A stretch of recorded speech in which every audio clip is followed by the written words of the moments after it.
Chapter 211. You broke into the sky directly. You are worthy of being the Witch of Death. The god of destruction's sight fell on the Witch of Death, and the eyes on his forehead were completely opened. He did not dare to slack off. Even if they were both powerful people at the omnipotent level, there was still a gap in strength. This seemed to be in existence at the same peak of human beings. The ordinary peak of human beings and Akhtar were not at the same level, although they were both at the peak of human beings in theory. And the Witch of Death might not still be at the omnipotent level. The Witch of Death did not speak. Her sapphire-like eyes were cold, and she put down her hands folded on her chest, and her breath became dangerous at this moment. The oppression of death made people feel suffocated. And at this moment, Witch of Death, have you stolen fate? The goddess of life said in an extremely peaceful voice, blocking the god of destruction. After discovering that the Witch of Death had descended to the sky, she subconsciously contacted the three goddesses of fate, but the contact that was always answered did not receive a response. This is a very tricky matter. The gods who manage the sky now are the three goddesses of fate. They have the ability to see through the past, present and future, and can reasonably mediate the conflicts among the gods. Once the three goddesses of fate disappear, the situation will immediately change dramatically. The conflicts cannot be properly mediated, and the wills of the strong among the gods will begin to split and start to act according to their own ideas. The Witch of Death did not speak, but stretched out her slender white hand, and under the gaze of the god of destruction and the goddess of life, she pressed on Akhtar's shoulder. The light was slightly distorted, and Akhtar, who was here, suddenly disappeared. Then, boom! The fight broke out instantly. There was no earth-shattering explosion. The world just suddenly lost its color. Why do I feel dizzy? The god of duel not far away had this thought, and then fell to the ground uncontrollably. He fell into a coma close to death. However, this was not a deliberate targeting by the Witch of Death. It was just that the Witch of Death used the power of death to launch a passive counter-peep in order to prevent herself from being pre-read by the goddess of life. However, this very basic behavior caused a mental shock to the god of duel, who was watching, and fell into a state close to death. TSK, what an unlucky guy. The god of destruction fell down, grabbed the back collar of the god of duel, and planned to take the god of duel away temporarily. He glanced at the center of the duel field, and then his eyes suddenly widened. He saw the void suddenly flickering, and suddenly a man with short blue hair appeared, holding a strange-shaped short knife, stabbing the back of the goddess of life. The blade passed through the chest. Then the man with short blue hair suddenly disappeared, as if he had never appeared. No matter how he observed with the third eye on his forehead, he could not find anything unusual, as if he had disappeared from this world. Outside devil. The god of destruction immediately guessed the identity of the other party, and then he suddenly exerted force with his arm, and directly threw the god of duel away, throwing him to an area outside the battlefield. He immediately joined the battlefield to help the goddess of life. At the same time, appeared in the world. Buzz. The dangerous breath suddenly spread, and an unprecedented terrifying monster suddenly stood up. She seemed to be a terrifying existence mixed with countless monsters, exuding a chaotic and subtle harmony of breath, making people feel trembling all over. The time for revenge has come. Typhon stretched out his hand to the sky, his fingers penetrated the void, and then he suddenly pulled hard, tearing out a huge portal. And behind the portal was the sky. What is that? A goddess, who was good at making desserts, stared blankly at the terrifying monster poking its head out of the sky, and the small cake in her fingers fell to the ground involuntarily. But when she saw the terrifying monster stretch out its hand, grab an unlucky god, and stuff it directly into its mouth and swallow it, she suddenly regained consciousness. The dessert goddess turned around and ran away without hesitation, and at the same time called for help from the three goddesses of fate in her heart, wanting the three goddesses of fate to send someone to rescue her quickly. However, fate did not respond to her. Among Typhon's thousands of eyes, an eyeball representing petrification suddenly lit up slightly, glanced at the panicked dessert goddess, and directly turned her into a statue. Then she pulled the void hard, and the whole person entered the sky. Typhon looked down at the world, and below him was the sky that countless people dreamed of, the world where the gods lived. Gods, your era is about to end. The low voice echoed in the sky like a thunderstorm. Fearless and disdainful of concealment. The gods' rule will last until dusk. A burning sun descended from the sky. No. It should be the sun god. He sat sideways on the chariot pulled by 8-legged war horses, holding a sacred spear, and behind him were the gods. In order to resist the threat, the gods recently formed an army, and immediately responded after the monster King Typhon broke into the sky. The hundreds of heads on the monster King Typhon suddenly laughed in a low voice, and then hundreds of heads suddenly opened their mouths, making extremely sharp explosions, and the huge palms, like mountains, swept towards the gods. Ignorant monster. The sun god waved his spear, which contained the light that illuminated everything, and released it together with the spear. He was brave and unparalleled, controlling the battlefield, and fought a deadly battle with the monster king who invaded Gaotian. At the same time, elsewhere. Why choose to start at this time? The color which sighed, but still used the brush to smear the palette in her hand, drawing a portal shape in the sky, and invaded Gaotian with the witches and demons behind her. If we only look at the accumulation of power, they are still far inferior to the gods, and it is not wise to start a war now. God, this is my first time in this world. The denial demon looked at the scenery of the sky and sighed. Is this battle the fuse of Ragnarok? Who knows about that kind of thing? The moon witch said coldly, putting down the book in her hand. Maybe after this battle, Ragnarok will be delayed. Has Ragnarok been delayed before? The corpse witch smiled lightly, looking at the army of gods coming, raising her hand to gently touch the blue hair beside her ear. Gods are just soldiers, and it seems that they are not equal to all gods. This also shows that they are not an overly loose social system. The denial demon shook his head. His single eye reflected the gods from the past, raised his hand, and made a finger snap, negation in the denial. The moment the finger popped out, ripples were stirred up, like waves rushing towards the gods. Boom! The sword flashed and split the incoming ripples. The sword goddess came out first. She stared at the witches and demons that appeared in front of her, and breathed a sigh of relief. The situation was still within her control. The enemy is neither the witch of death nor the witch of creation, so there is no need to worry, and victory still belongs to the gods. However, your power is quite interesting. A cold female voice suddenly came from her ear, and the sword goddess' pupils trembled. She turned her head stiffly, and looked at the witch of creation, who appeared beside her. She felt like she couldn't breathe. She had to escape as soon as possible. Even so, the sword goddess found that she couldn't move. The witch of creation beside her had raised her hand, and gently stroked her cheek. Her consciousness became drowsy. Let's go to the omniscient god realm. The witch of creation withdrew her hand, and whispered to the demons, there should be secrets about omniscience there. It's really outrageous. The corpse witch pulled the corner of her mouth, looking at the gods who turned into strange pieces of meat. She felt creepy. It would be better to be killed by the witch of death. At least it would be a quick death. Now only the sword goddess was lucky enough not to be turned into a strange piece of meat, but her consciousness was no longer clear. As expected, she became a puppet of the creation witch. What did you do to the three goddesses of fate? A familiar voice came, and the void was suddenly split open. The goddess of death walked out and asked the creation witch, why can't we contact them? As she asked, she looked around vigilantly to prevent the sudden attack of the outer demon. The last time she was defeated by the death, which was because the outer demon suddenly attacked her, causing her to be injured by the death witch. So she was very vigilant about the hidden outer demon. That guy has the ability to be independent of the world, and can isolate all detection and locking. Except for the moment when he appears, there is no possibility of detecting the outer demon. Such a tricky guy is okay in normal times, but it is very tricky when fighting against strong people, and it is very easy to be suddenly backstabbed by the demons from outside the world. The three goddesses of fate? The creation witch pretended to think about it, and a smile appeared on her cold and pretty face. They are very good toys. The expression of the goddess of death turned cold. Lady goddess of death, do you need my help? The goddess of lies came out from nowhere, and came to the side of the goddess of death. Although I can't help you defeat the creation witch, I can help you prevent the sneak attacks of the demons from outside the world. Yes. The goddess of death nodded lightly. With the goddess of lies beside her to prevent the sneak attacks of the demons from outside the world, she could also deal with the creation witch with confidence. Puff! The slender hand suddenly pierced through her chest. The goddess of death looked down at the slender hand that pierced her chest, and then turned her head to look at the smiling goddess of lies, and immediately realized that the goddess of lies was a traitor. Please sleep peacefully. The goddess of lies said apologetically, pulling out the hand that pierced her chest, and the creation which also seized the opportunity to act.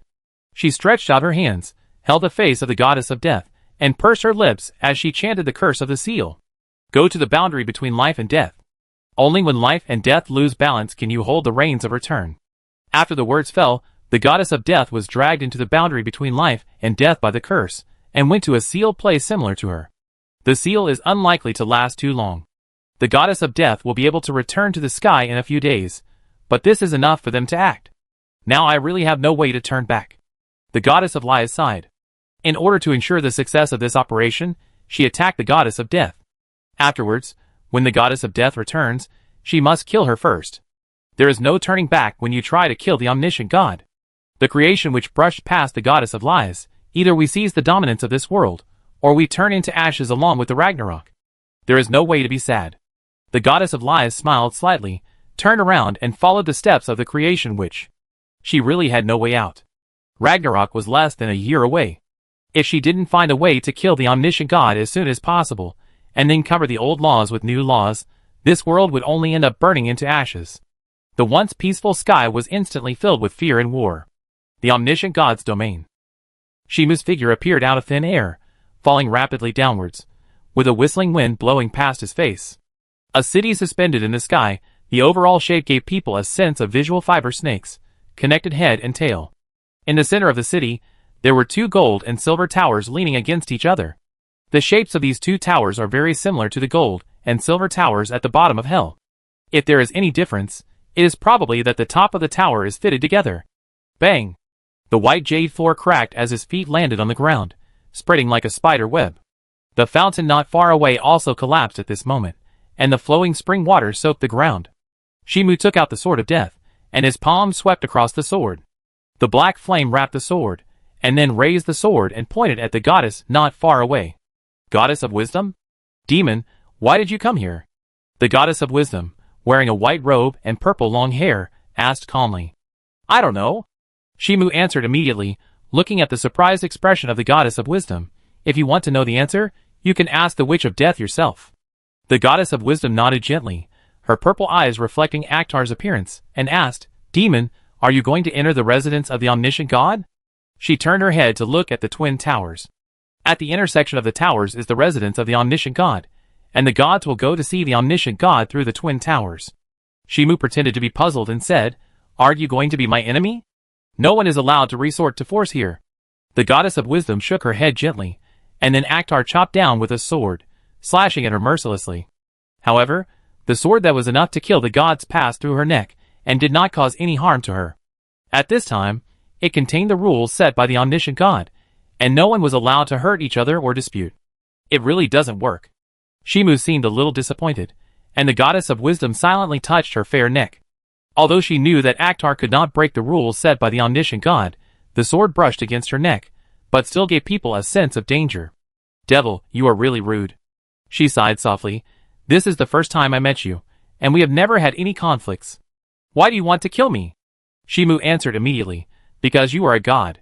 Do you have to kill a god? The goddess of wisdom asked, and after seeing Akhtar nod, she asked another question. If it is the goddess of life, would you also kill her without hesitation? Shimu waved her hand. As a matter of course, that's different. But there are some similarities, aren't they? The goddess of wisdom shook her head gently, understanding the thinking logic of this demon. Compared with the so-called position and identity, it cares more about whether it is close to herself. There is not much difference from the information she learned. The heroes recognized by people are essentially just those who favor the people around them, rather than the righteous heroes that people used to think of. Chapter 212. Witch of Fate, you are also very anxious. The goddess representing the future knelt on the lake, letting the cold moonlight fall on her body. Her body was tied up with iron chains, outlining her mature body curves.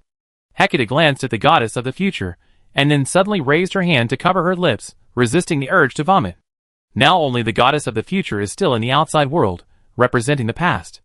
The goddess of the present has been eaten by her, and has become her food for understanding fate. However, this does not represent the past.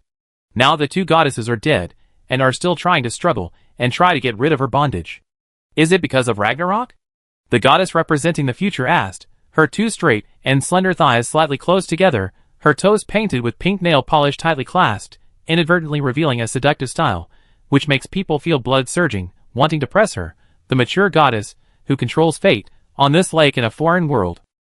However, Hecate did not pay attention to this. She was just thinking about how to eat the goddess of the future.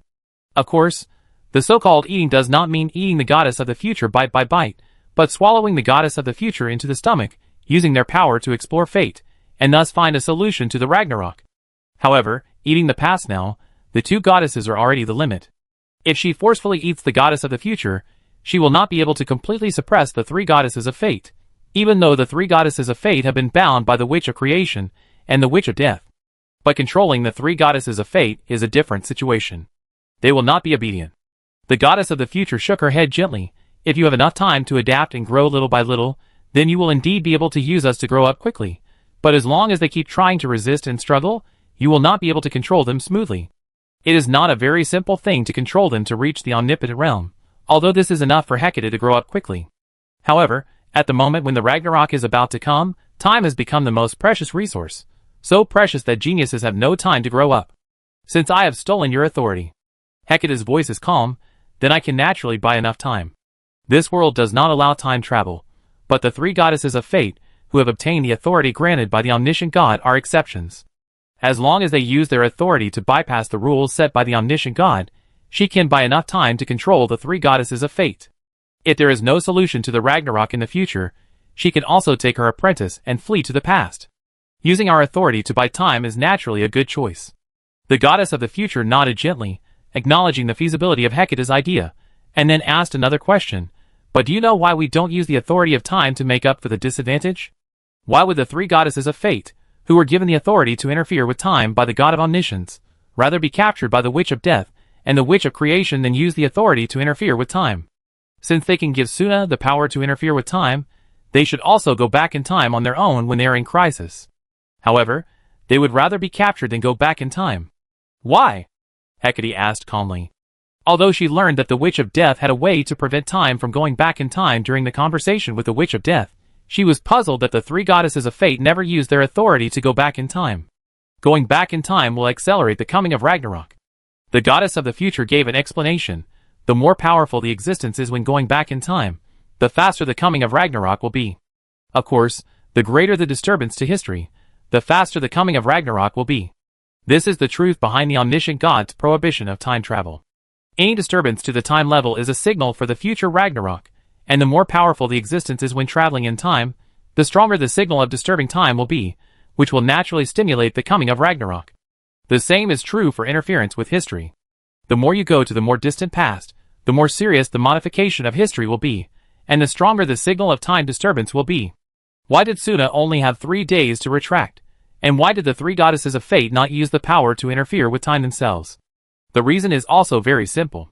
Because Suna is very weak, like sand. No dust thrown into the river, and the time of retraction is very short. The disturbance to time is not very strong, but if it is replaced by the three goddesses of fate, it will be another matter. Of course, this is also related to the imminent arrival of Ragnarok. Originally, the deadline for the arrival of Ragnarok was still a long time away, but now the deadline for the arrival of Ragnarok is less than 10 years.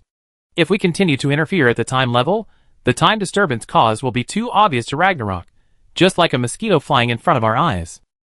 Hecate frowned slightly, looking at the calm look of the future goddess, and thought seriously. Ragnarok was originally related to time. Now the arrival of Ragnarok is less than a year away. If we continue to interfere at the time level, it is indeed very easy to stimulate the arrival of Ragnarok. If it's just a little guy like Suna, it's fine. The future goddess maintained a mature smile. But you are already the witch of fate. If you want to use time travel to control us, the result will only stimulate the arrival of Ragnarok faster. The atmosphere fell silent. This is an almost unsolvable dead end. By eating the three goddesses of fate, and using their authority to deepen the understanding of fate, Hecate can indeed stimulate rapid growth. But there is not enough time at the moment. Ragnarok will arrive in less than a year. Although Hecate is amazing and has the potential to grow to be omnipotent, it will take time after all. And what is most lacking now is time. Tell me what you need. Hecate's voice is calm. She knows that the future goddess said so much just to make a deal with her. She originally didn't intend to pay attention to the future goddess, but now it does need a certain degree of compromise. We can actively cooperate with you to study destiny, and help you grow up as quickly as possible. The future goddess stated the conditions, but I need you to persuade the witch of death to stop the war, and give me 7 days to handle the handover of Gautian's affairs. Hecate did not agree immediately, raised her hand, and gently touched her lower abdomen, trying to control the past. Now there are 2 goddesses. She does not want to easily agree to the future goddess, even though everything the future goddess said is within the acceptable range. However, she herself is the witch who controls destiny, and she deeply understands how difficult she is, and the future goddess, who also controls destiny, must be the same guy. At the moment when the twilight of the gods is coming, time is the most precious resource. The future goddess pursed her lips and smiled, gently lowered her head, and her long white hair slid down her shoulders, blocking her pretty face. She was not surprised that Hecate did not agree immediately, and she knew that Hecate was doubting her, and she had to admit that Hecate's doubts were reasonable. After failing to find the omniscient god, they gave up relying on themselves to find the omniscient god, and began to try to seek a breakthrough from within the witch. After Hecate tore off a corner of fate, they realized that Hecate wanted to grow up quickly, and would capture them as long as there was a chance, and use their authority to grow up quickly. So they invited Akhtar to enter the high sky, conveyed that they were in seclusion to find the omniscient god, and arranged the conflict between Akhtar and the radical faction of the gods to attract the attention of the gods. Under such a unique opportunity, they were successfully captured by the Witch of Fate Hecate, and also got the opportunity to communicate with the Witch of Fate Hecate. I regret to refuse. Hecate's voice was extremely cold, looking at the surprised expression of the future goddess. You want to use me to find the omniscient god? Sure enough, things will not go so smoothly. The goddess of the future sighed softly. She knew that Hecate could become the Witch of Fate, and it was not an existence that could be easily concealed. If she did not take the initiative to cooperate, it would be fine. But as long as she took the initiative to cooperate, she would immediately be suspected of starting the motive. It's not bad for you. She smiled sincerely. I just believe that you will make a choice that meets our needs. When Hecate stands at the same height as them, and looks at the unchangeable twilight fate, her way of thinking will definitely change. Unless Hecate is willing to accept the arrival of the twilight of the gods, and is willing to watch the apprentice she has trained burn into ashes. Otherwise, they will definitely make a choice that suits their own interests. The omniscient god realm. The Twin Towers. Shimu stretched out his hand and pushed the heavy door, but found that there was no way to push it open, as if it was sealed by some force. After the omniscient god was sealed, the goddess of wisdom explained, no one can enter. Tell me your conditions. Shimu said concisely, otherwise I will leave the omniscient god realm, and go out to kill people. Goddess of wisdom, Don't tell me.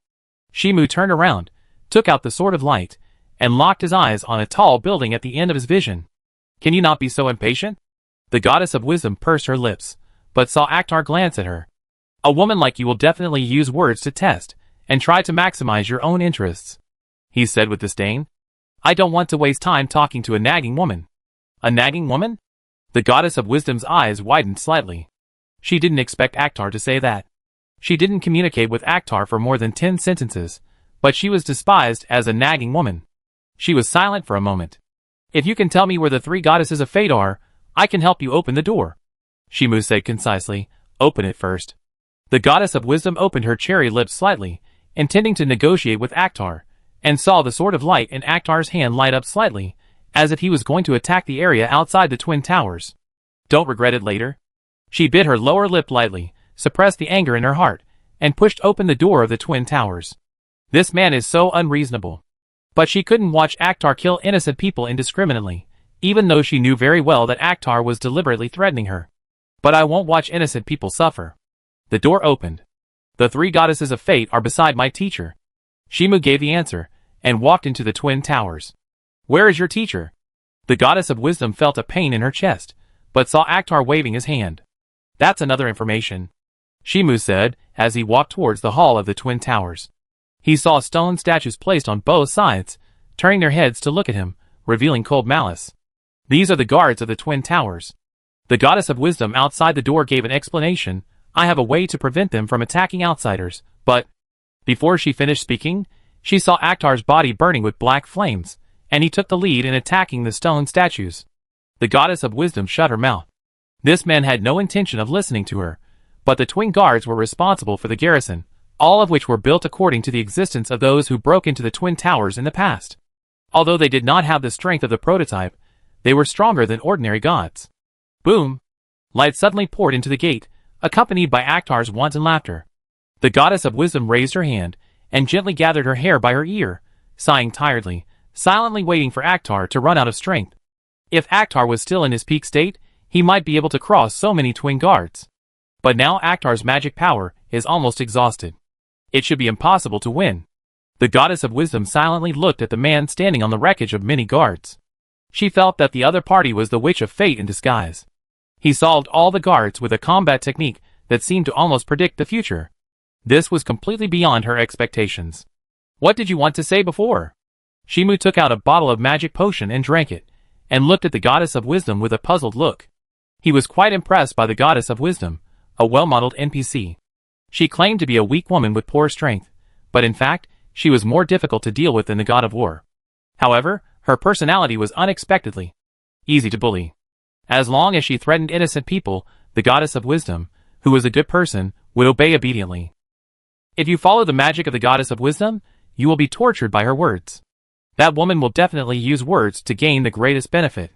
So the best way to deal with it is to threaten innocent people. The Twin Towers have a tradition of relying on past intruders to create corresponding puppets. The goddess of wisdom adjusted her mentality. The higher you go, the stronger the guards are. In your current state, it is impossible for you to enter the residence of the omniscient god. She smiled softly. I have a way. No need. Shimu threw away the bottle in his hand, and then walked to a higher level under the gaze of the goddess of wisdom. There are still puppets based on the prototype of the Witch of Death here. The goddess of wisdom quickened her pace, and came to Akhtar's side, trying to scare the believer of the Witch of Death. However, isn't that better?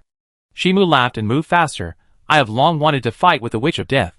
Goddess of wisdom, This guy's brain circuit is abnormal. Chapter 213. The flame disappeared. Shimu fell backwards, looking very tired, as if his body was hollowed out, until a bright and pretty face appeared above his vision. The goddess of wisdom supported her knees with both hands, her long purple hair sliding down her side face, looking at Akhtar, whose magic power was almost exhausted. Are you still going to continue? Let me take it slowly. Shimu stood up with one hand supporting the ground, and sat cross-legged on the ground that looked like gold. His magic power was almost exhausted now, and he could not continue the high-intensity battle. From the first floor to the sixth floor of the Twin Towers, the battle had never stopped, and now his magic power was almost exhausted. If you want to continue fighting, you must take a break. However, at the level of demons, the speed of magic recovery is very amazing. Unless you keep using high-intensity magic and artifacts, even if you continue to fight for several months, it will have no effect on you. Are you finally feeling tired? The goddess of wisdom raised her hand, and gently gathered the hair by her ear, then sat sideways on the ground. She looked at Akhtar, who was beginning to close his eyes to recover his magic power, and asked, You are recovering your magic power without any precautions. Aren't you worried that I will take the opportunity to kill you? There is no reason for me to be killed by a weak woman. Shimu responded casually. He knew very well that the goddess of wisdom was very powerful, but since the goddess of wisdom had already called herself a weak woman, he would follow the words of the goddess of wisdom. And how do you know that I have no ability to resist? If you can tell me where the Witch of Fate Hecate is. The goddess of wisdom smiled. I can help you recover your magic power as soon as possible, so that you can fight the 7th level in the best condition, that is, the 7th level of the Witch of Death. Shimu showed a hesitant expression, and the goddess of wisdom who witnessed this scene blinked her eyes. This man was actually moved by the recovery. She didn't hold out hope that Akhtar would agree because of the recovery. You may not believe it. Shimu turned his head and looked at the goddess of wisdom sitting beside him, and said seriously, Teacher Hecate is next to the 3 goddesses of fate. The atmosphere stagnated. The smile of the goddess of wisdom froze, and she couldn't help but clench her slender hands. She had the urge to hit someone. This man is really annoying. Don't look angry. Shimu showed a happy smile. He just wanted to see this expression. It was really too pleasant. Didn't I tell you where the teacher is? Then put it another way. The goddess of wisdom looked at the man with a happy smile with a look of disdain. Where are the 3 goddesses of fate and Hecate? You may not believe it. Shimu exhaled, and then showed a happy smile. They are in a place I don't know. Wait until you leave the omniscient realm. The goddess of wisdom gritted her teeth and glared at the man with a bad smile. Let's fight. It should be impossible. Shimu replied. When the Witch of Creation comes, you will be turned into a piece of meat without self-awareness. He told me. You still have time to escape now. The law set by the omniscient God that does not allow mutual harm is not binding on the Witch of Creation. Why did you tell me this information? The goddess of wisdom asked doubtfully. She believed Akhtar's words. Since you want to duel, it's a pity to let you die here. Shimu answered frankly. I kill you next time. The goddess of wisdom was silent for a while, then stood up gracefully, and walked towards the exit not far away. Before her figure disappeared, she gave a warning. The 7th floor is not only imitating the puppet of the Witch of Death, but also has many tricky guys. If I were you, I would wait for the Witch of Creation to come. Shimu did not respond. Of course, he could not wait for the Witch of Creation to come, otherwise, he would not have the opportunity to single-handedly clear the 7th floor. But he didn't need to be too urgent. The Witch of Creation should still be harassed by the gods in the sky, and there was no way to rush over immediately. At the same time, in another place, damn the Witch of Creation. The ghost squatted on a collapsed high-rise building, holding 2 daggers in both hands, looking at the strange meat moving in the city. His voice revealed uncontrollable anger. It's better to be killed by the Witch of Death. As long as you don't die, there is a chance to save you. A male god with a big knife on his back fell from the sky and landed next to the ghost god. In the area where the creation witch passed, many gods turned into strange pieces of meat, and they had great malice towards their own kind. As long as they noticed the gods, they would attack until they swallowed their own kind into their stomachs. In other words, unless you have the ability to resist the influence of the creation witch, you will be forced by the creation witch to be deformed into a monster that is hostile to the gods. The premise is that you can deal with those 2 tricky witches. The ghost god gritted his teeth, and the god next to him fell silent after hearing this. The current situation is not very good. The goddess of death is sealed in the gap between life and death, and it is impossible for her to return in a short time. The goddess of life was attacked by a sneak attack, and she also had to fight against the most dangerous witch of death, and be on guard against the demons from outside the world who might launch a sneak attack at any time. The situation is not as bad as imagined. The god with a big knife on his back shook his head and patted the ghost god on the shoulder. Let's go fight the monster witch. Yes. The ghost god took a deep look at the wriggling meat in the city, and his figure disappeared in a flash. Compared with being turned into a moving piece of meat by the Witch of Creation, it is not too dangerous to be an enemy of the monster witch. Although there is a risk of being eaten by the monster witch, there is no need to worry about being deformed into a piece of meat by the monster witch, nor is there a need to worry about being killed by the monster witch. The only thing to worry about is being sealed by the monster witch's ability. Die! Die! Die! The hundreds of heads of the monster king issued malicious curses, and the noisy and irregular sounds made people feel upset. She waved her hand casually, and wherever she passed, there were debris and corpses, and the eyes all over her body launched various abilities at will. The aggregate of thousands of monsters, with thousands of monsters' abilities, and thousands of monsters' vitality, this is the reborn monster witch. On the battlefield, many gods avoided the monster king, terrified, and lost the courage to fight head-on. Although the monster witch had no way to kill the gods, she would swallow the gods into her stomach and become part of the thousands of monsters, or be petrified into stone statues. And at this moment, boom!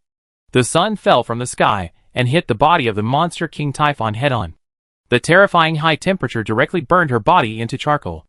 The sun god stood on the chariot and waved to the gods in the distance, as if giving some orders. Buzz! The door to reality suddenly opened, and the position was right under the monster witch, falling towards the world with a falling sun. The door to the sky was closed immediately. She is really a crazy woman, but she is not a real monster witch. Do you have such deep hatred? The god of the sun couldn't help but say, and then he planned to command the gods to adjust and clean up the battlefield, and by the way, to attack the witches and demons who came out of nowhere. However, roar! A wolf head suddenly appeared in the void, making an amazing roar, accompanied by 2 hands tearing the void. The monster witch returned to the sky again. The god of the sun pulled the corner of his mouth, clenched the spear in his hand, and continued to fight with the monster witch. If there was a chance to go back to the past, he must strangle all the living monsters in advance, and not give the monster witch any chance to revive.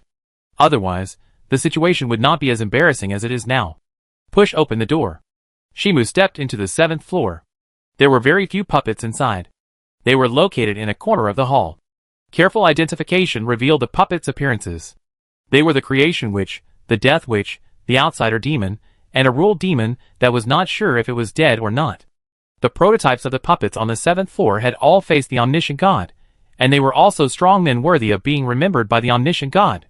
Of course, there must be more than 4 strong men worthy of being remembered, but it may be that the game officials did not want to put too much pressure on the players, resulting in only 4 puppets guarding the 7th floor.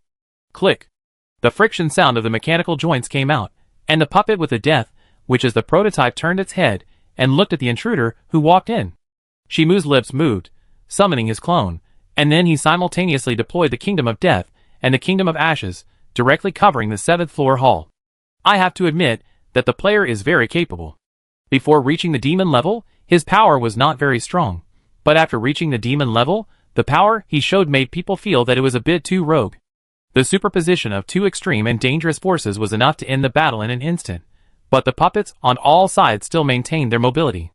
Although it could be detected that they could only support a few minutes at most, it could also be felt that their blood volume was dropping wildly. But it was still extremely dangerous. Clang!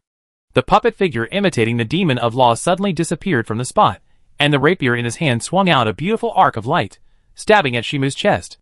The puppet figure imitating the demon outside the boundary flashed, suddenly disappeared from the spot, and then appeared beside him, stabbing at Shimu's back. The puppet of the Witch of Death and the puppet of the Witch of Creation were also approaching rapidly, using completely opposite forces on Shimu. The situation suddenly became extremely dangerous. Poochie! Shimu's chest and back were pierced at the same time, which was a dangerous injury that was fatal, not to mention the puppets of the Witch of Death and the Witch of Creation that were approaching. The distance of the kingdom in the heart was replanned. 1 meter. Shimu readjusted the distance of the kingdom in the heart at this moment, directly compressing it to within 1 meter. And 1 meter means that the output of the kingdom in the heart is maximized. The puppets that originally took several minutes to destroy can be destroyed in just 3 seconds. Clang! Shimu casually swung the great sword of death, and it collided with the fingers of the Witch of Death puppet, delivering feedback similar to metal collision. As for the puppet of the Creation Witch, it was stopped by his clone. 3 seconds later, the flame disappeared. Shimu raised his hand to grab the rapier piercing his chest, and pulled it out with force, while the clone reached out to pull out the dagger on his back. After all, it was not the original body, so it was impossible for him to be in danger. As long as he grasped the rules, he could solve the battle in an instant. As for being pierced in the chest, it was not a problem. Anyway, his recovery ability was strong enough. As long as he didn't die, he could accept it. Shimu threw away the rapier casually, and then walked out of the distant door. That was the intersection of the Twin Towers, and the residence of the Omniscient God. Push open the door. Ah! Someone else is here. An old voice came. It was a skinny old man, leaning on a cane. Leviathan, are you still alive? Shimu said casually, came close to the skinny old man, lowered his head, and looked at the white-haired old man. Do you know me? Leviathan sighed, his cloudy eyes showing doubts. He had never seen this demon. Why would he know him? I have been to the secret hell layer related to the Omniscient God. Shimu answered the old man casually. There is a guy who looks very similar to you, but he is very jealous, and tried to make me kneel down to see the Omniscient God. That's not surprising. Leviathan nodded gently, with a nostalgic look in his eyes. There must still be the glory of God's grace. He was the first batch of humans who followed the Omniscient God, and he was also the one who followed the Omniscient God the longest. He has maintained his identity as a human and served the Omniscient God until now. Unlike the guy who only bathed in the glory of the Omniscient God, but was not grateful, he wanted to serve the Omniscient God all the time. Until the Ragnarok comes. Of course I will keep it. Shimu replied, but that world is boring. It's all a bunch of... Leviathan poked the ground with his cane and said angrily, they are all a bunch of ungrateful guys, worse than Adam and Eve's parasites. Shimu remained silent. This guy is very rude and his words are very unpleasant, but he is a true believer, willing to endure tens of thousands of years of loneliness, and not indulge in the grace bestowed by the Omniscient God, serving the Omniscient God with all his heart. The curse echoed for a long time. Leviathan seemed tired of scolding, and his voice gradually became smaller. He calmed down his excitement, then stared at Akhtar with sharp eyes and said, Descendant of Adam, why are you here? To explore the secrets of the Omniscient God. Shimu replied, Twilight of the Gods is coming, we need. Before he finished speaking, Leviathan laughed happily, facing Akhtar's subtle gaze. Great. Shimu asked, Are you normal? Akhtar, when do you think people should die? Leviathan asked this, and then answered himself, The answer is that when a person feels that he should die, it is not because his lifespan has reached the end, nor because he has doubts, but when he feels that he should die. He said sincerely, If Twilight of the Gods comes, it means that this world created by God has reached the end of the world determined by God. Are you tired of living, old man? Shimu said this, and saw Leviathan rolled his eyes, walked to the steps of the throne with crutches, and sat down. I am not a lonely old man. My children, tribesmen, and people of the same kind are all sleeping under the tree of omniscience. They are all still alive. He smiled at the demon not far away. Descendant of Adam, you should want to know the true power of the Omniscient God, right? Shimu nodded and said yes. Then help me do something. Go, and get rid of my descendants and people of the same kind. Leviathan twisted his cane and pulled out a sharp knife. After the task is completed, I will tell you about the true power of the omniscient God. Chapter 214. Are you planning to betray the God you believe in? Shimu asked, but his aura suddenly became dangerous, and the great sword of death in his hand ignited black flames. Are you planning to force information out of me? Leviathan smiled without surprise, and stroked the cane knife in his hand with his fingers like dried branches. You seem to have overlooked one point. I have always been following God, and have never experienced reincarnation. Shimu frowned and said, What do you mean? Only those who have never experienced reincarnation are qualified to become demons. Leviathan said a shocking secret. Anyone's soul can never become a demon as long as it has experienced reincarnation. The cane knife in his hand emitted a golden light. We are the first believers who followed the omniscient God. At that time, there was no so-called hell, let alone reincarnation. Shimu showed a knowing expression. You are also a demon. Hee. Demons are the definition given to you by the gods. Leviathan smiled happily. But I do have the same strength as a demon. He asked Akhtar. Are you sure you want to be an enemy of someone who has survived longer than the gods? Living longer does not mean you will be stronger. Shimu responded coldly, and his body suddenly disappeared from the spot, shooting out like a bullet from a gun, and the great sword of death wrapped in black flames drew a brilliant arc in the air. Clang! Brilliant sparks flew, and the burst of impact disturbed the air. The two began to fight in the residence of God. Hee. You are worthy of being a demon who can break into this place. Leviathan's withered body was incredibly flexible, and the staff knife in his hand was extremely fast, and he could accurately block Akhtar's slash every time. What a nagging old fellow. Shimu responded coldly, attacking continuously with the great sword of death in his hand. He relied only on his skills to fight Leviathan. He did not activate his abilities, and there was not much killing intent in his attacks. Now Leviathan, the NPC, still has value to live. Buzz! The air vibrated, and the two fought at a speed that was difficult to see with the naked eye. Until a certain moment, both sides simultaneously swung a fatal blow, and each other's swords cut through the air, like two arcs of the moon colliding together. Clang! The burst of fire illuminated each other's cheeks. The pupils of both sides looked at each other, and then suddenly pulled away. The distance between the two sides was more than 10 meters. Leviathan slowly put the cane knife back into the cane, and Shimu also extinguished the burning fire of the great sword of death. Neither side activated each other's abilities, and both remained restrained to a certain extent, without showing real killing intent. How to find your fellow tribesmen? Shimu asked, and Leviathan smiled when he heard it, and sat down on the stairs in front of the throne again. He leaned on his cane with both hands. They are all under the tree of all knowledge. As long as you burn the tree of all knowledge, you can see them. Shimu's expression suddenly turned cold. Leviathan seemed to be unable to see or feel the murderous intent transmitted, and explained to himself, most of the blessings of our clan come from the tree of all knowledge. As long as you bathe in the glory of the tree of all knowledge, you will never feel hungry, always enjoy beautiful dreams, never die of old age, and never encounter danger. Shimu said coldly, I don't have the ability to burn the tree of all knowledge. No, you have this ability. Leviathan laughed unpleasantly, and clenched his cane with his 5 withered fingers. Only you have the ability to burn the tree of all knowledge, because you are the only one who has been infected by the ash flame and became a demon. Shimu, Ragnarok is the gravitational force of fate, just like the river flowing into the sea. Leviathan continued to explain, you were infected with the flame of ash in this era and successfully became a demon, which means that you are the one chosen by fate, and sooner or later you will take the initiative to burn the tree of omniscience. A smile appeared on his wrinkled face. Although I don't know why you will burn the tree, I am sure you will burn the tree. Just wait until you burn the tree and kill them. Shimu still didn't speak, letting Leviathan talk about the plot until the Witch of Creation came. Ah. By the way, I tell you an interesting piece of information. Leviathan showed a malicious smile. Not only those who are full of malice towards this world will become the Lord of Ashes. If you love this world too much, you will also be chosen. He looked at Akhtar's surprised expression. From the reaction of the Goddess of Wisdom, you should be a hero recognized by the gods, so you should not be a bad person, but there is no rule that only bad people do bad things. Shimu shook his head. I have never been a good person. People's evaluation of themselves is often biased. Leviathan laughed, and looked at another uninvited guest with turbid eyes. Creation Witch, you are the only witch who can set foot here twice. The Creation Witch did not respond, and looked at Akhtar with amber eyes. After confirming that he was safe, She calmly withdrew her sight. She said to Leviathan, "Do you say it yourself, or do I extract the information I need from your mind?" From the beginning to the end, she had no intention of talking nonsense with Leviathan.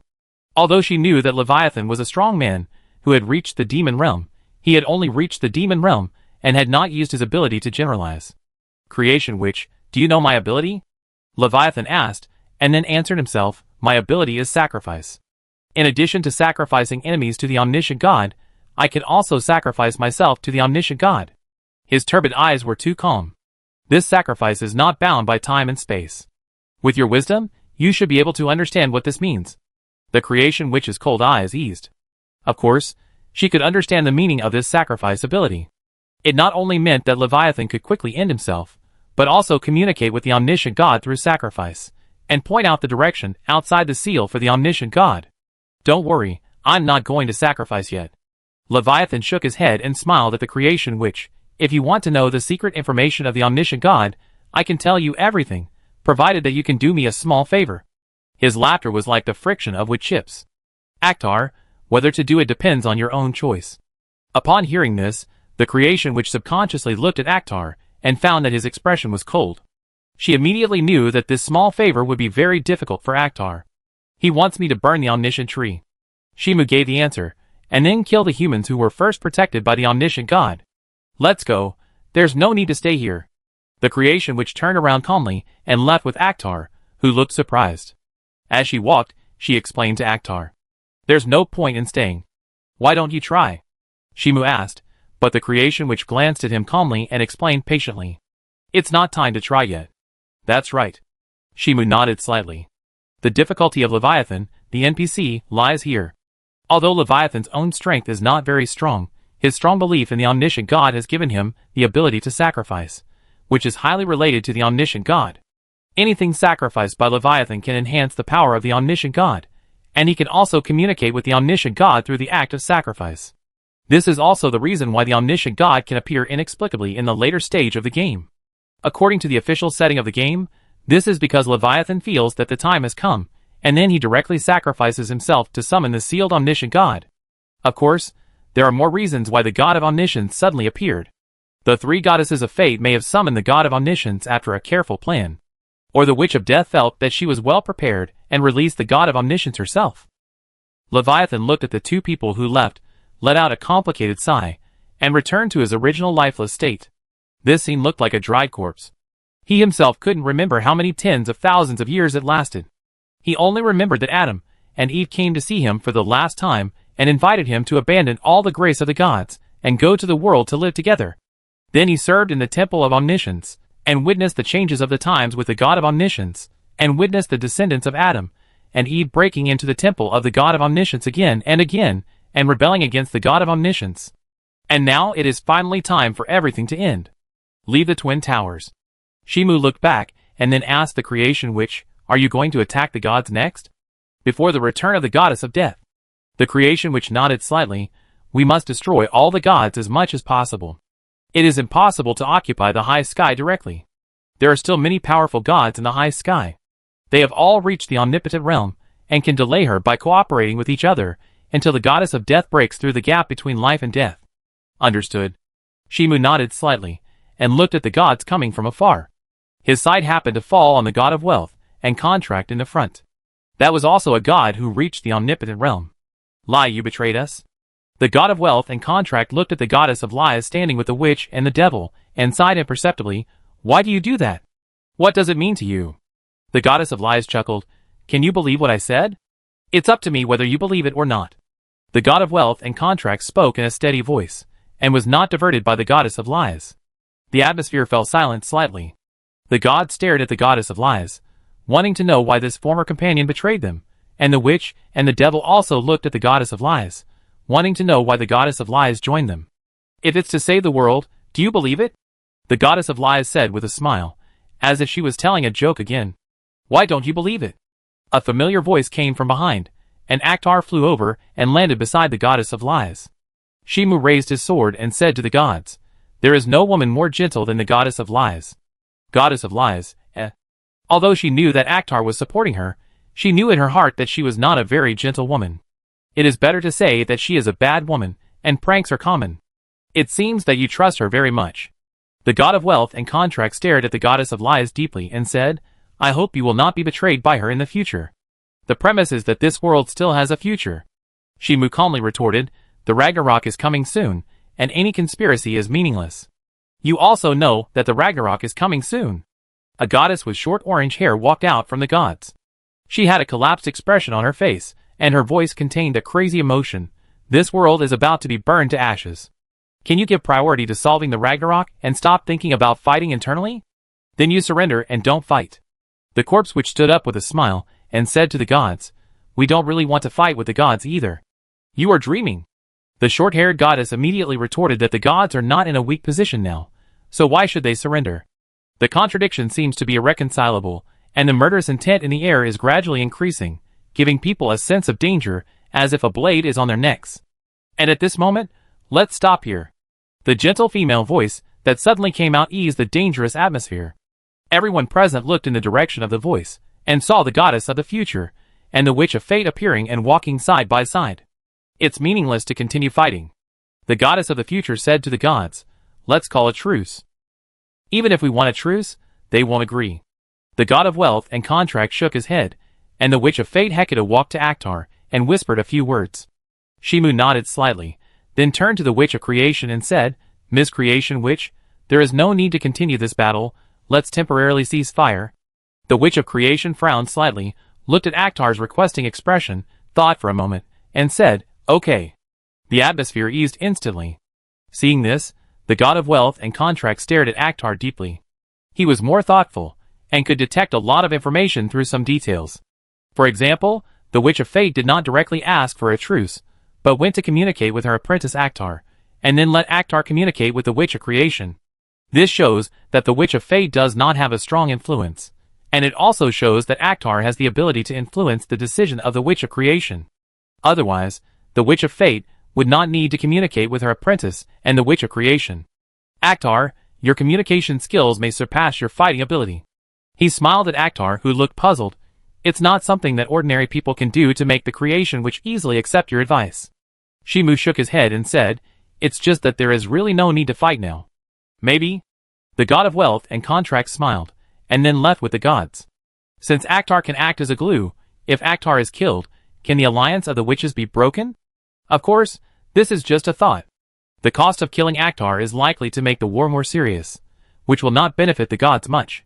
Unless the god of omniscience descends again. Dueling in the divine realm. Ta. Ta. Ta. Shimu stepped on the gravel and walked towards the goddess of life and the witch of death, who were confronting each other step by step until he came between the two. The wind blew across the sand, rolling up fine dust. Are you okay? Shimu turned his head and looked at the goddess of life. He saw bloodstains on her clothes on her chest, and it was obvious that she had suffered serious injuries. As expected, it was the result of a sneak attack by an outside demon. It didn't have much impact. The goddess of life smiled gently, raised her hand, and gently placed it on her full chest. When her fingers touched the bloodstains on her chest, a ray of green light emptied all the blood. At her current level, even if the witch of death gave her the concept of death, it would not have much impact. There are many ways to restore and revive herself. As long as this world has her creations, the concept of life engraved in the world still exists. Then she will not be killed. However, the sneak attack by the demon from outside the realm did affect her strength, making it impossible for her to face the witch of death calmly. That's good. Shimu breathed a sigh of relief and came to the side of the witch of death. The two stood together, their bodies close to each other. Then the door to the underworld suddenly opened. Let's go! The witch of death turned around and left calmly, and Shimu turned around and followed her, but suddenly stopped before leaving. After we seize the dominance of this world. Shimu turned his head and said to the goddess of life, who kept a gentle smile not far away, you will still be the goddess of life, and my faith will not change. The portal to the present world is slowly closing. Before disappearing. You will definitely have a place in the new world. You are such a willful child. The goddess of life smiled gently, raised her hand, and gently brushed the hair by her ear. She felt both happy and helpless about Akhtar's promise. After all, making such a promise next to the witch of death could easily make her unhappy. Chapter 215. Magic Kingdom. In a noble mansion. Miss Hecate, do you have any instructions? Istif looked at the Witch of Fate not far away with cold sweat on her forehead. She couldn't understand the current situation. She was fine when she was under the eyes of the Witch of Fate before. Why did the Witch of Fate come to her door without any action now? Are you confident in the gravity of Ragnarok? Hecate looked at the beautiful girl opposite with cold eyes. Her rose-purple short hair blocked one eye, and there was a heart pattern under the corner of her eye. Her temperament gave people a cold but hot feeling. It was this girl who secretly met with her apprentice under the gravity of Ragnarok and bewitched her apprentice to release the fire giant Surtur. If she hadn't eaten the three goddesses of fate and deepened her understanding and interference of fate, it would be difficult to perceive the influence of Ragnarok. Is there really the gravity of fate in Ragnarok? Estefan smiled charmingly, and the worry and fear on her face disappeared instantly. That is to say, my guidance to Akhtar is the choice of fate. Before she finished speaking, blood suddenly burst out from her shoulder, and her slender arm fell to the ground, and the flowing blood dyed the wooden floor red. Estefan groaned in pain, raised her hand to cover her bleeding broken arm, but the smile on her face became more charming. Are you angry? After she finished speaking, the influence from the level of fate suddenly descended, and Estefan's body seemed to be cut by an invisible blade, bursting out shocking blood, as if she had been chopped by a random knife. Ahem, I'm going to die. Estefan still had a charming smile, but her breath was very weak, and she would die soon. But she still felt happy about it. The anger from the Witch of Fate was all to show that her behavior was correct. So even if the Witch of Fate took off her head and crushed it, it would not change her infinite joy in her heart. Sure enough, Akhtar was the chosen Lord of Ashes. You should be the one who knows fate best, right? She smiled and looked at the indifferent Witch of Fate opposite her. The joy in her heart overwhelmed the fear. Then what choice Akhtar will make, you should also know very well. That man will definitely not choose to burn the Tree of All-Knowing. He will definitely try to kill the fire giant Surtur, and then become the real Lord of Ashes. This is the choice of fate. Even if you know the result, there is no way to stop it, because none of you have room for choice. This is the gravity of fate of Ragnarok. She has now confirmed one thing, that is, the inevitable fate from Akhtar. As a hero, Akhtar would not kill his lover, nor would he allow the world to burn to ashes. Then Akhtar had only one choice. Kill the fire giant Surtur before the Ragnarok, thus delaying the arrival of Ragnarok. However, the price of doing so was that Akhtar would become the new Lord of Ashes, and burn this beloved world with his own hands. This was the gravity of fate arranged by Ragnarok. Hecate did not speak, her slender fingers gently tapped the armrest, and as the tapping sound echoed, the severely injured Istif was torn into blood foam by the invisible force, drifting away with the air. In fact, the moment she saw Istif, she had already captured the gravity of the fate of Ragnarok and immediately understood the fate arranged by Ragnarok. However, knowing the fate arranged by Ragnarok, she could not think of a good solution. She directly imprisoned her apprentice, which naturally could prevent the apprentice from becoming the Lord of Ashes, but the fate of Ragnarok that would come a year later would not change, and the world would be burned to ashes. And if she let her apprentice make a choice, then her apprentice would become the Lord of Ashes and burn the world with her own hands. No matter what choice she made, it would be a dead end. Release the omniscient God, this is your only solution. From the depths of her heart, the voice of the future goddess came. Hecate ignored it, and immersed herself in her own thinking. Of course, she could not release the omniscient God, otherwise the omniscient God would personally eliminate all demons and witches. This naturally includes her and her apprentice. He pondered for a moment. Hecate turned into a shadow and disappeared in the room. Of course, she couldn't just sit there and wait for death.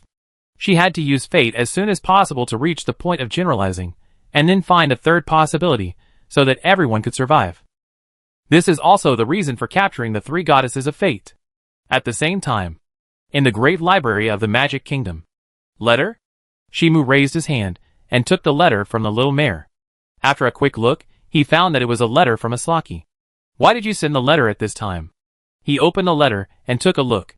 He found that in addition to Aslaki's introduction of the recent situation, she also expressed her desire to meet him. Partner, please go to see Aslaki on my behalf. Shimu looked at the little mare beside him, and handed over the envelope. I'm a bit busy now. Don't you need my help? The mare took the letter subconsciously, and asked in a puzzled voice. Now she is Akhtar's partner, and has the qualifications to fight side by side with Akhtar. Shimu shook his head and said, I can handle it by myself. It's not time for a partner to help me yet. But the woman wants to see you. It's not appropriate for me to go, right? The mare was a little entangled. She knew the little thoughts of that woman Yasaki. Her friendship with Akhtar was not pure. It was not appropriate for her to go to see Yasaki on behalf of Akhtar. In response, Shimu reached out and touched the mayor's forehead. "Partner, you are my partner now. Seeing you is like seeing me." The mayor was slightly stunned, and measured her own strength with Yasaki, and found that she didn't have to worry about safety issues. "Then if I really go, as your partner?" She looked away, her voice trembling slightly, as if she was suppressing some emotions. Originally, she had always been positioned as Akhtar's mount, but now she has become Akhtar's partner. At this time, she went to see the woman named Yasaki. Just thinking about it makes me a little excited. Remember not to reveal your whereabouts, otherwise you will be in danger. Shimu lowered his head, and took a sip of the teacup on the table. He didn't have time to care about Yasaki, Letitia and others. What he should do now is to kill the fire giant Surtur. Other things are not worth his distraction. "Then I go." The mayor rolled up the letter, then turned into a gust of wind and disappeared, going to the Sky City to see Yasaki on behalf of Akhtar. And not long after she left. "Akhtar, we meet again." A gentle voice came. Shimu turned his head and looked over, only to see a beautiful woman with long golden hair coming over, sitting next to him very naturally, and then asked him with a free and easy smile, "Isn't it fair to say that I came at this time? Even if I'm busy, I find time to see you." Shimu said nonsense, and picked up the teapot on the table to pour a cup of tea for Michael. "But why did you come to see me at this time? Do you need a reason to come to see a friend?" Michael smiled, leaning against the soft chair, behaving very freely. But because they were very close to each other, Shimu could feel the softness of Michael's shoulders, and the comfortable body fragrance. This unconscious intimacy under the free and easy is an unspeakable temptation for ordinary people, even though the owner of the body doesn't seem to have this intention. Who makes them all same-sex friends? That's totally unnecessary. Shimu smiled, and surprisingly had the patience to communicate with Michael. Anyway, he still had to wait for the gods to strengthen the seal gate, and there was nothing to deal with for the time being, so it would be good to communicate with Michael. "I heard that you chose Sleipnir as your partner?" Michael took a sip of the teacup on the table, and asked curiously, "I thought you would choose Letitia or Asaki as your partner." "Partners are not the same as husband and wife, they are just people walking on the same path." Shimu explained helplessly, "My partner is the person who knows my footprints best. It is natural for her to become my partner." It was something I didn't expect. Michael didn't shy away, and said what he thought directly. "I thought that with Sleipnir's simple character, he couldn't easily understand your path." "Then you underestimate the tacit understanding between my partner and me." Shimu didn't change his face, and talked nonsense seriously, although according to the official setting of the game, you need to deeply understand the footprints before you can embark on the path of a partner. However, for players, as long as the favorability is high enough, they can have a partner. Otherwise, it would be very tiring for players to understand the concepts of lies, life, justice, etc. So as long as the mayor's favorability towards him is up to standard, she can directly become his partner without really having to understand his footprints very deeply. "Sorry." Michael apologized very sincerely, and then casually said, "Mist was a little disappointed after knowing that you have a partner." He met Akhtar's gaze. "She wanted to be your partner. I had no choice at that time, if it weren't for the ability of my partner." Shimu smiled at Michael. "I would probably have died in the hands of the god of war. Fortunately, the ability of my partner can help me deal with the god of war." "Really?" Michael sighed. He had no way to help his sister. Sometimes mist is mist. There is no chance to come back. "Don't look so regretful. It will make me misunderstand that you want to be my partner," Shimu said jokingly. Michael thought for a moment and said, "If I can become your partner, I would like to try it. Unless you could become a woman." Shimu rolled his eyes, and then Michael smiled and asked him, "Akhtar, do you know the demon power I use?" Shimu said bluntly, "You didn't tell me." "That's not quite accurate." "Do you know the witch power I use?" Michael asked with a smile, and told him without waiting for an answer, "It's the Witch of Confusion, with the ability to create confusion, and very strong interference on the spiritual level." Shimu's expression became subtle. "Don't let your imagination run wild." Michael smiled carefreely. He knew very well that many people wanted him to change his gender, but he never felt angry about it, and could even joke about it. He took a sip of tea and explained, "If I can continue along the path of Bewitching Witch until I reach the same height as Bewitching Witch, I will become the same existence as Bewitching Witch." "That's harder than becoming a demon," Shimu asserted. "Although many people can use the power of demons, no one has ever really reached the level that demons should have through the power of using. I don't plan to continue along the path of Bewitching Witch," Michael explained. Now I'm thinking about abandoning the power of bewitching witch. He stretched out his white palm. If the power increase means becoming someone else, forget it. Shimu leaned against the soft sofa and said, if you can catch the split demon and use his power to split the power, you can do it. It's not easy to catch a demon. Michael shook his head. He was very self-aware, and knew that he could not be the opponent of the demon. Shimu said jokingly, if I encounter a split demon, I will catch it. Thank you. Michael didn't care. He just thought what Akhtar said was a joke and started talking about other things. Until it got dark. Miss should come to see you tomorrow. Michael stood up and patted Akhtar on the shoulder. She is a little tongue-tied, but she is sincere in chatting with you. You just think you're dumb. Shimu waved his hand, and Michael smiled, then stood up and left the library. Not long after Michael disappeared. You're really welcome. A careless voice came. Shimu frowned slightly, and then he felt his shoulder being hooked. He turned his head, and saw a man with short blue hair suddenly appeared beside him. He smiled carelessly, had a tattoo like a collar on his neck, and wore loose white trousers and a shirt, giving people a feeling of a wanderer. Outside devil? Did you immediately determine my identity? The outside demon showed a surprised expression, and then said with relief, it's impossible for a guy like you who can be favored by both the witch and the goddess at the same time without a little brain. What do you want to see me for? Shimu routinely triggered the plot. He didn't have much interest in the outside demon. This guy appeared in too few plots, and there was not much interaction, so it was naturally difficult to attract the likes of players. Of course, this is also related to the fact that the outsider demon is a man and dresses too romantically, which really makes people lose interest in the strategy. Let me think about where to start. The outsider demon thought for a while, then asked, did that woman tell you about the Hall of Heroes? Shimu said, which woman? The Witch of Time. The outsider demon replied with a smile, the 10 kinds of shadow magic you have been using are the magic created by that woman. Chapter 216.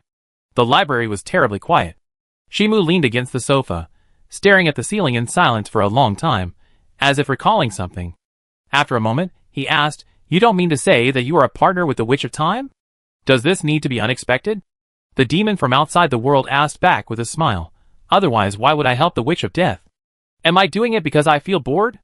In order to influence the balance of the war, he intervened in the war at the most critical moment every time, and stabbed the goddess of death and the goddess of life in the back with the most critical knife. Otherwise, even if the Witch of Death was amazing and was hailed as the strongest witch in history, it would not be easy to defeat the goddess of death and the goddess of life. It is better to say that there is a high probability of defeat.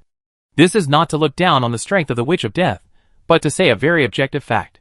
Whether it is the goddess of death or the goddess of life, they have polished their strength to the extreme in a long time, which is completely different from the short time of the Witch of Death. Who knows if you are planning to take advantage of others? Shimu said casually, his eyes still revealing doubt. In response, the demon from outside the world laughed heartily. You don't mind that I stabbed the goddess of life in the back, do you? He looked up at the ceiling. There is no other way. In order to give the Witch of Death an advantage, I had to stab that knife, otherwise the Witch of Death would still be fighting the goddess of life. After reaching the height of omnipotence. No, to be more precise, reaching the height of the Witch of Death, it is already difficult to easily determine the outcome of the battle. There are ways to keep yourself alive, even if all traces are completely wiped out. Maybe they will be resurrected from an unknown corner. This is the height of their power, just like an extremely natural phenomenon. When it is cold, frost will fall, and they will naturally come back to life. Shimu drank a sip of tea, seemed to accept the statement of the demon from outside the world, and restrained the slight dissatisfaction in his eyes. The Lady of Death seems to be unaware of your existence? If she knows my existence? The demon from outside the world had a subtle expression and asked Akhtar, do you think she will let me sneak attack the goddess of death and the goddess of life? Shimu pretended to think for a while, then shook his head. That woman may look calm, but she is actually arrogant. The demon from outside the realm explained, she will not allow others to interfere in her battle. Shimu shook his head. The Lady of Death is not so rigid. There are also unknown reasons. The demon from outside the realm raised a finger. The unknown demon is lurking in the dark, and no one knows what conspiracy and ideas he has, so we must be on guard in the battle with the Witch of Death. He crossed his legs. Such uncertainty can also make the gods more cautious. You are not being honest, Shimu said briefly, and the demon from outside the realm laughed and then raised his second finger. The last explanation, I have more important things to deal with, and it is very inconvenient to take action in order to prevent disturbances to this world. Shimu's expression became serious. Remember the Hall of Valor I mentioned? The demon from outside the world continued to ask. After seeing Akhtar nod, he took out a cigarette out of thin air, gently touched his thumb and index finger against each other, and a flame was ignited on his fingers out of thin air. He lit the cigarette with the flame on his fingertips, and the misty smoke covered his cheeks, and concealed the expression on his face. At that time, that woman, that is, the Witch of Time suddenly found me and invited me to build the Hall of Heroes, so that I could collect valuable souls and store them outside the world, in the Hall above time, to prepare for the Ragnarok that would come one day. When he said this, he puffed white smoke. The power of the bewitching witch used by the woman you chatted with before was written by the bewitching witch of the Hall of Heroes herself, and then handed over by the Witch of Time to people with potential, trying to make them the carriers of resurrecting witches and demons in the past. Shimu frowned slightly and explained to the demon from outside the world, Michael is a man, not a woman. As long as he looks like a woman, he is no different from a woman. The demon from outside the world said indifferently, it's just that the body structure is a little different, but it can still be used and can still make people addicted. Shimu, This guy is a guy who doesn't care about men and women and purely looks at the feeling. It doesn't matter whether it's a man or a woman, and even the species is completely indifferent. Even orcs, fairies, and elves are acceptable. According to the official explanation of the game, basically all known species in this world have been attacked, and it can be said that he has extremely rich experience. Enough to write a guide to the customs of the other world. We have come to this point. The demon from the outside world seemed to sense the silence in Akhtar's eyes, and spread his thoughts with a smile. Of course, it is more important to like it or not. There is no need to stick to traditional and conservative ideas. He exhaled a puff of white smoke leisurely. You have the patience to talk to Michael. I don't have a strange sexual fetish like you. Shimu waved his hand. He guessed what the demon from outside the boundary would say next. When you live longer, you will slowly change your mind. The demon from outside the boundary smiled calmly, feeling helpless that Akhtar still held traditional ideas. In response, Shimu glanced at him. Many gods in the high sky are still virgin gods and virgin goddesses. Don't they also live for a long time? This involves the impulse of power. The demon from outside the boundary touched his chin. It's too troublesome to explain in detail. In short, you just need to know that for some gods, physical communication is based on soul communication. You must first catch up with their footsteps, reach the level of a partner, and then sprout the emotion of love before you can go further. Let's talk about something serious. Shimu changed the subject as if nothing had happened. What do you want to see me about? The demon from outside the boundary took a deep puff of smoke and exhaled the smoke. Then he said, ask you if you want to sign a contract. If you are willing to sign a contract, I will take your soul after you die and place it in the Hall of Heroes outside the world. Do you think I will die? Shimu's voice was too calm. Staring at the face of the demon from outside the world, there are not many people in this world who can kill me. Yes, you are very powerful. The demon from outside the world said indifferently, you have the Witch of Death, the Witch of Fate, and the Witch of Creation behind you, and even the gods have the Goddess of Life and the Goddess of Lies. The voice gradually became smaller, and he suddenly looked at Akhtar with a subtle expression and pulled the corners of his mouth. I don't know why I suddenly felt so jealous of you guy, and I had the urge to beat you up. He didn't think about it, but he didn't feel it. He could think about it, but he had a completely different feeling. This guy was favored by many amazing women. No matter which one is, it is very enviable. So I have no reason to die. Shimu said calmly, and there are not many people in this world who can kill me head-on. If it were normal procedures, he shouldn't be so powerful now, but the player power he has this time is indeed too powerful. So he now has the illusion that he is a mechanic monster. Normal, no one can kill you. The demon outside the world admitted calmly, but you are already planning to challenge the flame giant Surtur, right? Shimu did not answer. At the moment of Ragnarok, the power of the fire giant Surtur has expanded to an unimaginable degree, perhaps reaching the same level as the omniscient god. The outsider demon stared at the cigarette that was burning to the end between his fingers. You challenge the fire giant Surtur, except suicide, there is no chance of winning. That has nothing to do with me. Shimu replied, I tried my best, but I still died, then I can't do anything. The outsider demon was silent. Akhtar, do you want to die? I'm just trying to do what I can. Shimu responded calmly, but if there is no way to change the ending, then I can't do anything. Just kidding, you are the only man in the world who has the chance to kill the fire giant Surtur. The outsider demon suddenly laughed heartily. Except for the omniscient god, you are the only qualified existence. He met Akhtar's doubtful gaze.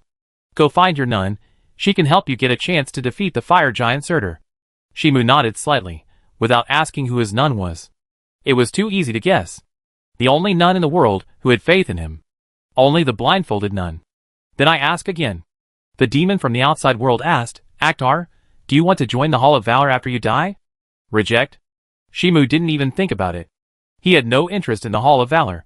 He knew everything about the Hall of Valor a long time ago, and he also knew that the demon from the outside world had not told all the information about the Hall of Valor, but he no longer cared about these irrelevant news. To reach the route of the Lord of Ashes, it is not necessary to refresh all the maps. As long as the world can be burned smoothly, it is enough. That's a pity. The demon outside the boundary sighed, geniuses like you are very rare in Valhalla. Anyway, this world is about to be burned to ashes. Shimu glanced at the burning cigarette between the fingers of the demon outside the boundary. Since there is no future, it doesn't matter whether you go to Valhalla or not, and I have no reason to trust you. That's right, the invitation was too hasty. The demon outside the boundary nodded, and then his body became weak, and he said to Akhtar, I hope you can trust me a little next time, although you may be dead by then. Shimu shook his head, got up and left the library. And not long after he left, the figure of the demon outside the boundary emerged. He was still sitting in the chair, and relit a cigarette. It was the first time that he understood the concept of fate so clearly. No matter what choice he made, he would have a bad ending. But he had no choice. The sealed fire giant Surtur was about to break free. If he didn't push Akhtar to fight against the fire giant Surtur, the world would inevitably be burned. So he could only choose Akhtar, who looked the most harmless, to kill the fire giant Surtur. Then he hoped that Akhtar could suppress the power of the Lord of Ashes. This time, he took the initiative to come down and talk to Akhtar. His real intention was never to invite Akhtar to join the Hall of Valor. Although Akhtar's willingness to join was a good thing, it was actually to indirectly tell Akhtar information. Am I now considered a member of the Destiny? The outside demon fell into self-doubt, because he found that the fire giant Surtur was about to break free from the seal, and found that the power of the fire giant Surtur had expanded to a level that was difficult to deal with. So in order to avoid the worst outcome, he pushed Akhtar to fight the fire giant Surtur.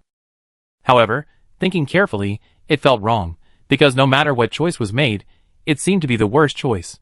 But even though he knew it was bad, he had no choice. Yes, you made a very stupid choice. A cold female voice came, and the demon from outside the world looked in the direction of the voice, only to see the Witch of Fate standing not far away, with cold eyes revealing murderous intent. She said coldly, You shouldn't have told me that my apprentice has a way to defeat the fire giant Surtur. Even if he doesn't tell the secret, won't he go? The demon from outside the world asked, staring at the silent expression of the Witch of Fate, and then turned into a shadow and disappeared on the spot. With the power of the outside world, this world has no obstacles for him, even the place where the fire giant Surtur is sealed. So he is the only demon who can go to see the fire giant Surtur at will. In a villa. Shimu pushed the door and walked to the living room skillfully, and looked at the blindfolded nun sitting on the sofa. She sat elegantly, and the sunlight outside the window fell on her delicate body, giving people a sacred and lonely feeling. Lord Akhtar, you are here. The blindfolded nun tilted her head, and her voice suddenly became lively, and the loneliness lingering on her body disappeared. She hurriedly got up to receive Akhtar. I want to ask you something. Shimu grabbed the wrist of the blindfolded nun, and sat down on the sofa. I heard that you have a way to help me defeat the fire giant Surtur? The blindfolded nun fell silent. The eyes hidden behind the ribbon stared deeply at Akhtar. This information should be kept secret, no. It should not be told to Lord Akhtar so early. Now the Witch of Fate is trying her best to find a third possibility, and should not tell Lord Akhtar about this worst choice now. So is there a truth or not? Shimu's voice left no doubt. Yes. The blindfolded nun lowered her head, and answered obediently. She was Akhtar's nun, and could not deceive Akhtar in any way. Then help me. Shimu stared at the blindfolded nun beside him, who was gently lowering her head, and said in an extremely gentle voice, Accompany me to kill the fire giant Surtur, okay? Chapter 217. Have you really decided? The blindfolded nun gently raised her head and asked Akhtar, Whether you succeed or fail, you will surely face a tragic ending. This is exactly why I want to kill the fire giant Surtur. Shimu reached out, and touched the pretty face of the blindfolded nun, and gently rubbed her fair face with his fingers. I have a strong premonition that if I don't kill the fire giant Surtur as soon as possible, I will never have a chance to kill him in the future. The fire giant Surtur is a being favored by the Ragnarok. The blindfolded nun gently rubbed her cheek with a hand that was touching her face, and then explained softly, If the fire giant Surtur is not killed quickly, when the power of the fire giant Surtur expands to the point where it can burn the world, no one will be able to compete for the Lord of Ashes. Expand to the point where it can burn the world. Shimu pulled back his hand and asked the blindfolded nun, Can that guy's power continue to expand? As the deadline for Ragnarok approaches. The blindfolded nun explained to Akhtar truthfully, the power of the fire giant Surtur will continue to expand until it can reach the burning world. In other words, is my premonition correct? Shimu nodded in understanding, as if he had made up his mind. The blindfolded nun also noticed this change. She pursed her red lips gently, and continued to explain the reason. Perhaps Ragnarok is urging you to defeat the fire giant Surtur within a limited time. If you cannot win within the limited time, it means that you have lost the qualification to become the Lord of Ashes. Shimu asked, When will I lose the qualification to compete for the Lord of Ashes? The blindfolded nun did not answer immediately, but clasped her hands together and fell into a state of prayer. After a moment, she put down her praying hands and whispered, There are still 3 months. There is still plenty of time. Shimu pinched his chin and his eyes fell on the pretty face of the blindfolded nun. But how can I defeat the fire giant Surtur? Of course, it is impossible for you to fight the fire giant Surtur directly. The blindfolded nun explained, I have the power to cancel the power correction of the fire giant Surtur, only during the period when you intend to compete with the fire giant for the Lord of Ashes. After Akhtar helped her regain her eyes, she naturally became the eyes of Ragnarok observing the world from a human perspective, and her nature is very close to that of the omniscient saint. But there are also some differences. The object of her service is not Ragnarok, but Akhtar, who may become the Lord of Ashes, and she wants to guide Akhtar to become the Lord of Ashes of the burning world. But now she has given up guiding Akhtar to become the Lord of Ashes, and has chosen to respect Akhtar's own wishes. It can weaken the power of the fire giant Surtur. Shimu showed a strange expression, and Sister Dusk seemed to guess Akhtar's thoughts, shook her head helplessly, and explained to Akhtar. The premise of weakening the fire giant Surtur is that no outsiders intervene. If you want to use the power of the Witch of Death to kill the fire giant Surtur, it is not allowed by Ragnarok. She pursed her red lips. During your battle with the fire giant Surtur, I will open a barrier that is not affected by the outside world. If someone destroys the barrier I opened, or sneaks in through special abilities, the fire giant will immediately restore its power. Forget it, this is also good. Shimu showed an expectant smile. It seems to be quite good to fight with the fire giant Surtur. Please don't be careless. The blindfolded nun advised, the fire giant Surtur is a fearful existence for the gods after all. The existence of the fire giant Surtur is like a nightmare pressing on everyone's chest. Everyone knows that the fire giant Surtur will burn the world into ashes with his own hands on the day when the Ragnarok comes. The magma surging deep underground, the occasional sudden earthquakes and volcanic eruptions are just the accidental fluctuations of the fire giant's power. However, the fluctuation of that little power is enough to kill countless people. Wouldn't that be interesting? Shimu said so, looking at the blindfolded nun's expression of wanting to say something, and shook his head and said, I'm hungry. Is there anything to eat? Yes. The blindfolded nun stood up with her skirt raised, her voice containing a barely perceptible nervousness. What do you want to eat? Charcoal grilled dragon tail, Shimu said in a joking tone, and the blindfolded nun nodded and agreed. After pouring a cup of tea for Akhtar, she turned into flames and disappeared in the mansion. After a while, the aroma of food came from the kitchen. Shimu turned his head to look at the blindfolded nun cooking in the kitchen and began to wait silently. Why do many players choose the Ashes route? In addition to being tired of other routes, another reason is that they are captured by the gentleness of the blindfolded nun. Unknowingly, he walked on the Ash route. At the same time, near the Magic Kingdom, in the barren mountain, a black dragon with a broken tail was lying on the ground, doubting the dragon's life.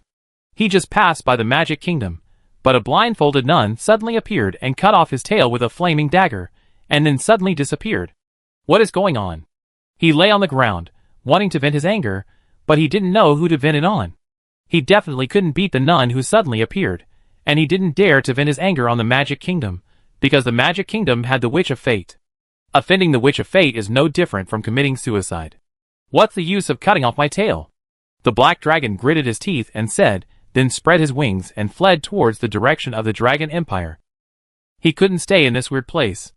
Who knows if someone would suddenly run out and suddenly cut off his organs? It's too dangerous. Underground world. In front of the sealed door. How is it? The night goddess stroked the heavy door with her palm and asked her companions behind her, are there any loopholes to be plugged? They should all be plugged. The day goddess shook her head, but there is no way to delay it for too long. The power of the fire giant Surtur is expanding too fast. There is nothing we can do about it. That kind of fire that burns everything is too tricky. A male voice suddenly came from behind the door, and then a man's face appeared from the iron door. God of doors and windows. The god who controls the concept of doors. Any concept related to doors is related to him. Even the door to the sky can be freely controlled. Now he is responsible for reinforcing any doors and windows leading to the fire giant Surtur, and prohibiting any outsiders from entering. Of course, the most important thing is to prevent the fire giant Surtur from coming out.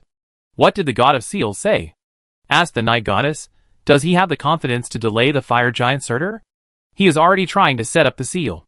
The god of doors and windows showed a helpless expression and explained to the two goddesses, but he also said not to have too much hope. The power of the fire giant Surtur has been expanding.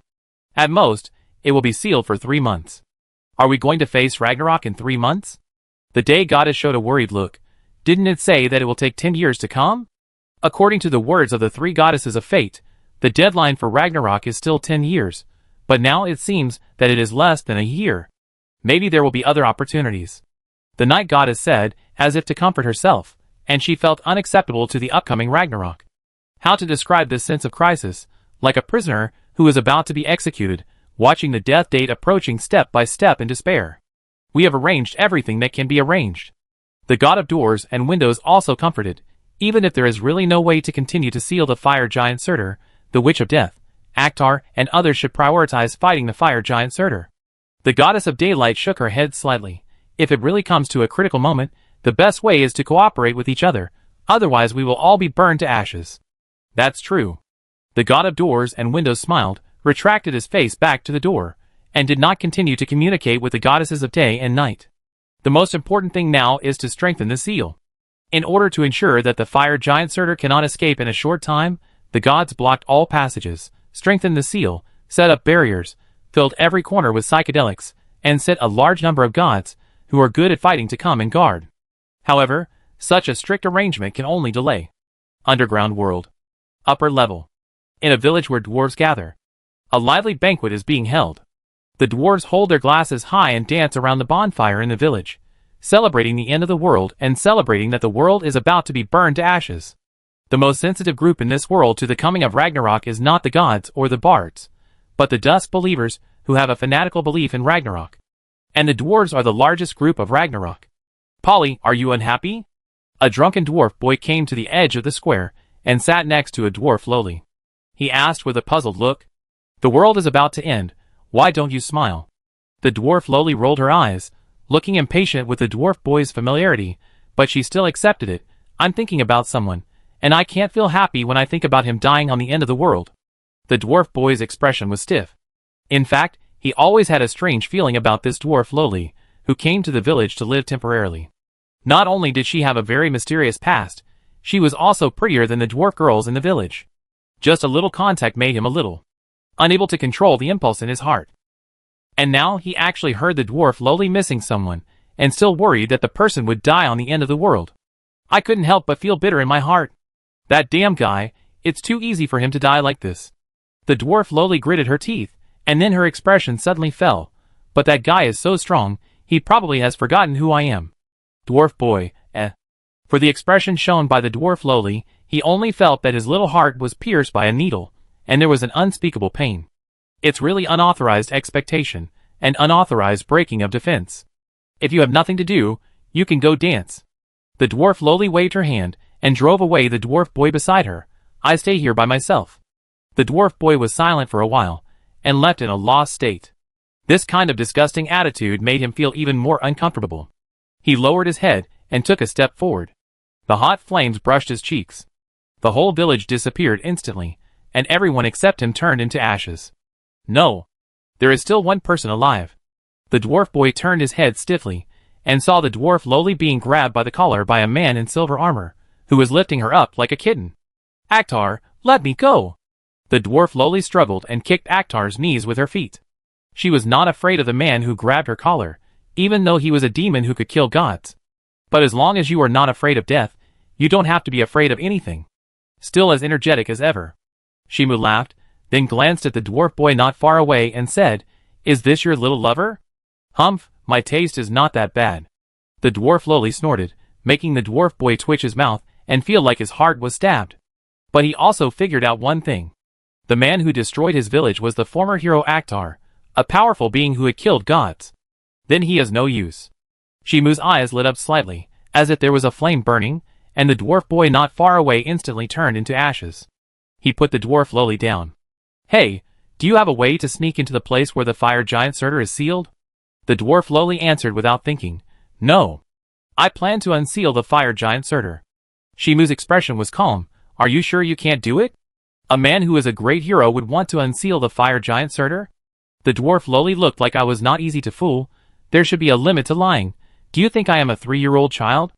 Even she had to admit that the man in front of her was a hero, and it was impossible for him to release the fire giant Surtur. It would be better to say that Akhtar would find a way to kill the fire giant Surtur. "I'm already a fallen hero, right?" Shimu spread his hands. "Isn't it normal for a fallen hero to want to release the fire giant Surtur?" The dwarf lowly twitched her lips. "I know whether I'm fallen or not. Before joining the witch camp, this man was a flawless hero. It was not until the death cult declared war on the world that his reputation gradually began to move towards the direction of corruption. But she never thought that Akhtar became a fallen hero. I'm really fallen." Shimu did not continue to argue, raised his hand and grabbed the back of the dwarf lowly's collar, and walked out of the village. The blindfolded nun waiting outside the village saw this scene, smiled, and walked towards Akhtar. Chapter 218. On the street, many dwarves were passing by, and they all cast their eyes on a strange pair. A knight in silver armor grabbed a cute little girl by the back of her neck with one hand, and headed towards the blacksmith shop in the distance. The dwarf little girl had a blank expression on her face. She felt the surprised gazes from all around her, and asked in a tone of giving up, "This is so embarrassing. Can you let me go?" Shimu raised the dwarf little girl so that she could meet his eyes. "Isn't it good that you don't have to walk by yourself?" The dwarf little girl shook her short legs, and looked at the man, with a bad taste expressionlessly. "I can't run away under the eyes of the devil. You don't have to carry me all the time." "Since you said so." Shimu suddenly stopped, stood in front of the blacksmith shop, and put the dwarf little girl at the door. "Don't run around unless you want to continue to be carried." After saying that, he walked into the blacksmith shop. The dwarf lowly hesitated after hearing this, and gave up the urge to escape. It should be impossible for her to escape under the eyes of the devil. "Hateful guy," she whispered, and kicked the door edge with her feet, venting her deep dissatisfaction.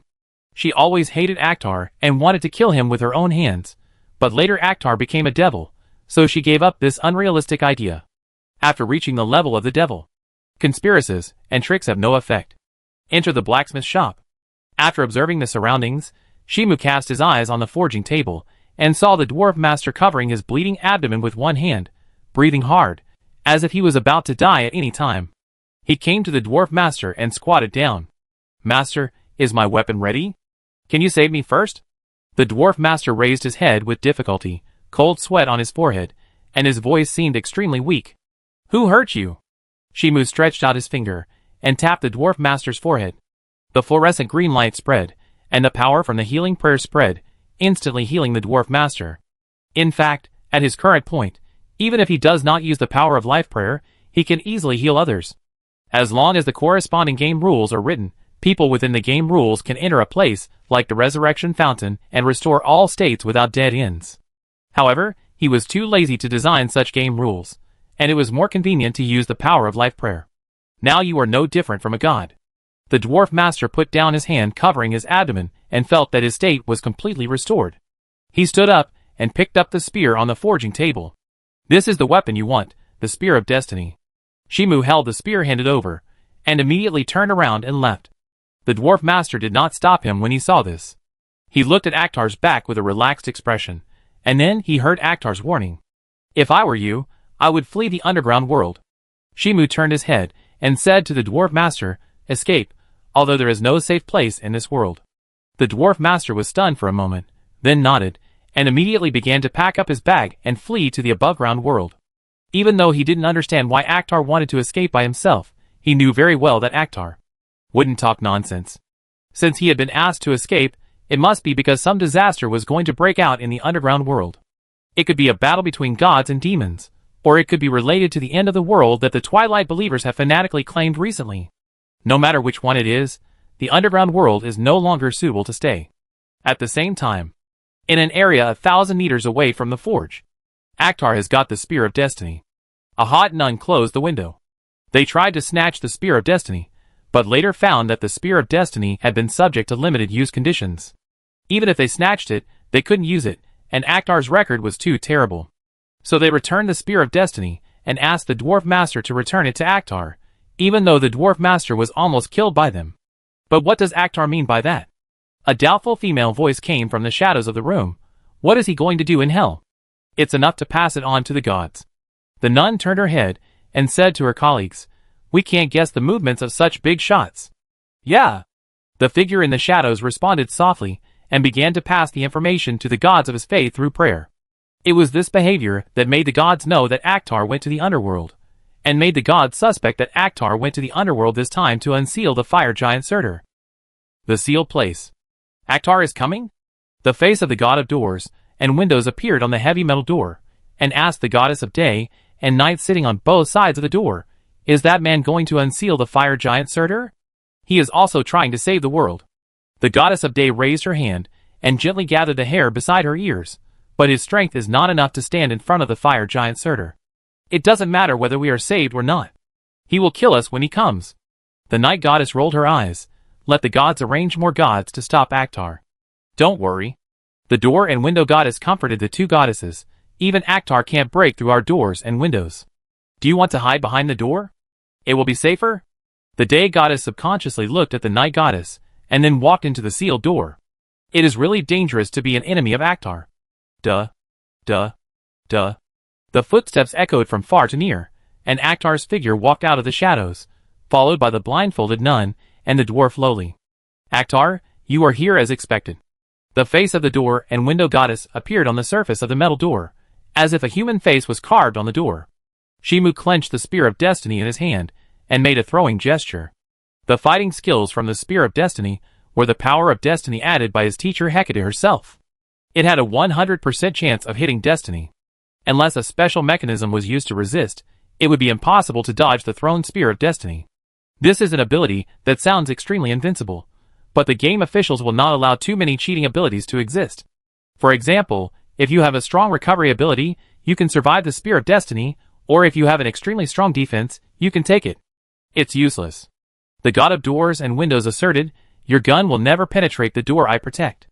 As the god of doors and windows, he has absolute control over doors and windows. As long as the doors and windows are closed, they can be given the characteristic of being unable to be opened. After all, the essence of a door is to isolate and protect.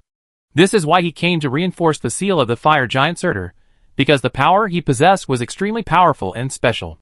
He certainly couldn't beat Akhtar head-on, but Akhtar didn't break his defense either. Both sides could only maintain a win-or-lose situation.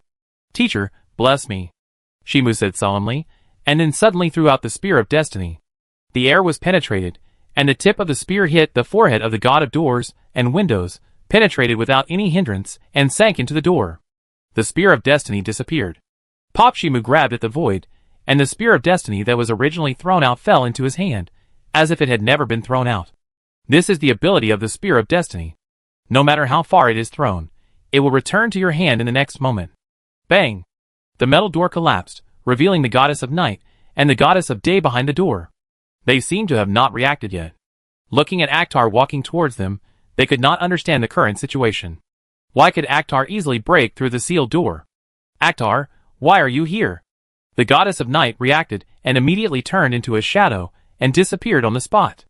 The goddess of day also planned to turn into light and disappear on the spot, but Akhtar threw the gun of fate and pierced her heart directly. He nailed her to the wall with the remaining force, and then a sword of death burning with black flames was placed on the neck of the goddess of day. "Don't move." Shimu's eyes were cold and scary.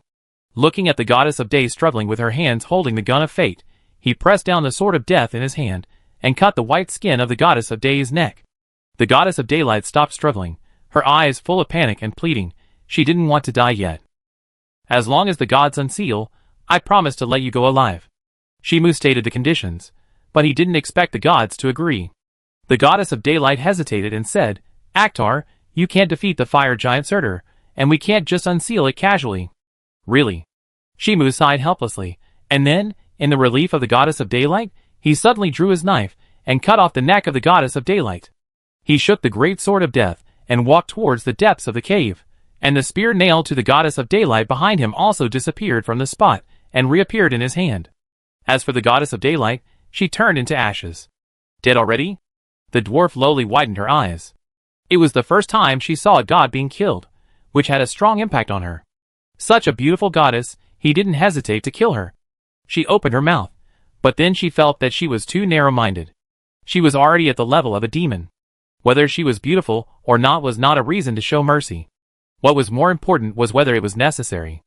As a demon, Akhtar had no reason to show mercy to the gods. The two sides were mortal enemies.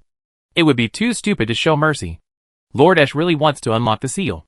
The blindfolded nun explained, facing the puzzled eyes of the dwarf lowly, Lord Akhtar is the Lord of Ashes chosen by fate. Only one of him, and the fire giant Surtur can survive. How is this possible? The dwarf lowly shook her head vigorously. How could Akhtar want to destroy the world? The reason for being chosen by Ragnarok is not only to be full of pure desire to destroy the world, but also to be full of love for this world. The blindfolded nun explained calmly, in the past, I thought that the necessary condition to become the Lord of Ashes was to be full of pure will to destroy the world, but as Ragnarok is approaching. She touched the silk covering her eyes.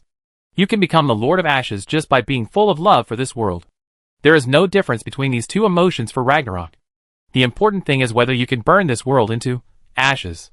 The dwarf lowly fell into confusion. Is that so? Could it be that Akhtar is really the destined Lord of Ashes, and now he comes to unlock the seal of the fire giant Surtur just to kill the fire giant Surtur with his own hands? Then should she tell Akhtar the secret method of sneaking into the sealed place? You can survive from Akhtar several times. The blindfolded nun squatted down, touched the dwarf lowly's head, and smiled gently. This is the guidance of fate from Ragnarok, otherwise why can you survive by chance? It really makes sense. The dwarf lowly felt that she could not refute it. She could always commit suicide in front of Akhtar, but she never died. Even after kidnapping Akhtar's lover, she could survive by chance. This can be explained by fate. Is my destiny to help Akhtar fight for the Lord of Ashes? She fell into self-doubt. Is this the guidance of fate from Ragnarok to her? Whether it depends on whether you believe it or not. The blindfolded nun said slowly, but Akhtar entering the seal will not harm you. If Akhtar dies in battle, then you will also be considered to have succeeded in revenge. The dwarf lowly reacted, if Akhtar successfully becomes the Lord of Ashes, I will also be considered to have obeyed the guidance of fate. It depends on whether you believe it is the guidance of fate. The blindfolded nun said gently, at least from what I have seen, this is the guidance of fate, and I also suggested that Lord Akhtar go to you. The dwarf lowly thought for a moment, folded his arms and said, since Akhtar is determined to die, I don't mind sending him to see the fire giant Surtur. And at this moment, Akhtar came out, and under the gaze of the blindfolded nun and the dwarf lowly, he shook his head helplessly. There is a more difficult guy inside. I have reached the seal of the god of the omnipotent domain, and I have no way to break the seal he set. Humph, is there something that the devil can't do? The dwarf lowly snorted, then let you see how mortals cross the barrier of the gods. Then I leave it to you. Shimu kept smiling, and didn't mind flattering the dwarf lowly. Let me see the means to surpass the devil. A long time ago, we predicted that one day the gods would strengthen the seal. The dwarf lowly took out a dagger, cut her palm directly, and smeared the air with blood. That's right, it was as if there was an invisible mirror in the air, allowing her blood to be smeared wantonly until a hole appeared. The road to the end of time, this is a road that my great-grandfather created with his own ability. Only people with the blood of my great-grandfather can open it. The dwarf lowly explained to Akhtar while smearing the hole in the air with blood, this hole can only be used once, and you will never come out after entering. She pulled back her hand and said to Akhtar, it's still not too late to escape now. In other words, you are no longer useful now. Shimu's eyes suddenly became dangerous. It doesn't matter if I kill you? The dwarf lowly was slightly stunned, and gritted her teeth and said, Humph, do you think I'm afraid of death? Shimu took out the sword of light, and then turned and walked into the hole in the stubborn eyes of the dwarf lowly. With the experience value of the dwarf lowly, it's not worth it for him to do it. She was fooled. The dwarf lowly realized this instantly. I'm afraid Akhtar never intended to kill her from beginning to end. He just wanted to see her angry and unwilling expression. Damn it, go to hell, you bad guy. She stamped her feet in anger, venting her dissatisfaction, and then ran back the way she came. If she doesn't run now, she will be burned to ashes soon. Chapter 219. The Road to Nowhere. This is a road that does not exist in theory, but actually exists. As long as it is successfully built, you can go anywhere.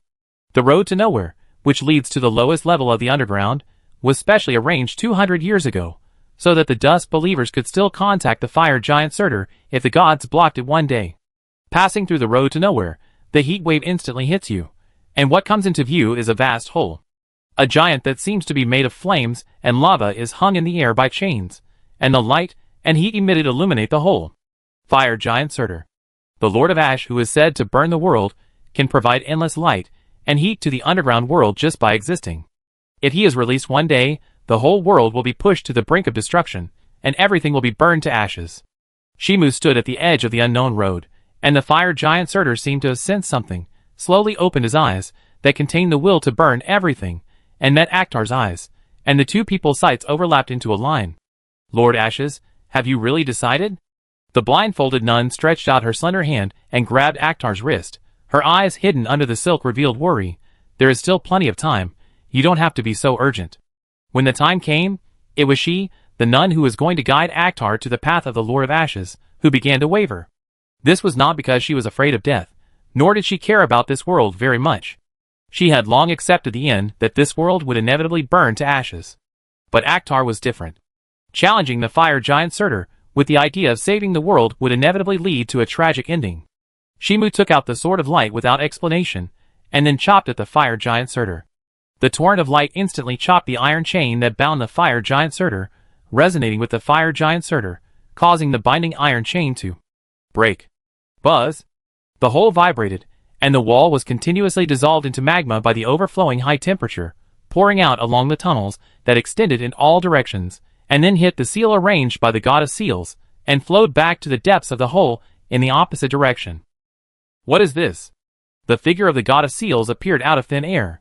It was a man with lines on his face, floating in magic circles around him, isolating himself from any influence from the outside world, and keeping himself under the protection of the seal. He observed the surroundings, watching the iron chain that bound the fire giant Surtur breaking continuously, and then suddenly turned his sight in the direction of his vision, looking at Akhtar standing in the air and scolding. Akhtar, what are you doing? You should focus on yourself first. The bound fire giant Surtur suddenly moved, activated the power from Ragnarok, reversed the order of cause and effect, and set it to catch the god of sealing first.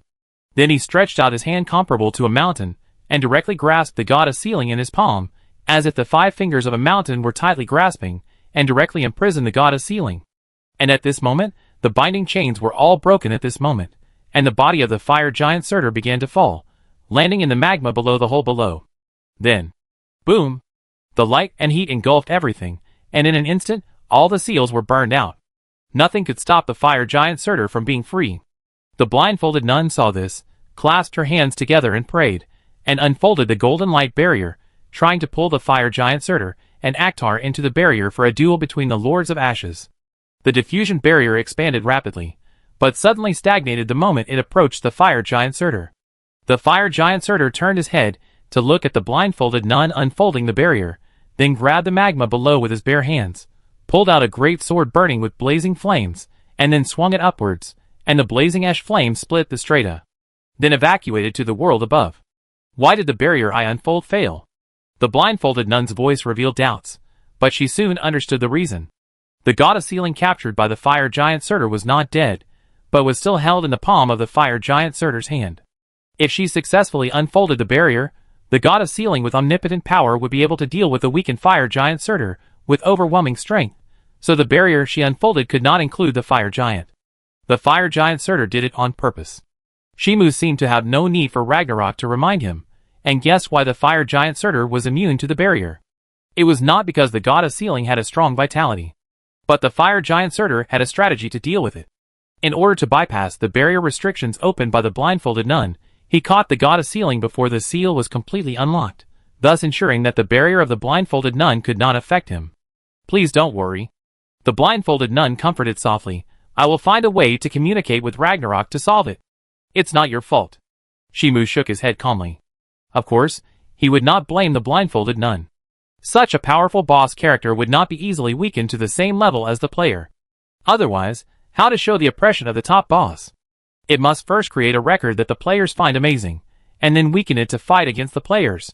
Even if the God of Seal does not stupidly deliver it to the door, the fire giant Surtur, who has been prepared in advance, has already split himself and created a split that can kill himself as long as he weakens himself, ensuring that the barrier will not be successful. However, this does not mean that the fire giant Surtur cannot be defeated. Just wait for the blindfolded nun to communicate with Ragnarok, and let the fire giant Surtur voluntarily fight with him. Otherwise, the fire giant Surtur's thinking logic is to burn the world by all means. In order to achieve this goal, it is worth it even if he avoids a fair fight with Akhtar. As for other things, I don't care. Please wait for me for a day. No, half a day. The blindfolded nun clasped her hands together and said to Akhtar, I will definitely create an environment for you to kill the fire giant Surtur. Yes. Shimu responded softly, closing his eyes slightly, communicating with the mayor, asking him to rush to his side immediately. At the same time, Sky City. What a pity, I still want to talk to you more about Akhtar. Yasaki looked at the girl with milky white hair who stood up and was about to leave, sighed with regret, and then looked out the window. Then she saw a shocking scene. A huge pillar of fire suddenly burst out at the end of her vision. The whole world suddenly became very bright, and the sky was dyed with an almost ominous dim yellow, which made people feel strongly uneasy. And this was because she was far away, closer to the area where the flame pillar suddenly emerged. The temperature soared to a level that people could not survive. Pedestrians walking on the street suddenly spontaneously combusted and screamed and turned into ashes. Houses, rivers, and animals were all evaporated under the scorching heat, as if they had entered the Ragnarok described by the wandering poet. Is this Ragnarok? The little mare widened her beautiful eyes, and then directly smashed the window, and disappeared in the room in the blink of an eye. Seeing this, Asaki frowned slightly, picked up the teacup on the table and took a sip. Because she mastered the power of fire, she could have a general perception of the power of the pillar of fire that emerged from the sky, which had surpassed her previous understanding of power. Has the fire giant Surtur been unsealed? She calmly analyzed the current situation, and then saw a figure that seemed to be made of flames and lava appear on the horizon. The legendary fire giant Surtur really descended into the world. The flames flickered. Surtur looked indifferently at the goddess of life, who was as small as an ant, and then looked at the witch of death, who appeared out of thin air. These two women were waiting for him in advance. It doesn't matter. No matter what the enemy is, they are all targets to be burned, even if it is the omniscient God in person. Half a day. There is only half a day. If the world cannot be burned within half a day, the rules from Ragnarok will change, forcing him and Akhtar to fight for the position of the only Lord of Ashes. But if the world is burned within half a day, the rules of Ragnarok will not take effect, and Akhtar can be crushed to death at that time. And if the world cannot be burned within half a day. Thinking of this, the fire giant Surtur waved the temporarily condensed lava sword in his hand, and the raging ash flames flooded everything in sight. The terrifying high temperature that broke out was like the sun falling from the sky to the earth, burning everything on the earth. Bang! The raging flames were suddenly pierced, and the chest of the fire giant Surtur was also pierced. The endowment of death. The consciousness of the fire giant Surtur was briefly stagnant.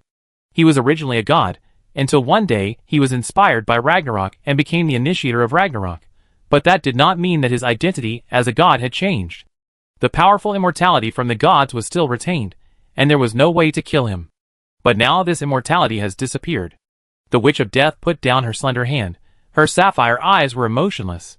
She was not happy that she had seriously injured the fire giant Surtur, but on the contrary, she felt a little worse. The consciousness of the fire giant Surtur was temporarily stagnant, and he fell back slightly, and then he stood up suddenly, and the lava sword in his hand slashed down suddenly. Death has no meaning for him. Unless someone can seize his identity as the Lord of Ashes, the support from Ragnarok will not disappear, which means that he can't be killed.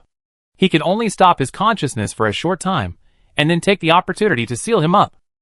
But he has the flame of burning all ashes, so there is no way to seal him, unless the omniscient God comes to seal him personally. The fire brings coldness. The girl's pleasant voice suddenly came, and then a girl with a beret and long light red hair appeared. She put her fingers in front of her mouth and lied to the fire giant Surtur. However, this, contrary to common sense, was successfully fulfilled. The red flame suddenly turned into cold white, directly freezing the fire giant Surtur, and also took advantage of this opportunity. Unfold the scenery from the beginning of creation. The color which in the distance waved her brush and created a battlefield for everyone that was different from the present world. The scenery of the world suddenly changed. The lightless abyss sea appeared, and then a ray of light tore through the darkness, and the body of the frozen fire giant Surtur suddenly moved. The light bound to him was invalid. My strength is almost exhausted. The goddess of lies took a few steps back. In order to successfully launch the lie, she directly used up most of her strength. Who made her lie target the flame of ash, and it would be impossible to succeed without investing most of her strength. That's enough, the goddess of life said in a gentle voice, but her eyes did not leave the fire giant Surtur. She had only fought twice before to confirm the fire giant Surtur's true strength. Although the fire giant possessed very powerful strength, it was not really omnipotent. Otherwise, the goddess of lies' previous lies would not have worked, because the omnipotent strawman has all-round countermeasures for his own abilities, and it is impossible to leave obvious loopholes. But the fire giant Surtur left this obvious loophole, although it has been filled now. But that also shows that Surtur has not completely reached the level of generalizing. The so-called omnipotent power was more like encountering danger, and then received corresponding support through Ragnarok. The goddess of life stepped away and disappeared on the spot, gently patting the cheek of the fire giant Surtur with her hand, launching the interference from the power of life, and modifying the life form of the fire giant Surtur. The life that had no end was modified into a life that could only live for 1 second. The fire giant Surtur quickly aged, and the flames on his body quickly disappeared. Then the support from Ragnarok came. The breath of the fire giant Surtur quickly recovered, and he also learned how to defend against life interference and keep his life form fixed. This is the power from Ragnarok. Coming from the end of all things, it naturally means that Ragnarok contains everything, which can also provide all solutions for the fire giant Surtur. It cannot be killed, and any means can be dealt with through Ragnarok, plus the power support provided as Ragnarok approaches. This is an almost unsolvable existence. However, before the fire giant Surtur adapts to all means, it is enough to delay the fire giant Surtur. However, no one knows what the fire giant Surtur is thinking. He suddenly threw the lava sword in his hand into the abyss, and ignited the abyss directly. The flame of ash filled every corner. Boom! The painting on the abyss was burned and a hole was opened. The fire giant Surtur escaped through the burned hole, came to the junction of life and death. I have been waiting for you for a long time. The goddess of death stood not far away, looking at the descending fire giant Surtur and said, "Here we can let go and fight." Chapter 220. The ruby-like eyes of the fire giant Surtur reflected the figure opposite, a mature woman wearing a suit, with ink-like hair falling to her peach-like hips, holding a sickle in one hand to harvest life. From a human perspective, she is a truly beautiful woman, but he noticed the threat of the goddess of death. The flames on the surface of the body burned more fiercely, and the fire giant Surtur suddenly swung his fist, reversing the cause and effect of the punch, setting it to hit the goddess of death first. The hot ash flames drew a gorgeous trajectory in the void, and the goddess of death also swung a sickle with death as the end, slashing it head-on at the oncoming fist. Both sides launched a nearly sure hit and sure kill attack. If it were not for the mutual cancellation of the sure hit effect, then factors other than the sure hit would need to be considered. The sickle light passed through the void, as smooth as a hot knife cutting through butter, directly opening the fist of the fire giant Surtur, and cutting most of his body together. Then, thousands of scythe slashes flashed by, directly chopping the fire giant Surtur into pieces, and each strike led to death. Boom! The fire giant Surtur, whose body collapsed, erupted into a raging wave of flames, engulfing everything in sight. The goddess of death swung her scythe lightly, directly spreading the flames that were coming towards her, and her cold eyes did not change at all. She was not worried that she would be hit by the fist of the fire giant Surtur. Although that punch contained a guaranteed hit effect, she could also swing a knife with a guaranteed hit effect, and she could also attach a guaranteed break defense effect to that knife. The result was a sure hit sickle, coupled with her defense breaking effect, which directly cut the fire giant Surtur into pieces. And at this moment, the support provided by Ragnarok arrived. Buzz! The fire giant Surtur was reborn, and his breath showed no signs of weakening. He punched the goddess of death again, which also contained a fist that reversed the order of cause and effect, but it contained the effect of burning everything. The goddess of death swung her sickle to meet him, but the effect was completely different from before, leaving only clear damage on the fire giant Surtur's mountain-like arm. If the fire giant Surtur had the Sword of Light in his hand, he would probably not have any injuries at all. The situation became tricky. The present world. The underground world. The little mare walked straight on her legs and came to Akhtar's side. Her delicate face revealed vigilance, looking around the huge hole, as if she was worried that the fire giant Surtur would suddenly appear, until Akhtar patted her shoulder. Don't worry too much. Shimu chuckled and looked at the little mare's eyes. The fire giant Surtur has gone to the surface. Is Ragnarok coming now? The little mare subconsciously hugged Akhtar's arm. She was unconsciously seeking a sense of security. You should ask Teacher Hecate about that. Shimu shook his head slightly and smiled at the little mare. Now what I need to consider is killing the fire giant Surtur. The little mare looked at Akhtar's calm expression, and the urgency in her heart also relaxed. Sometimes people are so strange. As long as they see that the person they rely on is very calm, the tension in their hearts will disappear. Although she knew the difference in strength between the enemy and us. The fact that the fire giant Surtur was besieged as soon as he went out shows that Teacher Hecate has arranged everything. Shimu sat down cross-legged, holding down the trembling Sword of Light with his hand. This weapon made by the fire giant Surtur himself was cheering, wanting to get rid of the constraints of the gods, and go to the side of the fire giant Surtur. When my nun adjusts the ritual, the teacher's arrangement should come. He smiled at the mare. Partner, if I lose, you go find a guy called the devil outside the realm. He will find a way to keep you alive. I'm not interested in accepting the soul of a horse. A frivolous male voice came from the void, and a man with short blue hair appeared out of thin air. He was holding a burning cigarette, and sat next to Akhtar. The souls that can be chosen are all extraordinary. The partner is the fastest horse in the world. Shimu retorted, is there anyone more suitable than a partner? The demon from outside the world was silent for a moment, and then changed the subject. The fire giant Surtur was sent to the border of life and death. If nothing unexpected happens, he will not be able to escape in a short time. Shimu shook his head slightly, raised his hand, and ignited a ball of ash flame. I can now feel the existence of Ragnarok. He will give guidance on almost everything that burns the world. If the fire giant Surtur wants to escape from the border of life and death, I am afraid Ragnarok will really give guidance. The demon from outside the world twitched his mouth. Why didn't you say it earlier? I just discovered that Ragnarok has this effect. Shimu explained, making the demon from outside the world look helpless. Originally, he was thinking of waiting for the blindfolded nun to complete the ceremony, and take Akhtar directly to the border of life and death.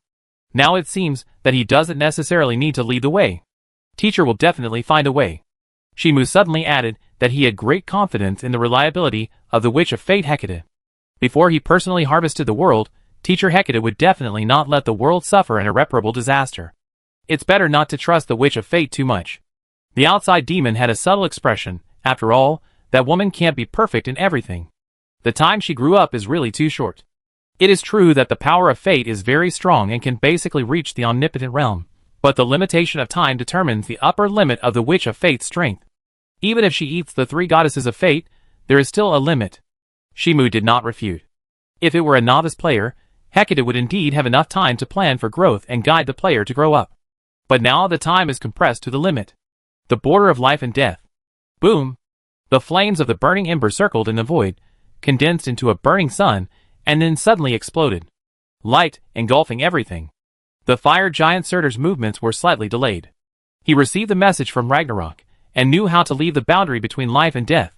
If you want to burn this world in half a day, you can't get entangled with the goddess of life, the witch of death, and others. Although they are the top existences in this world, they can't represent the world after all. They can only be regarded as a minority of life in this world. It is obviously not worth wasting a lot of time to eliminate these few minorities. So after fighting for a while, he confirmed that he couldn't eliminate them as soon as possible, so he changed his plan. Prioritize eliminating most of the lives that can be easily eliminated. Buzz! The void trembled, and the fire giant Surtur stretched out his hand to penetrate the void, and then suddenly tore it, and threw his body into the torn portal. What is this place? The fire giant Surtur stepped out of the portal, and took a look at the place where he was. This place was different from the present world he expected. It was an endless grassland, but the grass was purple, and the air contained strong poison. Not far away stood the creation witch. She sat elegantly on a wooden chair, holding a book in one hand and reading it. After noticing the arrival of the fire giant Surtur, she put down the book with regret. You seem to be very interested in burning life? She asked, and then snapped her fingers, and saw strange lives coming out from the endless purple grassland, with more than hundreds of species and styles. This is different from the biosphere created by the goddess of life. Let's see if we can burn them all. I also want to see if there is any life surviving in the world of ashes. The fire giant Surtur said nothing, and suddenly swung a fist at the witch of creation. The flame strong enough to burn gathered on his fist, and the overflowing high temperature instantly ignited the boundless purple grassland. If he wanted to unlock this kingdom in his heart, the best way was to kill the owner directly, rather than entangle with the creatures of the kingdom in his heart. Otherwise, he would waste a lot of time. Boom! The fist landed, and the terrifying shock wave spread. The earth rose like a wave, and then dissolved into magma under the high temperature of the explosion. If someone looked down from the sky, they would find that a huge hole appeared in the middle of the grassland. It was bottomless and flowing with hot magma. Paw! The sound of a slap that could not kill even a mosquito fell gently on the cheek of the fire giant Surtur. The creation witch, who should have been burned to ashes by the flames, appeared safely and slapped the fire giant Surtur's cheek, as if provoking. The fire giant Surtur's ruby-like pupils moved, staring at the woman who appeared in front of him in an instant, and subconsciously wanted to raise his palm to slap her, but his wrist lost the ability to move, and the whole person could not move. Could it be that his body was interfered with by the power of life again? No. It was not interfered with. His life form was indeed solidified, but unnecessary things were added on the basis of solidification, causing problems in his body operation. His consciousness began to blur, and the body of the fire giant Surtur was unstable and fell to the ground, and his body fell into the hole he had smashed. During the fall, the body originally made of lava and flames turned into flesh and skin, shedding the original elemental life form. The ability revealed is a bit like the omniscient god. The creation which looked extremely calm, watching the flame suddenly ignited on the surface of the fire giant Surtur, constantly burning her rapidly recovering body. After reaching her current height, even if the ability is not the type to unfold the kingdom of the heart can be unfolded by generalizing the height of the partial. And she also used the characteristics of the kingdom of the heart to continuously add unnecessary life information to the fire giant Surtur. This was theoretically enough to turn the fire giant Surtur into a life without self-consciousness, but the continuous support from Ragnarok made the fire giant Surtur spontaneously untie her influence. Even if the life form is changed, it will change back under the correction of Ragnarok. With this in mind, the creation which gave up changing the fire giant Surtur into a flesh and blood life, and instead input information from elemental life, but this information contained the subtle life form of self-destruction. When it encounters irresistible danger, it will destroy itself and the enemy through self-destruction. Information input is completed. Boom! The body of the fire giant Surtur exploded in an instant, and the spreading light and heat engulfed the grassland. In the light and heat, the fire giant Surtur was resurrected again, and his breath became stronger, and he knew how to prevent himself from being affected by the added life information. The previous means of the creation which had failed. Even an ant can burn the world with such strong support. The creation which made such a judgment. She didn't care much about the fire giant Surtur. If it weren't for the existence of Ragnarok, it would only take a moment to kill the fire giant Surtur. But is there no limit to such support? She asked, and modified the attack method. This time, she didn't add unnecessary life information to the fire giant Surtur. This method no longer worked for the fire giant Surtur. Instead, she created a dependent symbiotic life, which of course could be understood as a virus, but this virus was aimed at elemental life. The ground burned into lava, and suddenly many tiny flames merged into the flames burning on the surface of the fire giant. Then, they split and multiplied like cancer cells, and turned into human faces on the surface of the fire giant. In just a breath, millions of human faces appeared on the surface of the fire giant, and they laughed sharply and unpleasantly. This scene was creepy. Bang! The fire giant Surtur knelt on one knee, and tore off the millions of human faces on his chest with his palm, but found that there was no effect at all. Even if some of the faces were torn off, more human faces would appear. And these faces could also devour his body heat. Weird means. Difficult woman. The fire giant Surtur made such a judgment. It was the first time he found that he, as an elemental life, would get sick, and this disease would take his life. But it was just difficult and weird. With the support of Ragnarok, the fire giant Surtur instantly understood the solution, and his life form changed, causing the fire elves that originally parasitized his body to die naturally. Time passed. Half a day had passed. Lord Akhtar, the ritual is ready. The blindfolded nun put down her clasped hands and explained to Akhtar softly, "You just need to go to the fire giant Surtur, and you can have a head-on duel with him. Shimu stood up and took out the great sword of death. Then, the void was suddenly torn apart, and the fire giant Surtur walked out, looking at Akhtar with his ruby eyes. Chapter 221. Magic Kingdom. The Great Library. Hecate suddenly stopped flipping through the books, and picked up the teacup on the table. As the tea in the cup rippled, her apprentice Akhtar and the fire giant Surtur appeared. Fate has reached the most critical turning point. If Akhtar cannot defeat the fire giant Surtur, then this world will be burned by the fire giant Surtur. Even if the Witch of Death, the Goddess of Life, and others show stronger strength than the fire giant Surtur, they will soon be adapted to by the fire giant Surtur until the Goddess of Life and the Witch of Death are helpless. But Akhtar's victory over the fire giant Surtur is not necessarily a good thing. The influence of Ragnarok will turn her apprentice into the Lord of Ashes, and this process can only be slightly delayed. Of course, she could also try to stop him. As Akhtar's teacher, she had more than a dozen ways to stop him from challenging the fire giant Surtur, but stopping him would not save the world, but would make Akhtar lose the power to choose. She herself did not like others making decisions for her, so she would not make decisions for Akhtar.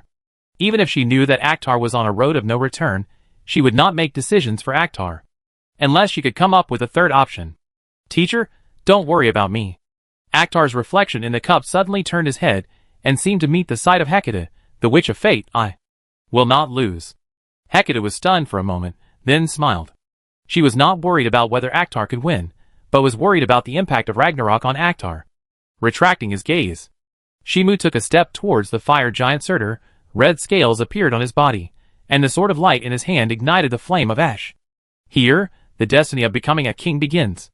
The blindfolded nun also clasped her hands at this moment, and activated her unique authority. The dim enchantment spread, and everything it passed turned gray and white. As if all colors were taken away, only Akhtar and the fire giant Surtur retained bright colors. The enchantment that was deployed this time was very smooth, ensuring that there were no outsiders, allowing the fire giant Surtur and Akhtar to start a fateful duel. Only the winner can become the king of the world of Ash. The fire giant Surtur's eyes were indifferent, feeling his power continuously weakened, and his originally magnificent body was constantly shrinking until his size reached the same as Akhtar. He seemed to have returned to the weak period of the gods, but he still retained the experience of using power when he was the Lord of Ashes, and he undoubtedly had an absolute advantage over Akhtar. Thinking of this, Surtur lowered his body, stepped suddenly into the void, and came to Akhtar as if ignoring the distance limit. He immediately swung his fist with the premise of a sure hit. Clang! A long spear pierced through, and hit the fist of the fire giant Surtur accurately, blocking the punch with a sure hit effect. The spear also had a sure hit effect, so it could offset his sure hit effect. Surtur drew back his fist, and suddenly jumped back, while Shimu took the opportunity to release the sword of light, and the almost unavoidable light slash directly submerged Surtur, and cut open the thick rock layer of the underground world. Is the battle over now? The demon from outside the world sat cross-legged outside the barrier, showing a surprised expression. Without the support of Ragnarok, the fire giant Surtur is so weak. Surtur, who used to be a god, mastered forging in fire, and the sword of light was made by him. A strange man explained not far away. The demon from outside the world looked in the direction of the voice, and saw a man, with a lot of wrinkles on his face walking over. His breath was very weak, and his clothes were tattered. The surface of his body was still wrapped in the flame of ash, which kept burning his flesh and blood. This symptom was like being infected with the flame of ash. God of Seal, you are still alive? The demon from outside the world said with a surprised look on his face, and saw the God of Seal rolled his eyes, and came to sit cross-legged beside him. I won't die that easily. Really? The demon from outside the realm withdrew his gaze, and seemed to have no interest in the God of Seals. The so-called seal was meaningless to him, who controlled the power of the outside world, and he could easily escape it anyway. The God of Seals was not in a hurry to talk to him when he saw this. This duel between the Lord of Ashes would not end so quickly. And it was as expected. The fire giant Surtur suddenly appeared, as if teleporting behind Akhtar, and swung a fist containing flames. This was the method he used to escape the seal through the Ragnarok fake move, and he knew how to move freely in different spaces. This punch also contained the effect of a sure hit. Clang! Shimu swung the Spear of Destiny again, offsetting the fist containing the sure hit effect, and also pierced the fist of the fire giant Surtur. Then his Spear of Destiny was held back by the fist that pierced through it. The fire giant Surtur's eyes were cold and terrifying, as if he could not feel any pain at all, and just took advantage of the situation to activate his forging power. This spear actually contained the effect of a sure hit, so he only needed to reforge the spear to erase the sure hit effect contained in the spear. And Akhtar, who lost the sure hit effect, would be at his mercy. Shimu seemed to have realized this problem, and immediately released the Sword of Light in his hand, wanting to blow the fire giant Surtur away. However, the Sword of Light, which was always invincible, suddenly misfired at this moment, and could not release the light slash that was always invincible in the past. This was a matter of course. After all, the Sword of Light was made by the fire giant Surtur himself, so there was naturally a way to make the Sword of Light disappear. Survive in the world of death. Shimu immediately changed the battle plan and launched the Kingdom of Death. The fire giant Surtur decisively let go of the hand holding the Spear of Destiny, and flew backwards like a bullet, avoiding the kingdom in Akhtar's heart. Although the time was very short, he had completed the reforging of the Spear of Destiny, making the spear lose the effect of a sure hit. And this also means that Akhtar has no way to offset the sure hit. So that's it, I forgot that you have the power of forging. Shimu looked down at the Spear of Destiny in his hand, which looked like a dead tree, and could clearly feel that the Spear of Destiny had lost its sure hit effect. But you don't think I can win if I lose the Spear of Destiny, right? The fire giant Surtur didn't speak, and fell on the magma below the hole. In his eyes, everything would burn into ashes. Who would talk to a pile of ashes? There was no need at all. Nothing more to ask for than burning the world. This is the necessary condition for being the Lord of Ashes. And guys like Akhtar can also be chosen. There is no way to understand it at all. Are you dumb? Shimu tilted his head, threw away the Spear of Destiny in his hand, and immediately took the initiative to attack the fire giant Surtur. Surtur did not choose to fight with him, but ran towards the discarded Spear of Destiny, and activated the power of forging the moment he grasped it, shaping it into the shape of the weapon he wanted. The Spear of Destiny, which was originally like a dead tree, twisted in an instant, and a spear burning the flame of ash was born. As the god of forging, without weapons, his strength will be greatly reduced, but as long as there are suitable materials, he can immediately forge a suitable weapon. Hold the spear tightly. Surtur looked at Akhtar rushing towards him, attached the effect of a sure hit to the flame spear, and then threw it out suddenly.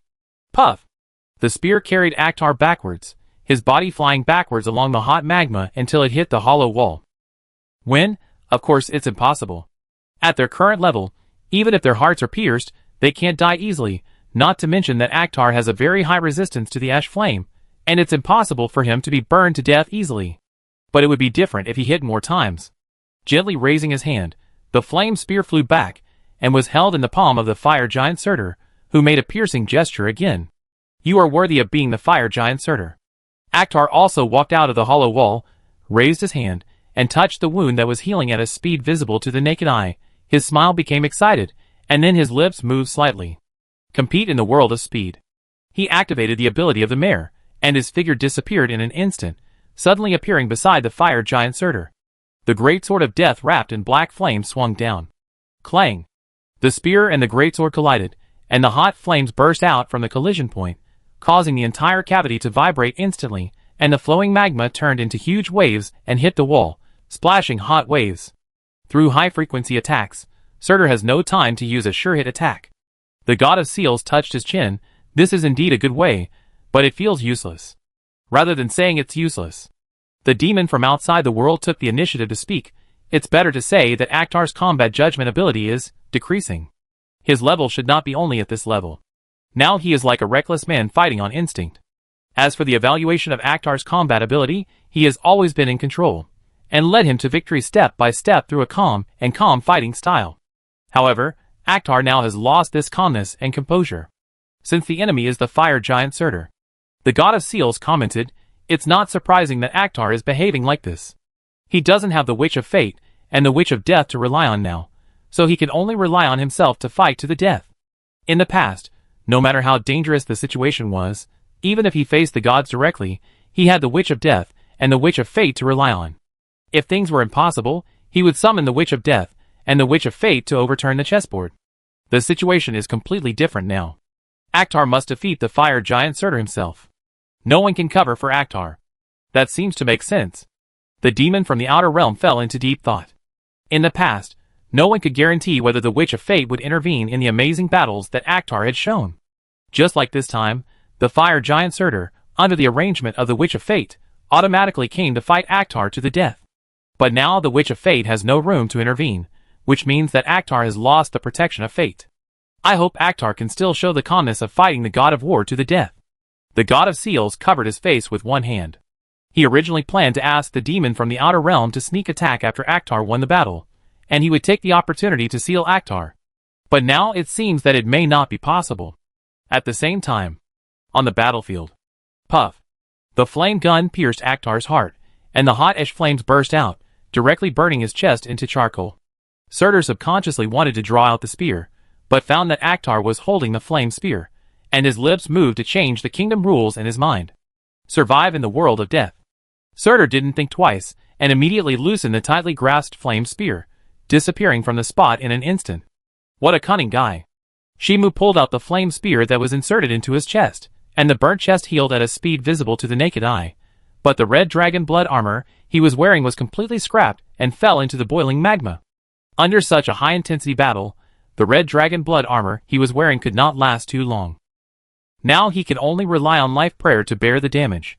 But in this way, you can't use this annoying gun, right? He held the flame spear tightly, and could feel the struggle of the flame spear. Can you take out any other weapons now? Surtur did not answer, his ruby eyes reflected Akhtar's appearance. Did he think too much before? This man was actually only at this level, not a very difficult guy. Before, he could rely on the support of Ragnarok, so he didn't need to think too much in battle. The battle logic was to bear the damage, and then get the support of Ragnarok, so that he could grow until the enemy could not use more effective means. Now he did not take the initiative to support Ragnarok, so he began to change the battle mode and began to use his brain to think. But Akhtar's fighting talent was not as expected.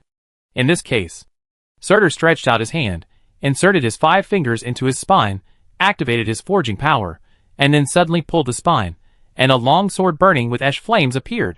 Shimu raised his mouth and said, "Can you even forge your own body?" Surtur ignored Akhtar's words, and with his palm, he wiped the long sword burning with the flame of ash. The flame on the long sword suddenly changed, and turned into a color close to dusk. After reaching omnipotence, the same ability can also play different effects. Taking the flame of ash as an example, it can be turned into an unavoidable light or a slash that burns everything. This is the reason for generalizing from a single example. By constantly deepening one's own abilities, a more comprehensive and powerful effect can be exerted. And now he is strengthening the effect of burning everything. Can win. Surtur disappeared from the spot and appeared 10 meters away from Akhtar. Then he suddenly waved the long sword in his hand, and the flame carrying the burning effect turned into a sun and slashed through, directly cutting Akhtar in half. Chapter 222. Lost? The god of seals widened his eyes, watching Surtur swinging his flaming sword, launching a series of slashes, and completely submerging Akhtar. It's our turn to fight next. He stood up, even though he knew he was no match for the flame giant Surtur. But he had to buy time to wait for the god of all-knowing to unseal. It's not over yet. The demon from the outer realm shook his head, staring at Surtur swinging his sword. If Akhtar had been killed, Surtur should have stopped swinging his sword, but the reality was that Surtur did not stop, but swung his sword more fiercely, as if Akhtar was still alive. Boom! The hot dragon breath burst out, instantly submerging the flame giant Surtur swinging his sword. Although he was slashed by Surtur in an instant, it was enough to reverse the situation. Shimu walked out of the fire, and casually threw away the flaming spear. His body remained intact, and the faint scars were disappearing rapidly. Theoretically, he should have been burned to ashes the moment he was cut in half, not to mention that Surtur also added so many knives. Is that the advanced use of the flame of ashes? He moved his wrist, and the great sword of death in his hand turned over. It's really an unexpected way to use it. Surtur, This guy had previously unfolded the kingdom of life, and used his almost unkillable vitality to withstand his slash. Otherwise the battle would have ended with the first knife. The strength of this vitality has reached the level of the companion of the goddess of life. You seem surprised? Shimu casually threw away the flaming spear and walked toward Surtur step by step. Come on, let's fight each other. Since Surtur has the ability to hit the target, the advanced use of the flame of ash, and the ability to move at will, then change the battle strategy. Fight in the most brainless way. As long as my blood volume and recovery speed are fast enough, I can't be killed. This is a fighting method that is widely praised by players with poor hand-eye coordination. At the same time, on the other side, the Witch of Death glanced at the smiling goddess of life next to her. This woman seemed very happy that Akhtar used the kingdom of life. What's wrong? The goddess of life smiled gently, met the cold eyes of the witch of death, raised her hand, and gently gathered the hair by her ear. Using the unfolded kingdom of life to increase your tolerance rate is the most appropriate way at present. Even if Akhtar doesn't unfold the kingdom of life, he can still win. The witch of death commented calmly. Although this seemed like a statement made in anger, it was a judgment she made after fully understanding Akhtar. Well, I believe so too.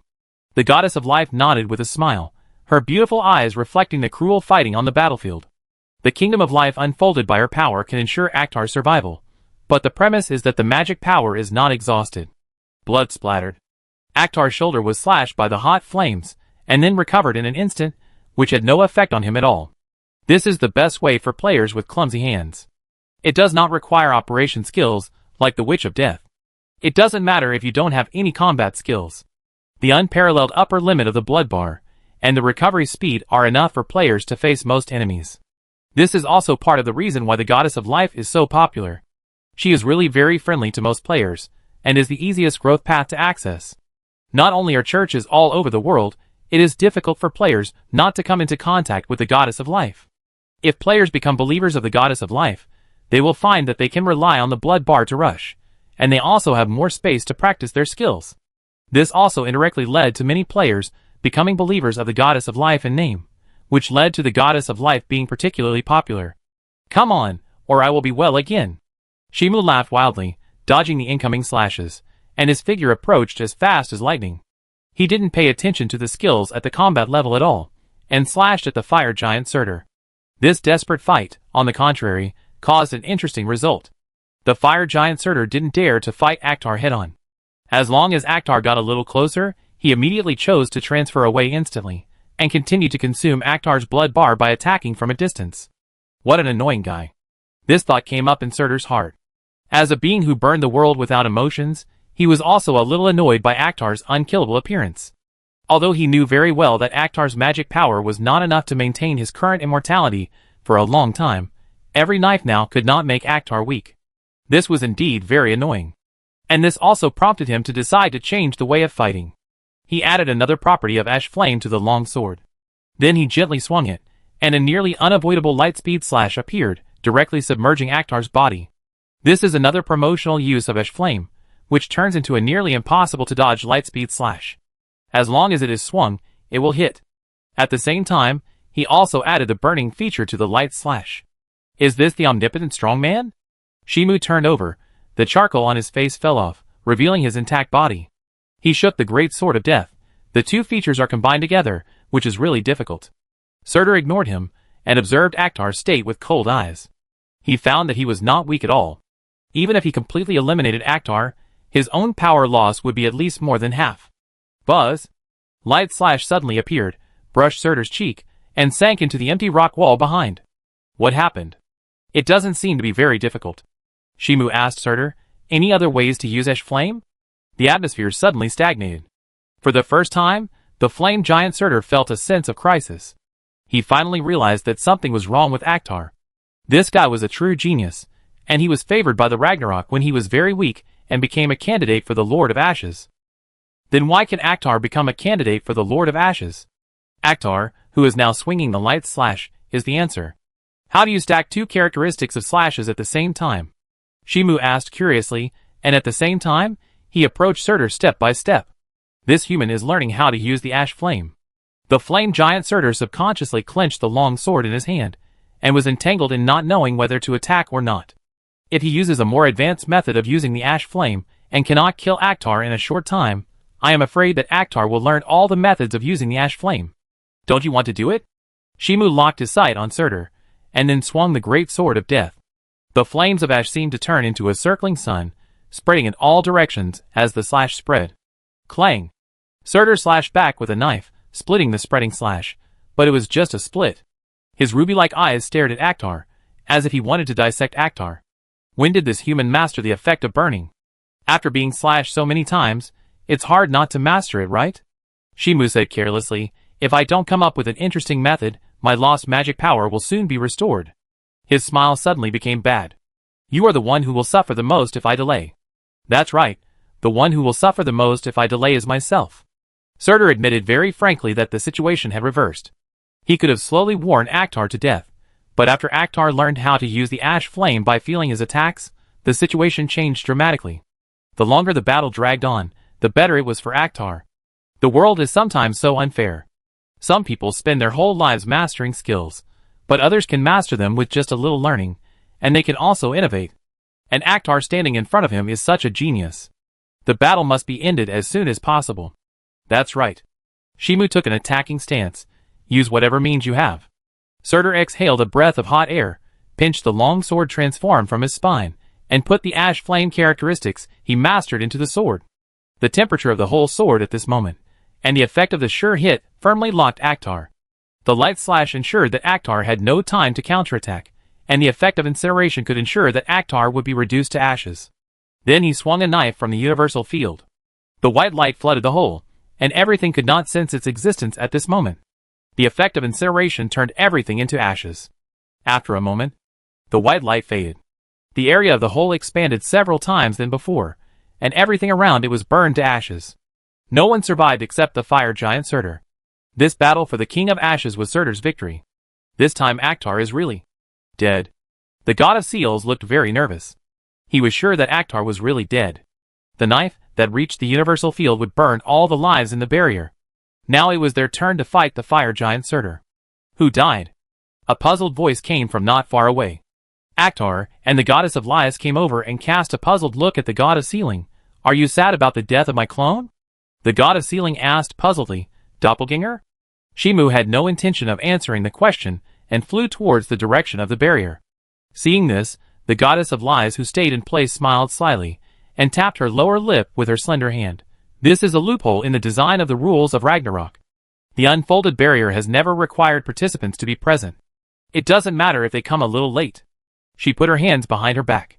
If you meet someone with the ability to clone, what will happen if you hide your real body outside the barrier to rest and wait for the opponent to use a killing move before entering the field? Then, he will face a weak enemy. The god of seals subconsciously looked at the weak fire giant Surtur in the barrier, and suddenly realized that Akhtar was a little cunning. No, it was mean. Duh. Shimu walked on the magma, and came not far from the fire giant Surtur. His breath remained at its peak. The fire giant Surtur fell into silence. He did not think Akhtar was very mean, just like he would catch the god of seals to avoid the Ragnarok rule from being activated, and now Akhtar used the loopholes in the Ragnarok rule to consume himself. This is undoubtedly a victory of wisdom. Shimu did not talk nonsense this time, and rushed directly to the fire giant Surtur. He held the Spear of Destiny in one hand to ensure that he could offset the effect of the sure hit, and held the Great Sword of Death in the other hand to cooperate with the attack. The two weapons, the knife and the gun, were used very harmoniously, which was completely different from the fighting skill shown before. There was no chance of Surtur catching his weapon. He was going to lose. Surtur, the fire giant, was clearly aware of this. If he had not pursued a quick resolution to the battle, and had used that indiscriminately burning knife, he would have had a good chance of winning now. But now, he no longer had the energy to use that knife. Whether it was a lightspeed slash, a burning effect, or a guaranteed hit, Akhtar now had a way to deal with it. Now he had to think about how to hold on. It was unknown how long it had been, maybe a day, or maybe just a few minutes, but the endless battle suddenly changed. Zheng! Surtur, the fire giant, made a mistake in his moves, and Akhtar seized the opportunity. The sword of death pierced through his chest. Why don't you teleport to avoid it? Shimu drew out the sword of death, and let the fire giant Surtur fall on the magma. If the fire giant Surtur was willing to use the teleportation ability, he would not be killed so quickly. Surtur was not interested in answering such boring questions. His consciousness began to become blurred. He could be resurrected even if he was beaten to pieces before, but now, he has no vitality. There is no support for Ragnarok in the barrier opened by the blindfolded nun. Survive in the world of death. Shimu opened the kingdom of death and directly added a knife, killing Surtur completely. He turned around and wanted the blindfolded nun to untie the barrier, but what he saw was a blazing flame that directly wrapped him up. The swirling ash fire rushed towards the world above, passing through the thick clouds, like a roaring dragon of fire. The blindfolded nun put down her praying hands, folded her hands in front of her belly, and looked at the birth of the true Lord of Ashes, which was the comprehensive attention and choice from the Ragnarok. Does Akhtar still have his will? The goddess of lies came to the blindfolded nun, looking at the swirling pillar of fire with vigilance. The blindfolded nun shook her head slightly, looking at the omniscient Saint Eden who appeared at some point, and saw her standing in front of the pillar of fire that reached the sky, waiting for Akhtar to appear. I hope he can hold on a little longer. The demon from outside the world also came over, ready to attack Akhtar at any time. Soon after, the pillar of fire that reached the sky collapsed. Akhtar walked out slowly, looking around at the people who surrounded him, his pupils turned into a ruby color. Chapter 223. Akhtar, do you still have self-awareness? The goddess of lies looked alert, and poked her head out from behind the witch of death. She exerted her power to the extreme to ensure that every word of Akhtar was not a lie. If there was any sign of a lie, she would immediately start the preset plan and seal Akhtar directly. Although this seal could not last long, it could buy time to find a way to solve the problem. The atmosphere suddenly became tense. The goddess of death subconsciously tightened the sickle in her hand. As long as Akhtar showed a slightly wrong reaction, she would immediately use all her strength. The witch of creation raised her hand and gently gathered the hair by her ear. Her beautiful eyes reflected Akhtar's figure without any deviation. The witch of death folded her hands on her chest with 5 fingers, maintaining the same cold attitude as always, but her sapphire-like eyes revealed a trace of concern and solemnity. She was concerned about whether Akhtar still retained his self-will. If Akhtar completely turned into the Lord of Ashes, then she would have to become an enemy of her former followers. The goddess of life lowered her eyes, hiding her worries and melancholy. She didn't want to attack Akhtar either. Now she could only hope that Akhtar still retained his own will, and was not occupied by the consciousness of the Lord of Ashes. Otherwise, she would have to fight with the remains of Akhtar, which was a sad thing for her. The demon outside the realm was very calm. He didn't care whether Akhtar was the Lord of Ashes. He had no feelings for Akhtar. Even if Akhtar was occupied by the Lord of Ashes, he just needed to find a way to execute the plan of the Witch of Time. However, he could do one last thing for Akhtar, which could be regarded as comforting Akhtar's soul. As for the god of sealing, he didn't think too much about it. He was ready to cooperate with everyone present to seal Akhtar at any time. If there was no way to seal him, he would immediately escape. Although the mentality has changed, the self-awareness should not have changed. Shimu lifted the hair in front of his forehead and looked around at the people with different expressions. The goddess of lies did not relax at all after hearing this, and asked Akhtar, "What is your mentality now?" "I have the urge to burn the world into ashes," Shimu answered, "but I can still hold back in the short term." An unexpected answer. Since he has become the Lord of Ashes, he will inevitably have the urge to burn the world, just like humans have the underlying urge to reproduce, and the Lord of Ashes will also have the urge to burn the world. "Sister, who is your master now?" The goddess of lies turned around and looked at the blindfolded nun beside her and asked, "Is it the Lord of Ashes, or Akhtar? Who in this world knows Akhtar best now?" "It is only the nun who serves the Lord of Ashes. Moreover, this nun who serves the Lord of Ashes is weaker, and it is easier to see if she is lying." In response, the blindfolded nun did not answer immediately. She came close to Akhtar, reached out and touched Akhtar's cheek, feeling the warmth transmitted. "It's Akhtar." She gave a warm answer. This unique feeling was definitely the master she served, rather than the Lord of Ashes who occupied Akhtar's body. The goddess of lies relaxed a little, but she had not left the back of the Witch of Death.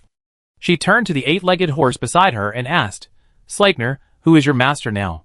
The mare was silent for a moment, and through the induction between the partners, she confirmed Akhtar's condition and found that the feeling transmitted was normal. "It's Akhtar." She was so sure that as Akhtar's partner, she would never make a wrong judgment. The goddess of lies nodded gently, then grabbed the wrist of the Witch of Death and asked, "Witch of Death, who do you think is in front of you now?"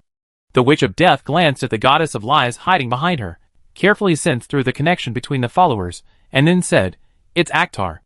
The goddess of lies felt much more at ease, and then looked at the goddess of life and asked, "Goddess of life, who do you think is in front of you?" The goddess of life whispered, "It's Akhtar." Really retains her own will. The goddess of lies finally let go of her hanging heart, but still maintained a cautious attitude and asked Eden on the side, "Eden, who do you think is standing in front of you?" "It's Akhtar." The all-knowing saint answered calmly, which made the goddess of lies' nervous expression disappear, but she was just in case. She asked the demon from the outer realm, "What do you think?" Before she could finish her words, the demon from the outer realm waved her hand, showing a speechless expression. "I am not very familiar with Akhtar. Most people present had a very close relationship with Akhtar, but he was really an outsider, and he didn't have much communication with Akhtar, so he had to judge whether Akhtar retained his self-awareness. This obviously made no sense. It's incredible. The goddess of lies withdrew her gaze, and her power reflected that no one present was lying, which meant that Akhtar really retained his self-awareness and was not occupied by the Lord of Ashes. Of course, this does not mean that the Lord of Ashes is a unique individual. It means that when Akhtar receives the gaze of the Ragnarok, his existence is ignited, and he becomes an individual who is bent on burning the world. This can be regarded as the death of Akhtar's existence. What remains is more like an existence with Akhtar's appearance and talents. Then let's unlock the seal of the God of Omniscience. Shimu shook his head and said to the Witch of Death, I will get rid of the God of Omniscience as soon as possible, and then use new laws to cover the old laws. The atmosphere suddenly became subtle. With Akhtar's current identity as the Lord of Ashes, he has the hope of defeating the God of Omniscience. But a problem will also arise. Whose laws will cover the old world, and who will gain the dominance of this world? There are many people in this world who are qualified to cover the old laws, and they all want to let their will cover this world. The origin of anyone's ability comes from wishes. In the end, this wish is to make the world what you want it to be. Of course, not everyone wants to modify the world itself. For example, the demon outside the world has no interest in the dominance of this world. His own wish is to get rid of all constraints and cut off all interference with him. This naturally does not require the dominance of this world. But for most people, gaining the dominance of the world is the last step to complete their wishes. Whether they want a world without lies or a world where everyone is equal, they need to seize the dominance of this world. It is not important to discuss who will cover the old world rules now. Eden raised his hand and gently gathered the hair by his ear, and his beautiful eyes fell on Akhtar. The most important thing now is to defeat the omniscient God before Akhtar's humanity burns out. The atmosphere suddenly eased. The question of who will gain world dominance was temporarily put aside. The relationship between the people present was not very close and united. Although they seemed to be connected to each other, they all relied on Akhtar. Of course, this does not mean that the contradiction is so sharp that it cannot be compromised. If a partner relationship can be achieved, then the dominance of the world can be shared with each other. But that is limited to one couple. Moreover, to reach their level, they have their own clear pursuits, and it is impossible to follow the footsteps of others. In addition, their feelings have not reached the level of partners. Even if they can catch up with the footprints, it is unlikely that they will agree to become each other's partners. Unless someone like Akhtar has a good relationship with everyone, he can be a partner candidate. That's right. The goddess of lies sighed softly. She also wants to seize the dominance of the world, but the chance of success is not great at present. Fortunately, her core goal is to save the world and prevent it from burning into ashes. Of course, if Akhtar is willing to be her partner, the situation may be different. Maybe there is really hope to seize the dominance of the world. But Akhtar is not very interested in her. If you want to defeat the all-knowing God before Akhtar's humanity burns out, Eden whispered, burning the all-knowing tree is a necessary step. She explained to Akhtar, if the all-knowing tree still exists, you will not be able to defeat the all-knowing God before your humanity burns out. And if you defeat the all-knowing God without your humanity, you will not give them the opportunity to override the old laws. You will only burn the world into ashes with your own hands. Shimu remained silent and did not answer. If the all-knowing God is fought without burning the all-knowing tree, it will really be a protracted war, which will delay the time for him to burn the world. With the all-knowing God blessed by the all-knowing tree, standing at the same height as Ragnarok, both sides will fall into a state of mutual destruction of each other's abilities until the world begins to collapse, causing the power of the all-knowing God to begin to weaken. Only then can the player grind the all-knowing God to death. This is why he did not kill everyone immediately, but planned to burn the all-knowing tree first. Understood. He showed a helpless smile. I will burn the all-knowing tree myself and kill the all-knowing God in the shortest time. Eden nodded gently, stretched out his hand to Akhtar, and disappeared with Akhtar after Akhtar stretched out his hand and held it. No one stopped him. Except for Akhtar himself, who resisted burning the tree. No one on the scene resisted burning the tree of all-knowing, because they were not very familiar with Eden, and because it was a necessary condition for defeating the God of all-knowing. Everyone on the scene could not afford to delay, and if they wanted to defeat the God of all-knowing before Akhtar's humanity was burned out, then burning the tree of all-knowing was the best choice. Akhtar, who was most resistant to burning the tree, agreed to burn the tree, probably because he realized that his humanity could not last too long. If you don't want to burn the world after losing your humanity, you can only make the right choice, which is to lose everything after losing your humanity. Or choose to sacrifice Eden. Why do I still feel a sense of inevitability of fate? The demon from outside the world raised his hand to cover his forehead, feeling not very good. This kind of every step seems very correct, as if there is no problem, but it leads the situation to the worst. It is hard not to doubt that this is the fate of Ragnarok. Do you have a better choice? The goddess of death asked coldly, Outer Devil, can you come up with a better way? The outer demon replied, No. The Ragnarok in this world is because of the existence of the omniscient God. If you want to avoid the approaching Ragnarok, you must kill the omniscient God, and if you want to kill the omniscient God, you must burn the omniscient tree.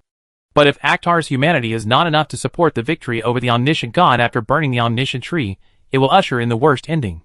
However, not burning the tree itself is not good. As long as Aktar's humanity is delayed for a while and burned out, this world will still be burned by Aktar. So now the only choice is to believe in Aktar's humanity, which can support until the omniscient God is defeated. Under the omniscient tree. The moment Shimu stepped on it, thunder struck from the sky, but before it touched his forehead, the flame of ash burned the thunder at a faster speed, forming a gorgeous fire dragon in the sky. Why are there so many gods stationed here? He looked up at the gods on the tree of omniscience, and his voice was a little surprised. Are you going to stop me? No, I'm here to kill you. The three-armed god of destruction jumped down from the tree, and the third eye on his forehead slowly opened. Aktar, you can't continue to live in this world. The tree of omniscience cannot be burned. The god of wealth and contract on the tree spoke slowly, sighing tiredly. If you really burn the tree of omniscience, the god of omniscience will have no spare energy to resist Ragnarok. Aktar, your destiny is being pushed forward by Ragnarok. A man in silver armor and a majestic face said slowly, burning the tree will only make Ragnarok come faster. Only by letting the god of omniscience come can the world be saved. The god of order. Shimu glanced at the male god in silver armor and immediately recognized his identity. He would kill him first. He dared to wear the same handsome silver armor as him. His style was a bit overlapping with his. He was doomed. The omniscient saint, the world you want can only be brought by the omniscient God. A goddess dressed in a fashionable outfit, wearing short sleeves and hot pants, supported her waist with one hand and explained to the omniscient saint, if you have any dissatisfaction, you can tell the omniscient God. If you follow the fate guided by the Ragnarok, this world will only be burned to ashes. Leave, dark goddess. Eden looked at the fashionable dark goddess in hot pants and said seriously, you will never be able to defeat Aktar, even if you gather the power of the gods. This is not a question of whether you can defeat Aktar. The dark goddess shook her head gently, and her figure disappeared instantly. She stood in front of Aktar. We must stop in front of Aktar and protect this world. Chapter 224. Present. The Church of Destiny. In a clock-shaped garden. Suna sat elegantly on the edge of the flower bed, looking at the clock flowers blooming in the flower bed, and gently touched the petals. The pale yellow petals trembled and fell off, heading towards the end of life. This is not a natural phenomenon. Ragnarok is about to come, and this world is about to be burned to ashes, along with the petals. No, all known life is gradually withering. The power from Ragnarok is invading this world. The more fragile life is, the easier it is to wither. Many sick people are dying quickly, and strong people are beginning to feel uncomfortable. This is the omen of Ragnarok. Only those who master magic can resist this influence, but it is only resisting this influence. As time goes by, they will still die. The whole process is very similar to a disease, but this disease does not affect humans, but the world itself. Believe in the will of God. A kind voice came from not far away. Suna looked over, and saw the Pope of Fate coming over, and sitting next to her very naturally. If anyone can resist the gravity of the fate of Ragnarok, it must be the three goddesses of fate. You just need to act according to the guidance of the gods. Yes. Suna's voice was low, and the Pope of Fate raised his hand, and rubbed Suna's head, smiling more kindly. Don't think about Aktar. His birth is just the result of the gravity of the fate of Ragnarok, and has nothing to do with Aktar himself. Yes. Suna nodded gently, but her depressed expression did not improve. She received the oracle conveyed by the goddess of the future, and she had to activate the ability of self-return at a critical moment to prevent the world from being burned into ashes by the Lord of Ashes. And it was also through this oracle that she learned that the current Lord of Ashes was most likely Aktar. Now it was confirmed that it was Aktar. What she had to do now was to activate the return of death before Aktar started to burn the tree of all-knowing. Trust the arrangement of the future goddess. The Pope of Fate had to say so, raising his hand to rub Suna's head. She didn't know how to persuade Suna, so she could only pin her hopes on the future goddess. Other than that, there was no other way. Want to protect this world? Shimu suddenly laughed happily, looking at the solemn expression of the dark goddess, the flame of ash overflowed from his teeth. If you can kill me, maybe you can really stop the Ragnarok from coming. He took out the great sword of death. It doesn't matter what means you use. If you can kill me, I will sincerely admire the bravery and wisdom of the gods. Don't blame us for using any means. The pupils of the dark goddess exuded deep darkness, and then she raised her hand and patted the ground. Darkness enveloped the world. Boom! The fiery dragon breath engulfed the darkness in an instant, and was about to burn all the gods to ashes. The god of destruction rushed out. His third eye widened, and his 6 arms suddenly pushed forward. His fingers and wrists were instantly burned to ashes until the elbows. The dragon breath containing the flame of ash was blocked head-on. You are worthy of being the god of destruction. The voice of praise came from his ears. The god of destruction did not turn his head to look.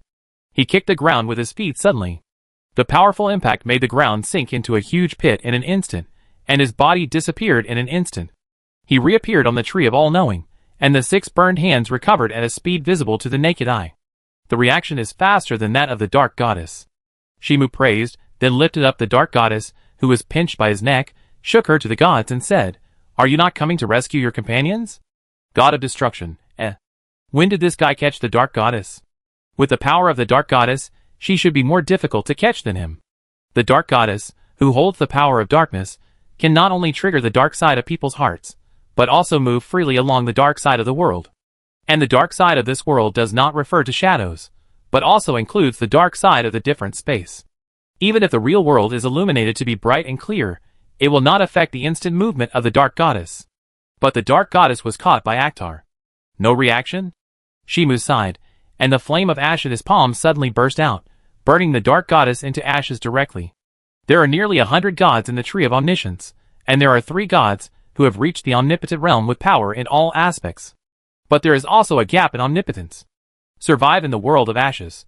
He directly unfolded the kingdom in his heart, which was large enough to cover several countries. The blazing flames instantly engulfed the heaven and earth. Ah! The god of rain let out a painful wail, and turned into ashes in an instant. His power was useless in this battle, and he couldn't even delay Akhtar for a few seconds. Eden, wait for me for a moment. Shimu said to Eden, who was protected by a barrier not far away, I will deal with the gods as soon as possible.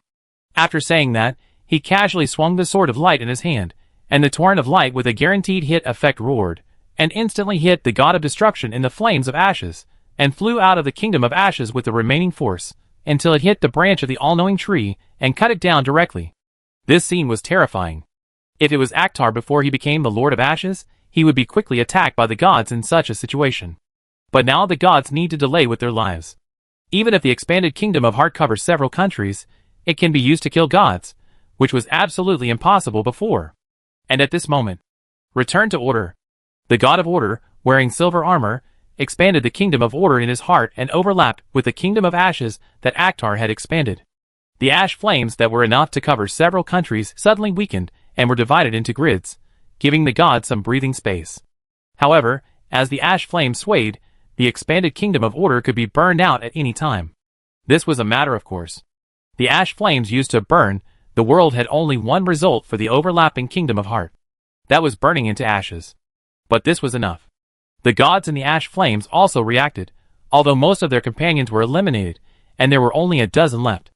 They activated power. In this world, except for the gods, who have reached the omnipotent realm, it is impossible to resist more than a dozen powers at the same time. The god of senses deprived Akhtar of his senses. The god of desire deprived Akhtar of his desires. The god of order suppressed the power of the kingdom of ashes. The god of stasis suppressed Akhtar's actions. The god of hunger deprived Akhtar of his energy.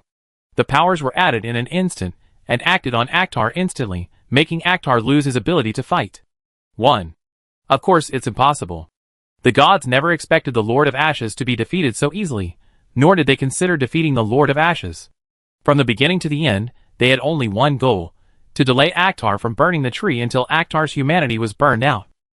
When that time came, there was only one choice. Release the god of all-knowing. Compared with the world being burned to ashes, it is better to release the god of all-knowing and let the god of all-knowing clean up all the chaos. This is the plan of the goddess of the future. She believes that the god of all-knowing has the ability to delay the coming of Ragnarok, so the goddess of the future does not want Akhtar to burn the tree of all-knowing. Compared with relying on new laws to cover old laws, The goddess of the future trusts the ability of the god of all knowing more. This guy is growing so fast. The god of destruction came out from nowhere.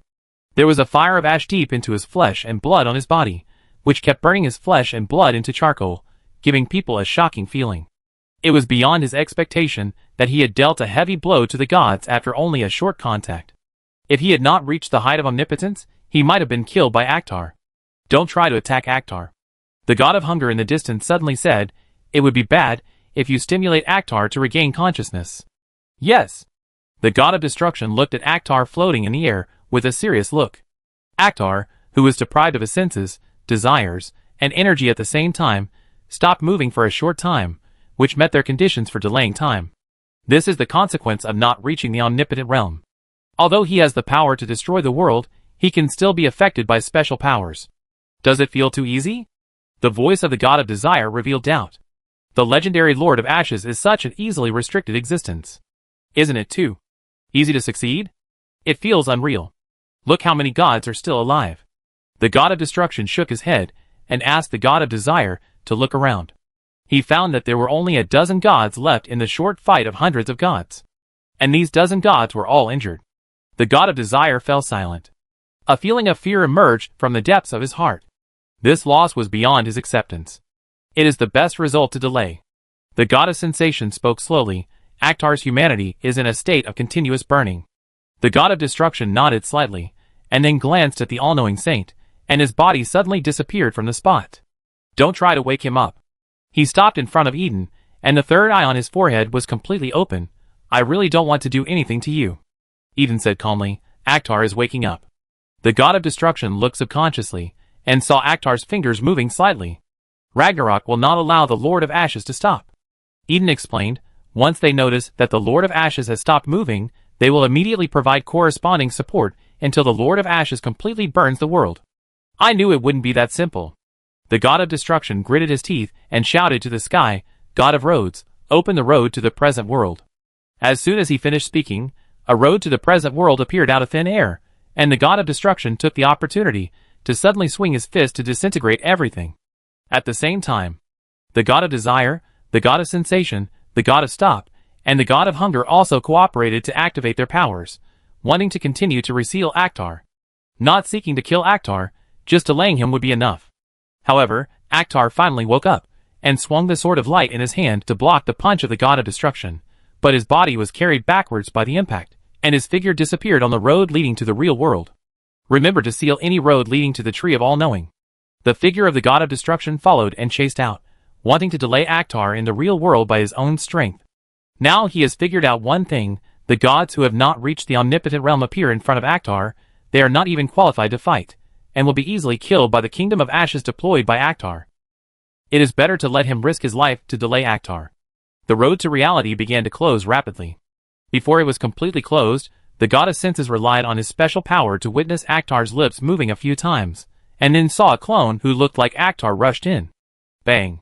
The moment Akhtar's clone landed, the road behind him was completely closed, and the whole process was so fast that it seemed like teleportation. No, it's just like teleportation. The god of order raised his hand and reached into the void, pulling out a gorgeous long sword. He realized why Akhtar's clone moved so fast.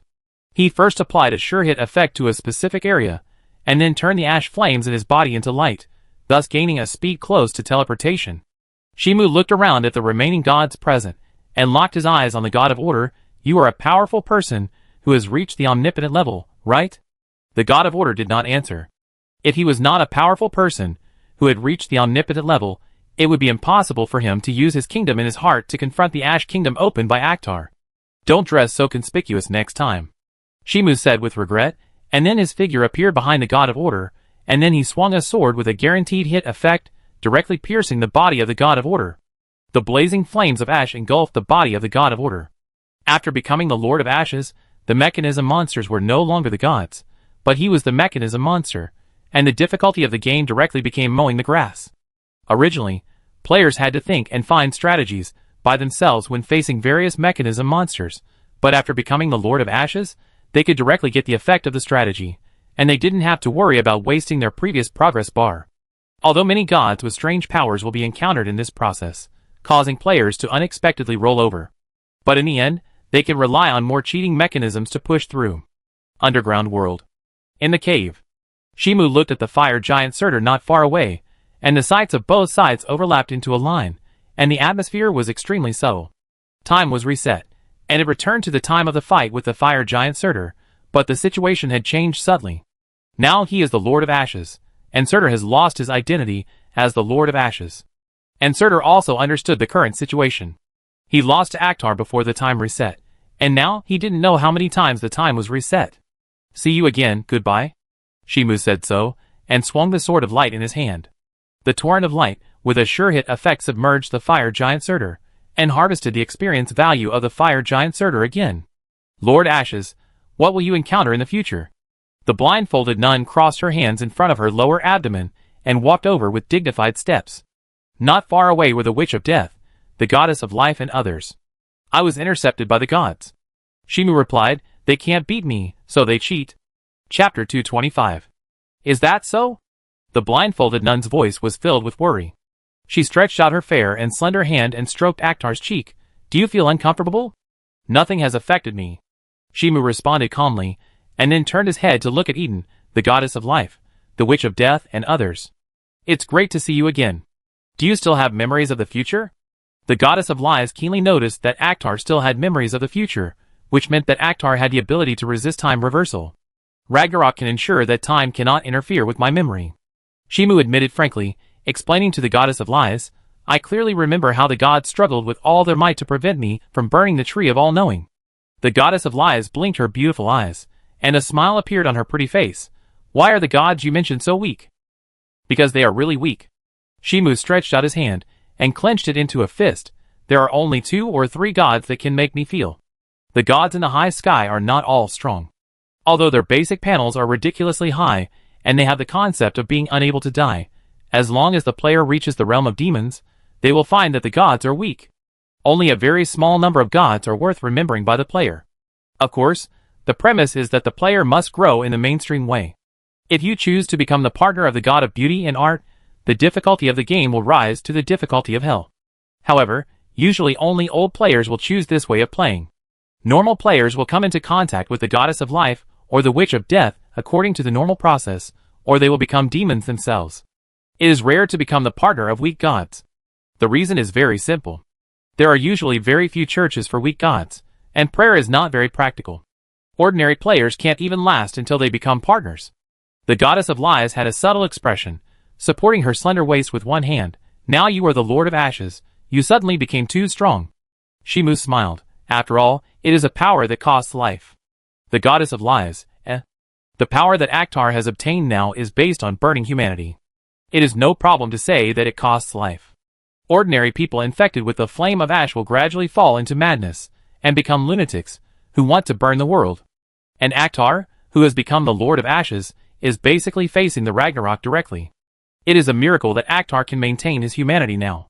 Why do the gods want to stop you from burning trees? The Witch of Death suddenly spoke, but her eyes fell on the goddess of life. It's the arrangement of the goddess of the future. The goddess of life explained in a gentle voice. The goddess of the future believes that the only way to solve the Ragnarok is to let the god of all-knowing come, so she doesn't want Akhtar to burn the tree. She met Akhtar's eyes. The goddess of the future wants to delay time, and wait for Akhtar's humanity to burn out, forcing us to release the god of all-knowing to save the world. Then let's do it together. The goddess of lies clasped her hands in front of her chest and suggested to everyone, help Akhtar burn the tree of all-knowing as quickly as possible. It is almost impossible to stop the gods from burning the tree with the power of the gods in the sky now. No need for everyone to do it together. Shimu shook his head, and his eyes fell on the goddess of life. It's enough to have the witch of death help me, and there is no need for the goddess of life to get involved. Really thoughtful. The goddess of lies smiled lightly. She certainly knew that it was difficult to let the goddess of life take action together, but Akhtar immediately took the goddess of life out after hearing it, unwilling to make it difficult for her. This shows that Akhtar has enough humanity. I will try to persuade the gods to give up blocking the burning of the tree. The goddess of life stared at Akhtar deeply, remembering his current appearance in her heart. Why did this child come to this point? From a hero, who can use the sword of light, to the current Lord of Ashes, this process is too sad. However, she had no way to deal with it, and could only watch Akhtar go to self-destruction. Remember to contact me if you have anything. The goddess of death turned around and disappeared, returning to hell. She was very busy at work. As the twilight of the gods approached, more and more lives died, and it was almost catching up with the plague goddess to bring down the disease disaster. Since everything is fine, I go do my own thing. The demon from outside the realm waved his hand and disappeared from the spot. He was busy with work during this period, in order to collect valuable souls to enter the Hall of Heroes before the Ragnarok. Lady Witch of Death, I have to trouble you again. Shimu smiled at the Witch of Death, although the gods should not be able to stop my actions now. If the gods can't stop it, then the gods will start the time reversal. The Witch of Death shook her head gently and said to Akhtar, now you should first catch the Saint of Fate Suna, otherwise she will go back to death again and again. Shimu's smile gradually disappeared. After going back in time, the gods will definitely move the Saint of Fate to another place. The Goddess of Lies analyzed calmly, even if we go to find her, we may not be able to find her. She gave Akhtar a suggestion. The fastest way now is to burn the tree and force the Fate Saint to trigger time reversal continuously until the Fate Saint triggers time reversal to the limit. Since the god's intention is to delay Akhtar until his humanity is burned out, so that the situation has reached the point where he has to release the omniscient god, the gods will definitely not let Akhtar find the Fate Saint easily, and will also design many time delay traps around Akhtar until Akhtar's humanity is burned out. So the best way at present is to burn the tree directly, and use up the Fate Saint's death return in the shortest time. This saves a lot of time compared to looking for the Fate Saint. It will be faster to capture the gods, who know the truth directly. Shimu made a judgment, and then stretched out his hand to Eden. Let's go burn the tree. Eden nodded gently, held Akhtar's hand, and was about to take Akhtar to the Tree of Omniscience, but saw Akhtar's expression was a little unnatural, and he held the hand of the Witch of Death. The atmosphere suddenly fell silent. This is to facilitate our going to the Tree of Omniscience together. Shimu couldn't help but turn his head, and found that the Witch of Death had a calm look, as if she could see through his inner thoughts. He looked up at the top of the empty cave. Let's go, we will definitely win. Eden was silent, and disappeared with the two of them, while the Goddess of Lies who stayed there fell into thinking. Is Akhtar's humanity burned very badly? She asked the Witch of Creation beside her, otherwise why would he hold the hands of the Saint of Omniscience, and the Witch of Death at the same time? Maybe? The Creation Witch said coldly. She didn't know much about Akhtar's current situation, but it was possible that his humanity was burned, causing the thoughts that were usually suppressed deep in his heart to be exposed. Under the Tree of All-Knowing, the God of Destruction, the God of Order, and the God of Wealth and Contract stood on the tree, waiting for Akhtar to arrive. This time they didn't arrange too many gods to help in the battle. This was not because they were very confident in their own strength, but simply arranged the gods, who had not reached the omnipotent realm to help in the battle, which was the effect of being easily eliminated by Akhtar. It would be better for them to delay time by themselves. Here it comes. The God of Destruction's eyes suddenly became solemn. The God of Order, and the God of Wealth and Contract looked in his direction, and their expressions suddenly froze. They saw Akhtar holding the Witch of Death in one hand, and the Saint of All-Knowing in the other, standing under the Tree of All-Knowing and looking at them. How did this guy do it? No, the more important thing is why the Witch of Death came along. They couldn't resist Akhtar, and the Witch of Death at the same time. Are there only 3 of you? Shimu's voice revealed a hint of disappointment, and he asked the 3 gods on the tree, what are you going to do to stop me? I'm enough to stop you. The God of Destruction fell, and stood in front of Akhtar, with the third eye on his forehead fully opened. The God of Wealth and Contract, and the God of Order stood in front of the Witch of Death. I've lost interest in you. Shimu said so, and his figure disappeared from the spot. As if ignoring the distance, he appeared close to the God of Destruction, and grabbed the cheek of the God of Destruction with his hand with the added must-hit effect. With a sudden forceful swing, the hot-ish flames burst out from the palm of his hand, and the body of the God of Destruction was submerged in the light, and shot towards the horizon. At the same time, Shimu disappeared from the spot, and shot towards the direction of the God of Destruction. Although he lost interest in the God of Destruction, the God of Destruction was still worth harvesting. Seeing this, the Witch of Death retracted her sight, and looked at the 2 people who blocked her approach, and asked calmly, where did you imprison the Saint of Fate Suna? We don't know. The God of Order answered truthfully, in order to prevent the possibility of information leakage. We have never found out from the beginning. The God of Wealth and Contract showed an elegant smile. Witch of Death, you should know the danger of Akhtar. Helping him burn the Tree of All-Knowing will only cause the world to burn to ashes. The Witch of Death asked back, if we release the God of All-Knowing, won't we die? The atmosphere fell silent. The God of Wealth and Contract kept smiling, looking at the cold and distant appearance of the Witch of Death, and persuaded, the God of Omniscience is not necessarily your enemy. Under the background of Ragnarok, we will unite all the forces that can be united. He asserted so. The era of the struggle between God and demon is over. The Witch of Death did not speak, but stretched out a finger and pressed it towards the God of Wealth and Contract. The God of Order, who had been prepared for a long time, instantly unfolded the kingdom in his heart, creating an order that was completely different from reality to resist the finger of the Witch of Death. As a God who controls order, he can make all disordered things return to order, and can also reorganize the original things into a new order. In theory, he may be able to do everything by adjusting the power of order, but it is only in theory after all. In reality, he can only reach omnipotence by adjusting the power of order. But this is enough. By adjusting the order of space, the attack of the Witch of Death can be deflected. This is still possible. Bang! The chest of the God of Wealth and Contract exploded, revealing a shocking hole, and the body lost its strength and fell down. The blood dyed the ground red. The Witch of Death calmly put down her hand and asked the God of Disorder, "Where is the Saint of Fate imprisoned?" The God of Order asked, "How did you do it? What the Goddess of Death can do, I can do too." The Witch of Death explained, and then asked again, "Where is the Saint of Fate imprisoned?" I said, "I don't know." The God of Order shook his head solemnly, staring at the Witch of Death, constantly recalling the Witch of Death's finger in his mind, thinking about how to deal with it next, at least to buy enough time for the God of Destruction. Duh. Duh. Duh. Heavy footsteps came from afar. The God of Order had a bad feeling and turned to look over. He saw Akhtar walking back intact. The God of Destruction didn't say where Suna was imprisoned. Shimu shook his head, stared at the God of Order with his ruby-like pupils, and asked, "Where did you imprison Suna?" He said he didn't know. The God of Order had an indifferent expression. He should be the first god in history to fight the Lord of Ashes, and the Witch of Death alone. If he could escape alive, no one would care about his escape, and would only praise his strong ability. Since you don't want to say it. Shimu's body was burning with ash flames, and his eyes suddenly turned cold, then turned to ashes. The fire suddenly engulfed everything, and the God of Order began to struggle desperately and launched an attack on Akhtar. Underground world. In the hole. "See you again, goodbye," Shimu said to the fire giant Surtur not far away, and then waved the sword of light in his hand, and the almost unavoidable light slash submerged the body of the fire giant Surtur.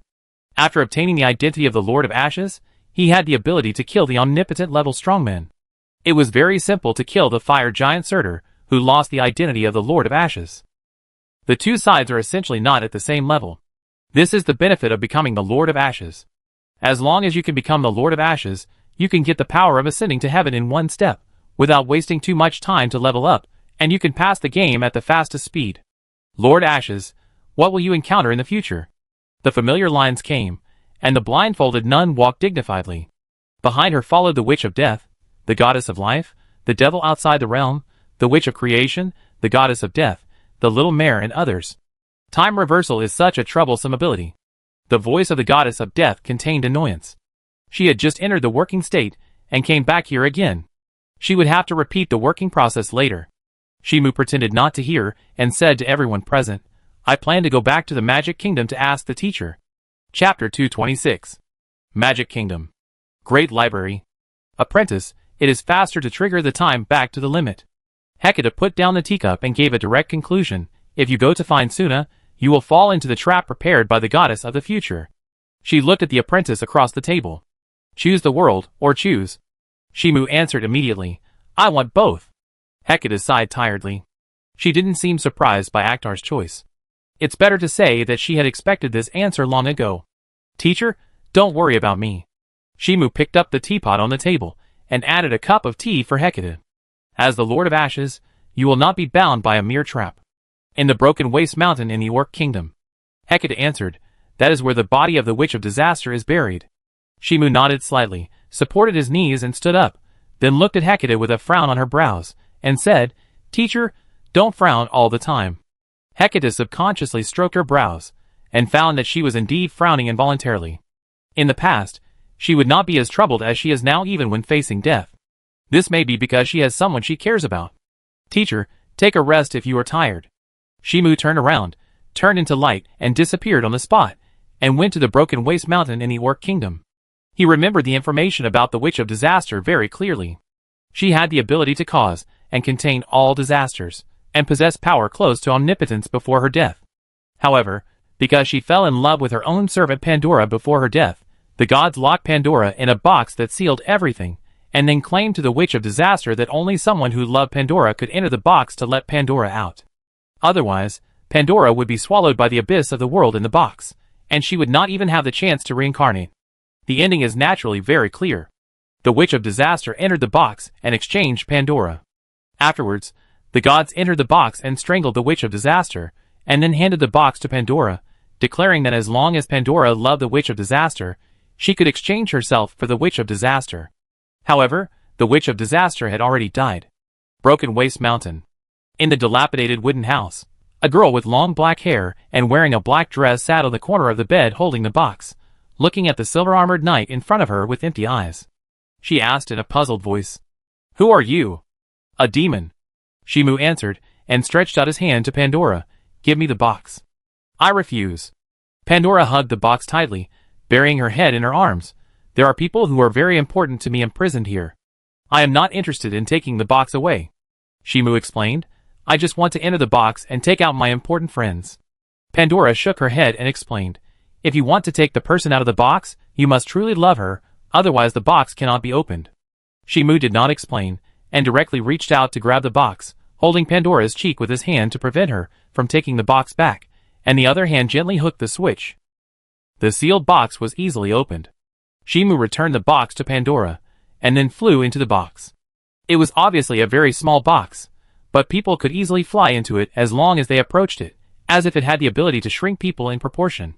Pandora stood there in a daze, looking at the open box in her arms. She then reached out her hand towards the open box, but her fingertips touched the wooden inner wall of the box. She still couldn't get in. No. Actually, she couldn't get in the first place. The so-called love for each other to exchange with each other was a clumsy lie from the beginning. "Gods, I curse you." She hugged the box tightly in her arms, and uttered a resentful curse. "You will all be burned by the flames of dusk, and lose your eternal life." There is no one in this world who wants the twilight of the gods to come more than she wants. As long as the gods can die together, no matter what the price is, she can accept it. Even if the price is the world itself. Inside Pandora's box. Unlike the outside world, the box is full of natural disasters. The earth is always shaking, and the never-ending explosions and blowing are like a sharp blade cutting the earth. In such an extreme environment, let alone whether humans can survive, even dragons cannot survive. The box is sealed with all the power of the disaster which is causing disasters all the time and destroying the box itself all the time. Shimu stood in midair, flames flickering on his body, isolating any approaching disasters. He was waiting for the NPC to explain the situation. This box was made by the gods, and it has the power invested by the gods, enough to form the elements of a world. And the way to open this box is also very simple. Find the only safe place in the box, which is where hope is. Akhtar, don't rush to do it. Several white doves flew through the storm and came close to Akhtar. "You want to find Suna, right?" Shimu listened indifferently. "Suna is hiding in the hope of despair," the white dove explained, "but that hope is very fragile. If you add a little disaster to this world, Suna will be swallowed by the disaster. You have to find a way to find hope in despair." "I refuse." Shimu's pupils seemed to be burning with fire, and he took out the sword of light. "Have you forgotten that Suna can return from death?" he said to the white dove. "Just a moment of fluctuation is enough. As long as I catch it, I can find where Suna is next time." After he finished speaking, he chopped down the sword of light, and the raging flames flooded the world. Several white doves turned into ashes, causing disasters all the time, and facing the flames that could burn the world was not worth mentioning. At the same time, close the stone chamber. "Does that man really care about you?" The god of roads made an angry questioning sound, attacking indiscriminately without thinking, and he didn't seem to care about his friends at all. Did the future goddess misjudge Akhtar? Suna, who was in the center of the stone chamber, pursed her lips lightly and looked around at the gods present. It was the first time she saw so many gods, at least more than 20, and many of them were familiar gods. For example, the god who controls wealth and contracts, or the god of destruction who is known to destroy the world by opening the third eye, or the god of roads, who controls all the roads in the world, and the god of scale, who controls the scale. So many gods gathered here. The hope hidden in this despair is to trap Akhtar in Pandora's box by activating power. No matter where Akhtar walks, there will be spreading roads and ever-increasing scales until Akhtar's humanity burns out. Found it. A familiar voice came from outside the stone chamber, instantly making the gods alert. Suna, if Akhtar wants to take you away. The god of conspiracy said, not far away, you must end your life immediately. Suna lowered her head. Now she felt a little confused. She knew about Akhtar's situation, but it was because of this that she felt confused, and she couldn't tell who was right and who was wrong.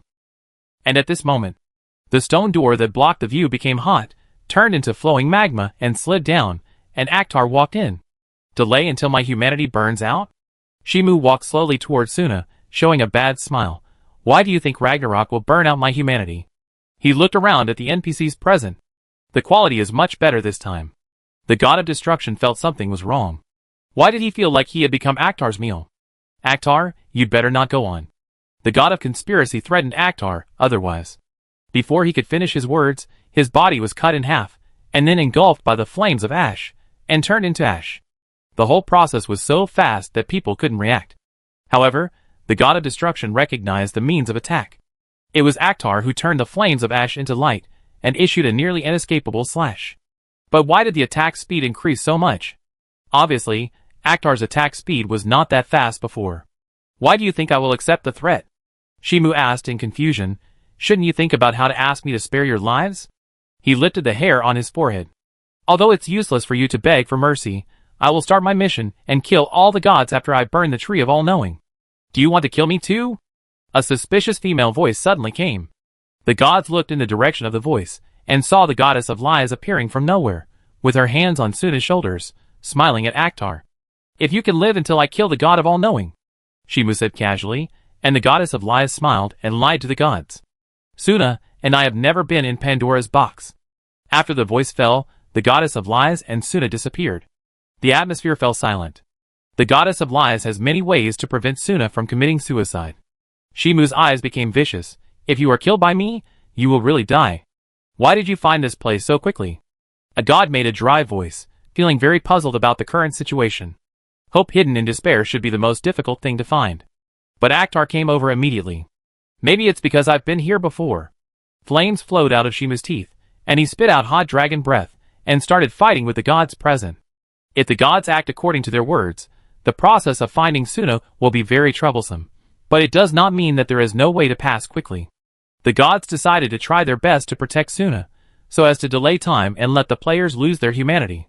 So even if the player launches an indiscriminate attack, there is no need to worry that Suna will be affected and killed, as long as the player can identify what is hope in the indiscriminate attack. Then Suna's location can be found quickly. This is very troublesome for players who are experiencing it for the first time. They don't know what the so-called hope is. Even if they attack indiscriminately, they can't easily find Suna's location, but it is not a problem for experienced players. The flame flickered. The box filled with endless disasters fell into a real collapse. Almost all the gods fell, and only the god of road survived. This is not because the god of road is very strong. He has not even reached the omnipotent field, but the power of the road is very life-saving. The ability to create roads. This road can be in the sky or on the ground. As long as the god of road has that idea, he can create a brand new road. This naturally includes the road between the two. It's really an interesting ability. Shimu said sincerely, it's a pity that you didn't use it well. The god of road didn't speak, staring at Akhtar. He was able to survive until now not because of his strong strength, but because he was good at saving his life, and Akhtar never attacked him first. But now his colleagues have been burned to ashes. I hope you can create roads faster than light. Shimu locked his eyes on the god of roads, and immediately swung down the sword of light. The torrent of light, which was bound to hit the target, instantly crossed the road created by the god of roads, and directly submerged the body of the god of roads. The light converged, and the body of the god of roads turned into ashes. Magic Kingdom. Akhtar's judgment is really decisive. The goddess of lies held her chin with both hands, glanced at Suna, who was tied up like a dumpling, and said, don't try to struggle, you can't commit suicide. Suna twisted her body, and made an incomprehensible sound. She didn't want to commit suicide, but wanted to talk to the Witch of Fate. However, it's almost the same as you think. Hecate suddenly said to Suna, as if she had foreseen Suna's thoughts. The goddess of lies sighed. What a convenient ability. Forecasting fate is not absolutely accurate. Hecate shook her head, and explained to the goddess of lies, Akhtar was able to rescue the Saint of Fate so quickly, which was beyond my expectations. The goddess of lies asked, did the goddess of future also expect it? Yes. Hecate smiled. She didn't expect my apprentice to be able to rescue Suna so quickly. Suna, Now she is in a state of wanting to die, but unable to, which should be considered as being kidnapped, not rescued. Then the time of burning the tree must have exceeded the expectations of the goddess of future. The goddess of lies showed a slightly relaxed expression. Akhtar's humanity may be enough to support the solution to the god of omniscience. Hecate did not show an optimistic attitude. Regarding the burning speed of Akhtar's humanity, she had no way to foresee it. It was highly related to Ragnarok. If she could foresee the burning speed of Akhtar's humanity, then she could create a relatively good fate. Under the tree of all-knowing. Wait, don't kill me! The god of rain cried out, and used both hands to pry the hand pinching his neck. His blue eyes reflected Akhtar's cold face. I won't stop you from burning the tree. Shimu said coldly. Who knows if you will reign to extinguish the flames? Do you want to listen to what you are saying? The god of rain widened his eyes. Is this man sick? How can he extinguish the flames of ash? If he had that ability, he wouldn't be strangled by Akhtar with one hand, begging not to kill him. Shimu didn't care. Ash flames burst out from his palm, and directly burned the god of rain into ashes. He cleaned up the remaining gods near the tree of all-knowing to ensure that no gods would disturb him. Although there will be many gods desperately rushing to stop the burning of the tree later. Eden, have you decided? He turned around and looked at the girl in the gray cloak. It's not too late to regret now. No matter how many times he asked, the answer would be the same. He already knew this. If Eden could give a different answer, then he would be willing to speedrun the next round. Chapter 227. Eden's eyes reflected Akhtar's expression. She suddenly felt that as long as she said she didn't want to die, Akhtar would fight against the peak state of the all-knowing god, even if there was no chance of winning. Don't worry that I can't defeat the all-knowing god. You only need to think about yourself. Leave the rest to me. Shimu's expression was very serious. It was not the first time he fought against the peak state of the all-knowing god. Although the peak state of the all-knowing god was very powerful, and would inevitably prevent him from quickly passing the ending, it didn't matter to him. He gently extended his hand. Whether it's Ragnarok, the all-knowing god, or the world you want, I can do it for you. The atmosphere fell silent. Under the magnificent all-knowing tree, the girl looked at the knight in silver armor, and did not respond to her hand for a long time. Hurry up and hold that hand. The ingenious goddess, hiding on the tree of omniscience, held her hands nervously in front of her chest. She saw with her own eyes how cruel Akhtar was. He could easily burn the gods to ashes. If she hadn't used her power to disguise herself as the branches of the omniscience god, she would have been burned to ashes by Akhtar now. But she could only hide for a while. Akhtar, who was burning the tree, would sooner or later find her whereabouts, and then burn her to ashes mercilessly.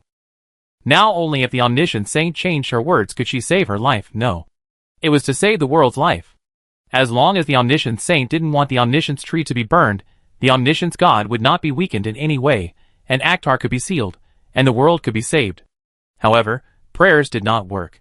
Under the desperate gaze of the goddess Chichio, Eden, the incarnation of the tree of all-knowing, turned and left.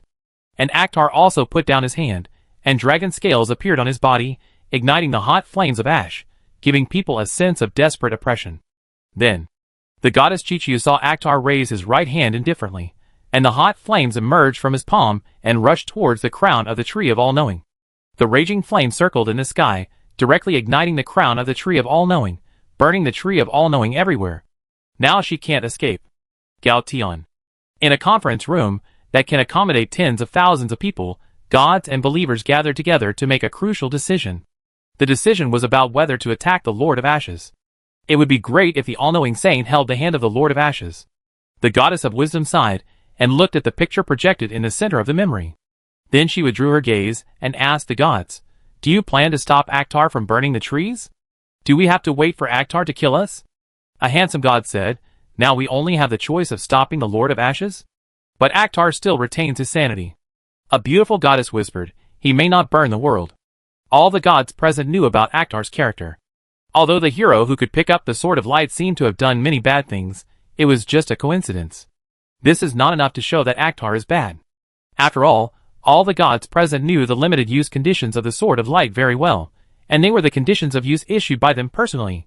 Among them, there is a rule that only noble people can use the sword of light, which already explains Akhtar's nature.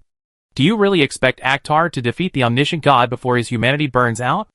A burly man, with a naked upper body sneered. Even if he retains his sanity now, it does not mean that Akhtar will remain sensible in the future. He crossed his arms. Killing the woman he loves with his own hands. Do you think Akhtar can still remain rational? The goddess of wisdom shook her head slightly, and then said to the gods present, "There is no time for discussion now. Just raise your hands to express your ideas." The atmosphere fell silent. The gods present cast their eyes on the projection in the center of the conference hall, looking at the human-shaped dragon with ash flames burning on its body, and a strong sense of oppression arose in their hearts, making many gods have the idea of shrinking. Crusading the Lord of Ashes, this kind of thing feels very dangerous just thinking about it. I go. The god of courage slapped his legs and clenched his fists at the gods present. If it's for the future of the gods, for all life, and for this world, I'm willing to challenge the Lord of Ashes. After saying that, he left the conference hall without hesitation. Then there's no other way. The god of integrity followed him out. He also made a decision to prevent the world from being burned to ashes. This is not a question of whether we can win or not, but a question of whether we must stop Akhtar.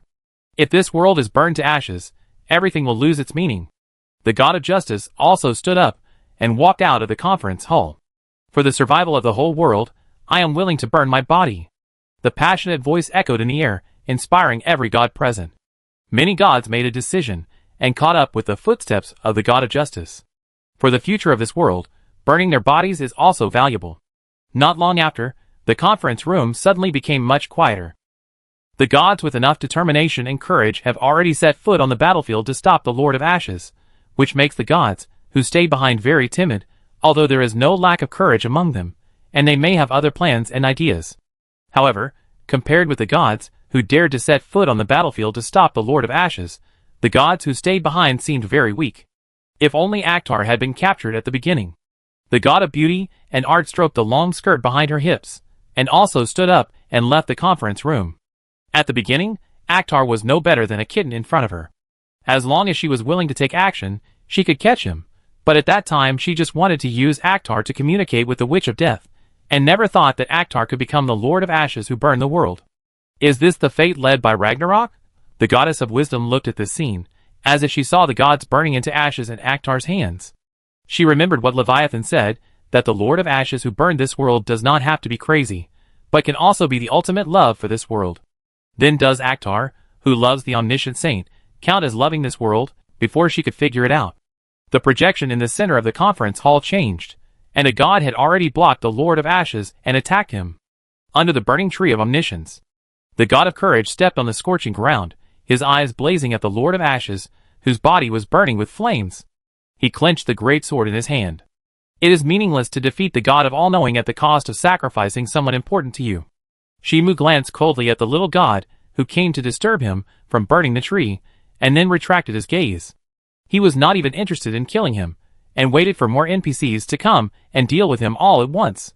When the god of courage saw that the Lord of Ashes did not immediately burn him into ashes, he thought that Akhtar was beginning to soften his heart. He raised his hand to signal the gods who came later, asking them not to take action immediately, so that he could communicate with Akhtar. However, before he could say a few words, Shimu cast a cold look at him, then took out the Sword of Light, and swung the Sword of Light in the panic of the god of courage. The torrent of light with the effect of burning drowned the gods, making his ears much quieter. This also made the gods give up the idea of communication. Lord of Ashes, a descending god, holding two swords, roared and charged at Akhtar. His body spun in the air, rolling up the ash fire in the sky, and slashed at Akhtar with two swords. Buzz! The vast land was instantly divided into 4 pieces, leaving a huge canyon-like knife mark.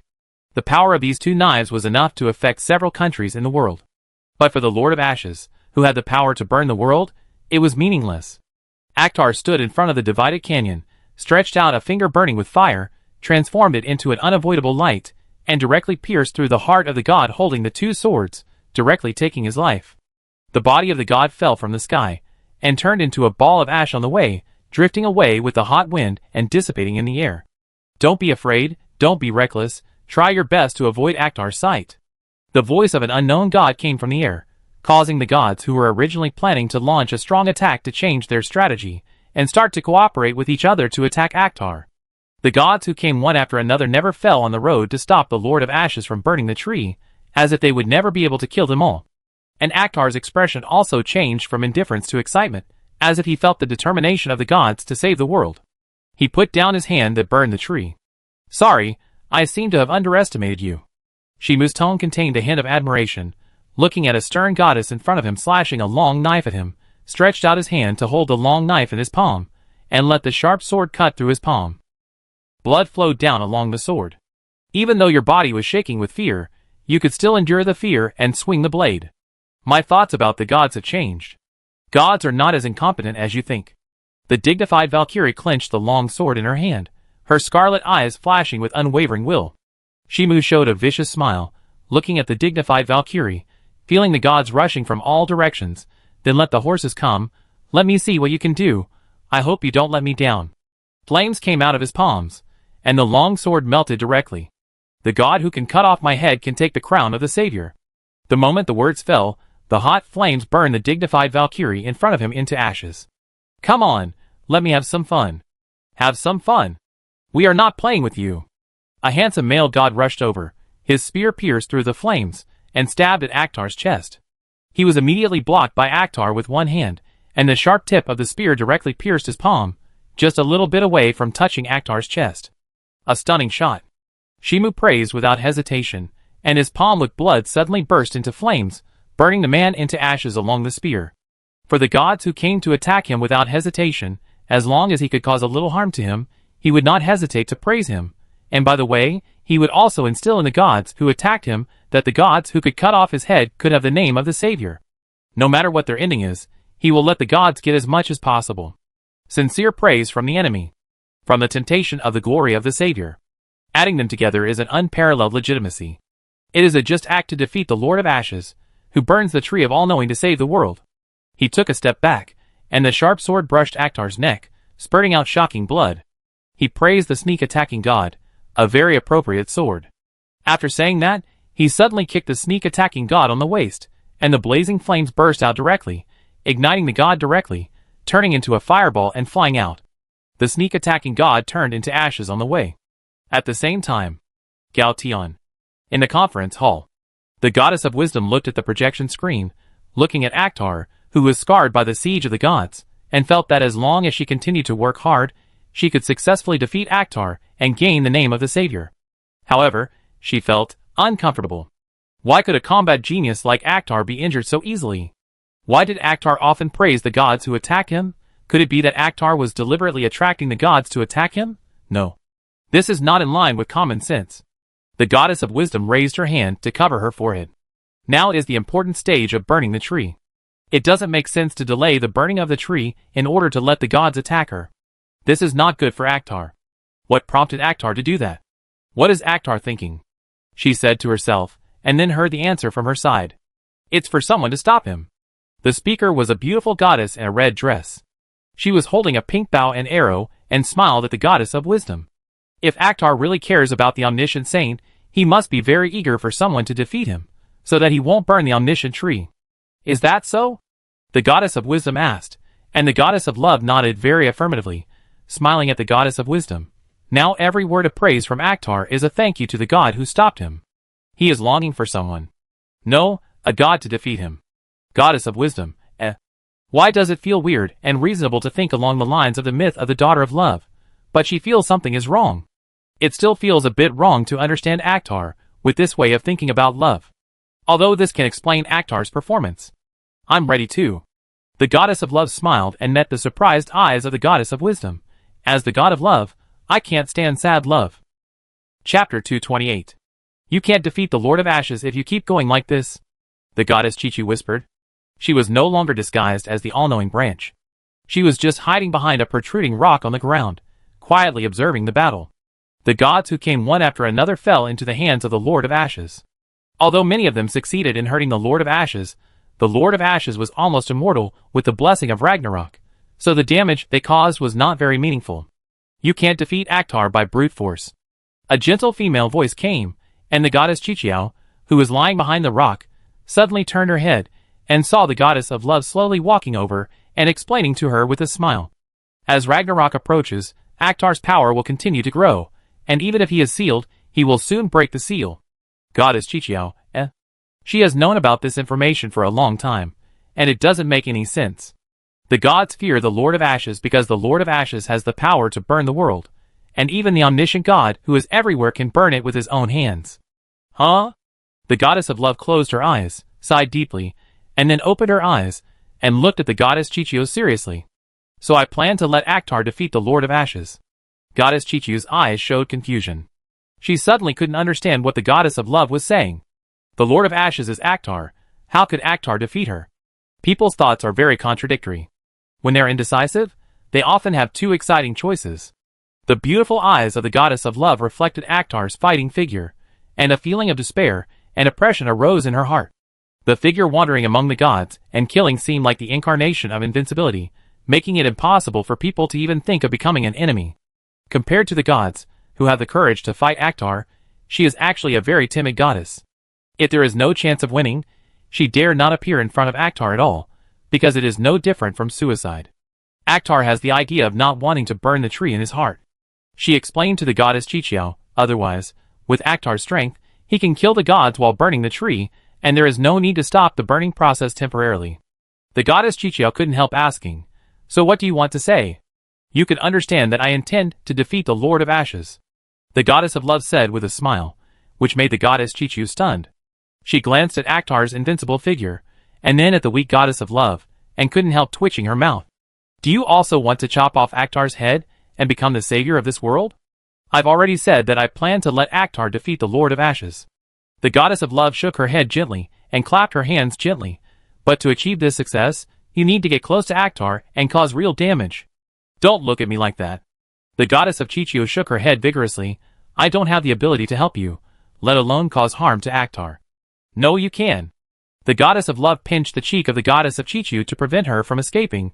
Use your power to help me get close to Akhtar, and then help me block Akhtar's move and buy me a moment of time. The goddess of Chichio pointed at herself. Let me take you closer to Akhtar. The goddess of love nodded. Yes. You want me to block Akhtar's move? The goddess Chichio rolled her eyes, and said what she was thinking, that's simply impossible. As a minor god, she must have the awareness of a minor god. She is not a being like the goddess of life or the goddess of death. There is no possibility of fighting Akhtar.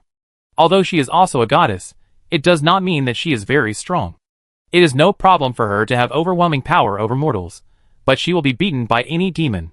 It is simply impossible to rely on such a weak self to block Akhtar's move. I have a plan. The goddess of love smiled, pressed her hands hard on the shoulders of the goddess of strange, and explained to her resistance, after blocking Akhtar's move, you have enough time to escape. Goddess of strange, can you let me go? Then listen to me first. The goddess of love shook her head, and began to tell her plan. The god of beauty and art, and I have already made a plan. You just need to use your strange power to disguise yourself as the all-knowing saint, take me to Akhtar in an instant, and tell Akhtar that I don't want to die. She raised her finger. Akhtar will be stunned for a moment. This means you can block Akhtar's move. Then you just need to run away. After hearing this, the goddess Chichio said with a look of resistance, if I disguise myself as the omniscient saint, Akhtar will chase me and kill me. Then I will be dead, right? If the plan succeeds, you don't have to worry about Akhtar killing you.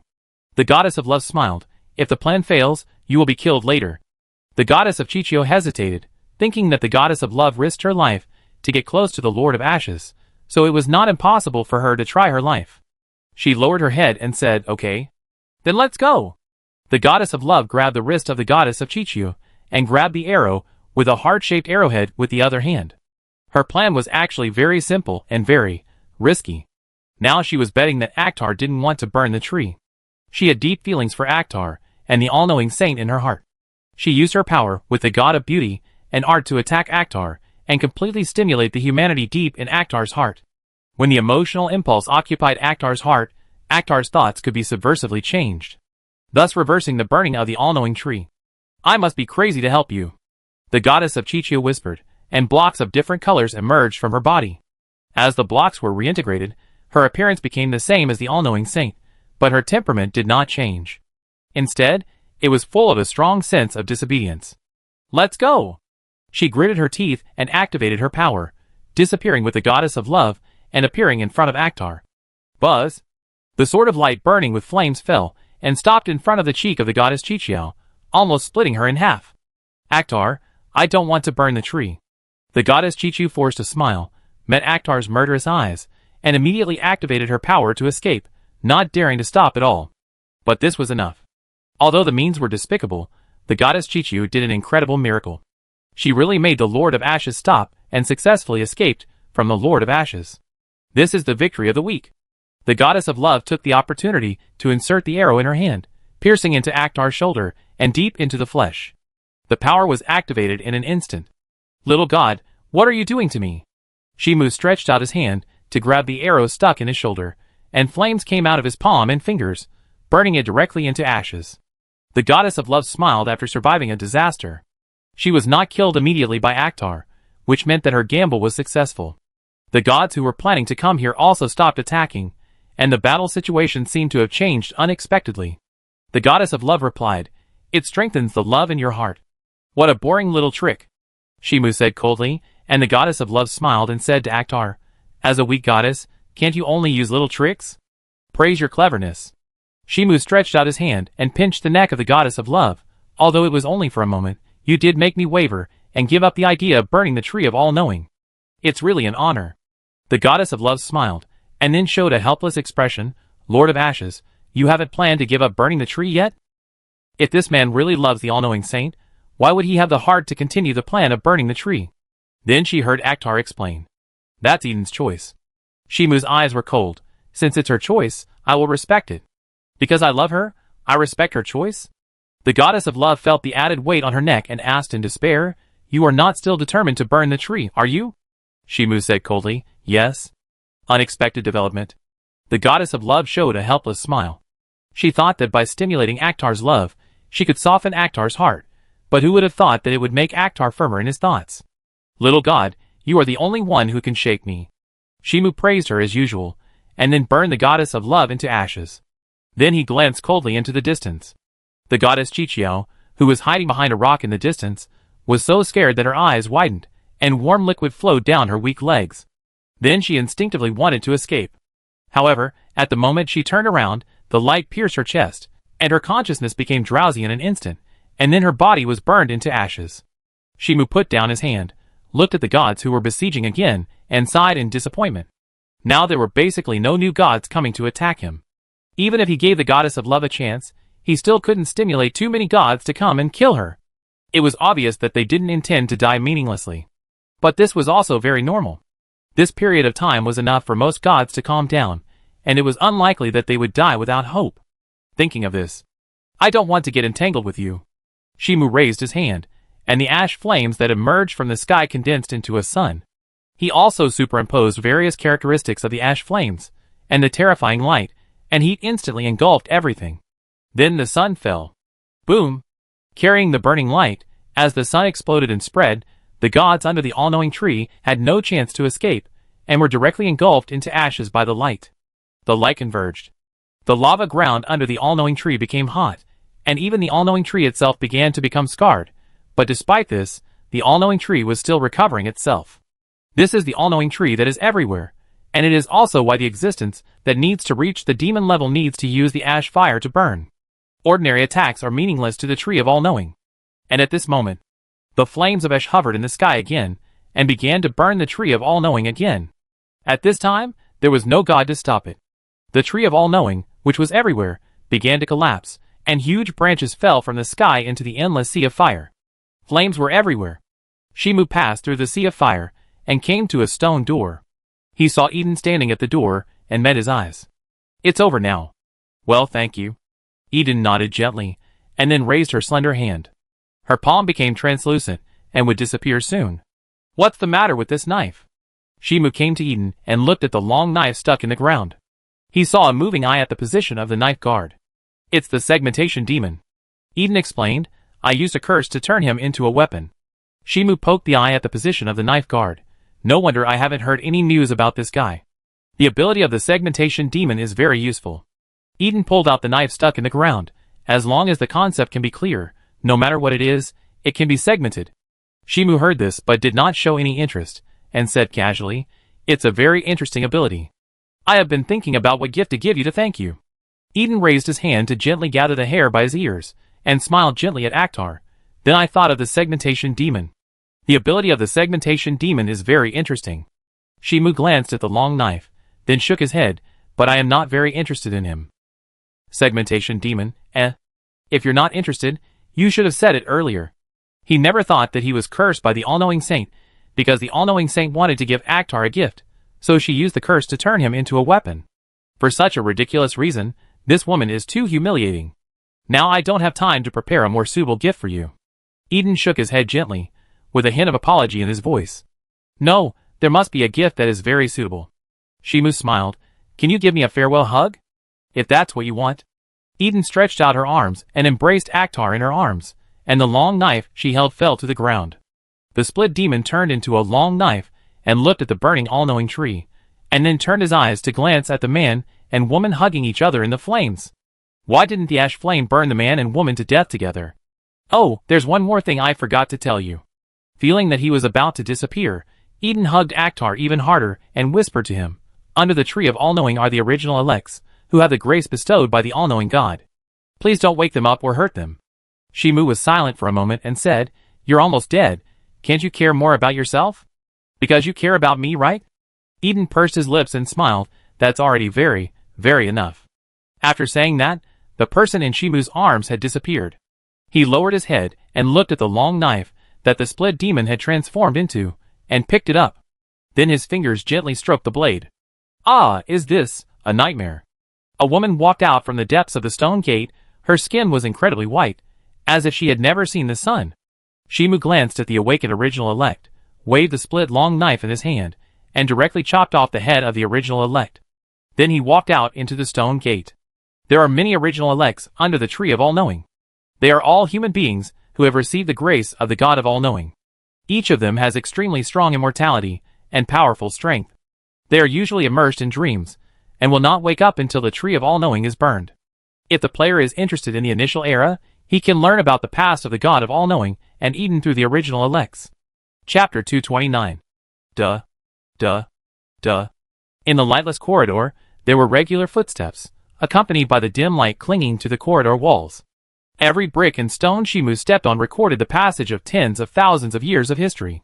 The murals on both sides recorded the original story, how humans met the omniscient God, and what great blessings the omniscient God gave them, and obtained the myth of almost eternal peace of mind.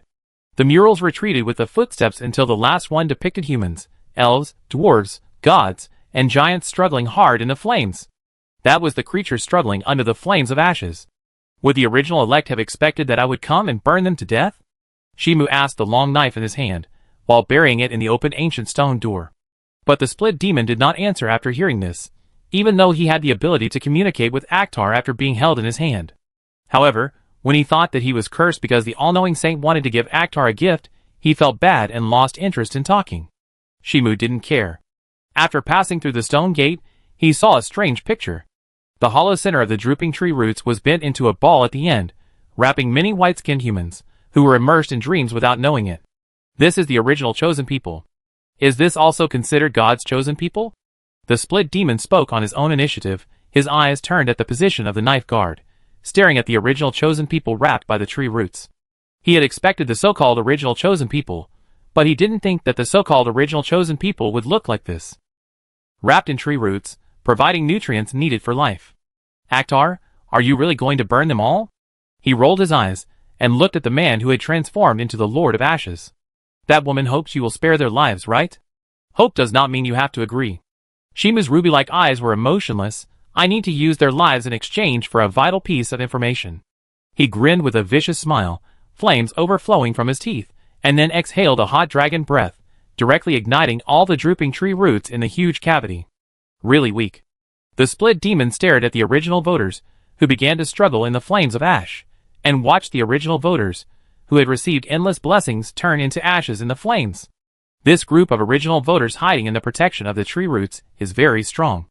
If they can play their due strength, resist the burning of the flames of ash a little, and find an opportunity to escape, there will be no problem. But after they left the shelter, they were like a baby who had just learned to walk, and were burned to ashes in the blazing flames.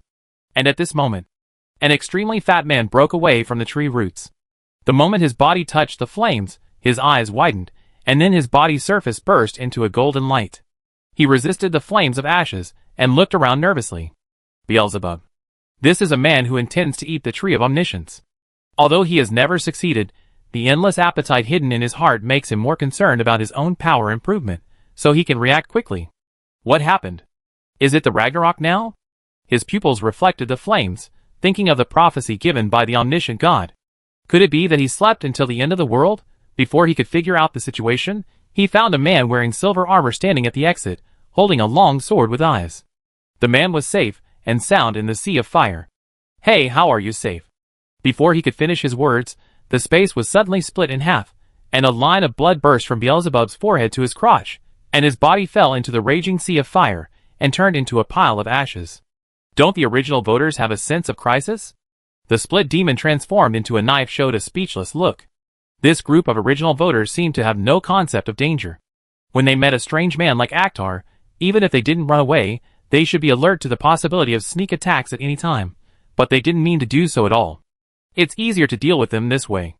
Shimu casually waved the split long sword in his hand, and directly killed the original voters, who occasionally resisted the flame of ash. This group of original voters are actually quite strong, and their physical hardware is better than that of dragons. It's just that they have lived without danger for tens of thousands of years, so it is difficult for them to have the concept of danger in their minds. So the best way to deal with this group of original voters is to use large-scale attacks, and kill them before they react. Otherwise, it will be more difficult to kill them after a while. Is it easier to deal with it this way? The split demon who turned into a knife asked, "Are you Akhtar, or the Lord of Ashes now?" Shimu did not answer, and swung the split long knife, and the space in his vision suddenly split into two halves, and a barely surviving original voter was instantly cut in half. The split demon who turned into a knife did not continue to ask questions when he saw this. If someone else used him, he would have to resist or directly control his user, but the man who used him was the legendary Lord of Ashes. Then he could only serve as a weapon obediently. Soon after, the blazing flames burned everyone in the hole into ashes, and the drooping tree roots had already turned into charcoal. Shimu turned away indifferently. Speaking of which, there is something I am curious about. The segmentation demon, who turned into a knife, glanced at the hole burning with ashes. With your ability, you want to save the all-knowing saint, you should be able to do it, right? He asked. Use my ability to separate the all-knowing saint from the all-knowing tree. Do you think your ability can reach the level of splitting the world? Shimu asked back, making the segmentation demon silent. Unless he reaches the level of omnipotence, no. It is to reach the level of the Lord of Ashes, otherwise it is impossible to raise the ability of splitting to the level of splitting the world.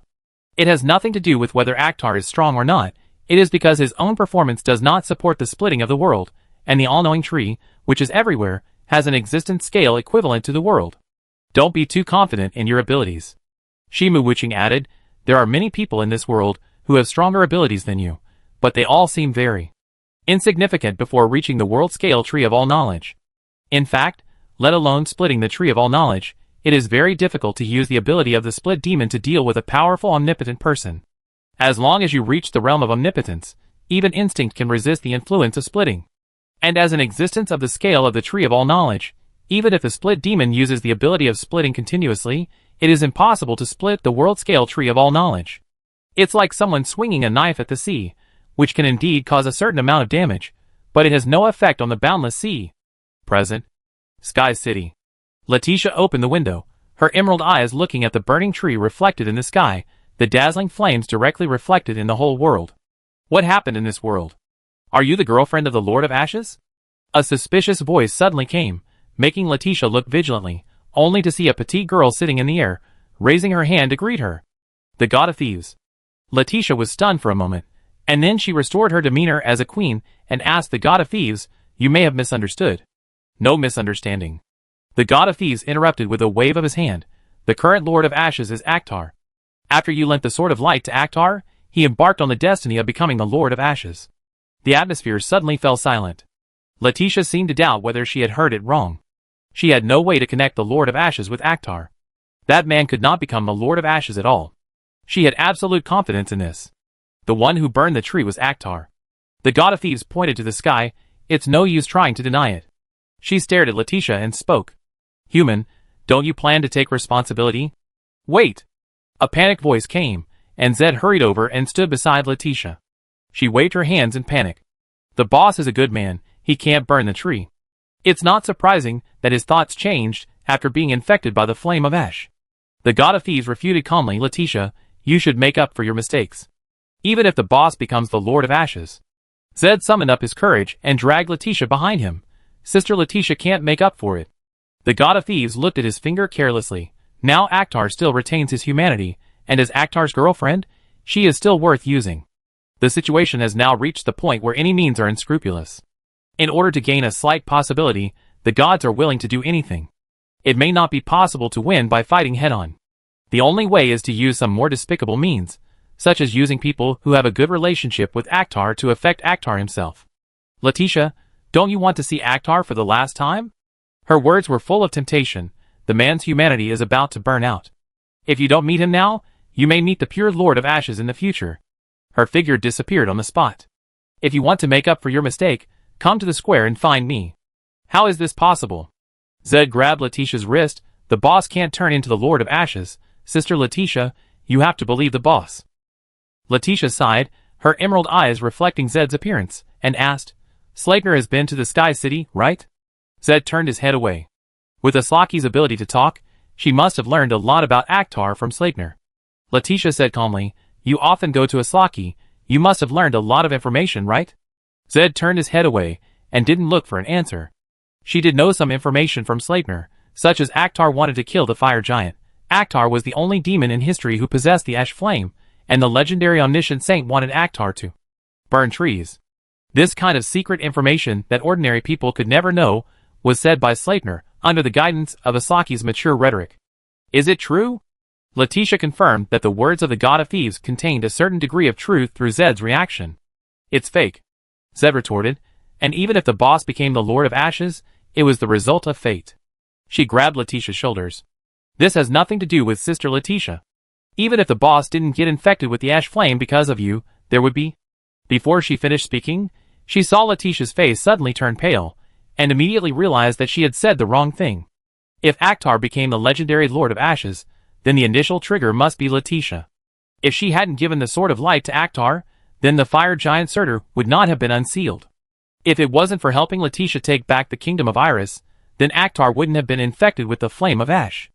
The atmosphere suddenly fell silent. Letitia's delicate face was pale and bloodless. She obviously realized why the god of thieves said that she was the cause of the birth of the Lord of Ashes, and asked her to make up for her mistakes. If Akhtar became the Lord of Ashes because he helped her take back the kingdom of Iris, then she really had an inextricable connection. I'm sorry, Sister Letitia. Seeing this reaction, Zed took out a dagger from under his skirt and stabbed it into Letitia's thigh. However, Letitia grabbed her wrist in advance. Zed, what are you going to do? I promised the boss. Zed loosened his grip on the dagger, and at the moment the dagger fell, he held it with his other hand and stabbed it into Letitia's shoulder. Letitia took a step back, and the dagger brushed her chest. If the boss becomes Shura one day, I will definitely risk my life to stop you, Sister Letitia, from seeing the boss. Zed challenged the dagger-holding posture and took an attacking stance. When she parted with Akhtar in the Underground Kingdom, she promised that if Akhtar became Shura one day, she would definitely stop Letitia from looking for Akhtar. Now is the time for her to fulfill her original promise. Zed, do you know what you are doing? Letitia's eyes became stern. Usually, Zed would immediately become timid when facing her eyes. But this time was different. Zed did not waver at all, but showed the mercenary sharpness and decisiveness, without the slightest wavering. Sister Letitia, have you forgotten that I'm a mercenary? She took the initiative to attack, and the dagger turned with her wrist, stabbing at Letitia's limbs. The most important thing for a mercenary is to complete the commission. Zed, you are no longer a mercenary now. Letitia dodged the dagger, but Zed did not waver at all, and there was no hesitation in the dagger in his hand. In order to fulfill his promise to Akhtar, Zed would not hesitate even if it meant abolishing Letitia's ability to move. Although she should support Letitia in the righteousness, she is just a mercenary, not a well-educated noble lady, and does not understand the so-called righteousness and benevolence. Promises are the most important thing for her. Chapter 230. Ragnarok is coming. The end of the world has come. This concept is not limited to the gods. After the burning reflection of the Tree of All-Knowing appeared in the sky, everyone in the world knew that the end of the world was coming. Fear and panic instantly filled every corner. Why do I have to encounter Ragnarok in my generation? In the square of the Sky City, the nobles in gorgeous clothes cursed. It didn't come for so many thousands of years in the past, but it came in my generation? He pointed at the sky and cursed. Why do I have to experience so many disasters in my generation, and each one is more serious than the other? The curse became more and more unpleasant until he choked up.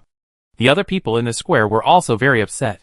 They had experienced a series of disasters, which didn't affect them much. But now it is simply the end of the world. Can't it come a few hundred years later? A noble lady sobbed, wiping her tears with a handkerchief.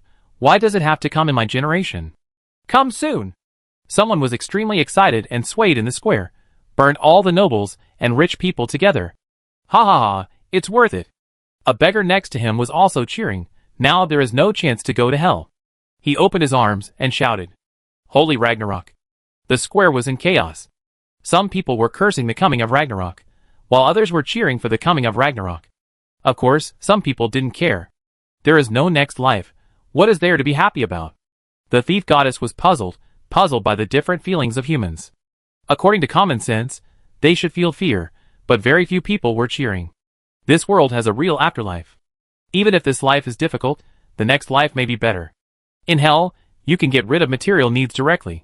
If you can go to the high heaven after death, you can enjoy better treatment than the nobles. Why do they still feel joy? At the same time, high heaven. What is that? A god's chosen on the street looked up at the blazing flames burning in the sky, and then saw a hand stretched out from the flames, directly tearing the void apart with bare hands, and a figure wearing silver armor walked out. It's the Lord of Ashes. The terrified voice suddenly spread throughout the street, and the street became chaotic in an instant. People began to flee in panic, and fear spread rapidly like a virus, spreading throughout the high heaven.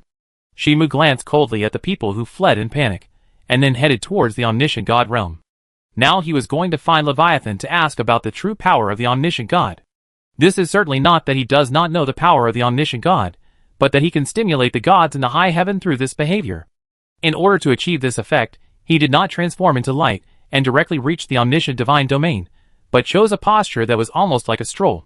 Lord of Ashes, what do you want to do in Galteon? A voice came from somewhere, revealing a suppressed fear.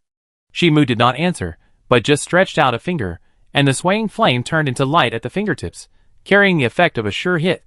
Light penetrated the void. In a high tower several divine domains away, the nervous male god suddenly widened his eyes, raised his hand, and touched his chest, and his body fell backwards directly, turning into ashes before landing. Why can they sense it from such a distance? Shimu withdrew his sight indifferently, and continued to move towards the omniscient realm until he was blocked by the gods. However, the gods did not appear directly this time. They created a thick wall to block the front, and the gods hid behind the wall. And on the wall, the goddess of wisdom held a spear and a shield, staring at Akhtar, who seemed to have lost his humanity, and cold sweat broke out on her palms. The situation changed unexpectedly. It was originally thought that Akhtar would release the omniscient god immediately after burning the tree. However, the situation was the opposite of what she expected. Akhtar, how long can your humanity last? She said to Akhtar, who was walking slowly in the distance. If you want to maintain your humanity to defeat the omniscient god, you shouldn't waste time on the gods. How much time can a group of weak gods waste on me? Shimu asked indifferently, with a ruby-like pupil without a trace of emotion. Flames overflowed from his teeth. How arrogant. Defense? The goddess of wisdom noticed something was wrong and immediately raised her spear and shield in front of her. The fiery dragon breath instantly submerged the wall forged by the gods. This scene was like a huge wave hitting the wall. The wall created by the gods collapsed at this moment. The fiery ash flame swept the gods, who could not escape, into the sea of fire and burned them into ashes. Cough, cough, cough. The goddess of wisdom covered her mouth and coughed, pushing away the wreckage of the wall pressing on her. If she had not possessed a divine artifact-level shield, she would have died under Akhtar's dragon breath. She stabbed the ground with her spear and stood up. The scene that came into view was a sea of fire. The entire divine domain was burning, and many surviving gods were struggling in the flames. There was no way to stop it. The power of the Lord of Ashes has become stronger again. The goddess of wisdom made a judgment. The wall created by the power of the gods could resist Akhtar's attack according to common sense, but it was easily broken. No wonder the Lord of Ashes can burn this world. According to the current speed of power expansion, this world will sooner or later burn in the hands of the Lord of Ashes.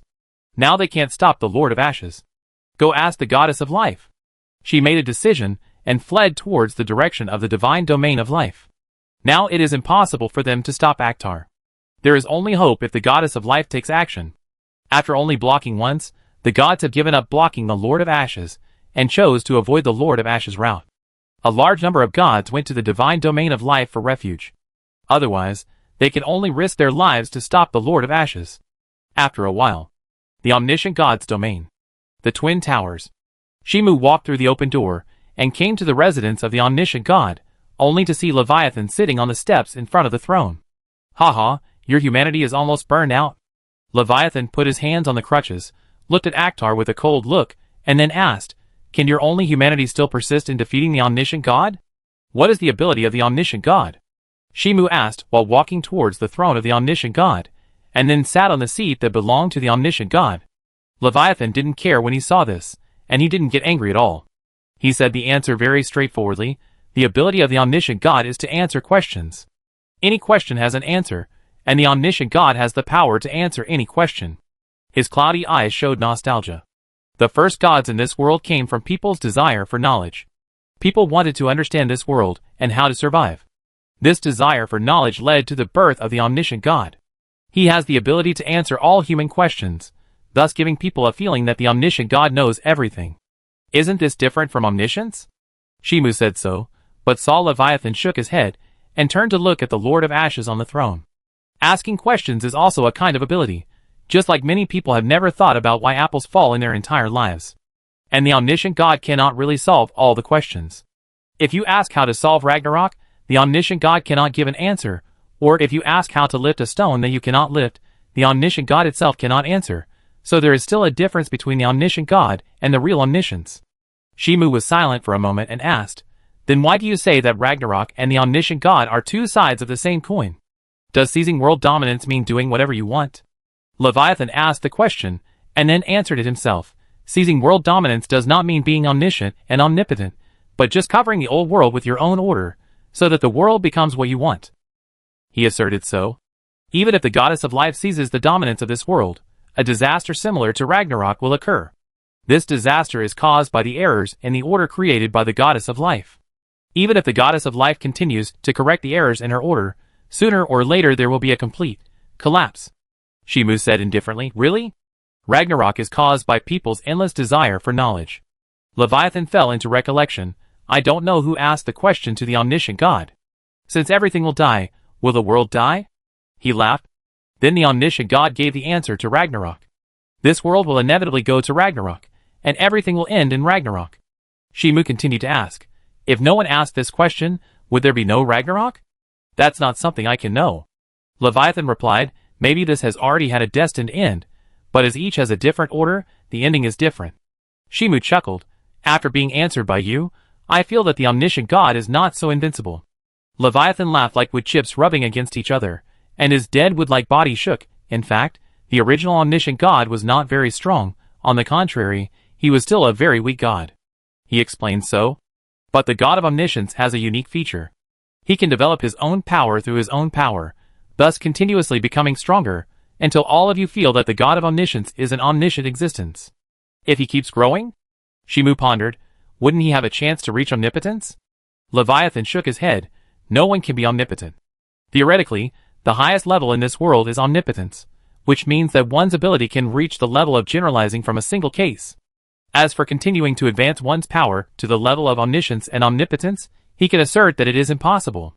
But there is no doubt that the god of omniscience has developed his power to the point that people think that the god of omniscience is an omniscient existence. Even the goddess of life cannot reach this height. Really? Shimu nodded slightly and glanced at the goddess of life and the witch of creation who appeared at some point. His indifferent eyes showed human fluctuations, which was different from his original emotionless appearance. After he entered the residence of the god of omniscience, the witch of creation and the goddess of life had already arrived and listened to his conversation with Leviathan. "Akhtar, someone is looking for you outside the tower." The beautiful eyes of the goddess of life reflected Akhtar, who was much less emotional.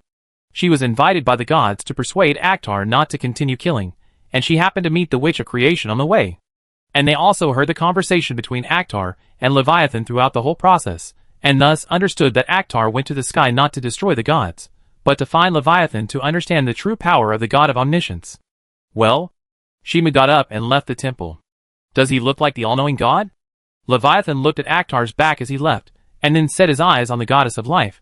If you have any questions, just ask them directly, before the order of the all-knowing god collapses. Judging from the loss of Akhtar's humanity, it won't be long before he completely becomes the Lord of Ashes, and then burns the world created by the all-knowing god into ashes with his own hands, thus entering the Age of Ashes. As for whether Akhtar can defeat the all-knowing god, while maintaining his humanity, that is absolutely impossible. As the Ragnarok approaches, Akhtar's strength will continue to expand, thus accelerating the burning of Akhtar's humanity. Everyone in this world will die at the hands of Akhtar. At the same time, outside the Twin Towers. Boss, we meet again. Zed looked at Akhtar walking out of the tower, raised his hand, and rubbed his dark blue eyes. I didn't stop Sister Letitia. She turned her head, and looked at Letitia beside her. Sister Letitia is better at fighting than I thought. Why did you fight?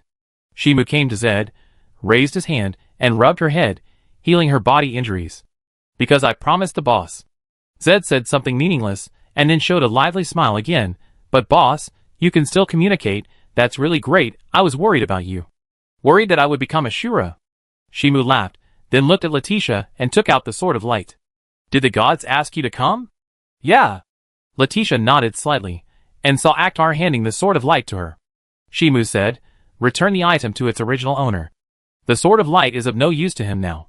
The combat skills that the Sword of Light can release are only part of his application as the Lord of Ashes. In a sense, it is not as useful as the Great Sword of Death and the Dividing Long Sword. You still need the power of the Sword of Light now, right? Letitia shook her head gently, and did not take the Sword of Light. In response, Shimu took out the Dividing Long Sword and explained, don't worry, I have a better weapon. The atmosphere suddenly fell silent. Zed couldn't help but twitch his mouth, feeling that Akhtar's words directly penetrated Sister Letitia's defense. Who gave you this weapon? Letitia silently took the Sword of Light, but her emerald eyes were fixed on the long sword in Akhtar's hand. Shimu stroked the blade with his fingers. This is the last gift Eden gave me. Chapter 231. Outside the Twin Towers. It was so quiet that you could hear a pin drop. Jed quietly stepped back a few steps away from the oppressive atmosphere. Miss Eden, is she an important person to you? Letitia opened her cherry lips slightly, and her slender hands couldn't help but grab the hem of her skirt. Shimu thought for a while, and answered irrelevantly, I killed her with my own hands, and failed her last request before her death. Letitia was slightly stunned. She didn't expect Akhtar to answer like this. She suddenly didn't know how to respond. Should she comfort Akhtar for killing Eden, but not feeling guilty, or accuse Akhtar of doing the wrong thing? No matter from what standpoint, she has no right to speak. There must be a hidden secret that she doesn't know. And she, who didn't accompany Akhtar through all this, couldn't say anything. Take the Sword of Light back. Shimu walked to the edge of the guardrail, looked at the high-rise buildings in the omniscient divine realm, and said to Letitia, who slowly came to his side, although the Ragnarok is about to come, it can still be solved. Letitia raised her hand to gently gather the golden hair by her ears, and smiled softly at Akhtar. That's great. Before the new era comes, you still need to protect yourself. Shimu supported the guardrail with both hands, and the breeze blew the black hair on his forehead, although they should protect you for my sake. Why for their sake? Letitia noticed something unusual, and her heart suddenly tightened, and she hurriedly asked Akhtar, why can't that person be you? That's right. Shimu was stunned for a moment, and then smiled and asked Letitia, after the new era comes, is there anything you want to do? What do you want to do? Letitia turned around and looked at the prosperous scenery of the all-knowing divine realm. With her hands behind her back, if possible, I want to live with you by the sea, in a house that doesn't have to be very big, and have 1 or 2 cute pets. She smiled at Akhtar, and told him about the life she longed for. Of course, as the Queen of the Iris Kingdom, I can't just abandon my responsibilities. We can wait until we have a child, and let the child inherit the throne. You shouldn't need to manage it yourself by then. Shimu pinched his chin and said in a joking tone, just find someone who is good at management to come to the Iris Kingdom, and you don't have to wait for the child to grow up and inherit the throne. That's right, it's really an unambitious idea. Letitia smiled and gently placed her hand on her chest. This idea was born when you were not as powerful as you are now, and it may not be appropriate now. Shimu smiled. It sounds good. I hope you can become the king of the Iris Kingdom at that time. Letitia's voice gradually became smaller, and her delicate face began to turn red, but she still forced herself to continue. When we are old, we can walk to the end of our lives surrounded by our children, and then go to hell and proudly say to our father. She raised her cheeks and met Akhtar's eyes. This is my hero, my only husband and lover. That kind of life is really exciting. Shimu smiled gently, then whispered, unfortunately, that's not suitable for me. Well, I know. Letitia's face turned pale, then she took a deep breath and gently lowered her eyes. But I still look forward to that kind of life, because you are the only hero I admire. Actually, I'm a terrible guy. Shimu looked at the lost Letitia and said, but if I have a chance in the next life, maybe I can try that kind of life. Not necessarily in the next life. Zed suddenly spoke up, facing the gazes of Akhtar and Letitia, raised his hand and scratched his cheek and said, after defeating the god of omniscience, there will be too much time to use up, and you can do everything you want to do. Letitia looked at the embarrassed Zed and chuckled. If Zed is interested, you can also go with us. Zed's expression suddenly froze. Looking at Letitia's smiling face, his heart beat faster, and his body suddenly became hot. If the boss is willing to continue to employ me. Her eyes could not help but wander around, and she tried her best to speak in a natural tone. If I can hold on to a big thigh like the boss, I will never let go. I didn't fire you. Shimu smiled, looked at Zed's increasingly unnatural expression, and changed the subject as if nothing had happened. By the way, you and the goddess of life will leave together later. Zed immediately took up the topic, showing an unnatural and surprised expression. Are you asking us to stay in Galteon? As the Ragnarok approaches, the world environment will become worse and worse. Shimu explained, you can't survive on your own? Letitia subconsciously asked, will the environment become like the burning of the Tree of All-Knowing? As for the burning of the Tree of All-Knowing, almost everyone in the world witnessed it with their own eyes. That horrific scene basically no life could survive. Even gods will be burned to ashes in such an environment. It will take at least a few years to create such an environment. Shimu showed a thoughtful expression. Unless I burn the world artificially, or someone interferes with time continuously, it is possible to make the Ragnarok come completely. The process of burning the world in this setting is like burning charcoal, which will not turn into ashes immediately, but if the process is interfered with artificially, it will be different, and the Lord of Ashes has the ability to interfere with this process. At the same time, in the present world, Magic Kingdom, in the Great Library, the three goddesses who control fate are trapped in the golden chains, falling in the air like prisoners, with their toes more than 1 meter away from the ground. And Hecate is sitting elegantly in the middle of the three people, holding a cup of warm black tea elegantly, as if she is enjoying a comfortable afternoon tea. But in fact, she has already focused all her energy on exploring fate. Hecate, you are the murderer who destroyed the world just like Akhtar. The future goddess tried to struggle, and the golden chains wrapped around her body automatically increased the strength of the restraint, highlighting her mature body curves. Fortunately, no one at the scene cared about the attractive figure of the future goddess. If you have time to curse, you might as well speak out your understanding of fate.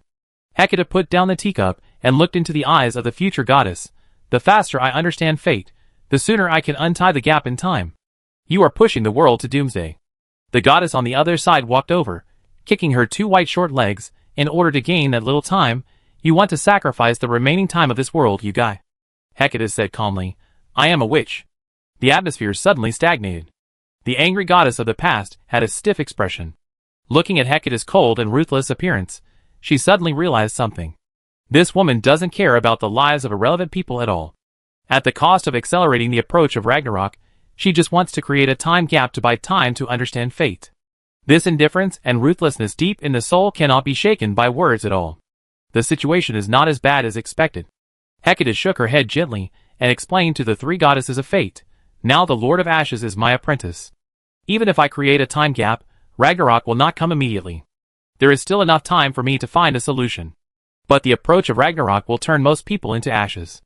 The goddess of the future said so. Now the time you have gained is for most lives in this world to bear. If time can be played with at will, she would have used her authority to take the gods to escape to the past and avoid the coming of Ragnarok. However, this is impossible. The more you interfere with time itself, the faster the Ragnarok will come. That's why they didn't flee to the past. And what Hecate is doing now is to sacrifice the time of the lives of the whole world in exchange for her own time. Are you done? Hecate's eyes were emotionless. Then tell us your understanding of fate as soon as possible. The goddess of the future, This woman was completely unshakable. Now she could only tell us all her understanding and application of fate as soon as possible. What else can I do? Before Ragnarok comes, let me reach the omnipotent realm. Hecate raised her hand and gently waved, letting the goddess of the future fall beside her, and studying fate with her in the narrow crack of time. What she can do in the current situation is to put everything on defeating the omniscient god. For this, she needs to improve her strength as soon as possible, and she doesn't care even if she has to exchange the world's time for her personal time. Defeat the omniscient god before Ragnarok comes completely, and then cover the old order with a brand new order, then everything can have a chance to be saved. And if the omniscient god cannot be defeated before Ragnarok comes, then everything will be meaningless. Now it is only 1 year away from the coming of Ragnarok.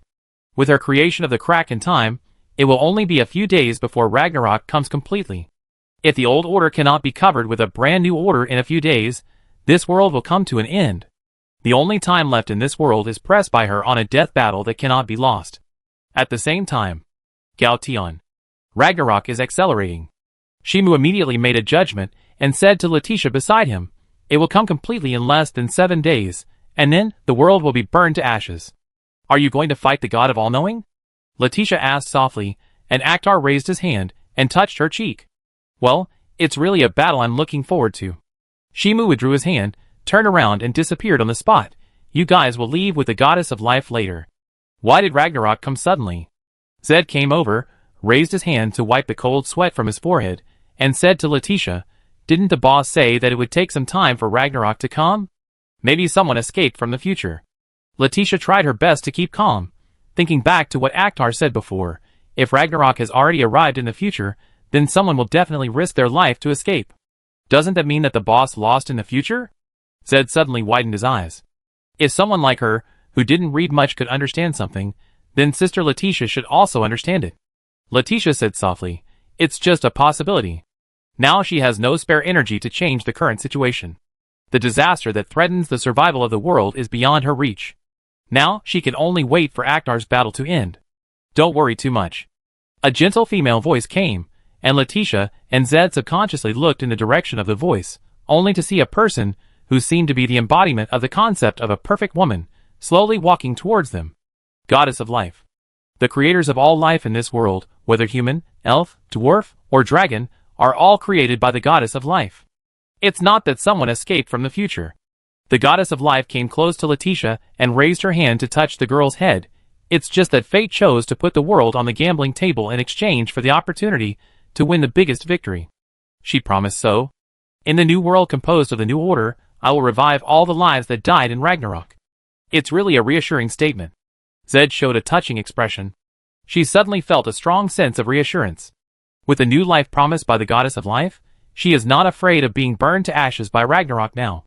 As long as the goddess of life defeats Ragnarok, she can still be resurrected. Wait. Ragnarok is coming. Will her soul be burned together, and can hell continue to exist? The goddess of death will collect all the dead souls. The goddess of life explained, she will preserve all the souls before Ragnarok. What if someone doesn't die before Ragnarok? Zed asked. There are many powerful magics in this world. If someone can survive until Ragnarok, then even their souls will be burned out. There is no such thing as resurrection from the dead. Akhtar will clean up all the lives. The goddess of life's eyes seem to pass through the space barrier.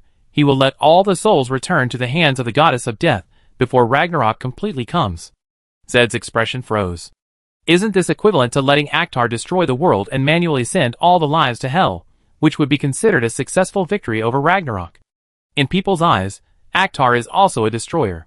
Isn't this a bit too cruel? She said subconsciously, and then slapped her cheeks with both hands. No, we can't be indecisive at this time. Chapter 232. Death Cult. The sky was suddenly torn apart, and hot flames flowed out, flowing down like a river, and set several hills on fire the moment it fell to the ground. Shimu walked out and looked at the Death Cult base camp in the distance, with flames overflowing from his teeth. Lord Akhtar, you are back. A surprise cry came, and Shark Lady Kashut flew into the air and circled around Akhtar. You are not injured in the sky? Shimu raised his hand and touched Shark Lady Kashut's head. Although he knew very well that Shark Lady Kashut was not young and how cold and ruthless she was to outsiders, she was very well behaved and obedient to him. Of course, it was only when he stood in the Death Cult camp. The gods are meaningless to me. He pulled back his hand that was stroking Shark Lady Kashut's head and said calmly, I came back this time to heal you all. Ah? Shark Lady Kushut was slightly stunned, as if she doubted whether she had heard it wrong. She actually heard from Lord Akhtar that he wanted to kill her. How could this be possible? Not long ago, they were still holding a banquet together, imagining the future after seizing the dominance of the world. The coming Ragnarok will burn your souls, so I must kill you all in advance, and then hand your souls over to the Witch of Death for safekeeping. Shimu said, if we defeat Ragnarok, the Witch of Creation will resurrect you, and if there is no way to defeat Ragnarok. Shark Lady Kushut was silent, and a smile was forced on her delicate face. Then we will enter the real death together with the Witch of Death? That's right. Shimu's ruby-like pupils seemed to be burning with flames. Should I take care of you, or will you commit suicide? Shark Lady Kushut whispered. How much time do we have? About 3 days. Shimu gave the answer, and Shark Lady Kushut took a deep breath after hearing it. Then we choose to commit suicide. Then I leave it to you. Shimu turned around and said with his back to Shark Lady Kushut, I'm going to clean up this filthy world.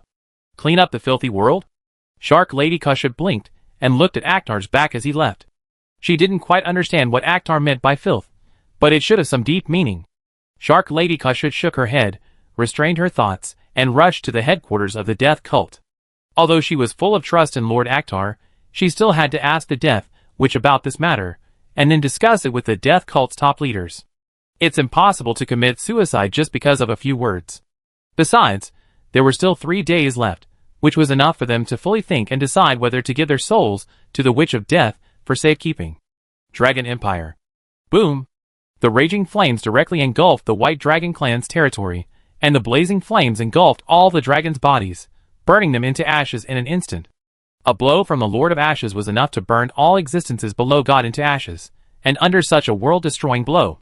Akhtar, have you finally lost your humanity? The White Dragon King flew out of the flames and rushed towards Akhtar. In response, Shimu just calmly raised a finger, and the fingertips flickered with flames, turning into light and piercing the chest of the White Dragon King. Blood gushed out and dyed the sky red, and the huge dragon body fell to the ground, fell into the sea of fire, and was swallowed by the blazing flames and turned into ashes. Humanity, does it make sense to me? He turned around to clean up other dragons, without any hesitation. With his ability, he was able to destroy all the dragons at once, but too much power would destroy the soul, and that would be very meaningless, and he couldn't see the reaction of the NPC at all, so he would keep it at a just right level. Anyway, he didn't have anything to do for the time being, and he still had to wait for the Witch of Fate Hecate to get out of the time gap. Sky City. Palace. Akhtar? Yasaki's beautiful eyes showed a hint of surprise, looking at the man wearing silver armor opposite. Why did you suddenly have time to come to me? Shimu said calmly, to kill you. Can you tell me the reason? Yasaki was silent for a moment, and then she regained her calmness as a queen. She maintained her usual confident and calm smile. If time is too tight, you don't have to tell me. To say goodbye. Shimu explained, you can choose to give your soul to the Witch of Death, or the Goddess of Death for safekeeping. Yasaki thought for a while, and said, then the Witch of Death. When she heard Akhtar say who to give her soul to, she analyzed the current situation. It must be to prevent the Ragnarok from burning her soul, so she had to be dealt with in advance. Shimu stretched out his fingertips with flames, turned into light, and pierced through Yasaki's chest, then raised his hand, and waved it gently, directly burning the entire Sky City. An unknown small country. In a secluded mansion. Back garden. Mr. Akhtar, long time no see. The brown-haired beauty put down the watering can and showed a surprised expression on her pretty face. I thought I would never have the chance to meet you again from now on. I'm here to say goodbye this time. Shimu looked at the beauty opposite him. No matter how you look at her, she is a woman, but in the official setting of the game, she is a real man, although her behavior meets the definition of an elegant noble lady. But she is a man. Anastasia, do you have any last words? He looked at Anastasia's surprised expression. Are you here to kill me? Anastasia's eyes widened slightly. Then she calmed down. She crossed her hands in front of her belly and asked, can you tell me the reason? Why are you a man? Shimu answered irrelevantly, which made Anastasia stunned. Then she pursed her lips and smiled. Does Akhtar want me to be a woman? I just think it's a bit of a waste. Shimu stretched out his fingers, and the flames flickered on his fingertips. You can choose to go to hell, or you can choose to give your soul to the Witch of Death. Anastasia's pretty face showed a distressed expression. Don't you want to choose any of them? Sure. Shimu put his hand down. But the price is that your soul will be burned to ashes by the coming Ragnarok. Is it to avoid my soul being burned? Anastasia accepted it surprisingly quickly. She raised her white neck slightly. If I give my soul to the Witch of Death, can I be closer to you? I will probably forget you soon. Shimu's fingertips turned into light and pierced Anastasia's chest directly, then turned around and left without mercy, burning this unknown small country to ashes. Although he was destroying the world, he would usually meet the NPCs he remembered for the last time, which was his personal interest. Black Rose Kingdom. Death Cathedral. Sir Akhtar, I will end my life. Sharon turned around and looked at Akhtar, who walked out of the church. She activated her ability of teleportation and came close to Akhtar. Then she gave him a hug. May the goddess of death bless you with victory. As soon as she finished speaking, her body ignited with black flames, burning her body directly. As a believer of the goddess of death, she naturally could not choose to give her soul to the Witch of Death, so she could end her life and go to hell. Elf Kingdom. Capital. Sir Akhtar, what do you want to do? The Elven Queen's chest rose and fell violently, and she questioned Akhtar in the hall. Her beautiful eyes reflected the tragic scene of the hall. She saw that the guards were burned to ashes by the flames, and she was the only one who survived. Shimu explained, of course, we intend to burn the elves to ashes. If you don't want to burn the elves to ashes, then just obey. The Elf Queen subconsciously protected her chest with her hands, and then she felt something was wrong. She remembered that there were many beautiful women around Akhtar, so there was no need to attack her specifically. Although she thought she was a beauty, she shouldn't let Akhtar exist like this to coerce her. He wasn't a strange guy like the god of blood. Please don't tease me. Her eyes were stern and firm. As a demon, it doesn't make sense for you to bully a weak person like me. Who says the strong can't bully the weak? Shimu stretched out a finger with flames around it. Choose whether to go to hell, or let the Witch of Death take your soul away. The Elf Queen's expression suddenly relaxed, no longer tense and fearless. Is it because the Ragnarok is coming to collect our souls and protect them? You talk too much. Shimu smiled maliciously, and the light burst from his fingertips drowned the Elf Queen.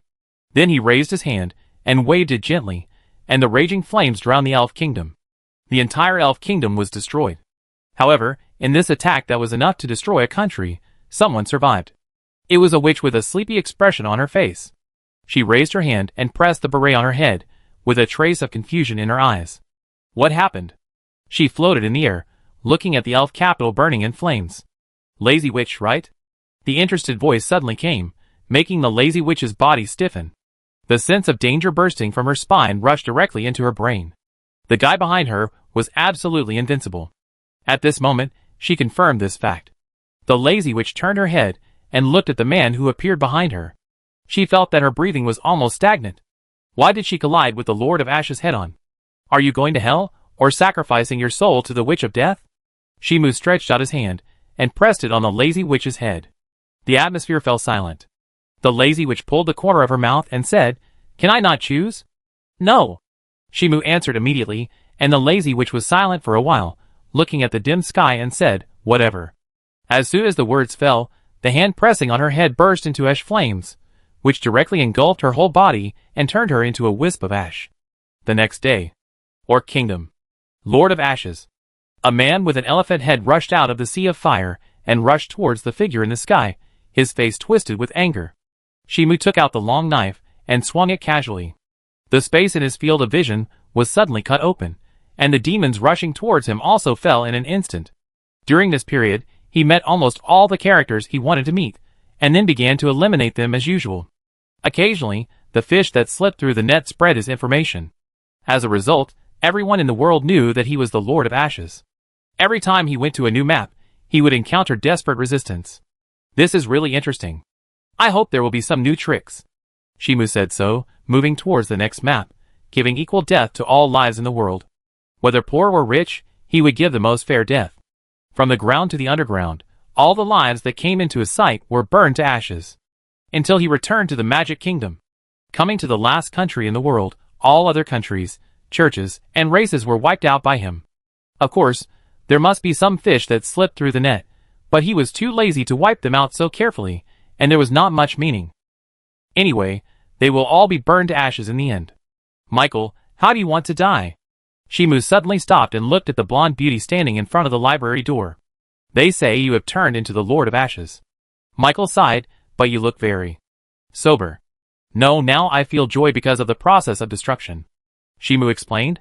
I began to understand the thoughts of the dust believers. The act of burning the world is like the desire to reproduce, which exists in their underlying logic. He passed by Michael, came to the library door, and sat cross-legged, inserting the long knife into the ground. Then the most important thing you should do now is to burn me to ashes. Michael came to sit next to Akhtar, and then asked, How confident are you that you can defeat the omniscient God? Shimu pretended to think for a while, and then gave an affirmative answer, I am invincible now. No, I mean before your humanity burns out. Michael shook his head. If you defeat the omniscient God without your humanity, it is not a victory. Shimu did not answer. Michael didn't ask.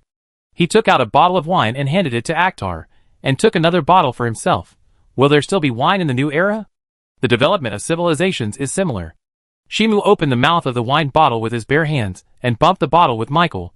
If I really burn the world to ashes, I will also create the same existence as you in the ashes world.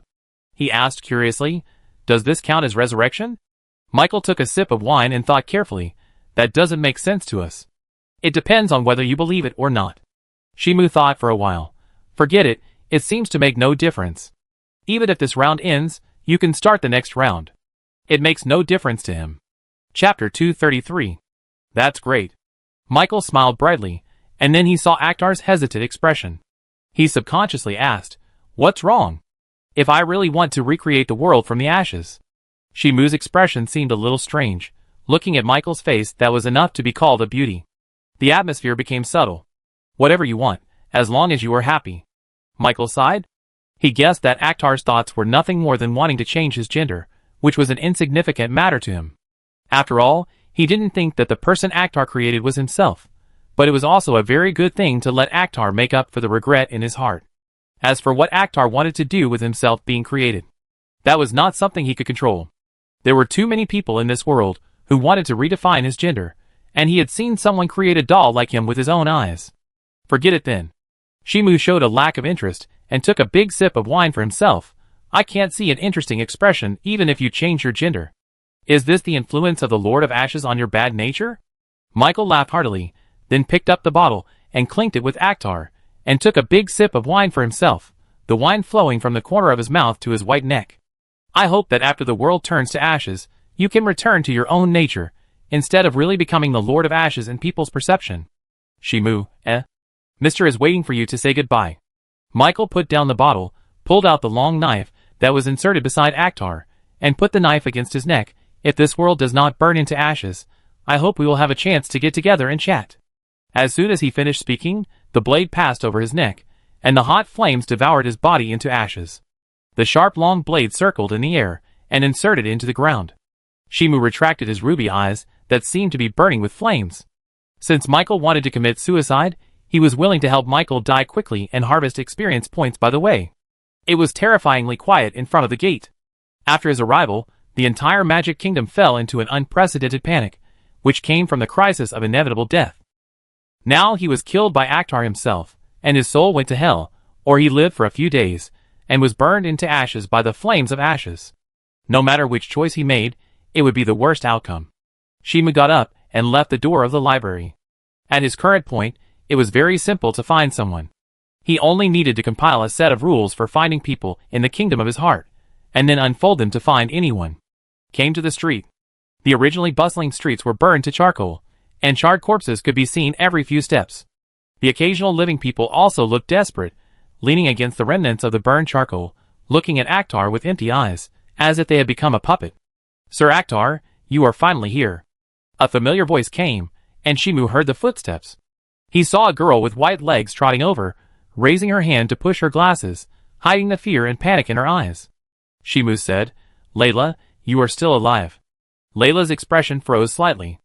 She was not scared to commit suicide. She tried to live as much as possible now. If the situation took a turn for the better, she would not have to die, although she knew very well in her heart that it was impossible. I don't really want to die yet. Really? Shimu said coldly, and then brushed past Layla. Although he was very interested in Layla's flesh-twisting thighs, he now wanted to meet Mist, the woman who was dedicated to protecting him. Layla didn't look back, and raised her hand to her chest. Sir Akhtar, can you win? Now I'm invincible. Shimu waved his hand with his back to Layla, and his voice contained absolute confidence. He had already embarked on the route of the Lord of Ashes, and with the cheating nature of the player's power, even if he changed to himself in the last round, he would not have the possibility of winning. Layla's heart was also settled after hearing this. If Akhtar could defeat the God of All-Knowing, then she would still have the possibility of resurrection, which prompted him to make a decision. To commit suicide, give up his life, and go to hell, waiting for the arrival of a new world. Came to the edge of a lake. Shimu looked at Mist, who was kneeling on the edge of the lake, and walked to her side very naturally and sat down, and then inserted the long knife into the ground. The temperature in this world has now soared to over 100 degrees, enough to kill people alive. Except for a few powerful beings, only those who master rare magic items can survive. But they can only survive, and they will die as time goes by. The lake he is in now is because Mist uses the power of the disordered witch to isolate the terrifying heat from the outside world. Otherwise, the lake water would have evaporated long ago. Do you want to go to hell, or have your soul collected by the Witch of Death? Shimu asked, and saw Mist turn her head and look at him, and their eyes overlapped into a line. Can I give my soul to you? Asked Mr., and Shimu was slightly stunned when he heard it, then shook his head gently and said, Anyone around me, including weapons, can't exist for too long. I can't protect your soul. Mr. lowered her head in disappointment. Really? The split demon who turned into a long sword beside him widened his eyes when he heard it. He originally thought that as a weapon, he could sneak into the ash world, but he would be burned into ash in the end, and there was no way he could survive. Is there anyone to kill him now?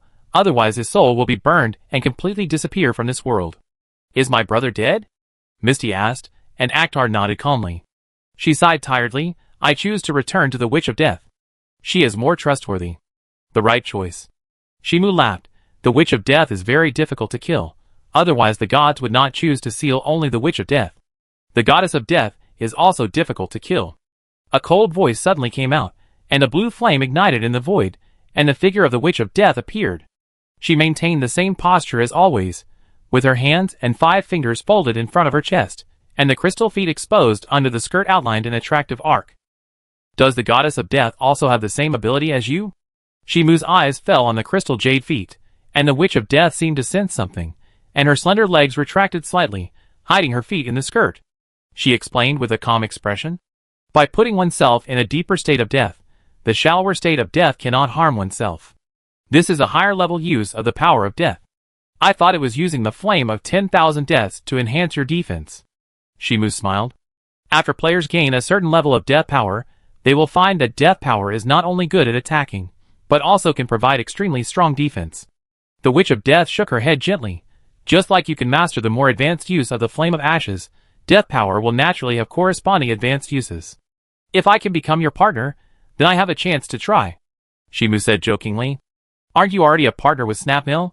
The Witch of Death stared at Akhtar deeply. It was beyond her expectation that Akhtar would choose a horse as a partner. However, considering that Snapmill and Akhtar have been together for too long, this feels expected. Is there something wrong with Lady Witch of Death coming to me suddenly? Shimu changed the subject abruptly. The Witch of Death didn't care and continued with Akhtar's topic. Tell you the seal address and information of the God of Omniscience. Shimu's expression became serious. Mr. beside him also restrained her slightly dissatisfied expression. Although she was a little unhappy to be disturbed at this time of separation, she was still very curious about the seal location of the God of Omniscience. Countless people in this world are looking for the seal location of the God of Omniscience, but they have never found it, as if it had evaporated from the face of the earth. Now we can finally know the answer. The God of Omniscience is sealed in the Lionheart King's city. The Witch of Death gave an unexpected answer. Shimu pretended to be surprised and said, It's really a surprising seal address. The gods didn't find it either. In the setting, the gods have been to Lionheart City many times, but they have never found the seal address of the God of Omniscience.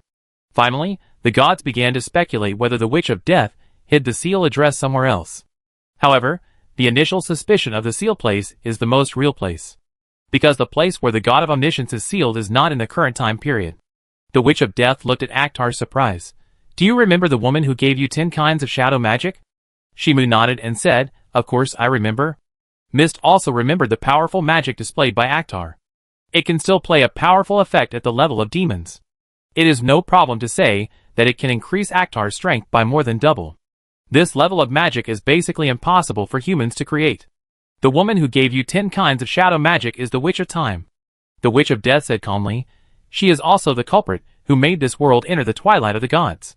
She faced Akhtar's gaze and explained. With the power of the omniscient god, there would be no problem maintaining the world order even if it lasts for hundreds of millions of years.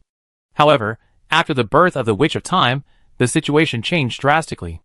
At that time, she did not realize that affecting time travel would accelerate the arrival of Ragnarok. The culprit who made this world enter Ragnarok is not you, nor the Witch of Fate, but the Witch of Time who has been sealing the omniscient god. The atmosphere suddenly fell silent. Shimu raised his hand to cover his forehead, seeming to be a little bit unable to accept this news. But he knew that the Witch of Death was not comforting himself.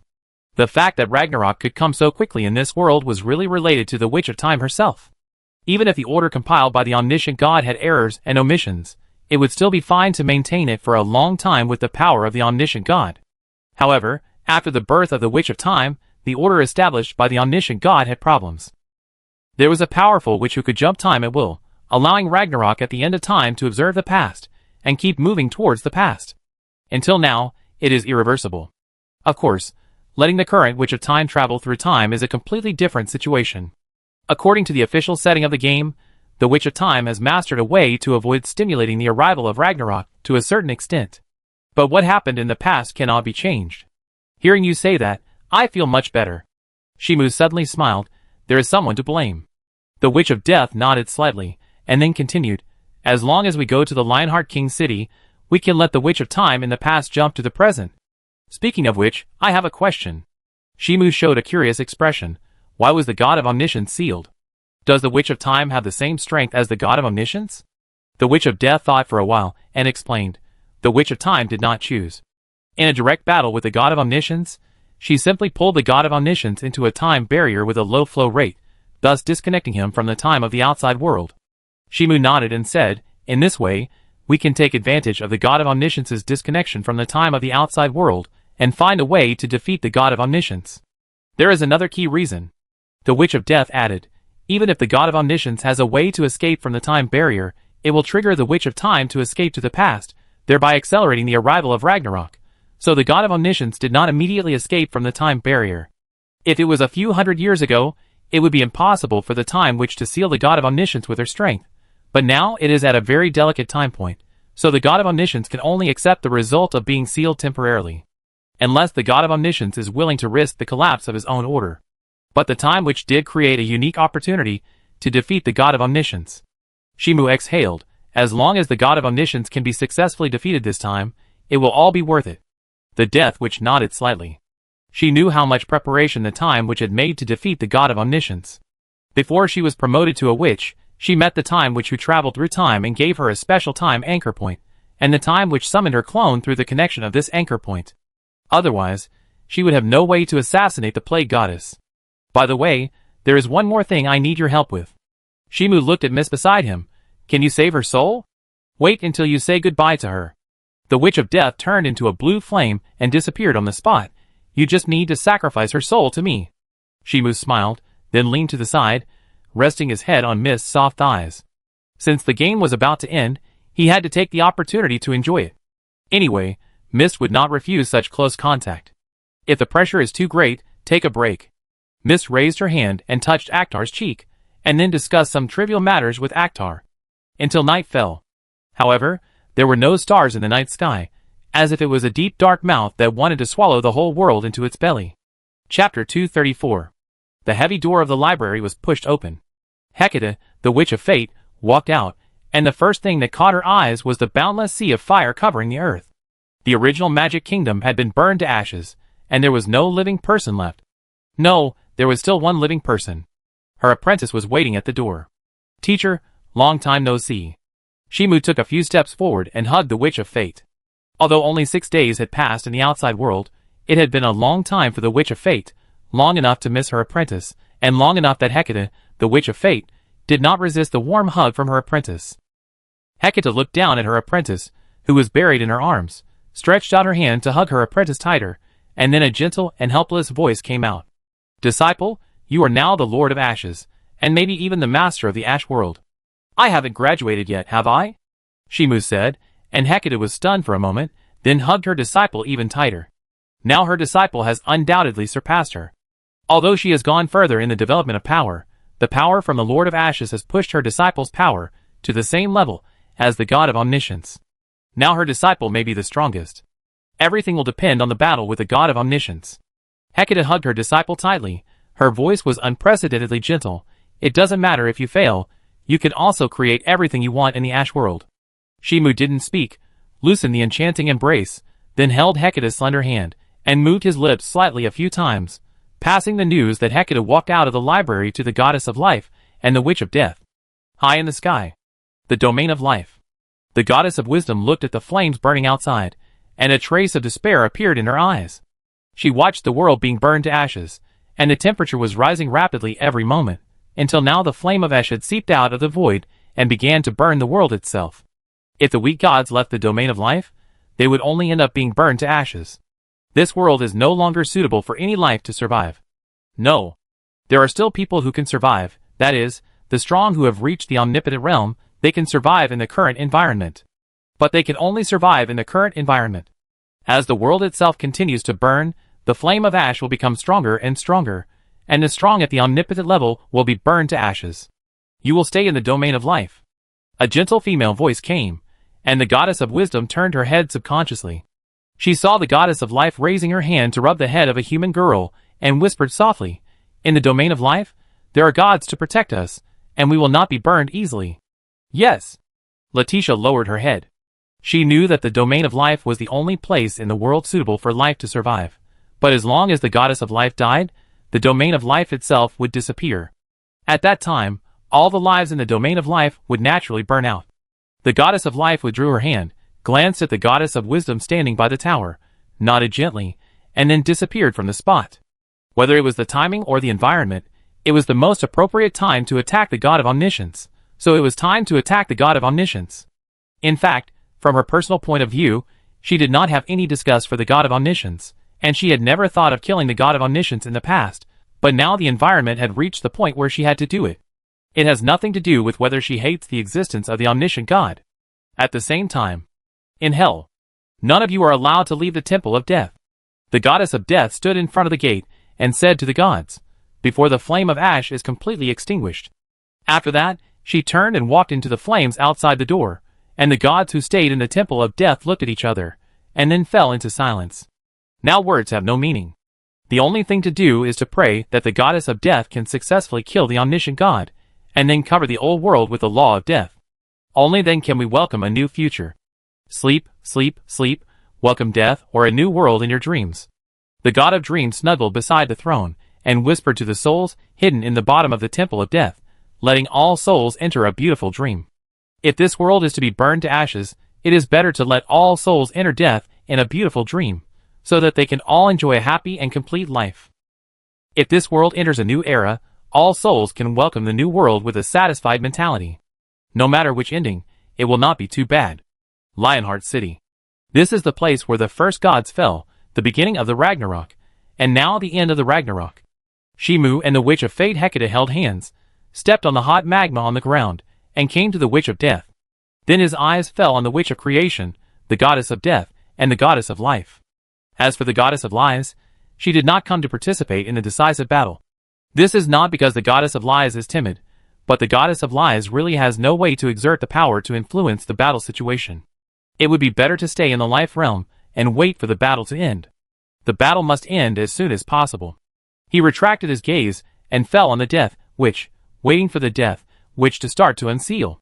Now he was a little impatient to end the battle, and then log off to wait for the update of the Mysterious Gate DLC. It is said that the DLC updated in the Mysterious Gate is related to the Witch of Time, and more monsters and powerful boss characters will be updated. This is also one of the reasons why he wants to speed through. Otherwise, when the DLC is updated, he will have to start familiarizing himself with the map again. It is better to take advantage of the popularity of DLC and set a record for the fastest pass. Yeah! The Death Witch took out a clock and gently pressed it with her finger. The invisible ripples spread, and even the burning ash flames were affected. Time stopped briefly at this moment. However, this had no effect on everyone present. As a strong person, who had reached the omnipotent realm, he was able to resist interference from the time level. Even if time went back to the past, the memory would be preserved. But the world itself was disturbed. Something seemed to have passed through the river of time and squeezed out. It's really good at hiding. The goddess of death clenched the sickle in her hand and stared at the portal that appeared in the air. She had figured out why the gods had never been able to find the place where the omniscient God was sealed.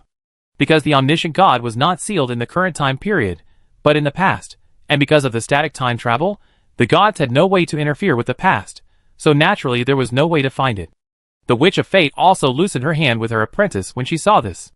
Although she used the time slit, she had not grown to the height of joining this level of battle, but the three goddesses of fate had completely compromised and were willing to do their best to help her fight. That's why she joined the crusade against the omniscient God. Buzz! The portal of the void trembled slightly, and light overflowed from the crack of the door, and it was also at this moment. Swish! The sound of the flame ignited suddenly sounded, and Shimu swung a knife without hesitation, and the light slash with a sure-hit effect was swung out. The portal of the void was cut open in an instant. No. It was this world that was cut open. Everything within the field of vision was directly cut in half by this knife, whether it was the endless sea of fire burning on the earth or the dim sky. Ordinary omnipotent strongmen would have no chance of surviving this knife.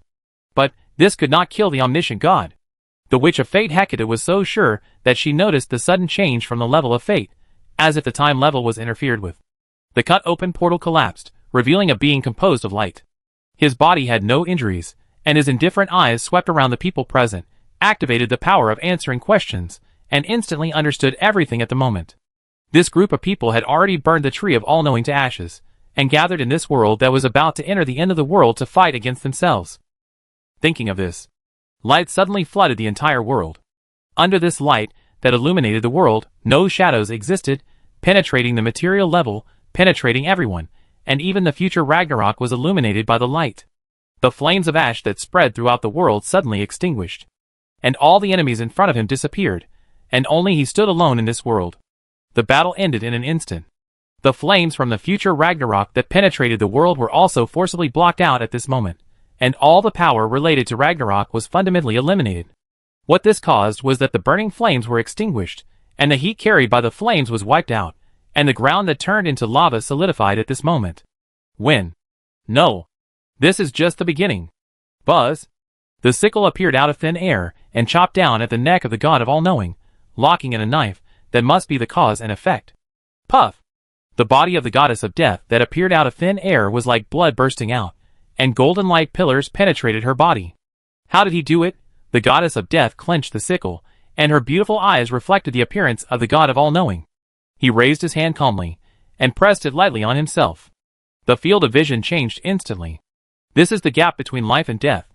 The light pillar that penetrated her body restricted all her ability to move, and she was treated the same as the Witch of Death in the past. However, she is different from the Witch of Death, who was alone in the past. It won't be long before someone comes to unlock her seal. At the same time, appear in the world. The god of omniscience raised his hand, and waved it towards the sky. The projection of the tree of omniscience from the past descended to the present, allowing his will to be everywhere again, reaching the height of omniscience in people's eyes, although this required him to invest extra power to maintain the existence of the projection of the tree of omniscience. But this itself is worth it. I am better at playing with time than you are. A pleasant female voice came out of thin air, and the tree of omniscience projected in the sky seemed to be disturbed by the time level, and could not be projected from the past to the present. It was the Witch of Time who interfered with the past time and space.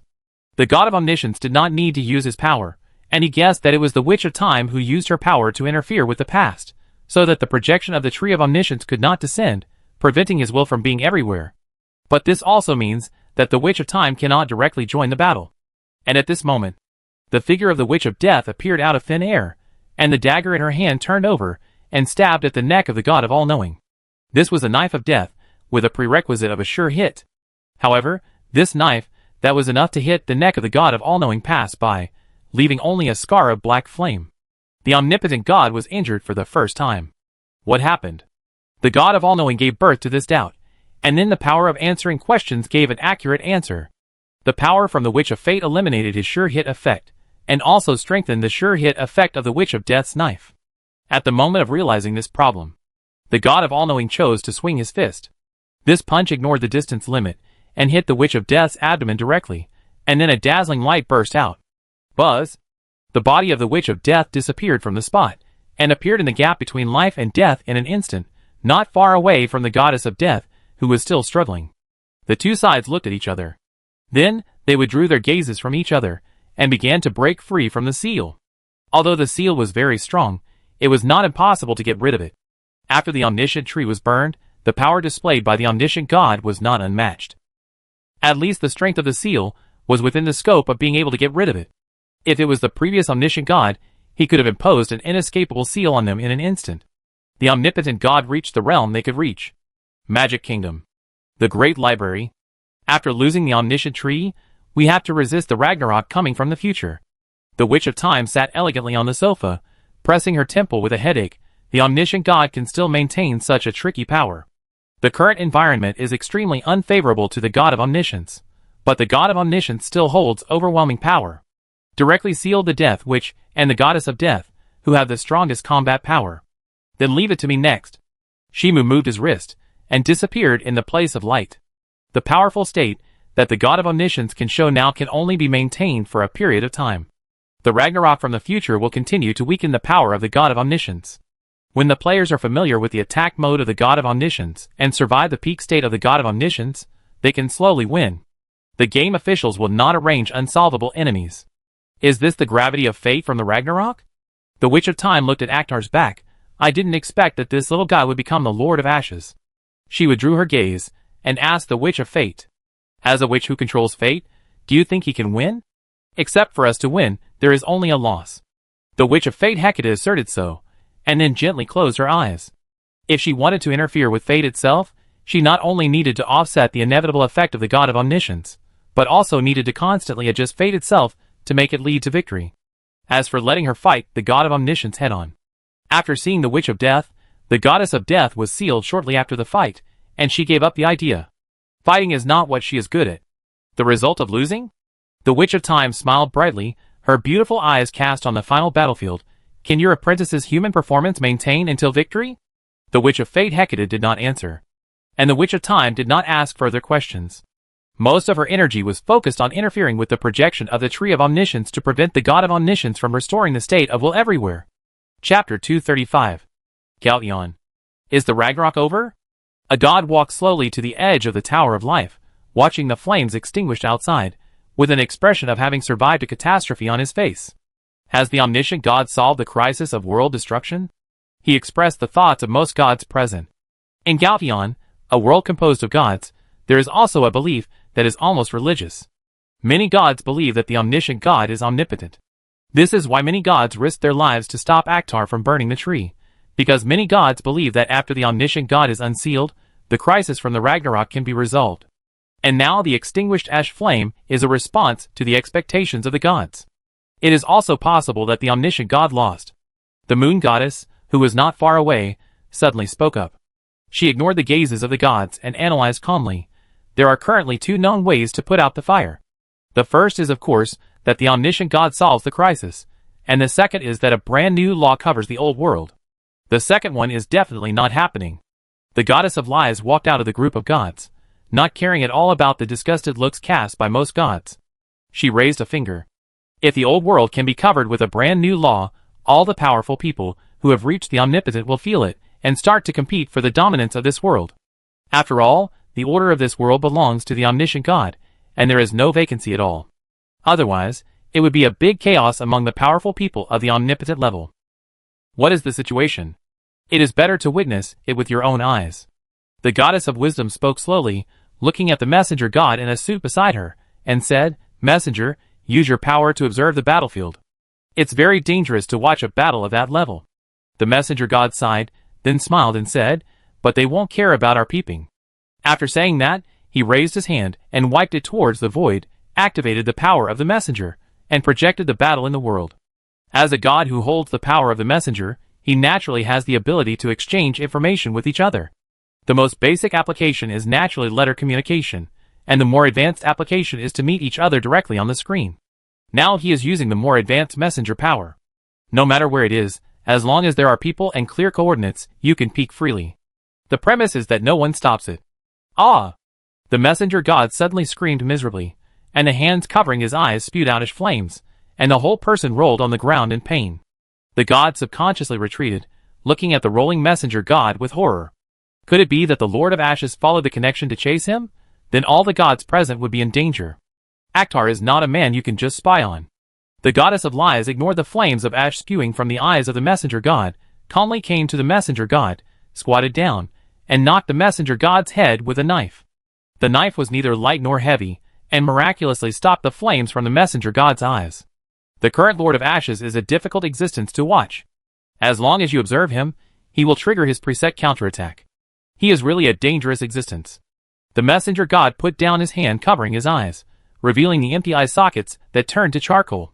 The original eyeballs had completely disappeared, and there were still faint sparks burning, preventing his eyes from healing themselves. Ordinary omnipotent strong men will not make such a serious counterattack against anti-peeping. The goddess of lies explained, but the Lord of Ashes does not have this common sense. As long as he fights, he will fully unfold all his states. Not every existence in this world can be peeped at casually, such as when the Witch of Death is bathing or in other private times. In short, strong men who have reached a certain level will have the ability to anti-peep, and casual peeping will be life-threatening. But usually this anti-peeping is not too strong. In order to avoid hurting their own people, there are few cases like the messenger god who burns his eyes after just one look. The messenger god regretted, "I should have let you broadcast the battle earlier. Remember not to peep at omnipotent strong men in the future, especially omnipotent goddesses and witches." The goddess of lies looked at the projection screen, watching the confrontation between the Lord of Ashes and the god of omniscience.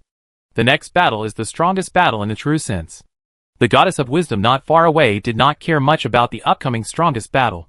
She trotted to the messenger god and asked with concern. This was her misjudgment.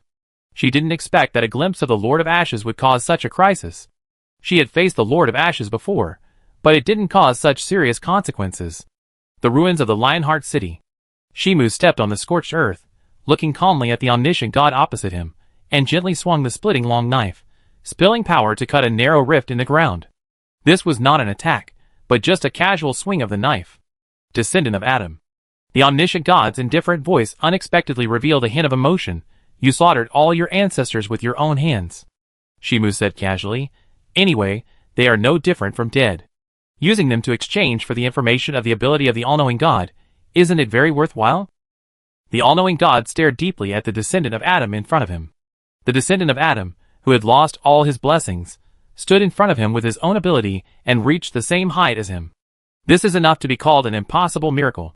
The longer you delay, the slimmer your chances of winning. Shimu unexpectedly had the patience to communicate with the all-knowing god, and did not directly draw his sword to fight. The current all-knowing god has invested a lot of power to resist the Ragnarok that will come in the future, and he will continue to increase his investment as time goes by to prevent Ragnarok from continuing to burn the world. This is why the Lord of Ashes route is the fastest way to pass. If you change to another route, you will need to waste a lot of time to make advanced preparations, so that you can completely defeat the all-knowing god. The all-knowing god raised his hand indifferently, and then pressed it down, while Akhtar was in a defensive posture. The whole process seemed very inexplicable. But Akhtar's body suddenly collapsed, blood dyed the scorched earth red, and he fell to the ground holding the long knife tightly, and inserted it into the ground. What happened? The pupils of the long knife inserted into the ground trembled. He didn't understand why Akhtar, who was almost invincible in his eyes, collapsed in an instant. He obviously didn't notice any signs of attack at all. Ragnarok is really useful. The collapsed Akhtar ignited the flame of ash and resurrected intact. He pulled up the long knife with the hand burning the flame of ash, and the hot flame spread along the handle to the blade. The painful sound of the demon of division could be faintly heard.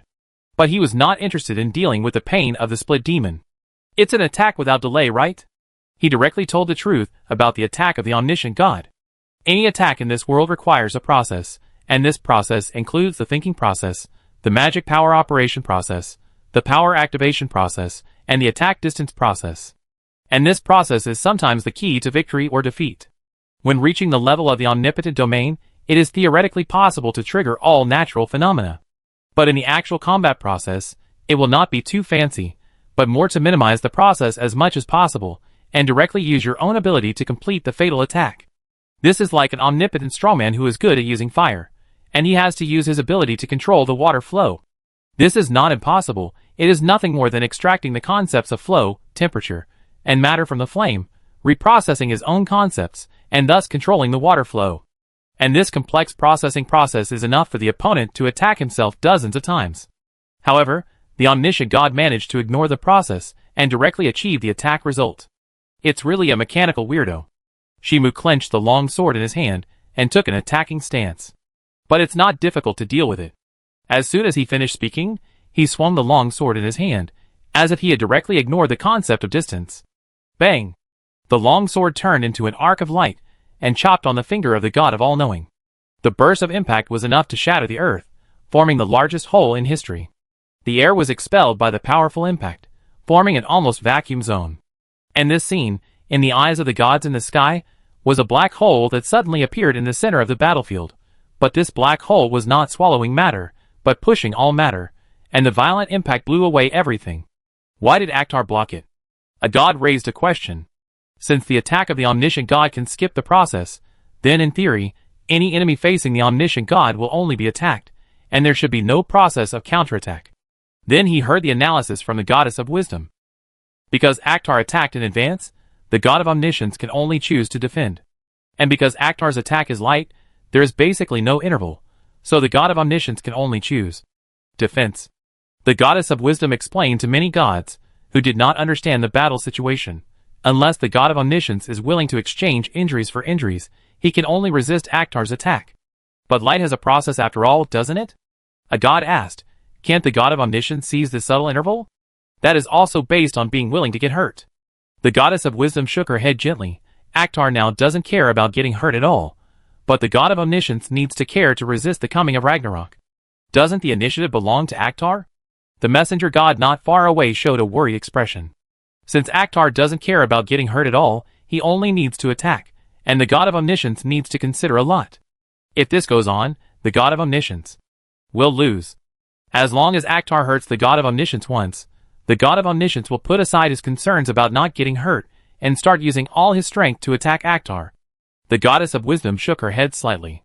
The god of omniscience still has concerns now, because Akhtar has not caused any harm to him, and is still trying to solve everything with the least loss. As if responding to the goddess of wisdom's speculation, the god of omniscience suddenly appeared in the sky on the projection screen, raising his hand towards Akhtar, who followed closely. Boom! The light suddenly submerged everything. It was a screen-clearing attack covering the present world. There was no way to avoid it, no way to escape. The only way was to take it head-on. Skills are meaningless in the face of such a large-scale attack, right? A god said so. This basically covered all blind spots without distinction. It was like humans knew that the world would be destroyed the next day, and there was no way to escape or solve it. This is an attack method that only those with absolute power can use. The moon goddess said, even if the god of war gathered the power of the gods, it would be impossible to launch such a large-scale attack. Theoretically, after the god of war gathered the power of the gods, the accumulation of power would surpass the god of omniscience, but it would be impossible to launch such a torrential attack like the god of omniscience. This is the essential difference in the use of power. This is like the way of using energy in human civilization. From steam engines to nuclear fusion, the efficiency of energy utilization is not at the same level at all. The light converged. The result of the battle was revealed. What came into view was not Akhtar's miserable defeat, but the god of all-knowing pierced through the chest by a long sword. What happened? Shimu drew back the long sword, looked at the falling body of the god of all-knowing, and then looked at the goddess of life and said, "Thank you. The god of all-knowing will not be killed easily." The goddess of life shook her head slightly, her eyes fell on the ground, and she helped Akhtar block all the damage when the god of all-knowing released the screen-clearing attack, so that Akhtar seized the opportunity to attack. But the price was that she was seriously hurt. "I will recover soon." She smiled gently at Akhtar.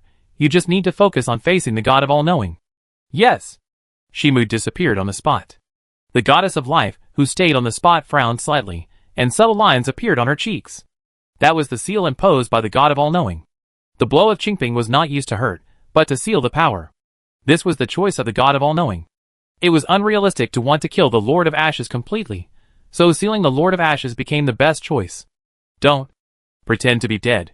Shimu's figure emerged, and appeared a few steps away from the god of all-knowing. Looking at the god of all-knowing covering his chest with one hand, he said, "Show your true face, god of all-knowing."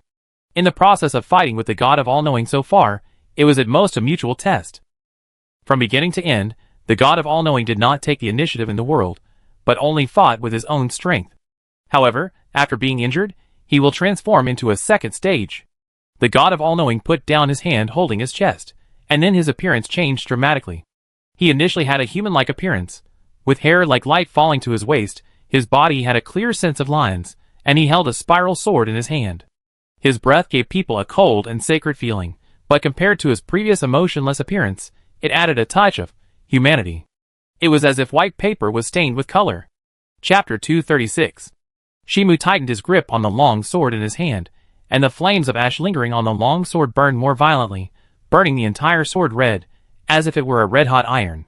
The temperature in the air soared unknowingly, and the ground beneath his feet turned into lava unknowingly, with hot bubbles coming out. The dangerous atmosphere in the air became more and more intense. The omniscient god looked indifferently, locked on Akhtar's existence, and activated the power of answering questions. How to kill Akhtar? It can't be done. The human standing in front of him has the blessing from the Ragnarok of the gods, and it also has the ability to resurrect from the dead. Then change the idea. Seal. The power of answering questions gave a positive answer.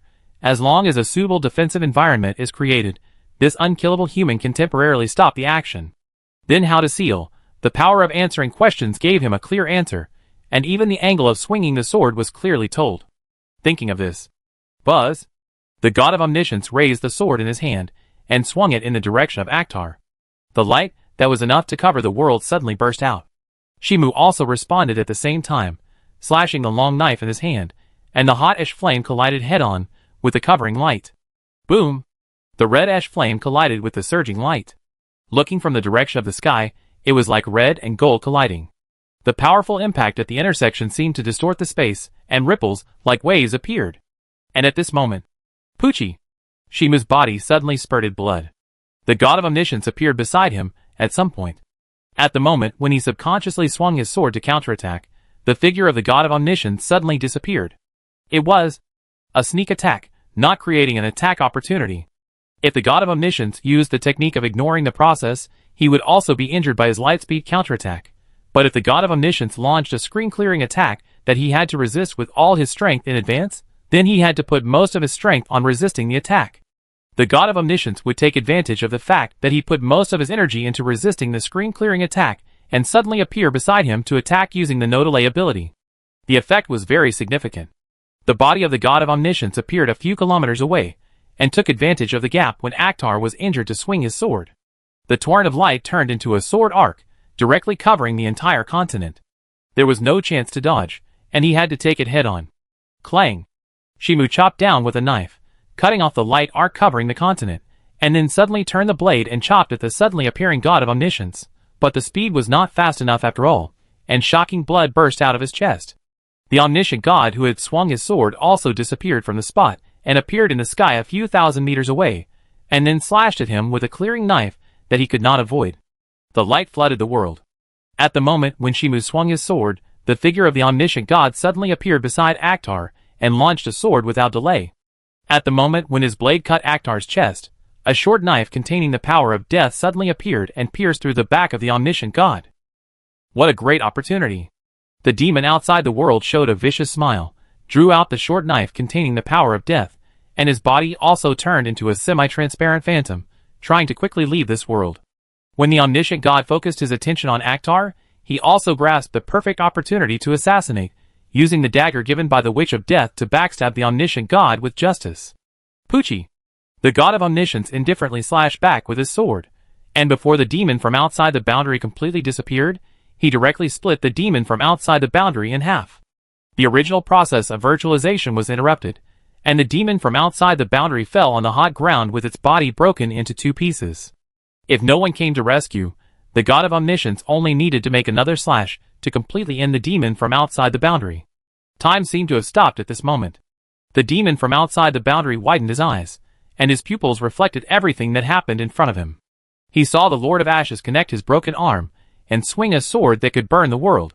The Witch of Death and the Goddess of Death, who suddenly appeared, stood on both sides of the god of omniscience, slashing down the sickle and dagger respectively, slashing at the fatal parts of the god of omniscience. The Lord of Ashes' long sword split the god of omniscience in half, and the Goddess of Death's sickle directly cut off the head of the god of omniscience. The Witch of Death inserted the dagger into the heart of the god of omniscience. This is the victory. The demon from outside the realm had this thought, but he had no intention of staying in this world. He turned into a shadow and disappeared from this world. Although being cut off by the God of All-Knowing was not fatal, it was enough to weaken his strength. He could not continue to stay in this world and take risks. The body of the God of All-Knowing fell to the ground. Ash flames flowed out from the gaps between Shima's teeth, and he did not hesitate to make up for it with a dragon breath. The Witch of Death and the Goddess of Death had the same idea, and they frantically made up for the fallen body of the God of All-Knowing without even a moment's hesitation. If it was an ordinary omnipotent strongman, if he was attacked fatally by any of them present, he would definitely die. No need for any finishing blows. But the God of Omniscience is different. Even if it seems to be fatally injured, the three people present will not hesitate for a moment. They will never let down their guard until all traces of the God of Omniscience are completely wiped out. Buzz. Time suddenly stopped. Then it resumed as if the frames were reversed. Every fatal attack of the three people before was retracted with time. Except for the demons from outside the realm with special abilities, everyone's attack was retracted with time. The God of Omniscience, who had died, reappeared intact. He stood in place, looking at the three people around him calmly, and untied the state of time stillness. The spiral sword in his hand swung, and launched a slash almost without intervals. The golden light flooded the bodies of the three people. At the same time, Magic Kingdom. Witch of Time, why don't you interfere with the time operation of the God of Omniscience? The Witch of Fate asked. The Witch of Time frowned. The ability of the God of Omniscience is not to interfere with time, but to affect the concept of flow, resulting in similar results in time. She explained. Just like a river will flow into the sea, and then it will turn into rain under the influence of sunlight, and flow into the river. This process itself is flow. The God of Omniscience uses countercurrent, which makes everything around it flow backward, just like putting the scattered building blocks back to their original appearance. The Witch of Fate thought for a while. If it is just a countercurrent state, then as long as variables are added during the countercurrent process, it can interfere with the smooth progress of the countercurrent. If it is just a countercurrent state, it can be understood. The Witch of Time gently pressed her fingers on her temples, and fell into a state of thinking, but it is basically impossible to reverse the actions of the Lord of Ashes, the Goddess of Death, and the Witch of Death at the same time. The Witch of Fate speculated, what if the all-knowing God has withdrawn the suppression of Ragnarok and restored his power to its peak state? She cast her eyes on the battlefield. The flames of ash spread all over the world again, and began to burn the world again. The Ragnarok, which was almost coming, has come much earlier. It will come completely in an hour. The spiral sword in the hand of the all-knowing God drooped slightly, and analyzed the current pros and cons. Should we first solve all the enemies, or slowly solve everyone on the premise of blocking Ragnarok? With his power of answering questions, he was enough to face the current enemies, but there was a demon outside the world who could avoid the scope of his power of answering questions. No one knew when he would appear, and who he would bring with him. This would lead to deviations in the process of winning. It is better to seal all the enemies first, and then withdraw his hands to resist the coming of Ragnarok. Thinking of this, the figure of the God of Omniscience disappeared from the spot, and squeezed into the vision of the Goddess of Death. Then he grabbed the sickle with his bare hands, and pierced the abdomen of the Goddess of Death with his finger's spiral knife. The burst of light directly sealed the Goddess of Death, and sent her into the gap between light and shadow to ensure that she could not be found in a short time. Then, cough. The Witch of Death covered her mouth and coughed lightly. The blood dyed her white, and tender fingers red. She was quickly adjusting her state, but soon her eyes became sharp, and the short knife in her hand stabbed the abdomen of the God of Omniscience, who suddenly appeared. But the action suddenly froze halfway. It is the dominance of the world. Any existence that gains the initiative in the world has the greatest power to formulate the laws of the world, such as not allowing time travel, not allowing the observation of hell in the human world, and the soul after death can obtain the afterlife. The laws rooted in the construction of the worldview all come from the dominance of the world, and if the dominance of the world is used for fighting, that is a complete crushing. For example, now he has imposed the law of stagnation on a specific individual, making the Witch of Death temporarily lose the ability to move. Even if this process cannot last too long, with the strength of the Witch of Death, relying on the processing of the power of death, she can untie the shackles of the law of stagnation. But this is enough for the omniscient God. As long as there is a moment of time, the victory or defeat can be decided. He stretched out his hand, and pressed on the head of the Witch of Death. The light bursting from his palm and fingers sealed the Witch of Death in the gap between black and white. Next is to seal the Witch of Time, the Witch of Fate, the Goddess of Life, the Witch of Creation and others. Duh. Duh. Duh. I suddenly understand what world dominance is. Shimu walked calmly on the charred ground. Facing the indifferent gaze of the god of all-knowing, he crossed his hands in front of his chest, and his lips moved slightly. In the beginning, the world was a pile of ashes, until the Creator came, and he ignited the first fire, so there was light and dark, cold and heat, life and death, and the contradictions of opposition and unity thus generated the world. He unfolded the kingdom in the hearts of the players. Let's play a game. There are only two players, you and me, and the world dominance is the bargaining chip. The indifferent eyes of the god of all-knowing finally revealed a serious color. This human actually gained partial world dominance through Ragnarok, which is essentially his power. Even Ragnarok is essentially the inevitable product of his world dominance being wrong. And now this human actually gained world dominance through the error, and thus launched the preface of creation. If this human successfully burns the world into ashes, then Akhtar, this human, can create a new world through the preface of creation. The rules of the game are very simple. If we are injured in the corresponding fatal parts of humans, we will really die. Shimu stretched out a finger. It is forbidden to use any healing methods, and all outsiders are forbidden to join the battle. If I am killed, Ragnarok will regress 10,000 years, and will not come. If you are killed, you will also die in the true sense. If you want the rules of the game to be established, it is not enough to just say it. He just took advantage of the coming of Ragnarok to obtain the right to use part of the world dominance. It is impossible to want to make the rules of the game unscrupulously. For example, it is impossible to directly specify the death of the omniscient God. In the final analysis, the real owner of the dominance of this world is the omniscient God. Now he is just taking advantage of the mistakes in the rules of the omniscient God to gain some dominance of the world. But if the omniscient God is willing to accept the game rules he made, the situation will be completely different. The effect from the world's dominance can really make the game rules effective. The omniscient God fell into thinking, and found that the game rules compiled by Akhtar were not only effective for him and Akhtar, but also for Ragnarok. As long as they agreed to the game rules compiled by Akhtar, even Ragnarok would be affected by this rule, and forced to regress 10,000 years. But the price is that if he is killed by Akhtar, there is no way to revive him through various means, and the dominance of this world will be seized by Akhtar. Is it worth it? It has been less than an hour since the Ragnarok of the gods came, and now Akhtar has gained the dominance of the world. It is difficult to get rid of Akhtar in a short time. Even if everything goes well and Akhtar is dealt with, the Ragnarok of the gods is almost coming. The flames burning the world are swaying. The gods in the sky were horrified to find that the life realm seemed to be shaking, as if it was about to be burned by the flames of ash, pouring into the interior and burning all the gods to death. This world is about to turn into ashes in the true sense. Make a decision quickly. Akhtar raised his hand to lift the hair on his forehead, and his smile was extremely bad. Otherwise I will change the rules of the game. The omniscient God said indifferently, permission? The rules from the dominance of the world were activated, acting on him and Akhtar, and all irrelevant forces were excluded. The flames that were originally burning the world were extinguished instantly. The connection is broken. The goddess of life made a slight sign. She felt the sudden disappearance of her connection with Akhtar, which meant that Akhtar could not use her power to recover from his injuries. The eyes of the Witch of Death, who was sealed at the junction of black and white, widened slightly. She felt that the connection between Akhtar and herself was cut off, and could not provide any effective support to Akhtar. This support not only provided damage from the death, but also strong resistance to death. Akhtar, who lost this resistance, had no way to be immune to the attack of death. What happened? The Witch of Creation asked not far away, while reaching out to grab the ceiling light column inserted into the body of the Witch of Death. The reason why she had not appeared on the battlefield was to be able to support her teammates through the connection, help to unseal and provide various corresponding treatments. Akhtar and I are disconnected. The Witch of Death expressed her feelings at the moment, and the Witch of Creation was slightly stunned, and a very bad thought popped up in her mind. Could it be that Akhtar has been killed by the God of All-Knowing? But with the help provided by Ragnarok, it shouldn't be like that. It should be that the God of All-Knowing used his power to seal the connection between you.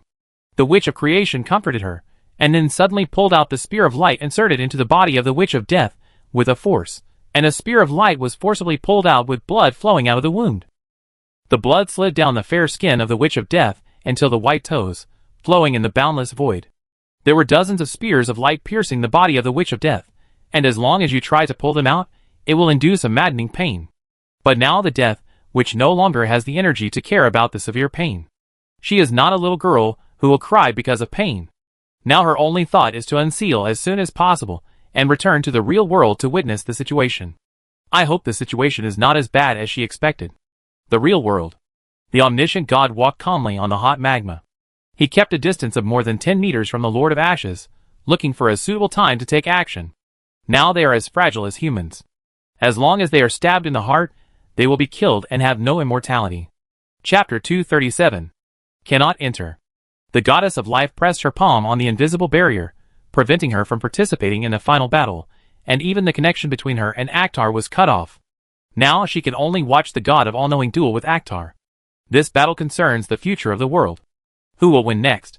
The figure of the goddess of lies suddenly appeared. She pressed her beret with one hand, and her light red hair fluttered in the wind.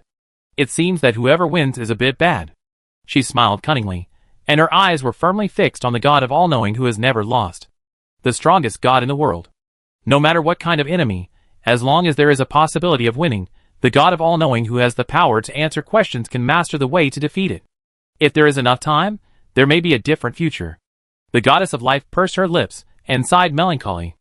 After realizing that Akhtar used the world dominance of the god of omniscience to create corresponding rules to restrict the actions of the god of omniscience, she immediately reacted to how to defeat the god of omniscience.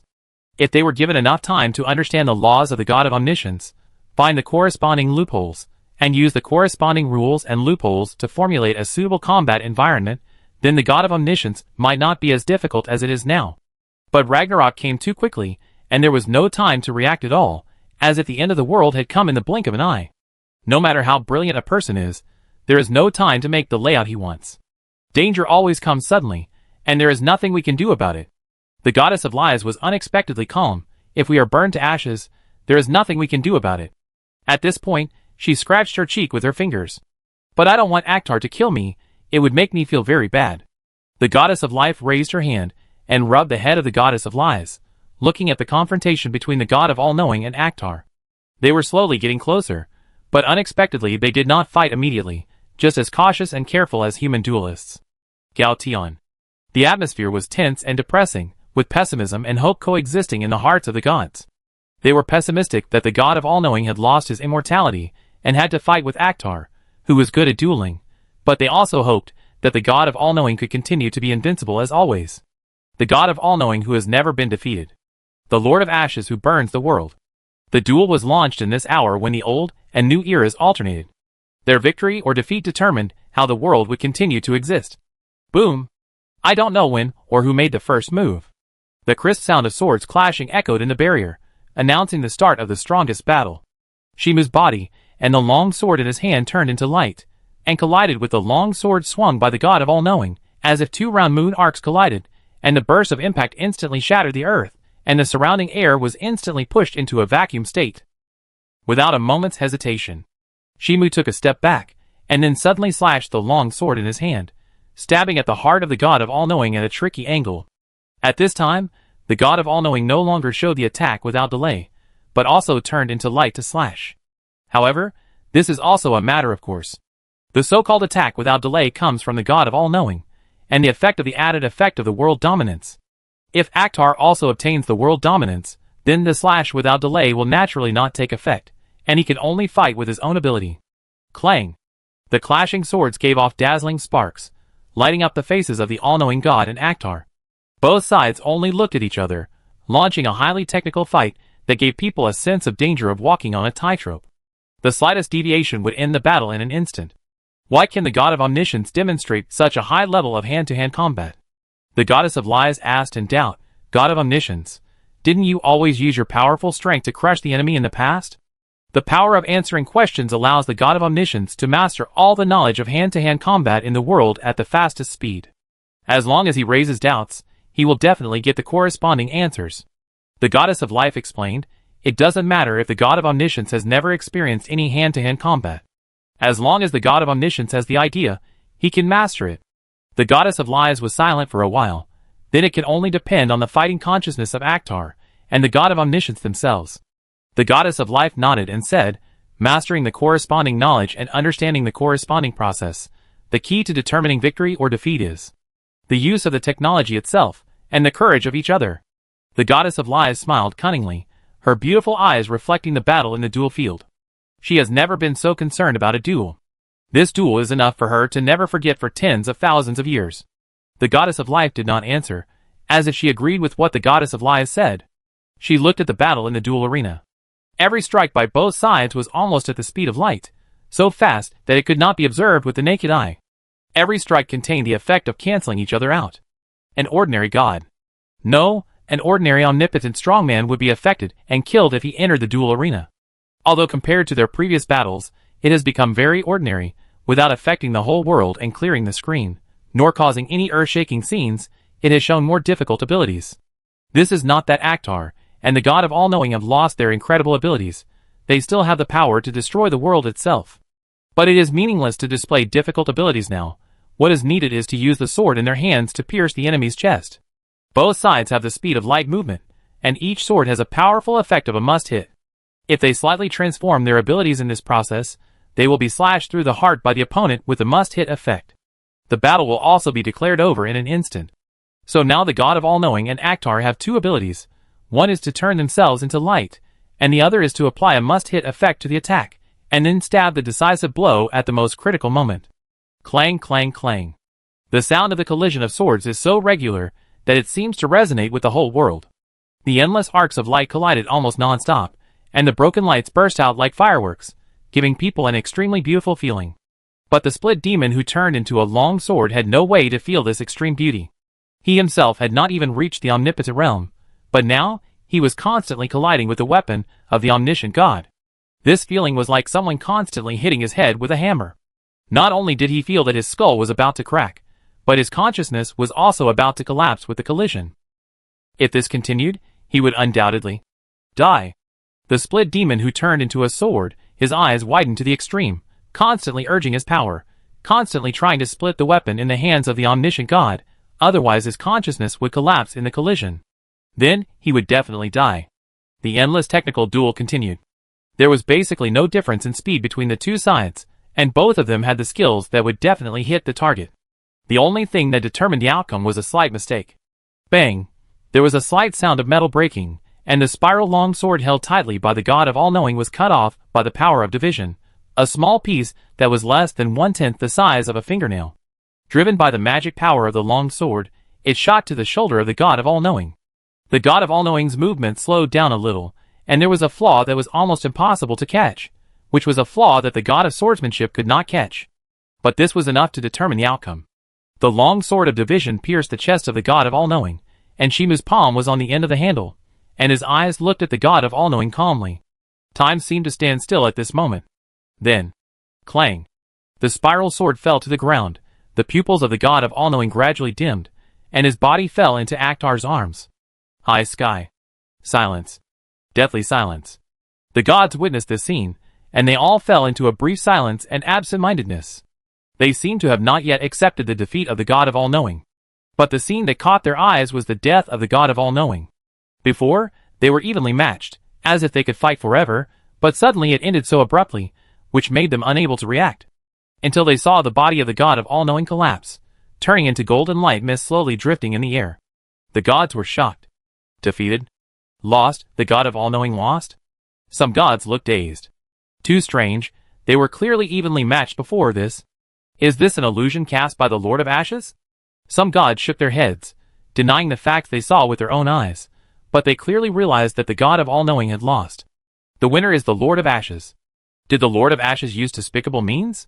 A goddess asked, but no one responded. Despicable? Whether or not despicable means were used, it was meaningless at the moment, when the God of All-Knowing was beheaded. The era of gods is over. Is it time for Akhtar to clean us up next?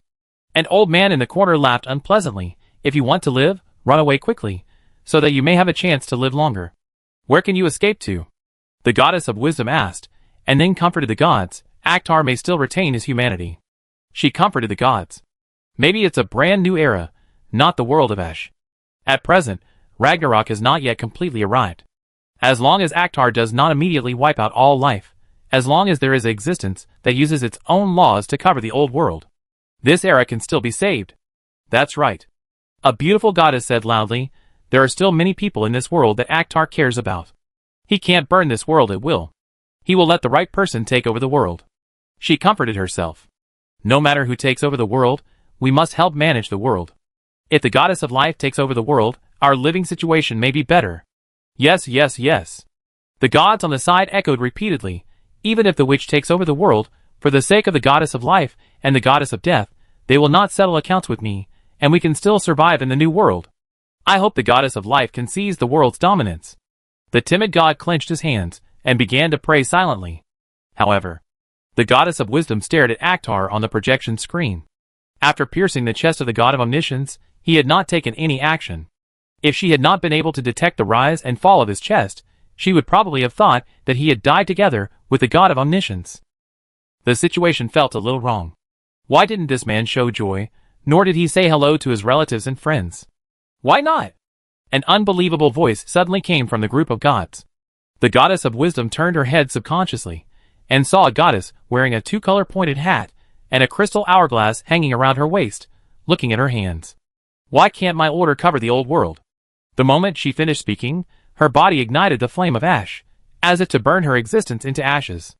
Goddess of cycles, your order now cannot cover the old world. The old man in the corner explained. If you want to cover the old world, you must wait for the order of the god of omniscience to disappear. Just like throwing a stone into the water, the spreading ripples also need time to dissipate. The goddess of cycle was stunned. How long will it take? The goddess of wisdom asked anxiously, and saw the old man smiled and looked up at the sky. Even if they work together to clear the old order, it will take at least half an hour, but the time should be enough. He set his sights on the goddess of cycle, who was hiding her strength. If there are still guys who try to reap the benefits and use their own laws to cover the old world, the time required will be another matter. At this point, he let out a joyful laugh. Let me see, in this era that is about to end, are you willing to work together to eliminate all the old order and let another person, who has nothing to do with you, seize the dominance of the world? The goddess of circulation had an ugly expression, staring at the old man with cold eyes, and said, Leviathan, the gods you believe in are all dead. Don't you plan to accompany the gods you believe in? Why are you so anxious to die? Leviathan laughed happily. I still want to see the end of the era of omniscience with my own eyes. Goddess of circulation, please don't fight for the dominance of the world. The goddess of wisdom came out and said to the ugly goddess of circulation, otherwise, if this goes on, everyone will die. Why can't the dominance of the world be mine? The goddess of circulation asked back, and under the gaze of the goddess of wisdom, she said, don't you want to create your own world? But you didn't do anything. A god stood up and pointed. Why do you stand up now to grab the dominance of the world? The goddess of circulation asked back and looked around at the gods present, saying, even if I don't grab it, won't others grab it? Her face was extremely ugly. I'm not the only god who tried to seize the world's direct dominance before. There are also hidden omnipotent ones? The goddess of wisdom reacted. Are they also trying to seize the world's initiative? The goddess of cycles nodded unhappily. These hidden guys didn't put in any effort when fighting the Lord of Ashes, nor did they think about dealing with the god of omniscience. They jumped out when it was time to reap the fruits. She didn't know that there were omnipotent strongmen hidden in history before. The goddess of wisdom suddenly felt desperate, and subconsciously turned her head to look at the projection screen, only to see the ash flame slowly burning on Akhtar's body. Chapter 238. The goddess of lies subconsciously clenched her hands, staring at Akhtar, whose body was burning with flames on the hillside. Since the omniscient god was killed, Akhtar has not responded, as if he disappeared with the omniscient god, but the rise and fall of his chest and the burning ash flames on his body indicate that Akhtar himself is safe and sound. No, to be more precise, it should be that the body is safe and sound. Whether the personality has been switched inside, no one knows now. The only way now is to kill the omnipotent strongmen who are trying to seize the world's dominance as soon as possible, and restore the old world order as quickly as possible to save everything. As for finding the hidden omnipotent strongmen, there is no need to worry. With the help of the Witch of Time and the Witch of Fate, it is not difficult to find the ordinary hidden omnipotent strongmen, as long as they try to seize the dominance of the world. There will be an indissoluble induction between each other. Now the goddess of life, the witch of death, the witch of creation, and the goddess of death have all begun to act, wanting to deal with those powerful people who are trying to seize the world's dominance in the shortest possible time. And at this moment, Akhtar suddenly moved. He slowly bent down, pulled out the long knife stuck in the magma, and the hot flames lingered on the blade. The goddess of lies took a few steps back. Her light red eyes revealed tension, and then she suddenly saw Akhtar turn his head and met her gaze indifferently. The person who now occupies the body is the Lord of Ashes. I gave you time, Shimu said disappointedly. It's really a reaction without any surprise. As soon as the voice fell, the long knife in his hand flashed, as if ignoring the concept of distance, and crossed the fair neck of the goddess of lies. The flames of ash suddenly engulfed the body of the goddess of lies, devouring her directly into ashes, ending the life of the goddess of lies very directly. It was time to completely turn the world into ashes. Magic Kingdom. In front of the great library, Shimu walked along the stone steps, step by step towards the open door. Before he was about to step into the door, someone stopped him. Lord Ashes, are you going to burn the world? The blindfolded nun folded her hands in front of her belly and stood respectfully in front of Akhtar. Is there anything I can do for you? Shimu did not answer, and passed by the blindfolded nun indifferently, and stepped into the great library. Seeing this, the blindfolded nun lowered her eyes, and silently followed behind Akhtar, fulfilling her mission as a nun. Although the Lord of Ashes seemed to no longer need her service. Came to the great library. The Witch of Fate stood up gracefully, looking at the disciple who was walking towards her step by step, raised her hand, and gently gathered the hair by her ear, revealing her usual gentle smile. Disciple, come to the side of the master. She opened her arms and hugged Akhtar in her arms, and the sharp long knife pierced through his chest, and blood slid down the tip of the knife. But she didn't seem to care. Disciple, when you wake up in the world of ashes, don't feel too sad about it. It's not your fault, it's just the inevitability of fate. Shimu didn't speak, listening to the last words of the Witch of Fate. This woman was still worried about her disciple at this time, and she would feel pain when she woke up in the world of ashes. The Witch of Fate, who didn't care about anyone, was very gentle to her disciple, and gave all her love to her disciple. But it's a pity that she gave her love to the wrong person. In the world you created, there will definitely be someone like me. The Witch of Fate whispered, as long as you wait patiently, there will be. Before she finished speaking, the flame of ash swallowed up the Witch of Fate Hecate, and turned her into a wisp of ash. Click. The sound of the bracelet falling fell on the floor of the library. It was the bracelet that the Witch of Fate Hecate gave to her apprentice to protect her apprentice's safety. Now that the Witch of Fate is dead, the bracelet naturally lost its power. Shimu lowered his head slightly, looking at the exquisite bracelet on the ground, and then continued to move forward to the depths of the library. He saw Suna tied up with golden chains, lying weakly on the soft sofa, looking at him sadly. Akhtar, do you still remember me? Suna asked carefully, but the sadness in her eyes became more and more intense. The Lord of Ashes standing in front of her killed even her teacher without hesitation, so it was impossible for him to show mercy to her. The hero she knew was now just a puppet used by Ragnarok to burn the world, and the Akhtar she knew was already dead. Together we returned the source of fear to the sky. She seemed to be saying to the Lord of Ashes, and as if she was saying to herself, we also broke into hell together, and rescued the soul of the little dragon princess. After listening to the last words, Shimu found that it was not unexpected, and then he swung his long knife indifferently, ending the life of the Saint of Fate Suna. After he killed his teacher Hecate, Suna no longer had the ability to return from death, so even if he killed the Saint of Fate Suna, it would have no effect. Even if the Witch of Time escapes now, it will be meaningless. The Ragnarok that has completely arrived will continue to burn in the past, until everything is burned out. In the era when the first time point is burned out, the world will be recreated from this, and that is the era that belongs to the player. But everything the player has experienced in the past will be buried in time. After leaving the great library, Shimu stepped back and looked at it.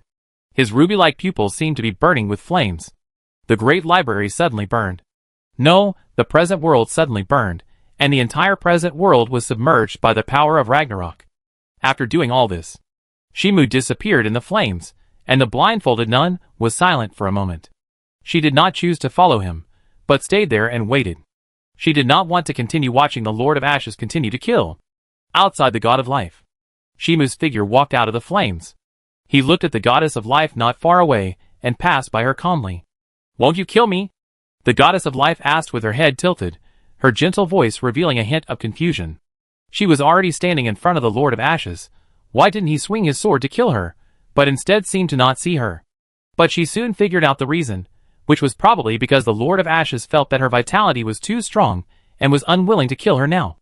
It would be better to wait until most of the lives in this world were wiped out, and Ragnarok burned the world to a certain extent, and then kill her.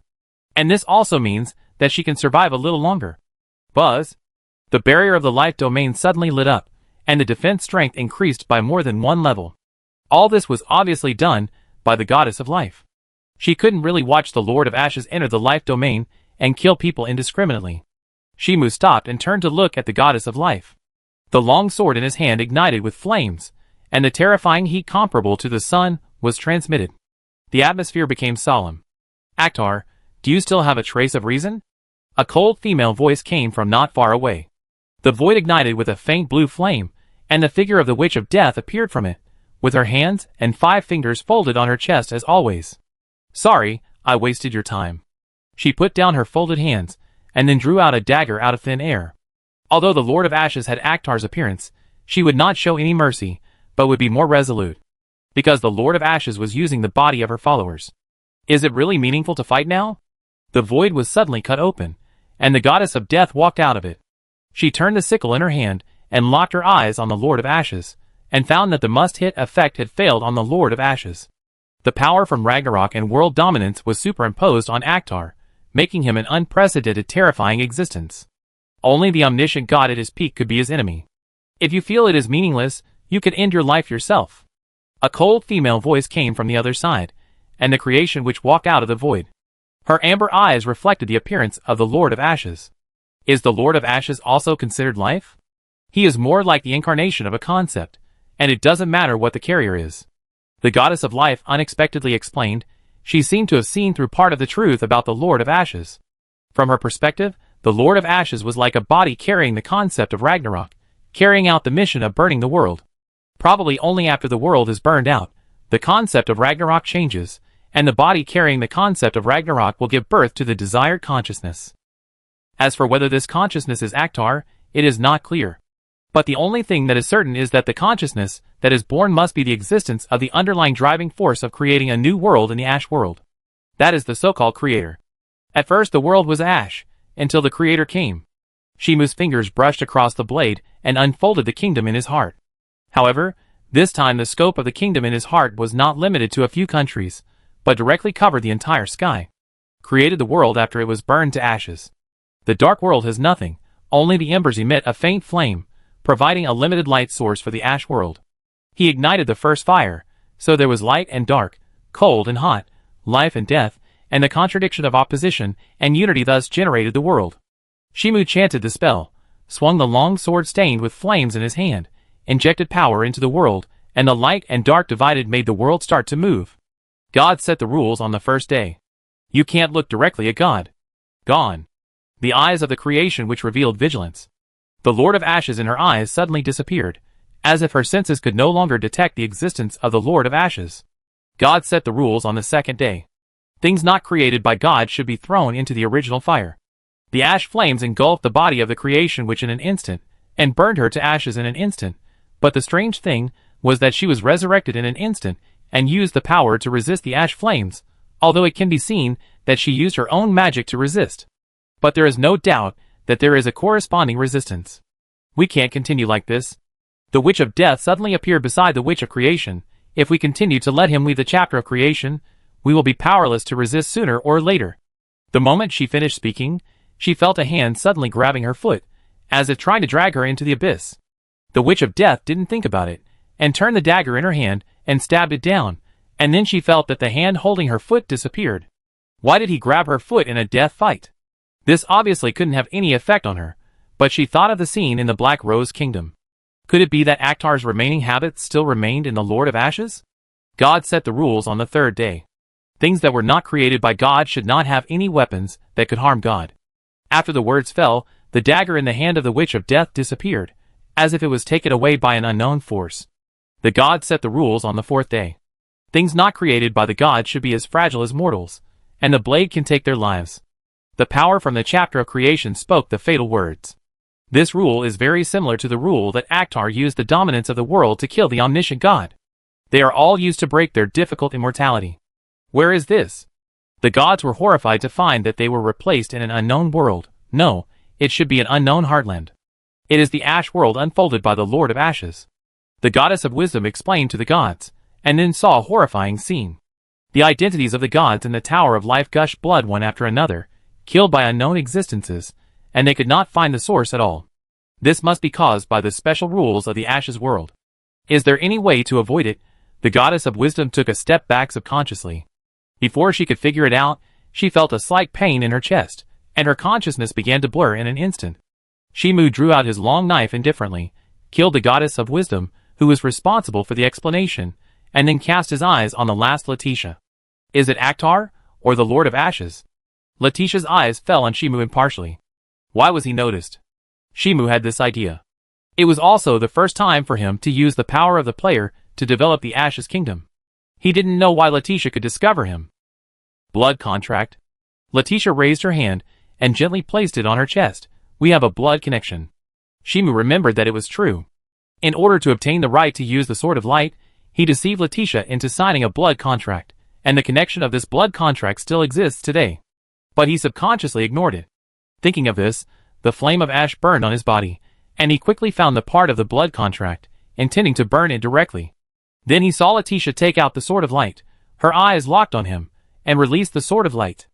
All the light slashes hit Akhtar's body, but it did not hurt Akhtar, the Lord of Ashes. As a human, Letitia was pitifully weak. Clang. The Sword of Light fell to the ground, and Letitia's body was a little unstable, but she still forced herself to walk towards the Lord of Ashes. I'm sorry, if it wasn't for you helping me restore my country, if it wasn't for me, I would be infected with the flame of ash. She apologized to Akhtar as she walked. If it wasn't for me, you would definitely be able to end your life as a hero. If there is another chance in life, then she hopes that she will not meet Akhtar, so that Akhtar can walk on the right path. If they had to meet again, she hoped that she would not be a princess protected by Akhtar, but a knight who could fight alongside Akhtar. In this way, Akhtar would not be infected by the ash flame. The hero game is over. Shimu said so, and the long sword in his hand pierced through Letitia's chest. Blood dripped along the blade and broke into blood flowers. Chapter 239. Shimu raised his hand and touched his cheek, leaving a mark of bright red blood on his cheek. He looked coldly at the creation which opposite, whose breath was gradually weakening. In order to bypass the rules and restrictions set by herself, this woman reconstructed her life form, abandoned all the weaknesses that humans should have, and used her connection with the dragon magic to accurately capture her movement trajectory. Whether it was the timing or the application of her own power, she was very appropriate. She also gave herself a fatal attack, trying to redefine her life form, and give herself a basic impulse other than burning the world. But there is no doubt that this is impossible to succeed. After all, it is just a puppet of Ragnarok. The creation which grabbed the long knife that pierced her chest inside. She could seize the opportunity to give the Lord of Ashes other basic impulses, thereby giving the Lord of Ashes corresponding humanity, but the basic impulses given to the Lord of Ashes' body were meaningless in front of the power of Ragnarok, and were corrected by the power of Ragnarok in the blink of an eye. Now that I think about it, it is almost impossible that Akhtar could hold on for so long before his humanity was exhausted. The creation which pulled back her chaotic thoughts, and used her last strength to redefine the split long sword, allowing the split demon transformed into a sword to reappear in the world. Then her breath was cut off, and she was engulfed by the ash flames emerging from the void, and turned into ashes, disappearing into the dark world. But the split demon's expression was very ugly. He really wanted to lift the curse of turning into a sword, but he didn't want to lift the curse of turning into a sword now. Why did that psychopathic woman want to change him back before she died? The atmosphere fell silent. Shimu looked down at his hand holding the segment demon indifferently. It was originally the handle of the knife, but now it has become the segment demon's hand. This is the cheating power of the creation which, even if the segment demon is cursed to become a weapon, it can be restored by redefining the life form. Wait, I just changed my appearance. The segment demon said nonsense seriously, you can still use me as a weapon. He looked at the increasingly cold eyes of the Lord of Ashes. Or you curse me again and turn me into a weapon again. This is not difficult for you, right? The existence in front of him can basically be said to be the next creator, a great existence that creates a new world. It is not difficult to curse him to become a weapon. It's nothing more than seeing if the Lord of Ashes has that idea. Shimu didn't say anything, and the palm of his hand burst into a blazing flame of ash, which directly burned the segment demon into ashes. Although the slicing blade is somewhat useful, this is not a reason for him to let go of the slicing demon. Everything must be reduced to ashes. Now there are only 3 living beings in the kingdom of his heart, namely the goddess of death, the goddess of life, and the witch of death. The other lives have been cleared out by him one by one, and there are no survivors. Now there are only 3 lives in this world. As for why he will not be besieged, It is just that a rule has been added that non-god creatures cannot see each other or touch each other. Soon after, Lord of Ashes, you are here? The goddess of life turned around calmly and locked her eyes on Akhtar. She could not see Akhtar's existence due to the restrictions of the rules, but Akhtar was a person who had a very deep connection with her. So he noticed when Akhtar approached. Shimu was silent for a moment, then took off the life grace necklace from his neck and threw it directly at the feet of the goddess of life. Then he moved to the side. As he expected, the goddess of life could not lock his existence this time. It was because of the life grace necklace that he was able to locate his existence before. At the beginning, he took off the life grace necklace from the statue of the goddess of life in the Crucible City, and was blessed by the goddess of life many times afterwards. The life grace necklace was stronger, and the connection with the goddess of life was naturally closer. The goddess of life looked down at the necklace that was casually thrown at her feet, and remembered the scene when Akhtar pulled the life grace necklace from her statue. She squatted down and picked up the life grace necklace. Perhaps you shouldn't let yourself grow up. Necessary protection is also important. As soon as the words fell, the sword of death pierced through the chest of the goddess of life. The blazing flames of ash devoured the body of the goddess of life, but the attack that was enough to burn the omnipotent strongman in an instant did not immediately burn the goddess of life into ashes. Instead, the goddess of life accurately captured Akhtar's location through this attack and grabbed Akhtar's wrist with her hand. Shimu didn't care and listened to the regret of the goddess of life. This is the last gift. The goddess of life showed a maternal smile and redefined Akhtar's life form. She did not give Akhtar a bottom impulse different from the burning world like the Witch of Creation, trying to make Akhtar give birth to the bottom impulse to resist the burning world. Instead, she recorded the life map of the old world into Akhtar's body, which contained information about all the lives in the old world, including the memory information of some people. No, the vast majority of souls. If her guess was correct, after the Lord of Ashes completely burned the world, the Lord of Ashes' underlying impulse would become the impulse to create the world. At that time, the life map she left in Akhtar's body could play a key role, and all the people who had passed away in the past would be recreated through the Lord of Ashes' hands. As for whether the dead were resurrected, it depended on the self-awareness of the resurrected person. There are memories of Letitia, Zed, and everyone related to you. The goddess of life gradually let go of the Lord of Ashes' hand. Whether you want to recreate them depends on you. As soon as she finished speaking, she turned into ashes and disappeared in the dark world. This was all she could do. When Akhtar, the child, was free from the Lord of Ashes' state, the life map would be Akhtar's only chance to redeem all his regrets, and everything in the old world would be preserved. This woman's mind was full of other people. Shimu turned around and disappeared indifferently. He was not very surprised by the choice of the goddess of life. This is the inevitable choice of the goddess of life. She will be more thoughtful and consider things very carefully. Based on the assumption that the world will be burned by Ragnarok, she began to think about how to continue her civilization, and then made a plan to influence the Lord of Ashes. This is why he did not encounter much resistance when he killed the goddess of life, because the goddess of life focused all her attention on the life map of civilization continuation. Shimu walked out of the flames, looking coldly at the goddess of death and the witch of death standing together. He was not surprised at all. As long as the two were given some time, it would not be difficult to find a way to bypass the inaccessible rules. Expand the kingdom of heart that covers the same size as the sky. The goddess of death looked indifferently in the direction of nothingness. I can do this kind of thing. After finding that she was separated by Akhtar's rules, she immediately expanded the kingdom of heart, and found the witch of death through similar power.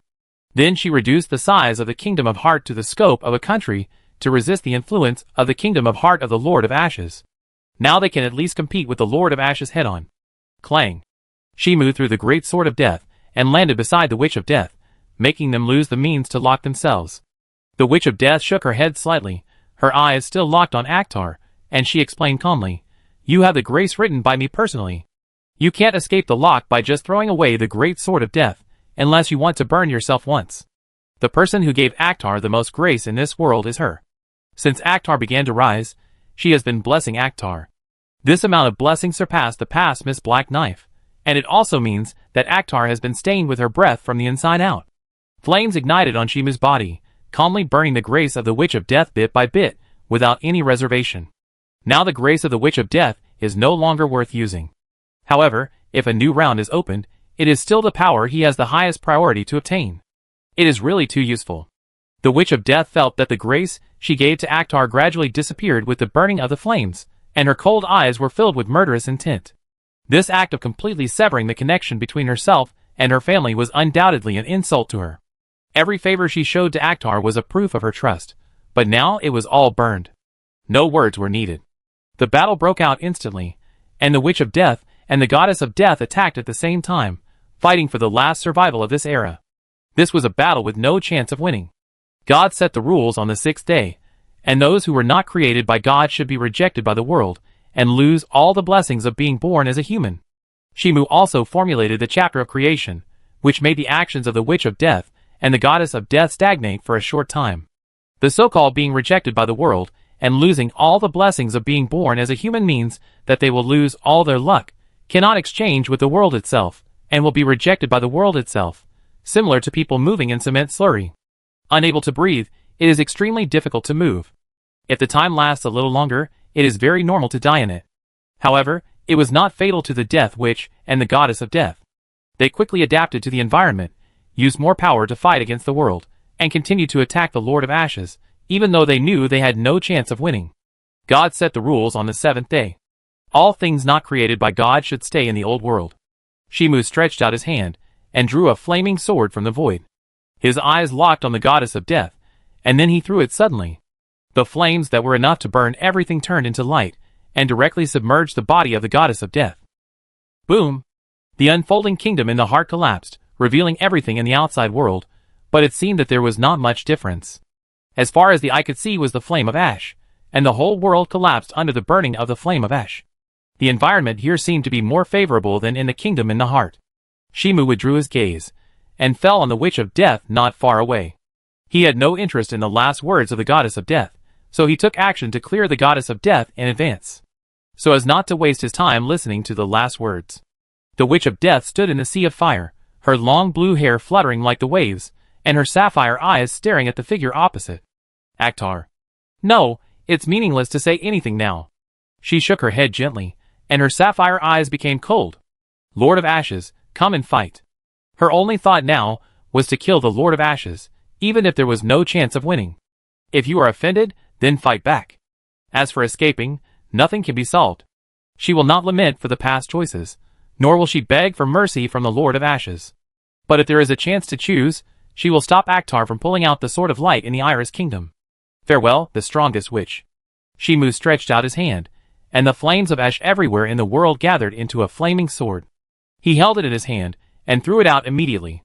The light swallowed up the voice of the Witch of Death, pierced through the flames of the burning world, and ended the last life in the last world. In theory, the Witch of Death is the most difficult to kill. She has the ability of death within death, which means that she cannot let the dead die again. But if the whole world is already dead, everything is burned into ashes, and all concepts fall into the original state of uniformity. Then the Witch of Death can only rely on herself to resist the slash of the burning world. Unprecedented silence. Shimu exhaled with satisfaction, then cast his eyes to the distance, only to see the demon from the outer realm standing on the ashes. Akhtar, are you calm now? The figure of the demon from the outer realm remained translucent, and could leave at any time. How about we talk? This world has been completely burned by the flames of ashes, and even the resurrection of the omniscient God cannot stop it. This also means that Akhtar's underlying impulse should have undergone a subtle change, from the original underlying impulse of burning the world to the underlying impulse of creating the world.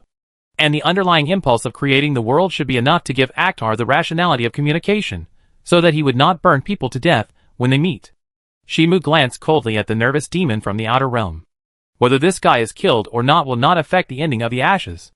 The demon from the outer realm with the ability of the outer realm has already relatively separated from the existence of this world, and it is also related to the DLC setting, so the ability arranged by the game officials for the demon from the outer realm is very difficult to kill. When in danger, they will escape to the outer realm. But it's okay to kill him. It's not very difficult for him, but it's unnecessary. Anyway, it won't affect the world being burned to ashes. Wait for the DLC to be updated, and then find a chance to kill him. Log off. Shimu closed his eyes indifferently, and let his body fall into the flames. After a moment, he felt something was wrong. The game cannot be logged out. Chapter 240. Shimu looked at the world that was burned to ashes, with only sporadic sparks reflected in his eyes. If there is no way to log out of the game, then either there is a problem with the game equipment, or because he has traveled to the game world. In order to verify this conjecture, Shimu's ruby-like pupils lit up slightly, looking towards the past, taking in everything that happened in the past, and then focusing his sight on the bathroom belonging to Aslaki in the Sky City. If this world is not a game, then he can see things that he shouldn't see. Then, he saw the scene that he shouldn't see in the misty bathroom, the girl's charming body. There is no doubt that he has traveled through time. And he has burned this world to ashes. Now even if he wants to save everything, he can't do it. As the Lord of Ashes, he can't interfere with the past time, and can only burn everything along the time. The more he moves towards the past, all traces of the past will be burned, until all the past time is burned. Recreating the world at the origin of nothing, this is a record clearly written in the official setting of the game. Of course, he could also choose to create the world now, but this would lock in the ending of burning the world, and no matter how people struggled in the past, they could not save the world. Then using the Life Atlas to create the world again would be the worst option, unless he really couldn't think of any way to save everything. Shimu walked in the world of Ash, trying to find traces of the past while thinking about how to save everything. He had the authority of a player, and would not be affected by the underlying impulse of the Lord of Ashes, so he had plenty of time to think about how to solve the problem. Not creating the world? A doubtful voice suddenly came, Shimu's footsteps suddenly stopped, and he suddenly locked his eyes on the demon outside the boundary. I think you need this? The demon outside the boundary tried to remain calm, and handed over the great sword of death that he had secretly saved. Shimu took the great sword of death handed over, and his fingers stroked the blade. The familiar touch was reflected from his fingertips to his mind. He was most familiar with the great sword of death. He had used the great sword of death to fight in many rounds in the past, and he was also quite fond of the Witch of Death. Now he actually traveled to the mysterious gate, and being able to have close contact with the Witch of Death was worth celebrating for any player of the mysterious gate. But now, he burned everything with his own hands, and naturally felt very uncomfortable. The demon outside the boundary carefully observed the expression of the Lord of Ashes, noticed the obvious sadness, and confirmed that Akhtar still retained his humanity. According to the Time Witch's speculation about the Lord of Ashes, after the world burns into ashes, the underlying impulse to burn the world will fade, and the original personality will briefly emerge, which is the personality of the hero Akhtar. Akhtar, can I call you that? The demon outside the world asked tentatively, his body remaining almost transparent. This is to prevent Akhtar from suddenly killing him. After all, he just wants to negotiate with Akhtar, not to die. Now everything about the Lord of Ashes is speculation. If the original personality does not emerge, then his appearance in front of Akhtar is equivalent to suicide.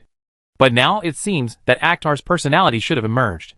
Shimu looked at the vigilant expression of the outer demon, and then showed a familiar smile. Of course. If he remembered correctly, the outer demon was related to the DLC, and perhaps he could find a chance to save everything. It was worth letting the outer demon think that he was still Akhtar. The plan seems to be correct. The outer demon breathed a sigh of relief, and then he noticed that Akhtar's lips moved a few times. He immediately had a bad premonition in his heart, and subconsciously wanted to use the outer power to escape from the current world. But the outer power that was always effective suddenly failed at this moment. What means did the Lord of Ashes use to prevent him from escaping? Tell me about your so-called plan in detail. Shimu pressed the outer demon's shoulder firmly, and the red jade pupils seemed to be burning with flames. I have plenty of time to listen to your so-called plan. The outer demon twitched his mouth, and he could feel the urgency and expectation in Akhtar's tone. If he couldn't tell useful information, he would have to experience the power of the Lord of Ashes. But now that things have come to this, he can only continue. Akhtar, do you want to save Hecate, the Witch of Fate? He asked Akhtar. We have a way to help you save everything. Go on. Shimu nodded slightly. If it was expected, the method that the demon outside the boundary was going to talk about was related to DLC. Any disturbance to time will accelerate the arrival of Ragnarok. I'm sure you know it very well. The demon outside the boundary asked. Shimu nodded calmly. In the past, this setting only came from the game. Now, as the Lord of Ashes, he still looks back at the history of the past, and he can deeply understand why Ragnarok is approaching because of the disturbance of time. If the history suddenly changes now, he will also be attracted by the changes in the past. After all, at the end of time, unless he is willing to create the world directly and look to the future, he can only look to the past. Now you have the ability to decide whether Ragnarok will come. The demon from the outside world said, any changes in the past time level can cause destiny to deviate, and thus may create a future without Ragnarok. He shook his head again. And because time disturbances may create a future without Ragnarok, Any interference in the past will attract the attention of Ragnarok, thus accelerating the arrival of Ragnarok. Shimu nodded and said, "Do you want me to give up interfering in the past?" If he purely stood on the position of Ragnarok, any disturbances in the past would be smoothed out by him to ensure that Ragnarok would definitely come. But he is not standing on Ragnarok now. If possible, he wants to redeem everything he has caused. That's right. The demon from the outside world said, "Before you lose the Akhtar personality, I hope you will not interfere in the past." Without the Akhtar personality, the more time is disturbed, the faster Ragnarok will come. Shimu said, "You don't just want to hide in the past, do you?" Hiding in the past is no different from a slow death. The demon from outside the boundary raised a finger and said seriously, "As long as you don't interfere with the past, we will try to cross the Ragnarok and let everyone move forward to the future." That's not an easy thing. Shimu shook his head and asked the demon from outside the boundary, "Why do you think you can cross me?" As for whether he would die after being crossed, he had to make a judgment after knowing all the plans of the demon from outside the boundary. Moreover, he was now at the end of time, isolating the world from flowing into the future, representing the concept of the end of all things. As long as the technology and knowledge that appeared in the past would naturally be mastered and cracked, it would be almost impossible to kill him. Moreover, he also holds the power of the players, and can make powerful rules that will under the blessing of the power of Ragnarok. Unless it is a voluntary death, no one can kill him. This is not bragging, it is purely a judgment based on facts. Why not try it now? Shimu opened his arms, and said to the demon outside the boundary, "Cross the Ragnarok now, the world's greatest evil can't do it." The demon outside the boundary knows very well that he can't do it. Even if he lets himself attack, he can't kill Akhtar. After becoming the Lord of Ashes, Akhtar has an almost unsolvable immortality. Even if the Witch of Death comes, he can't do it. Can't do it.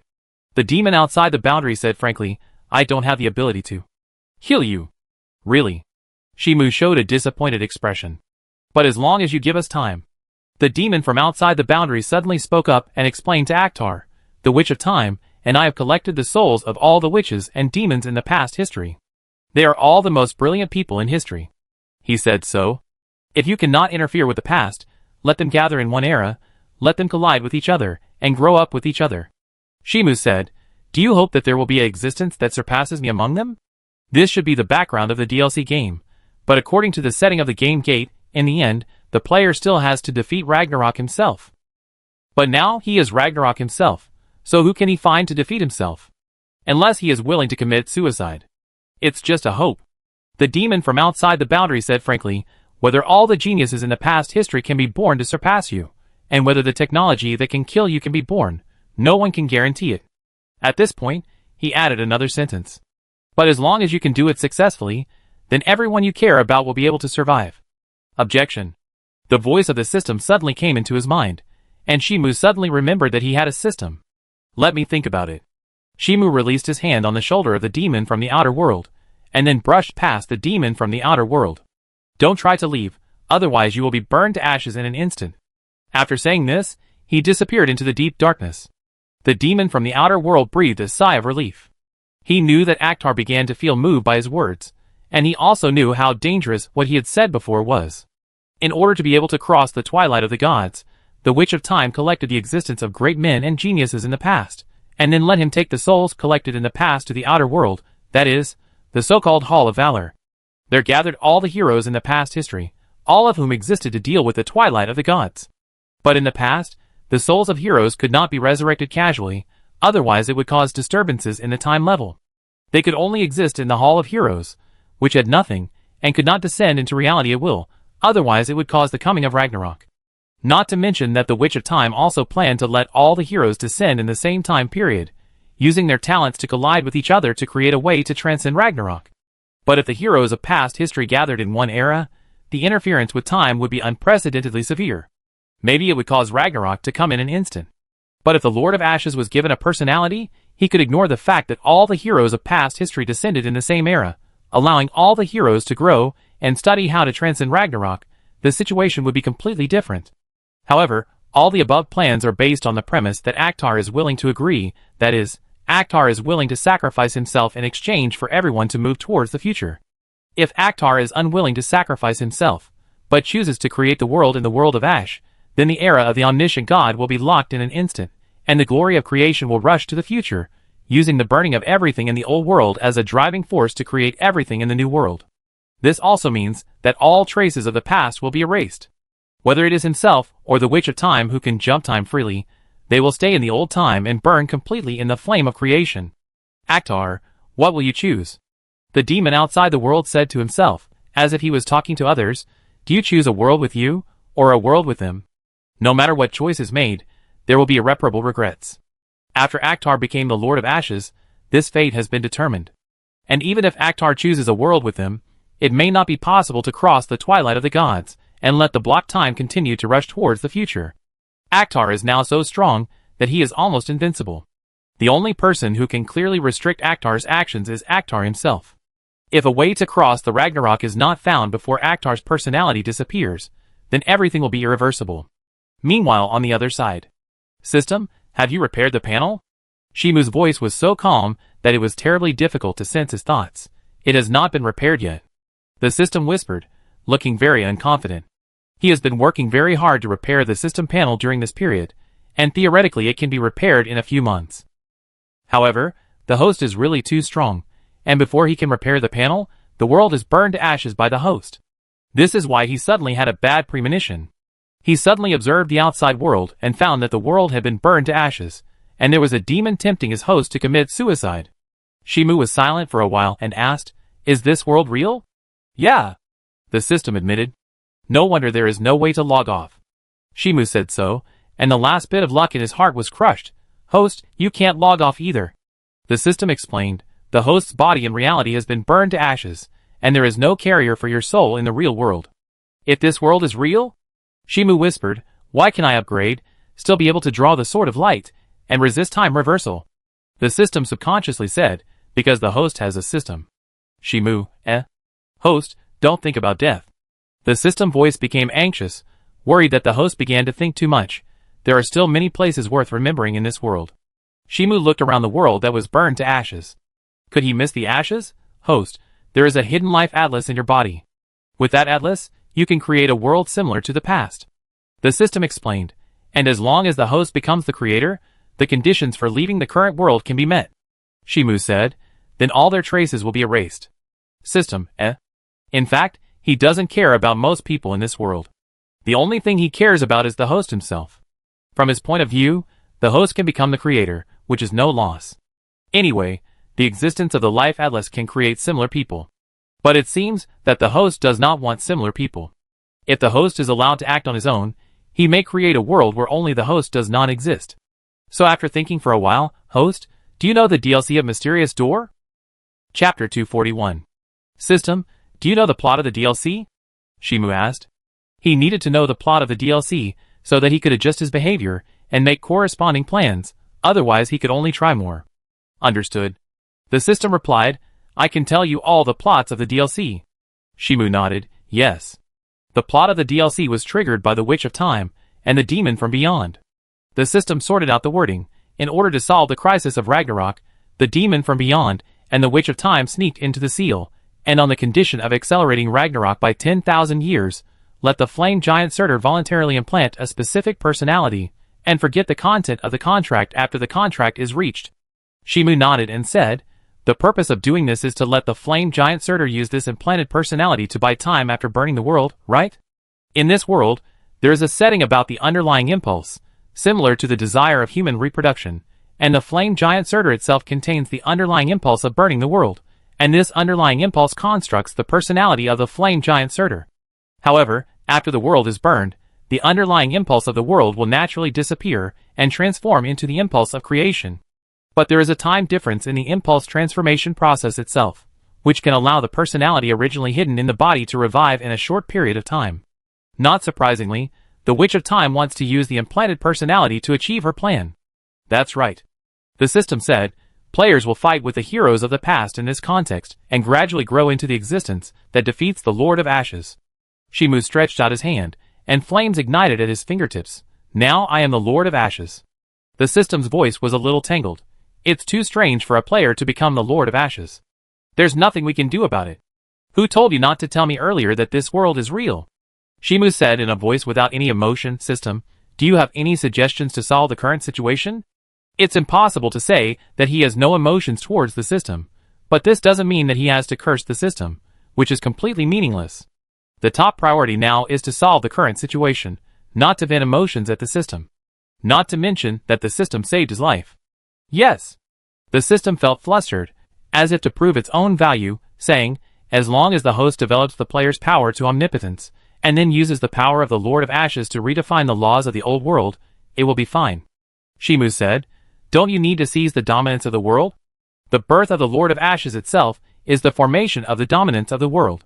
The system quickly explained, as long as the host exerts his power to the degree of omnipotence and imposes new laws on the world of Ash, it will be fine. He thought for a while. The essence of Ragnarok is that the laws of the omniscient God have been wronged to an irreversible degree, and the world must be restarted. Whether it is burning this world or becoming the creator, it is a process of restarting. If the fire giant Surtur is also omnipotent. Shimu's voice became subtle. Can it give the world of Ash a new order? But he is just a puppet of Ragnarok. The system explained, even if he successfully reaches omnipotence, he will only completely eliminate all errors and omissions, and then create a world of fire, and then continue to accumulate errors and omissions until the world of fire falls into eternal darkness. Shimu said, will there be mistakes when I create a world? Unless you can reach the height of omniscience and omnipotence, there will be continuous accumulation of mistakes. The system explained seriously, even the world where the host is, there are similar problems, but the time is long enough for humans to ignore it. Shimu raised his hand and rubbed his temple. After discovering the reality of this world, he naturally had corresponding ideas, such as whether he could solve the problem of continuous accumulation of mistakes after seizing the dominance of this world. Otherwise, he would sooner or later face a situation similar to that of an omniscient god.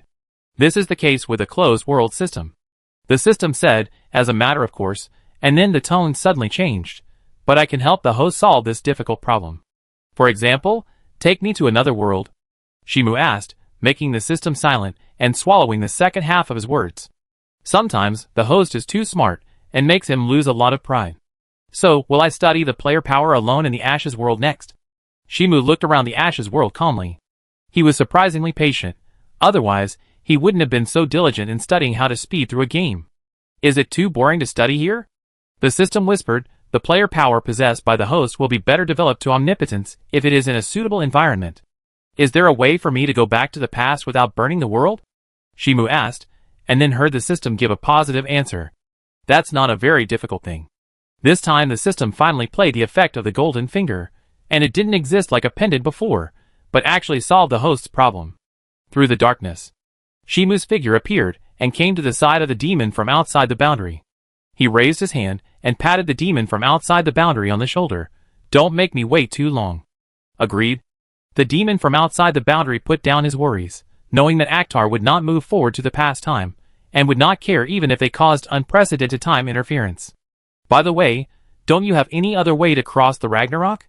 Shimu asked again, and the demon from outside the boundary was silent after hearing this, and shook his head and said, communicating with you is an uncertain gamble.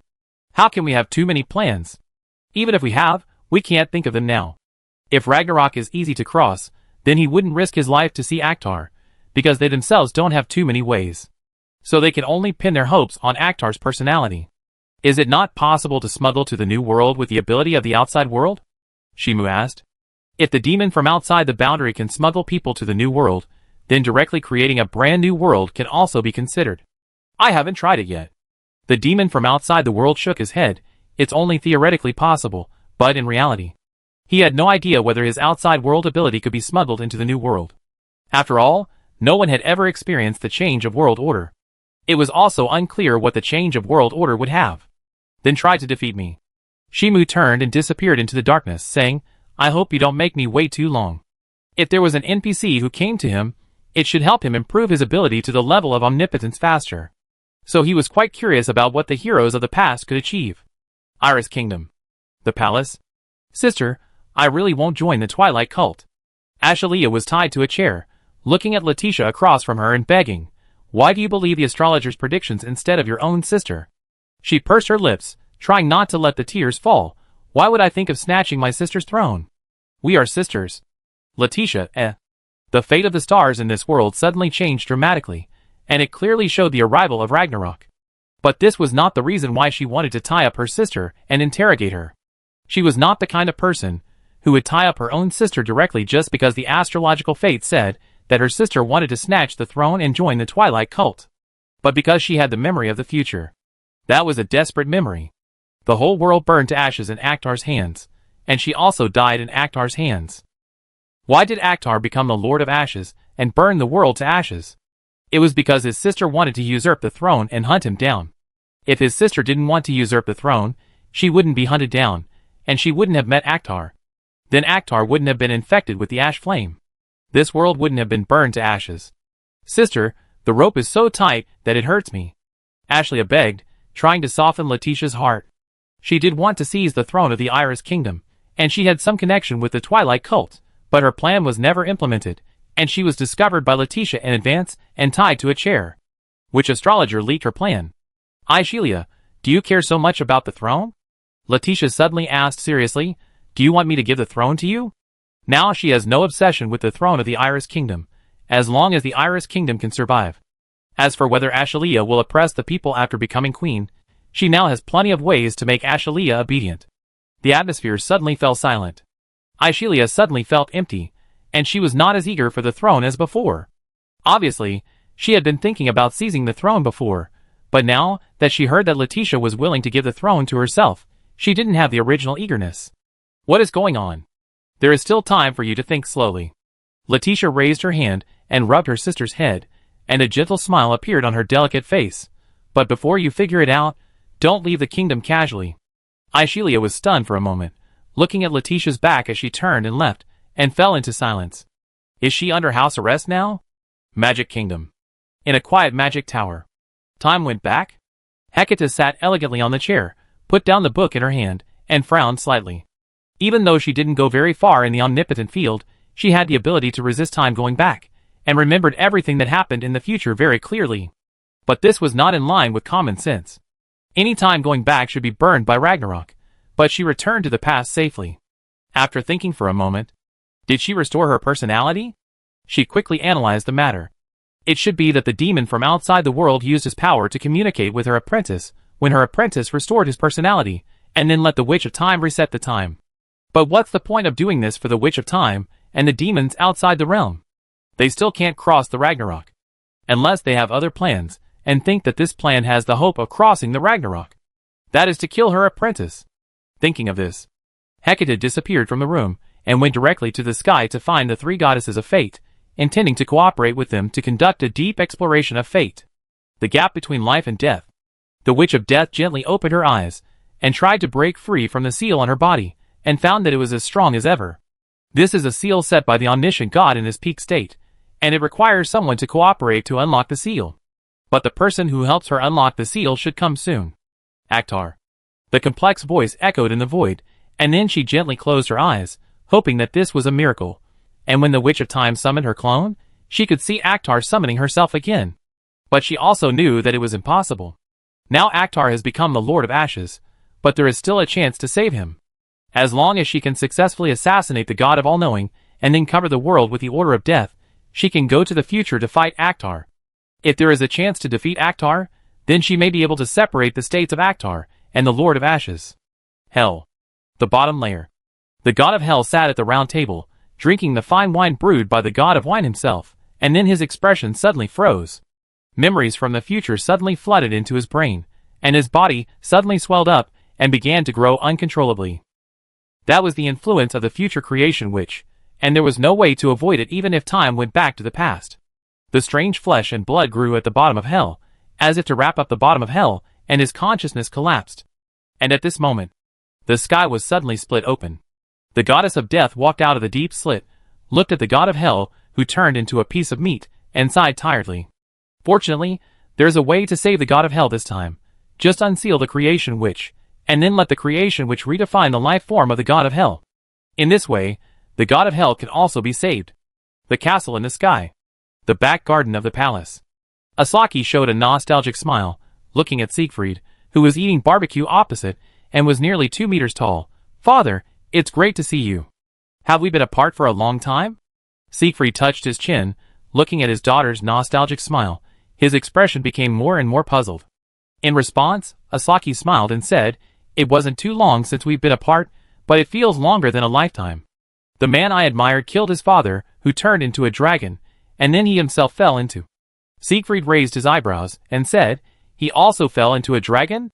He should have fallen into the Lord of Ashes. Aslaki sighed sadly, causing Siegfried's expression to freeze. When would his daughter tease her father again? She didn't look like she was lying at all. Just kidding. Aslaki suddenly smiled, and picked up the wine jug on the table to pour a glass of wine for Siegfried. But Siegfried didn't think so. He looked at his daughter, who had suddenly matured a lot, and said, can you tell me your story? That's a long story. Aslaki recalled, starting from the first time she met Akhtar. Dragon Empire. Snap. The sound of a water cup falling, crystal glass fragments flying. Evelyn blinked in confusion. She returned to the Dragon Empire again, and it was obvious that she should have been sacrificed with the death cult, and her soul fell into the hands of the Witch of Death. But later, the Witch of Death handed their souls to a demon, and sent them to a place called Hall of Valor. After that, the consciousness was stagnant. Only when the existence called the outsider demon appeared, the stagnant consciousness would resume action, as if there was no concept of time flow in Hall of Valor. Time flow must rely on the outsider demon itself. Then how could she be back to the Dragon Empire now? Princess, what's wrong with you? The maid who was serving not far away ran over in a panic, and saw the little dragon princess showing her a quiet smile. Chana, I'm going to go to the human country. Ah? The maid was slightly stunned, and then hurriedly dissuaded, Your Highness, your physical condition is not suitable for leaving the palace casually. Then take a few more people to protect me. The white-haired lowly raised her hand to gently gather the hair by her ears, and left the room very resolutely. I don't know if that man has also returned to the present. Remote mountain village. By the sparkling river, Shimu leaned against a protruding rock, and slowly opened his eyes, his pupils reflecting the world full of vitality. Chapter 242. The breeze blew gently. Shimu took a deep breath, as if he wanted to inhale the vitality of the world into his lungs. When the scenery of the Ash world suddenly changed to this world, he could immediately feel the surging vitality here. The air around was moist and fresh, the sound of birdsong came from the treetops, and the clear river reflected the blue sky. No wonder the Lord of Ashes had the so-called impulse to create the world. As long as he witnessed this world at the end of time, but had no way to touch it, it was not surprising that he wanted to create the world. And at this moment, Shimu suddenly felt a familiar breath, but he did not turn his head immediately, but said calmly, Don't you kill me? Lord of Ashes, what is your purpose? The God of All-Knowing asked calmly, without any hostility or kindness in his voice. Regarding the coming of the Lord of Ashes, he did not perceive it at the first time through his power, but the Lord of Ashes deliberately reminded him, prompting him to come down from the sky. Therefore, this time it was an invitation from the Lord of Ashes. And he had no reason to attack the Lord of Ashes now, as that would only stimulate the Lord of Ashes to burn the current time. Since the Lord of Ashes did not take any action, there was no need to do it. Perhaps, he wanted to witness the last afterglow of this era. Shimu cast his eyes on the God of All-Knowing, his ruby-like pupils seemed to be burning with flames.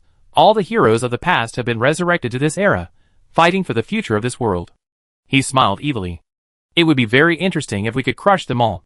This is not a lie. The God of All-Knowing can be sure that the Lord of Ashes, who traveled from the end of time, said this from the heart. He really wanted to crush all the heroes in history, and the Lord of Ashes could really do it. The Lord of Ashes, who exists at the end of time, can burn everything in the past into ashes, as long as it moves towards the long river of time in the past. But it would be too boring to destroy them now. Shimu suddenly said with a lack of interest, and calmly withdrew his sight, I will give them some time to grow until they are qualified to stand in front of me. Now his goal is to reach the height of omnipotence. In addition to his own hard thinking and training, there are only two ways to speed up his training of player power.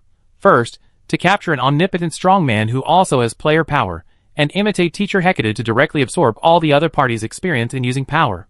Second, to fight with beings of different abilities, use his own power to solve the enemy, so as to develop his own abilities. Is this the reason that the Witch of Time convinced you? The all-knowing God asked. He believed that Akhtar was looking forward to fighting with the heroes of the past, but he did not believe that this was the only reason. There must be more important reasons driving this. Hasn't that woman confessed to you yet? Shimu chuckled, his ruby-like eyes faded. Maybe it will be more fun to burn like this. The all-knowing God was silent for a while, and said, Tell me your conditions.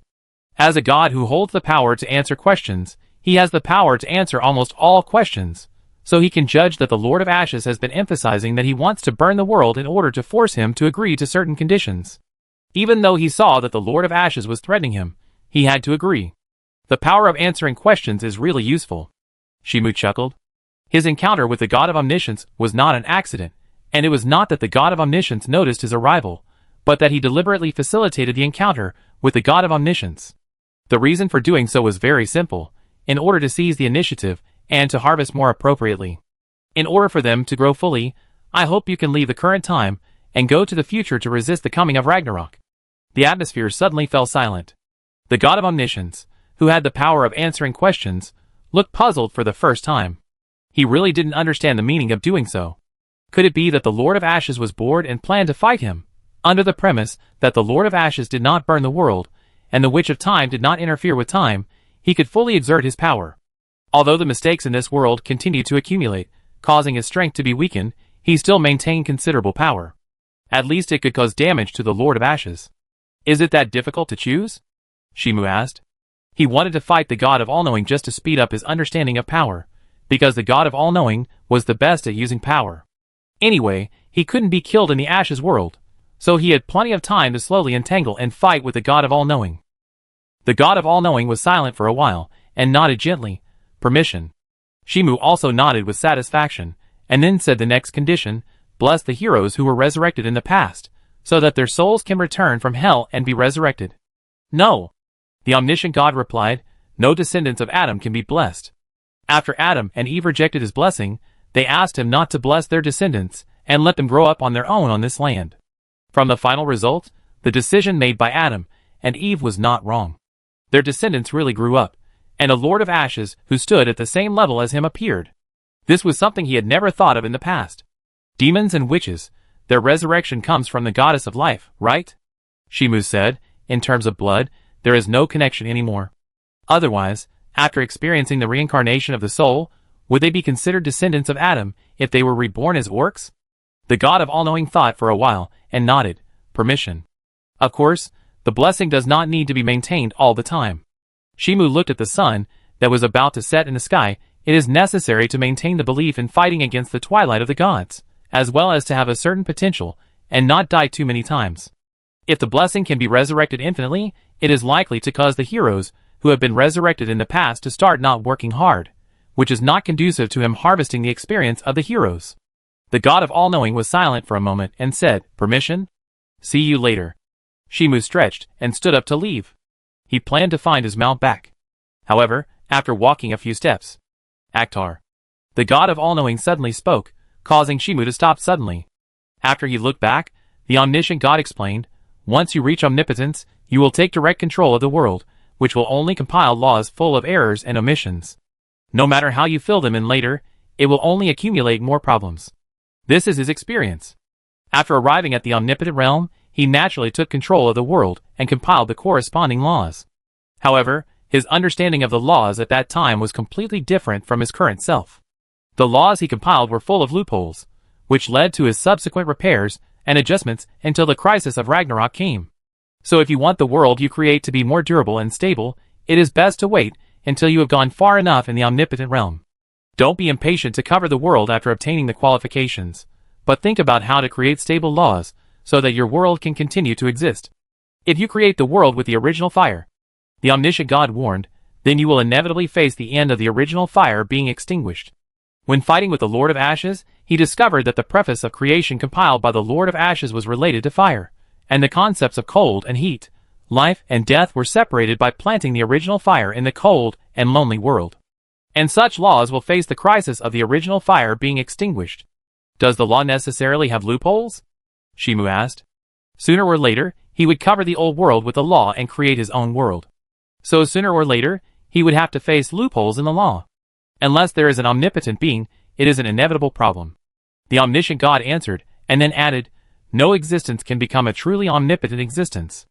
After the words fell, he disappeared into the void. Host, don't listen to him. The voice of the system came into his mind. He is just a god in the closed world system. Shimu listened to the system's explanation silently, while walking towards the path not far away. The afterglow of the setting sun stretched his shadow very long, and he walked into the forest with him. At night, suddenly, extremely bright stars fell from the sky, breaking the silence of the night, making people mistakenly think that it was daytime. Shimu sat in front of the hotel window, watching the meteors that kept getting bigger. The villagers on the street began to run away in panic, fearing that they would be killed by the falling meteors. The falling meteors in this world are not used to make wishes, but instead represent a person's death. Last week, when he was cleaning up all the lives in the world, the falling meteors in the sky were like rain, and there was no time to stop. However, under normal circumstances, falling meteors will not affect the world. Only when powerful beings fall, the corresponding stars will smash a big pit on the ground, causing harm to the people in the world. The meteors kept getting bigger, and the light almost drowned everything. Then, Bang Shimu stretched out his hand, and suddenly grabbed the meteor. His powerful 5 fingers pinched the girl's beautiful face, and met her confused eyes. What happened? The girl blinked her eyes. It seemed that a human grabbed her face with bare hands, and hung her outside the hotel. Are all the human villagers of this era so strong? Can they pinch the witch's face with bare hands? I was almost killed by you. Shimu pinched the girl's face, and dragged her into the hotel. After the girl's toes touched the ground, he stretched out his hand. Pay me money. Huh? The girl widened her eyes. What's wrong with the humans of this era? It was the other party who grabbed her face, and now he wants her to pay money. Human, do you know who I am? She touched her brown hair, and raised her chin slightly. The one standing in front of you is a real sick witch. Her amber eyes revealed a dangerous aura. If you are afraid, will the witch fall from the sky again? Shimu touched his chin, looked at the brown-haired girl opposite him, and said, I have never seen such a shameful witch. The air suddenly solidified. The sick witch opened her mouth, stretched out her hand, and patted Shimu's shoulder, wanting to teach this human a lesson and let the other party catch a cold. But it failed. Why are you patting my shoulder? Shimu pushed away the sick witch's hand. Since there is no money, pay it back with labor. The sick witch did not speak, and patted the human shoulder a few more times, and found that her power was useless. Could it be because of her that she was resurrected? But this doesn't make sense. The human in front of her has awakened the ability at most, and it is impossible to resist her power. Who are you? The sick and dead witch's expression became serious. A human with your strength can't resist my power. I am a believer of the plague goddess. Shimu explained casually, I have the blessing of the plague goddess, and cannot be infected by any disease. He walked out the door. I came to contact you at the order of the plague goddess to guide you to grow up to be the plague goddess's partner. The sick and dead witch's nervous expression relaxed. If it was the plague goddess's blessing, it would make sense. She followed Shimu's footsteps. Human, you said that the plague goddess wanted me to be her partner? That's right. Shimu replied, this world is about to enter the twilight of the gods. The plague goddess plans to find a witch with similar power to her to be her partner. You are the chosen witch. A very reasonable choice. In the DLC plot, there are indeed examples of gods and demons becoming partners, which is not only to fight against Ragnarok, but also to strengthen their own strength. However, the examples of becoming partners are extremely rare. After reaching the demon, they have their own clear path, and rarely follow the footsteps of others, although the paths they take are very similar. Is it time for the plague goddess to find a partner casually? The sick and dead witch showed a tangled expression, but I don't want to find a goddess to be my partner. If I can, I want to find someone more handsome. Shimu pretended not to hear and said to himself, in order to confirm whether you are qualified to become the goddess partner, you need to complete a few trials. The sick and dead witch twitched her mouth and waved her hand in front of Shimu. Did you hear what I said? I don't want to be the goddess partner. The first trial you need to complete now is to catch the fastest horse in the world, that is, Snapnir. Shimu still said to himself, if you can't even do this, it means you don't have much potential. He smiled at the sick and dead witch. Then the blessing of the omniscient god will be taken back. Dead witch, She does have the blessing of the omniscient god, which is the certificate that allows her soul to leave hell. If she loses this blessing, she will not be qualified to find the goddess of life to revive herself, and if she is killed, she will really die. No one will come to save her this time. What is the second trial? She asked subconsciously, and saw Shimu raised his hand and pointed at his face. Fight a death battle with me. If you can win, you will pass. The eyes of the sick and dead witch suddenly turned cold. Are you sure? Let's complete the first trial first. Shimu said so, and left the town with the sick and dead witch. Oak Forest. According to legend, there lived a beautiful goddess in the oak forest. She rode a white horse with a horn, enjoyed hunting in the oak forest, and occasionally gave the prey she hunted to the hunters she met. However, the above are all stories made up by hunters when they drank. But there is one thing about this story that really exists. That is, there is really a horse in the oak forest. No, it's a divine horse. Can you do it, witch?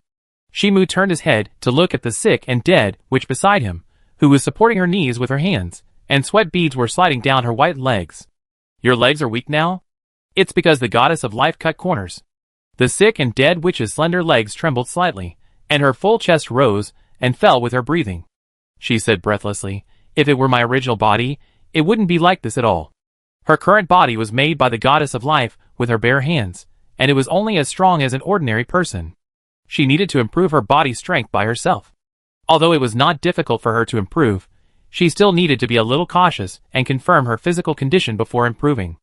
Otherwise, it would be a bit troublesome if it caused problems with her body. Can you still catch the fastest divine horse in the world like this? Shimu asked, and the sick and dead witch's breath was disordered when she heard it, and she was almost choked by Shimu. But she still gave an answer. As long as the sick and dead kingdom is deployed, Snapnir can lose his ability to move in an instant. Duh. Duh. Duh. The sound of regular footsteps came slowly, and in the distance, an 8-legged horse stepped on the lake and approached them. The two sides met each other's eyes. The sick witch exhaled a warm breath, ready to spread the kingdom in her heart to cover the entire oak forest. Then, Akhtar. The 8-legged horse suddenly appeared, and halfway through, it turned into a girl with milky white hair, and threw herself directly into the arms of the man next to her. Her full breasts wrapped around the man's face, making people feel that they couldn't breathe. Wait. The sick witch's expression froze, and she turned her head to look at the man held by the girl not far away. What did the horse call the man? Why is it the same name as the Lord of Ashes? I thought you were going to be left in the future. The little mare's voice was full of excitement, hugging the man in her arms tightly, wishing to integrate him into her body. I am still in the future, but I am also in the past, Shimu explained. He did not resist the mare's hug, even though it made him a little breathless, and his nose was filled with the mare's body fragrance. The sick and dead, which beside her listened to the conversation with a very ugly expression. She remembered that the time which vowed that as long as the Lord of Ashes came into contact with the past, he would only burn this world. So the Lord of Ashes would not think about moving forward in the past before his personality was covered by the impulse of creation, so they should find a way to defeat the Lord of Ashes during this time. But what about the man who claimed to be the Lord of Ashes? Chapter 243. The sky was slightly bright, and the morning sun shone through the gaps between the leaves, falling on the clear lake, and the ripples of light appeared as the girl's white toes swayed. Sleipnir sat on the rocks by the lake, her straight and slender legs immersed in the lake, and her satin-like milky white hair fluttered in the breeze. She looked at the man beside her tenderly, as if he was the only one in her eyes. The man who should have been at the end of time actually appeared miraculously, and came to her first. This feeling made her heart feel like it was filled with honey. I didn't expect you still remember me. Shimu looked at Sleipnir, who was smiling brightly beside him, and said, our partnership should have been automatically terminated. It was the outsider demon who sent my soul to Valhalla, so that the future memories were synchronized to the present. Sleipnir gently poked the lake and explained to Akhtar, the outsider demon seemed to want to use us to restrain your actions and prevent this world from being burned so easily. Even though she was not as brilliant as the demons and witches, she could still understand why the outsider demon deliberately preserved her soul. It was not because of her, but because of Akhtar. Then he did a good thing. Shimu didn't mind the outsider demon's behavior, and even thought he did a good job. As the Lord of Ashes, he would burn everything outside of himself, which naturally included his partner, so not long after becoming the Lord of Ashes, he terminated his partnership with Sleipnir, and sent her to the Order of the Dead. Of course, it stands to reason that a partnership cannot be easily dissolved. Both parties are on the same path, and it is not so easy to abandon each other. But Sleipnir did not catch up with him, and he has the authority of the player, so dissolving the partnership is as simple as changing a pet. Moreover, Sleipnir was of little help to him in the battle at that time. When fighting against the god of all-knowing, the basic speed was the speed of light. Sleipnir's ability had basically become useless, so he dissolved his partnership with her. Yeah, I think so too. Sleipnir smiled lightly, raised his hand, and gently gathered the hair beside his ear, otherwise I might forget you. It doesn't matter, I will create new memories. Shimu glanced at the sick witch not far away, only to see her hands twisted together uneasily, her eyes wandering around, as if ready to escape at any time. Sleipnir followed his sight and looked. Instead of using her to catch me, it is better to seduce me with stories and music. She remembered how she was persuaded by Akhtar to become a mount in the first place. The man came for her from the beginning. At that time, she was still foolishly believing Akhtar's words, and thought that she had chosen to follow him. Now looking back, I realized how cunning Akhtar was. Unfortunately, everything is too late now. Music and stories? Shimu thought for a moment, picked a leaf from the lake, and began to play. The familiar melody floated over the lake, accompanied by the girl's toes stirring the lake's surface, together depicting a warm picture. The morning sun penetrated the clouds and fell on the girl. She looked at the man who played music for her with a sweet smile, as if she had returned to the first time she met Akhtar, but it was late at night, and now it was early morning. Her mood also changed from the original vigilance to full of joy and sweetness. In the same place, in the same environment, with the same person, doing the same thing, but the emotions surging in the heart are completely different. It took a long time, or maybe just a moment. Shimu put down the leaves, looked at the smiling girl beside him, and then stretched out his hand. "Partner, can you accompany me on another trip?" "Yes." Sleipner gently held the hand he handed over, and showed a gentle smile to Akhtar. "No matter how many times, how long the trip is, it's fine." "That sounds very tiring." Shimu chuckled, pulled Sleipner up, and then walked towards the sick witch with a tangled face not far away. As the distance between the two sides closed, the sick witch took a few steps back, her eyes revealed vigilance. Although the man had shown an elegant and gentlemanly side before, and could easily deceive the little girl, she clearly remembered that Akhtar was an extremely dangerous existence, the Lord of Ashes at the end of time, a terrifying existence that could come at any time to burn the world into ashes. "Don't be so scared." Shimu couldn't help shaking his head. "I'm not a devil, I won't eat you." The sick witch twitched her lips. Does this man have any self-awareness? He is the most dangerous existence in this world, and the devil is not worthy of being compared with him. "You? No, why do you plan to contact me?" She adjusted her mood and her eyes suddenly calmed down. Contacting a little witch like me is not worth it at all. Although it sounds very much like self-deprecation, it is the truth. Compared with the witch of death, the witch of creation, and the witch of time, she is really a little witch. Even in the eyes of ordinary people, she is already an extremely dangerous existence. But she is not worth attracting the Lord of Ashes at all. To see a god. Shimu answered casually, and walked out of the oak forest with Sleipner.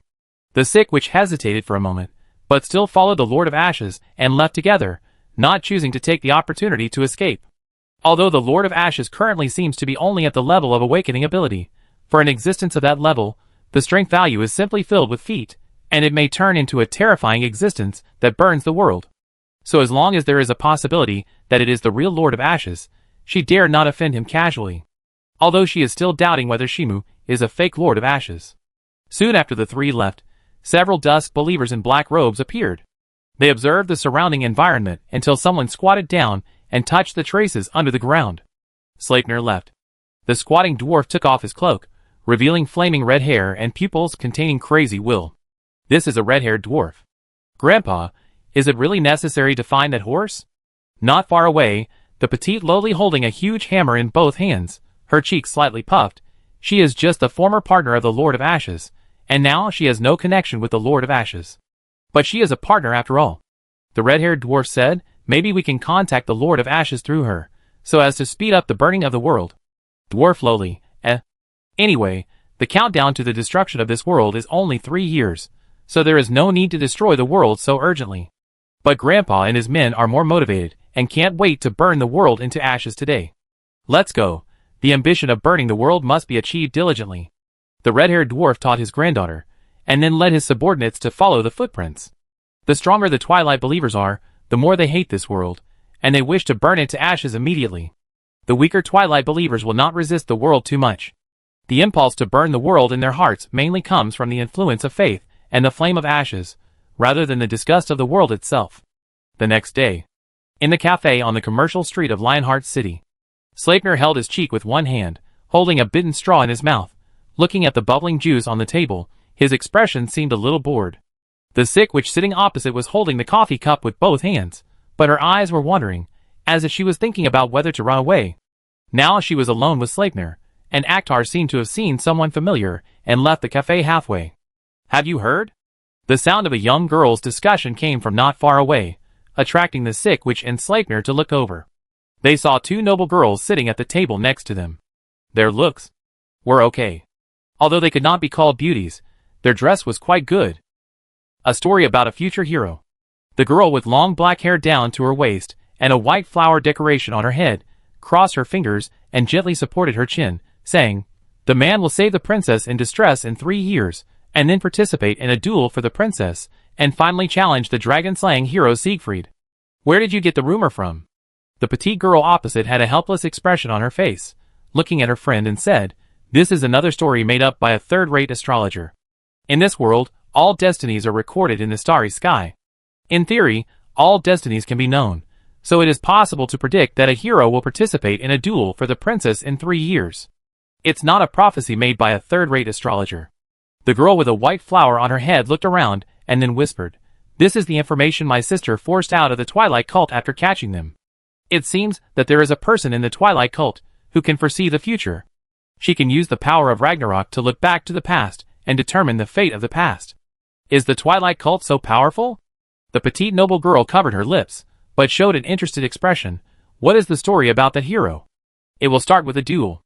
The girl with a white flower on her head smiled, and talked about the gossip she had learned. Sleipnir, who was beside him, widened his eyes when he heard it. Who told the story of Aktar, and described the story of Aktar and Letitia so romantically, making people feel that they were in love. Obviously, after Aktar returned, the first person he looked for was her. Is Letitia really Aktar's lover? The sick witch didn't know if her brain was short-circuited, and asked Sleipnir, "Did that man really fight to the death for Letitia?" She herself didn't know much about Aktar's deeds, and she only learned from the Witch of Time that Aktar was the Lord of Ashes. As for the whole process, she didn't know. "It's true." Sleipnir's cheeks bulged slightly, but he admitted it unexpectedly frankly. "After all, this is a fact, and it would only be embarrassing to deny it. But the prophecy has been made." The petite girl next to her drank a sip of coffee elegantly. Princess Letitia should not be usurped by her sister. The girl with the white flower on her head thought for a moment, and said, "No one stipulates that the princess must wait for the hero to save her. Why can't the princess find her own hero? Even if the future changes and the princess no longer needs to be saved, the princess can find her own hero." She raised a finger and shook it. "And Princess Letitia doesn't seem like a vase character. If the princess really finds her own hero..." The petite girl clapped her hands and looked expectantly. "It will be very interesting." Yeah, it's always the hero saving the princess. It's time to change the routine and let the princess find her own hero." The girl with the white flower nodded repeatedly, looking forward to the princess finding her own hero. At the same time, in front of a dwarf blacksmith shop, the red dragon blood armor costs 100 million gold coins. The dwarf blacksmith stretched out his hand and looked at the cloaked man beside him and said, "This is the armor that the future hero Aktar will wear. It also has resistance to dragons. Don't even think about buying it without 100 million gold coins. Is the price rising too fast?"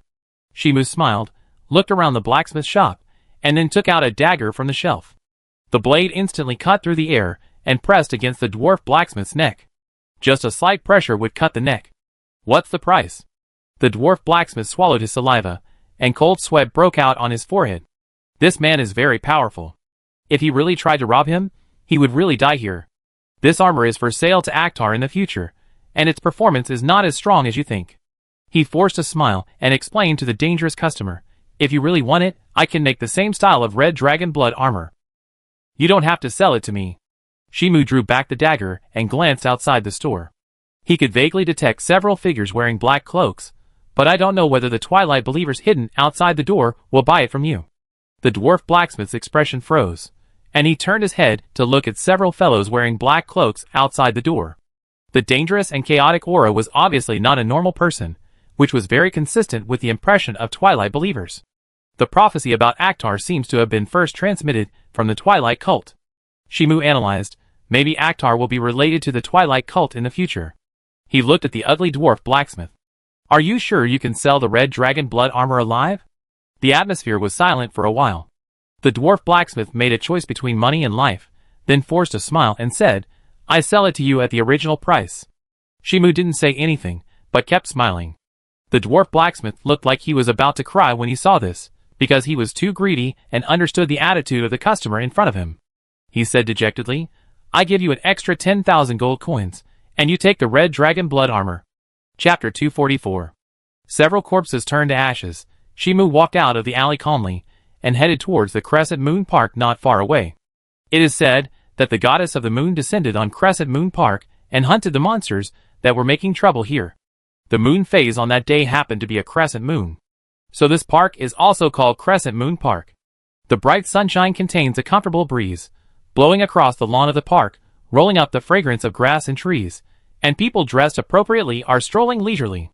Occasionally, you can see a few pets running around on the grass. Miss, are you worried about something? Norma folded her hands in front of her belly, looking at the elegant girl sitting on the wooden bench with doubtful eyes.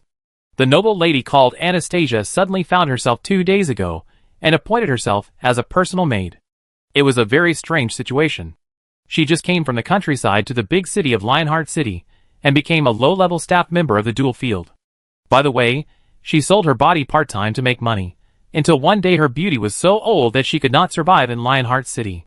She had to return to the countryside as a lowly person. But this elegant and beautiful Miss Anastasia chose her to be her personal maid and treated her very well. She had no idea what was going on. But being a maid of such a noble lady meant that she could be considered to have settled down in this city, and didn't have to worry about having to return to the countryside when she got older. So she was very grateful to Miss Anastasia. A friend invited me to meet. Anastasia smiled elegantly, her eyes full of expectation, but Norma twitched her lips when she saw this, then lowered her head and stopped asking. She suspected that the master she served was dating a lover. However, as a personal maid, she could not persuade him. Since Anastasia was the one who decided whether she would stay or go to work, she could only choose to be obedient and help conceal it if something happened. If Miss Anastasia got pregnant with her lover and then married some unlucky noble young master, she would not be surprised at all. Anyway, this kind of thing is not uncommon. At this moment, a strange man came over and sat next to Miss Anastasia very familiarly. "What should I call you?" Anastasia smiled elegantly and dignifiedly. Her legs were close together under her skirt, and her beautiful eyes reflected the man next to her. This man killed her in the future with his own hands. She remembered this very clearly, but it was a joyful thing for her. Because this meant that Akhtar cared about her, otherwise, he would not come to say goodbye to her in person before the end of the world, and killed herself with his own hands. Ordinary people were simply killed in large numbers by Akhtar at one time. "Call me Shimu." Shimu said so. If he claimed to be Akhtar now, he would soon cause a lot of trouble. Now he wanted to see what the humans of this era, no, what the heroes of this era could do. He didn't want to spread despair so quickly. When the heroes of this era made full preparations and began to give birth to hope, he would directly crush them. That despair would be even deeper. "Shimu," Anastasia whispered, and after seeing Akhtar nod, she smiled happily. She turned to Norma and said, "Norma, can you give me some private time?" "Yes." Norma bowed, and then left respectfully. She didn't intend to leave too far, but to stay at a distance where she couldn't hear the conversation. When Miss Anastasia called her, she could respond quickly. "I didn't expect you to ask her to be a maid." Shimu glanced at Norma, who was leaving. Of course, he remembered Norma. He wanted to have a physical transaction with him at the beginning, but he was rejected. Although he could continue to have a physical transaction now, he had no interest in Norma. If he wanted to do it, he had to do it with Teacher Hecate. "Because it was Mr. Akhtar who came to me with Miss Norma," Anastasia said with a smile. She clearly remembered the memory of the previous timeline. At that time, Akhtar and Norma suddenly came to her, not only saving her from being raped by her adoptive father, but also killing her adoptive father personally. So she had a good impression of Norma. After getting the memory related to the future, she immediately recruited Norma to be her maid. She was just the corpse carrier I chose. Shimu shook his head gently, and then changed the subject. "By the way, the person who destroyed your family was not your adoptive father." In order to make Anastasia determined to kill her adoptive father, he lied that it was the adoptive father who adopted Anastasia who destroyed Anastasia's family. But in fact, the real murderer was someone else. "Father, Mother has already found out who wants to harm us." Anastasia bit her lower lip lightly. "I don't mind Mr. Akhtar's deception. After all, it was you who helped me survive, and saved me from being abused by my adoptive father.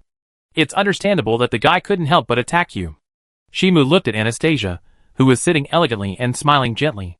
No matter from which angle, she was an elegant noble girl, but her gender was male. "Are you still wondering about my gender, Lord Akhtar?" Anastasia blinked, then covered her lips and chuckled. "But there should be no shortage of excellent opposite sex around you. So if I become your excellent same-sex friend, will it make you look at me differently?" Shimu, Just kidding. Anastasia concealed the smile in her eyes, then pinched the hem of her skirt with both hands.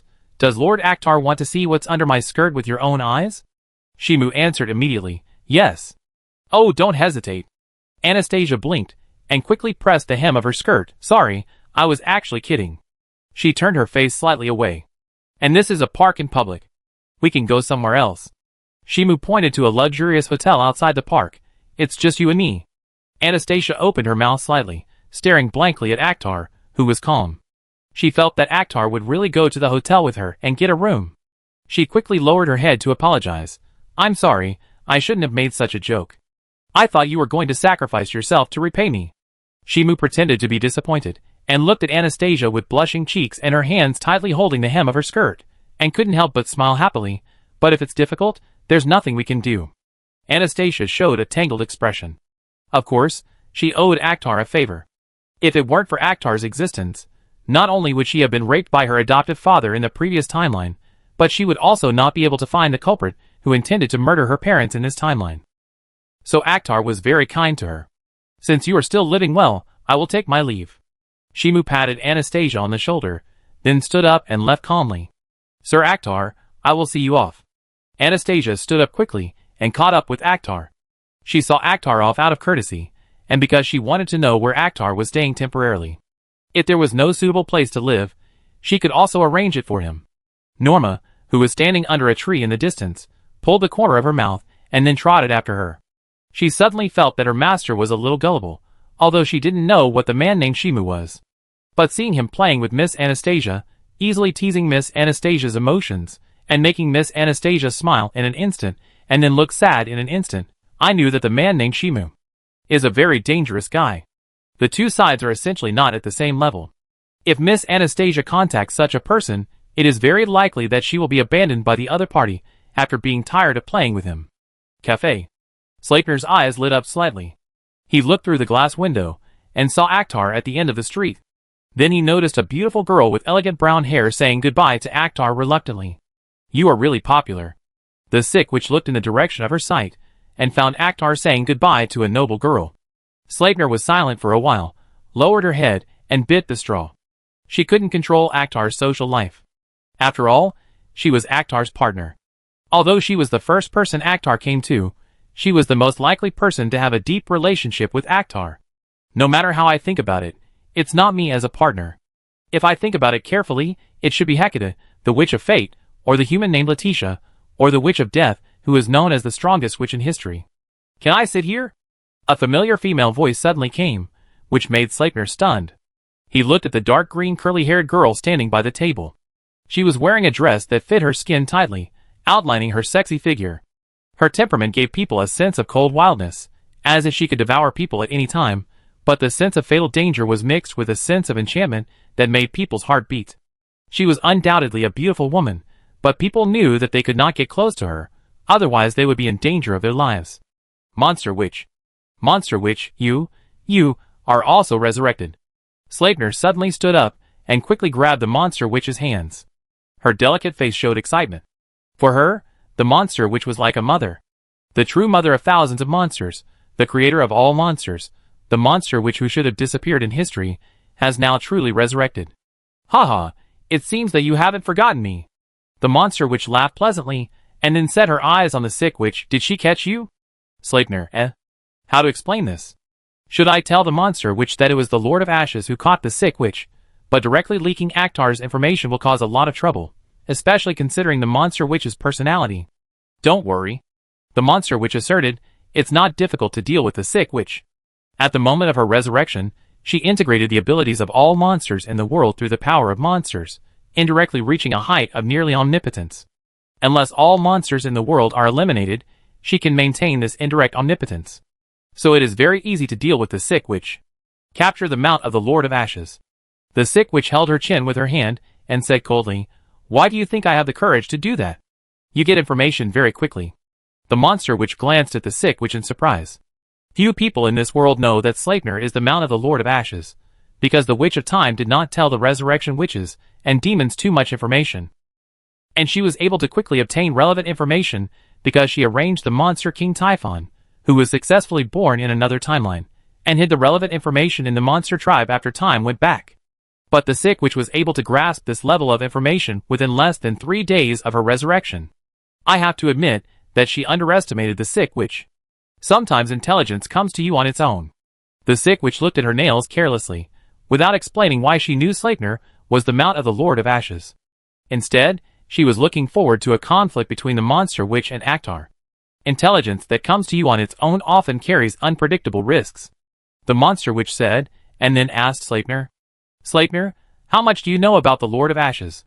"Lord Monster Witch, are you going to be an enemy of the Lord of Ashes?" Sleipnir subconsciously glanced at Akhtar, who was talking to the noble girl on the street, and felt uneasy.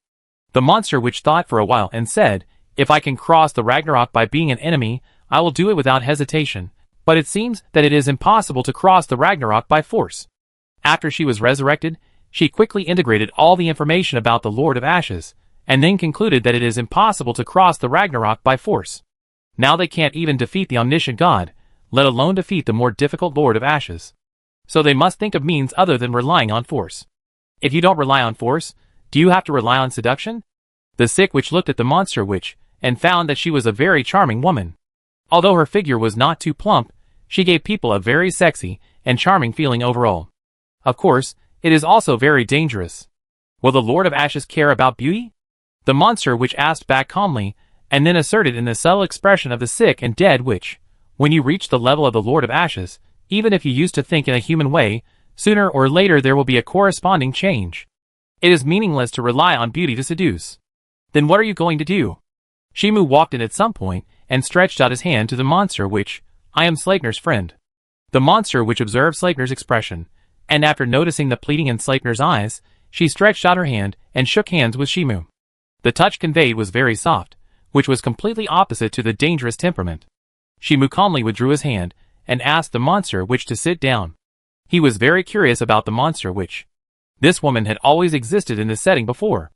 Even Typhon, who gathered the power of thousands of monsters, was essentially just a creation of the monster witch, instead of the real resurrection of the monster witch. Chapter 245. The cafe is very quiet.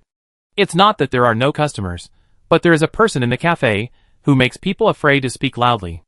The girl with green curly hair and a tight dress sitting by the window. Her aura makes people feel dangerous, and the seductive feeling mixed with extreme danger makes people unable to control their eyes, but their hearts are telling them that it is an existence that cannot be approached. "Thank you." Shimu took the coffee cup handed over by the waitress, and then put it in front of the monster witch. "Did you have coffee in your era?" The monster witch picked up the coffee cup, felt the coffee aroma transmitted to her nose, and then took a sip. "In my era, there were more refreshing and addictive drinks." She put down the coffee cup. But coffee has indeed existed for a long time, but the taste at that time was completely different from now, which may be because it was artificially cultivated. Then you can experience many new things in this era. Shimu pointed to the dessert on the table. He knew that the monster witch did not lie. This was not because he was very familiar with the era of the monster witch. It was purely according to the official description of the game. After the plague came, civilization would experience a certain degree of restart, and many things would change. Memories that were considered ominous in the previous civilization would be strictly prohibited in the next civilization. For example, things that were developed with strong addictive properties would be jointly banned by the church in the next civilization. This is why there are very few addictive things in this world that can make people drunk and die, because with tens of thousands of years of trial and error, and the gradually improved censorship system, many addictive things cannot be released at all. Unless the developer has the power to fight against the church and the gods. Maybe there's not that much time. The monster witch picked up a few sugar cubes and put them into the cup, stirring gently with a coffee spoon, not caring about the sweetness. "In 3 years, we will face the first challenge to the Lord of Ashes, and this world will be burned to ashes." Shimu showed a rather agreeable expression. 3 years is indeed too short. There is no time for you to display your talents. If you can give more than 10 years to prepare, it would be reasonable. The sick witch frowned. She also felt that the time given by the Witch of Time was too short, and it was basically impossible to find a way to defeat the Lord of Ashes within 3 years. In response, the monster witch gently rubbed the edge of the cup with her fingers, and her green eyes showed a thoughtful look, and then said, "Rather than saying that the time given is too tight, it is better to say that the Witch of Time can only give us 3 years. She must know the importance of time better than us, but she must have concerns about only giving us 3 years. Her voice was calm and analytical. If time goes back to decades ago, those who were closely related to Akhtar will disappear due to time changes. They were not born decades ago, so the Witch of Time cannot choose decades ago. The second is Akhtar's humanity. Whether it can last, and finally, the time is too long and there is a lack of urgency. Shimu said, but 3 years is indeed too short, isn't it? This requires considering whether the Lord of Ashes can maintain his humanity 3 years later. The monster witch drank a sip of the overly sweet coffee, and then showed a charming smile. If the Lord of Ashes is not defeated in 3 years, the woman will still reset the timeline, allowing us to start over while keeping our memories. The sick witch also reacted. Even if we fail, we can still gain experience against the Lord of Ashes. This is just a guess. The monster witch shook her head gently.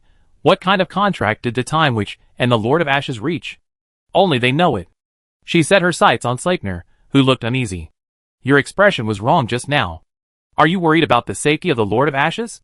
Sleipnir shook his head vigorously, lowered his head, and bit the straw silently, choosing to play dead and not speak. She felt very desperate now. The mother who created her and her partner were now in a life-and-death relationship. This wonderful development was something she had never thought of. The monster which bent her white fingers, gently supported her chin, and looked at Sleipnir sharply, until Sleipnir almost lowered his head to his arms. She calmly withdrew her sight. Sleipnir, tell me your story about Akhtar. It's not an interesting story. Sleipnir showed an embarrassed expression. She didn't want to tell the monster witch how she was tricked by Akhtar step by step to become a mount. This was too shameful. Things about the Lord of Ashes are definitely not interesting. The monster witch looked serious, but her voice suddenly softened. I need information about the Lord of Ashes to understand what kind of man he is. The sick witch turned her head silently, and met Akhtar's gaze. Then she lowered her raised mouth. She began to look forward to what expression the monster witch would show when she knew that Shimu was the Lord of Ashes, and whether she could maintain her current calmness and rationality. In fact, I am also curious about the information of the Lord of Ashes. Shimu spoke slowly, smiling at Sleipnir. No one in this world knows the Lord of Ashes better than you. After all, Sleipnir is the Lord of Ashes, partner. Sleipnir subconsciously added, it was a former partner. The current Lord of Ashes cannot have a partner. Why? The monster witch asked, and then saw Sleipnir with a complicated expression, holding the cup in front of him with both hands. Except for the Lord of Ashes, all beings will be burned to ashes, even the partner is no exception. Then the plan of sneaking to the new world by becoming a partner must be abandoned. The monster witch nodded gently, and then met Sleipnir's puzzled eyes, assuming that as the partner of the Lord of Ashes, you can be unaffected by the ash flame. Then Sleipnir, as long as you become Typhon, the Lord of thousands of monsters, you can transform everyone into monsters, accommodate all lives as one, and sneak all lives to a new world. It sounds like a good idea. The sick and dead which fell into thinking, then can we create an existence that is not affected by the ash flame, and can accommodate all lives in the world as one? She explained. As long as such an existence can be created, and it can also become the partner of the Lord of Ashes, then there is no doubt that all lives can be sneaked to the new world. Sleipnir pursed his lips, as if suppressing some emotions, and said, the conditions for becoming a partner are very harsh. I have been accompanying Akhtar to grow up before I can become a partner. The conditions required for a partner are not something that can be met casually. Why did the discussion turn to partners? It was not obvious that they were trying to steal her identity as the Lord of Ashes partner, even if they knew it was to sneak into the new world. But I still felt very uncomfortable in my heart. This feeling was like someone saying that you would sacrifice your wife to save the world and marry another person. No matter how I thought about it, it was hard to accept. Although partners do not mean husband and wife, but only people walking on the same path, becoming partners often means an extremely close relationship. It's just an idea. The monster witch looked at Sleipnir, who was beginning to get a little emotional, and couldn't help shaking her head gently to comfort him. If there is a better way, then there is naturally no need to find someone to become the Lord of Ashes partner. Since we can discuss this idea casually. The sick witch lowered her eyes. Is there someone who has had the same idea a long time ago? She glanced at the two noble girls sitting at the table next to her. The story of Akhtar spreads very quickly, and many people have already learned about Akhtar's deeds. If someone continues to spread the story of Akhtar, monster witch asserted, it means someone wants to select someone who can keep up with Akhtar's footsteps, possessing the ability to resist the flame of ash, and can also catch up with Akhtar's footsteps. The sick witch analyzed, this means someone is screening the entire world, hoping to find someone who is suitable to be the partner of the Lord of Ashes. Her eyes fell on Sleipnir, who was biting his lower lip. If such a person can be found, that person is the savior of this world, and can take everyone to a new world. The monster witch shook her head gently, raised her hand, and rubbed Sleipnir's head. The conditions are too harsh. This may just be a backup. I want to go for a walk.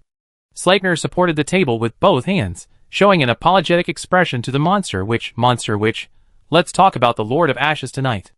After the words fell, she turned into a wisp of wind and disappeared in the cafe. Originally, she hadn't thought about it deeply, but now she found that someone was making a plan behind the scenes, trying to screen the whole world to compete for her partner. This is really too much. Even though she knew very well in her heart that this plan might not succeed, she also knew clearly that this was to save the world. But if she really found someone who could resist the ash flame and catch up with Akhtar's footsteps, would she really have to watch Akhtar become a partner with someone else? Thinking of this might make her feel very uncomfortable. Isn't it a bad idea to discuss this in front of Sleipnir? Shimu raised his hand and rubbed his forehead, asking the two witches, now you still have to rely on Sleipnir to understand Akhtar, right? If I don't tell her now, she will know it later. The monster witch shook her head slightly. Her eyes were too calm. It's better to let her prepare herself mentally earlier. Shimu turned his head and looked out the window. You are the creator and mother of Sleipnir. I don't refute your educational philosophy. Then who are you? The monster witch's eyes suddenly became sharp, and the dangerous atmosphere filled the cafe. Pa! The sound of a coffee cup falling, the noble girl sitting not far away, with one hand folded, found that her body was shaking involuntarily, and she didn't even have the strength to stand up. The best friend opposite her was in the same state. No. To be more precise, everyone in the cafe was shaking, as if they were facing a top predator. They were shaking and afraid for unknown reasons. You are afraid of the sick witch, and you are also closely related to Sleipnir. The monster witch asked coldly, who are you? She was still guessing that Shimu was the incarnation of the Lord of Ashes, but she thought of the Lord of Ashes that could not descend to the past, otherwise the world would be burned into ashes. This made her start to think about other possibilities. Are you afraid of me? Shimu looked at the sick witch in confusion, and after seeing the sick witch shaking her head vigorously, he explained, I'm just a bard who is good at telling stories. Sleipnir likes to listen to stories, and I'm good at telling stories, so the relationship between Sleipnir and I should be that of a listener and a narrator. Lied. The monster witch's eyes were cold and restrained. She didn't intend to continue asking questions. It didn't make any sense to her. After all, she was not a person who liked to explore secrets. It didn't matter as long as it didn't hinder her. And this man didn't intend to tell the truth at all. This is the house where we are staying temporarily. Shimu stood up and took out a black card. If you don't have a place to live, you can stay here temporarily. The monster witch took the card, which clearly had the house number written on it, and Shimu left the cafe at this time. Then I leave too. The sick witch also stood up, raised her hand, and gently gathered the hair by her ears, and smiled at the monster witch. Shimu, that man is obviously very wrong. You have to explore it carefully, she said with concern. You don't want your daughter to be deceived by a bad man, do you? She hummed a ballad as she left. In fact, she admitted that the monster witch was very good. She was able to think of a solution that seemed to solve the Ragnarok so quickly, and immediately took practical action to find her former creation. But the monster witch was too rational and arrogant. She didn't take her seriously at all and could directly say that she wanted to get rid of her. Then it was natural for her to dig a hole for the monster witch and let the monster witch conflict with the Lord of Ashes. Anyway, whether it succeeded or not was none of her business. The cafe was empty. The monster witch sat there and thought for a long time, then stood up and planned to leave the cafe, and was then stopped by a waiter with freckles on her face. Miss, you haven't paid yet. The waitress showed an expression of wanting to cry, and the store manager who was hiding at the counter half poked his head out and looked at the monster witch at the door with a horrified look. Whenever there was any danger, he would hide under the counter. The monster witch was silent for a moment and said, I have no money. The atmosphere suddenly fell silent. The waitress was slightly stunned, looking at the girl who was both dangerous and charming. No matter how you look at it, she is a great beauty. As long as you consider that there will be a steady stream of people giving her money, it should be. You don't need to sell your body, you can make money by kicking people a few times. After all, many nobles like this. This is for you. The monster witch's fingers brushed the ends of her hair, and a dark green hair was wrapped around her white and tender fingers. As long as you swallow it, you can gain power beyond humans, but the price is to become a monster. After the words fell, she disappeared on the spot, as if she had never appeared. The waitress blinked her eyes, and looked at the hair on her palm. She felt something was wrong. This was not the magical way that the dangerous girl disappeared.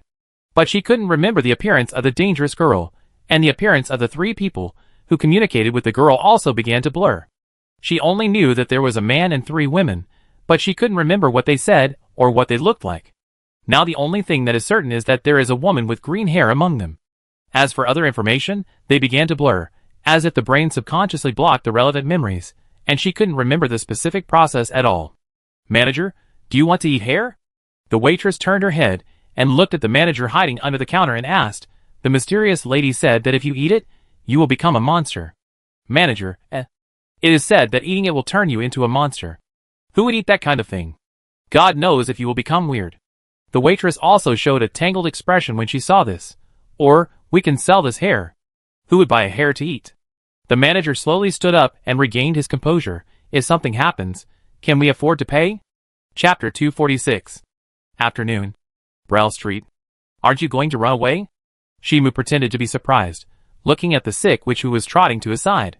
He did not restrict the sick witch's actions, nor did he pay too much attention to her, but as long as he understood her personality, he could predict her actions to a certain extent. The sick witch sighed tiredly, looked at Akhtar's elusive smile, and said, Anyway, even if I run away, you will catch me back, right?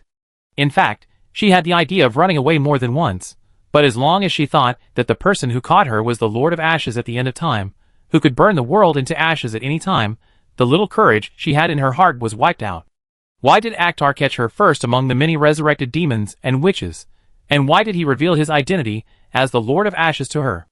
All kinds of thoughts kept popping up, making her feel more and more desperate, and she was more and more afraid to run away, fearing that as she ran away, she would burn into ashes in an instant. As for leaking the information about Akhtar's coming to the past, so that the heroes of the past could prepare, she still didn't have the courage to do so. What if she was burned to ashes as soon as she opened her mouth? How do you know if I will catch you if you don't try? Shimu smiled gently, looking at the slightly shining eyes of the sick and dead witch. Maybe I will choose to let you go instead of burning you to ashes directly. This is a threat to her. The sick and dead witch had no expression on her face. She strangled the glimmer of hope that had just emerged in her heart. This hateful man was definitely playing with her mind, letting her raise a glimmer of hope, and then giving her despair. What exactly do you want to do with me? She stared at Akhtar, who was smiling gently, and asked directly what was in her mind. Why did you reveal your identity to me, but keep it secret from the monster witch? Because you know it, but dare not spread it. Shimu answered, making the sick witch twitch her mouth. She felt that her heart was pierced by an arrow for some reason, and she couldn't even speak. This man is really so bad. Shimu didn't care about the sick witch's dissatisfied eyes, and continued to explain why he dared to reveal it. And I plan to ask you to do something for me. The sick witch subconsciously asked, What is it? Give the Lionheart King city a disease. Shimu kept smiling and explained to the surprised sick witch, the incubation period is long, but it must be a fatal disease. What's the point of this? The sick witch subconsciously asked, but saw that Akhtar kept smiling and didn't mean to answer her at all. What plan does this man want to use her to achieve? Will you let me go after this is done? She accepted Akhtar's coercion. It was just a fatal disease with a long incubation period, which was not a difficult task for her. Anyway, this world will be burned to ashes in 3 years, so she only needs to use a disease with a latent period of more than 3 years. And if the Lord of Ashes is defeated in the future, she can easily solve the latent disease in Lionheart City. And if the world is burned to ashes in 3 years, there is no need to solve the disease. Okay. Shimu answered immediately, as long as you help me do this, I will let you go, but the next time we meet. The sick witch waved her hand, then I won't leave. She had already guessed what Akhtar would say next, which was nothing more than killing her the next time they met. But the problem was that Akhtar's desire to find her was not a casual thing, and he could accurately lock on to where she would fall. Whenever Akhtar wanted to kill her to silence her, he could meet her next time in a blink of an eye. Don't think so badly of me. Shimu kept a gentle smile. I can burn the world to ashes at any time, but doesn't it still give you time to defeat me? The sick witch looked puzzled. Why give us time? Does it really make sense to you? It doesn't make sense to the Lord of Ashes, but I'm not the Lord of Ashes. Shimu shook his head, and spoke in a very riddle-like way. Originally, he didn't create the world directly in the Ashes world, mainly because there were people worth caring about in the world, and he had enough time to think about how to solve the problem. And now he has another reason to think about how to create a long-lasting law, not like the omniscient God who directly occupied the world's dominance, resulting in a large number of errors and omissions, thus causing problems in the world he created. If he really created the world according to the Lord of Ash's power, he would inevitably face the problem of the extinguishing of the original fire. There might even be a being like the Witch of Time who would frantically make mistakes and loopholes, causing the world he created to have more mistakes and loopholes. So he was even less anxious to create a new world. Otherwise, there would be endless mistakes to be fixed later. At night. Red Rose Winery. This is a winery that brews wine with a color like red roses. The elegant and unique environment attracts many wealthy businessmen and nobles to relax in their spare time. Why are you so depressed? The god of beauty and art put down the wine glass and looked at the black-haired girl opposite with a puzzled look. She was seen holding her cheeks with both hands and looking at the direction of Lionheart City with a puzzled look, as if she was worried and puzzled about something. Are you worried about becoming the first god to die? She asked, and then comforted. It doesn't matter, we all died in the end. You are not worried about me becoming the first god to die. The plague goddess withdrew her sight, and looked at the concerned god of beauty and art to explain. A large-scale fatal disease suddenly appeared in Lionheart City. It should be the work of the Death Witch. As the goddess who manages all diseases in this world, she can keenly perceive the changes in Lionheart City. Someone has spread a fatal disease in Lionheart City. And the existence that has the ability to do all this is, as expected, the Death Witch. What's the point of doing this for her? The goddess of beauty and art looked puzzled. Is it to challenge your authority? I can only ask in person.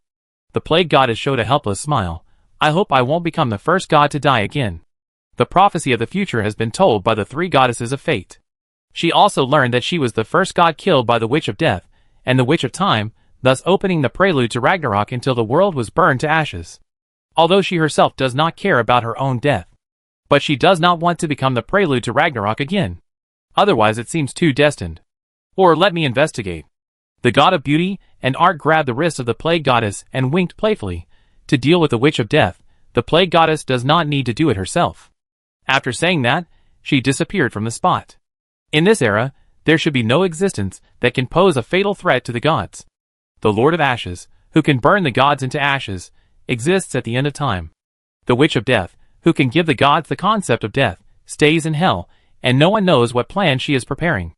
But she should have no ill will towards the gods. So the crisis that can threaten the gods has disappeared. Even if she is not good at fighting, she is confident that she can protect her own safety. In the center of the Lionheart City. In a mansion next to a lake. In a spacious bathroom. Gurgle. Bubbles emerged from the bathtub, and then a girl's upper body emerged. Her milky white long hair fell, just covering the plump fruit on her chest. The warm water flowed down her skin and merged with the hot water in the bathtub. The monster which sitting by the bath looked at Sleipnir's overly mature figure and said, "You have matured a lot." When she created the monsters, they were not mature and powerful at the beginning. On the contrary, they could retain enough growth potential, so that the monsters she created had enough room for improvement. Now Sleipnir is no longer as immature as before, and has become a female with an extremely mature figure and strong charm. But her personality remains relatively pure. After all, so many years have passed. Sleipnir smiled lightly, proudly raised his chest, and the plump fruit trembled like jelly. Seeing this, the monster which held her cheek with one hand, as if asking casually, "Do you have offspring?" She looked at the mature Sleipnir and asked, "Not only did you become the companion of the Lord of Ashes, but you also had an ambiguous relationship with the human named Shimu. You seem to have grown into a woman who is very good at using your charm." Sleipnir, She had a close relationship with Akhtar. She used to live in seclusion, and occasionally eavesdropped on the heroic stories of humans. As for being good at using her charm, don't make a fuss. She kept her monster form most of the time and never turned into a human form. It was only recently that she kept her human form for a long time. What's wrong? The monster which looked at Sleipnir, who suddenly fell silent and smiled gently.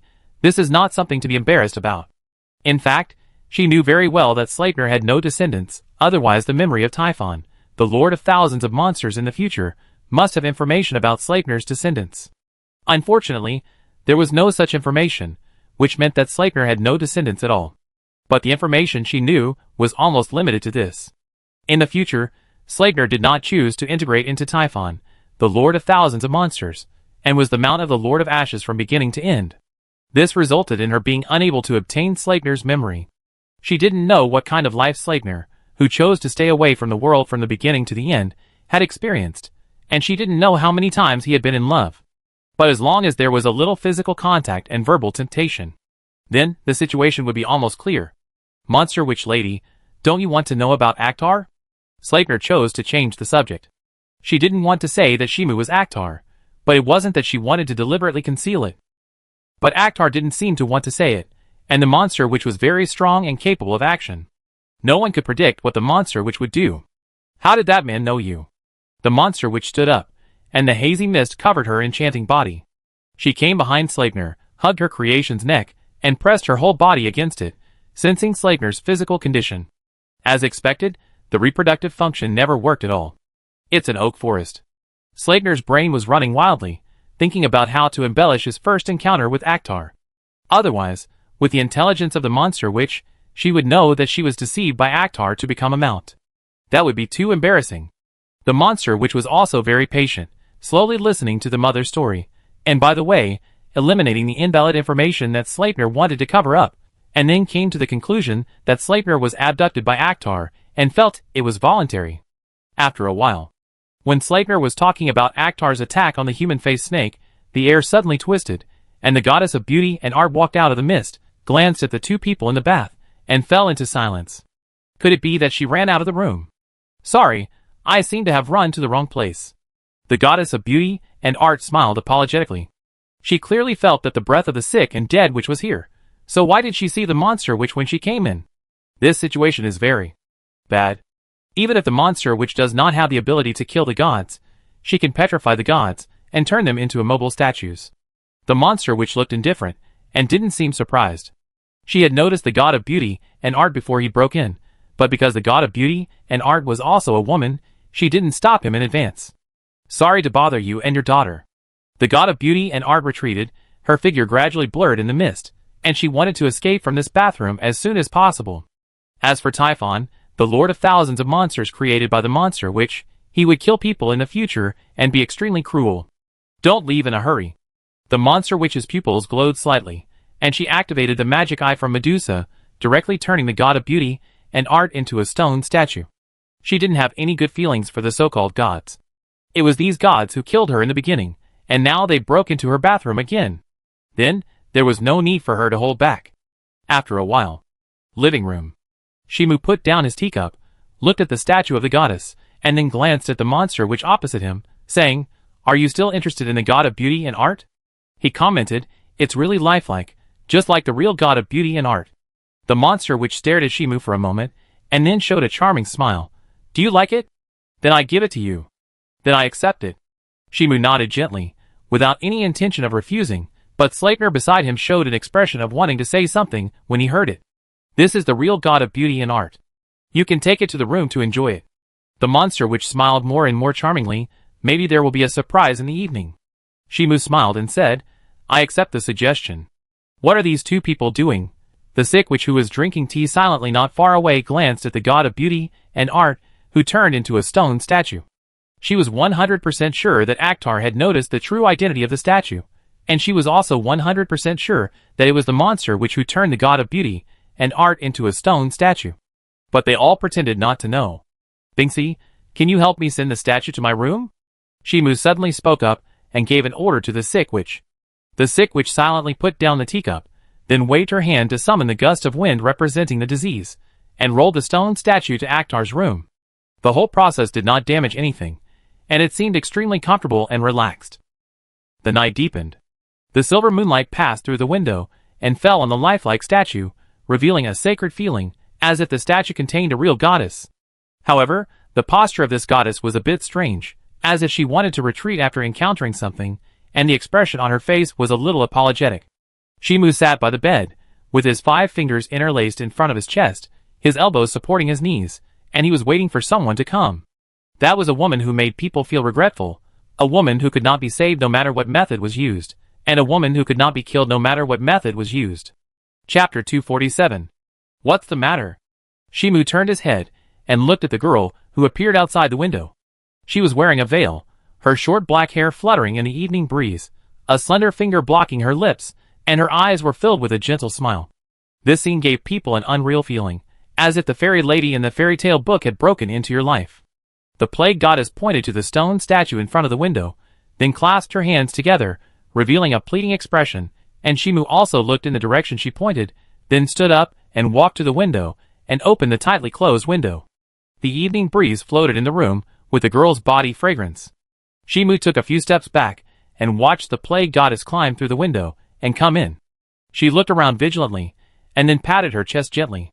In this mansion lived a monster witch that she feared. If they really fought, not to mention whether she could protect herself, the entire Lionheart City would be affected, and everyone would die in the battle.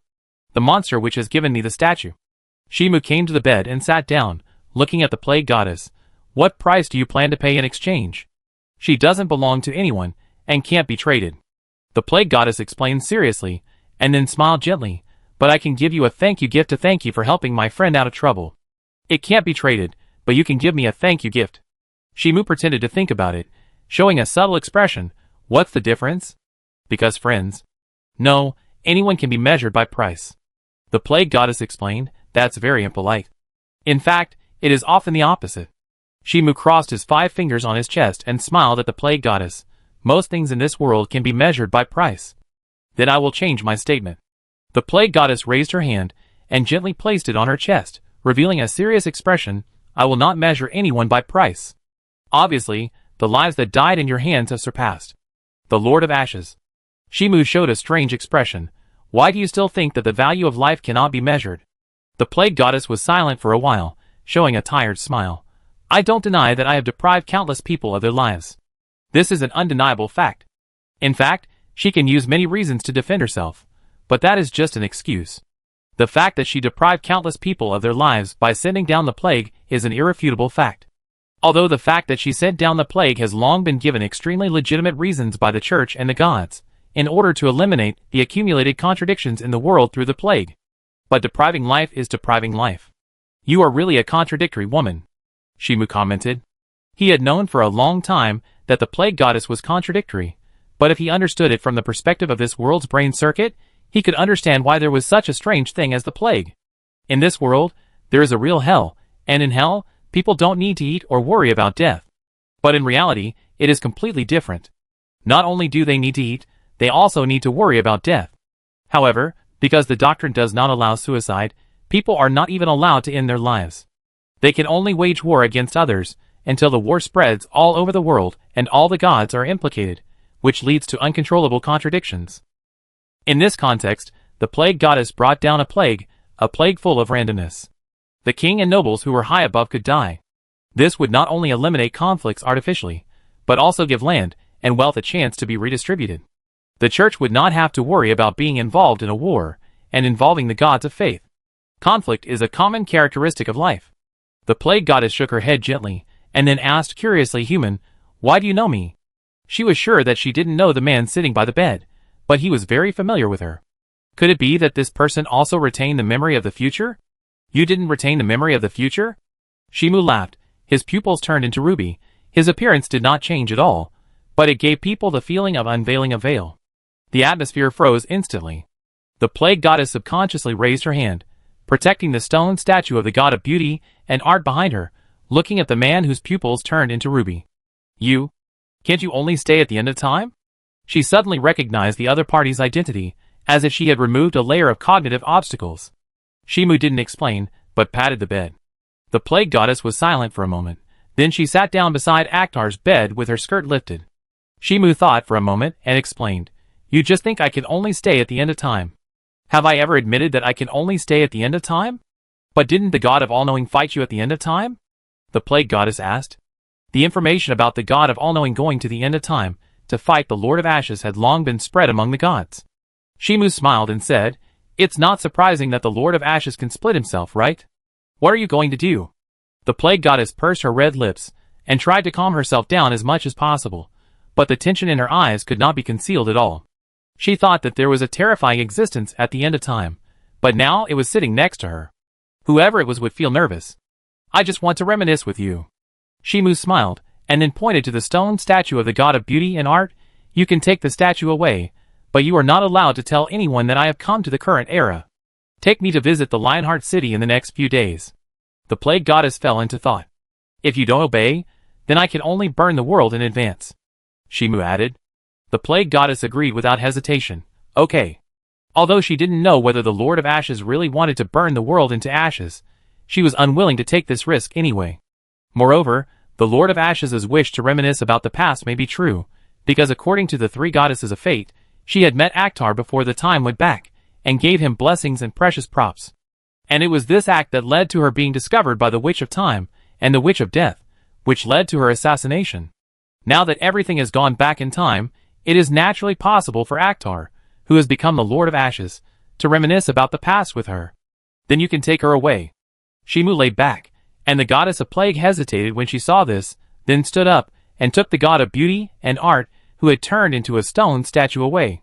The breeze blew through the room, and the window closed. And Shimu Hongyu's pupils slowly faded. As long as he didn't want people to remember him, or recognize his identity, ordinary people would not remember him, and this was no exception for the monster witch. This is very similar to the method used by the Witch of Time. The Witch of Time was able to run around in the past, but not many people remembered her, which was because she used similar methods. Of course, this does not mean that he has to hide his identity all the time. This is because he does not want to interfere with the growth of past heroes, and because exposing his identity will attract too many close people, causing him to fall into an extremely difficult situation. So he needs to stagger the time of meeting to have more room for operation. The second day. The morning sun shines through the clouds and falls on the lake like a mirror. Has the monster witch left? Shimu stood at the edge of the lake and asked the mare beside him. I thought she planned to stay with you for a while longer. The mare shook her head gently. Monster witch, I plan to meet other creatures and solve the ritual of resurrecting the monster witch. Don't you plan to spend more time with her? Shimu exhaled and explained to the mare. The monster witch has just been resurrected. You miss her too, right? The mare showed a tangled expression, but still shook her head. Now she wants to stay with Akhtar even more. It's hard to get together again, and now she is reluctant to leave. But she does have the idea of staying with the monster witch. Partner, we will have plenty of time in the future. Shimu chuckled and reached out to touch the little mare's face. But the monster witch has just been resurrected and is not familiar with this world. It is not a good idea to let her act alone in this world. Yeah. The little mare hesitated, then hugged Akhtar, and turned to chase in the direction where the monster witch left. With her speed, she can go back and forth at any time. Now, there is no problem for her to accompany the monster witch to get familiar with this world. Shimu retracted his sight, and looked at the big tree beside the lake. He saw the plague goddess wearing a white dress, and a beret walked out from behind the tree. Duel field. Before the duel. This duel will be very interesting. The plague goddess sat down with her skirt, her eyes fell on Akhtar beside her, and handed over a bag of biscuits she bought. Shimu took it, took a bite out of it and ate it. Hero Akhtar versus Grace, are you looking forward to it? The plague goddess smiled and looked at Akhtar's surprised expression. There are more than one man who claims to be Akhtar in this period of time. It does sound very interesting. Shimu didn't see a trace of anger on his face. He glanced at the audience and found that most of them were very looking forward to it, but that expectation was mixed with the mentality of watching fun. Obviously, they didn't think that the person who was about to participate in the duel was Akhtar himself. I thought you would be a little dissatisfied. The plague goddess said so, and Akhtar handed the bag full of biscuits to her. She took out a biscuit and ate it. They want to steal your original identity. Isn't that interesting? Shimu's eyes fell on the audience, and he saw Grace walking out of it. Opposite to him, there was a man in silver armor, who walked out of it with firm steps. Come on, if you can win, I will believe you are Akhtar. In the audience, a strong man waved his fist and shouted, if you win, I will give you 100,000 gold coins tonight. Don't be scared to the point of peeing your pants. Someone sneered, disdaining the silver-armored man in the duel. In order to gain fame and wealth, he disguised himself as another person and imitated other people's deeds. However, whether it was for fun or ridicule, the silver-armored man in the center of the duel was unmoved, holding the sword tightly in his hand, and approaching his opponent cautiously. No matter what kind of ridicule, as long as he can replicate Akhtar's miracle, he will gain wealth and reputation that he dare not even think about, which is enough to put all his life on it.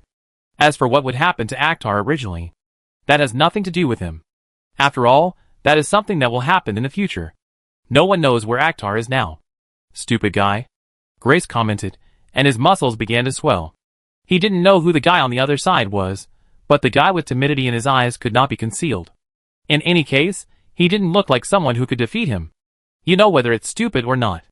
The man in silver armor roared and rushed forward with the sword raised high.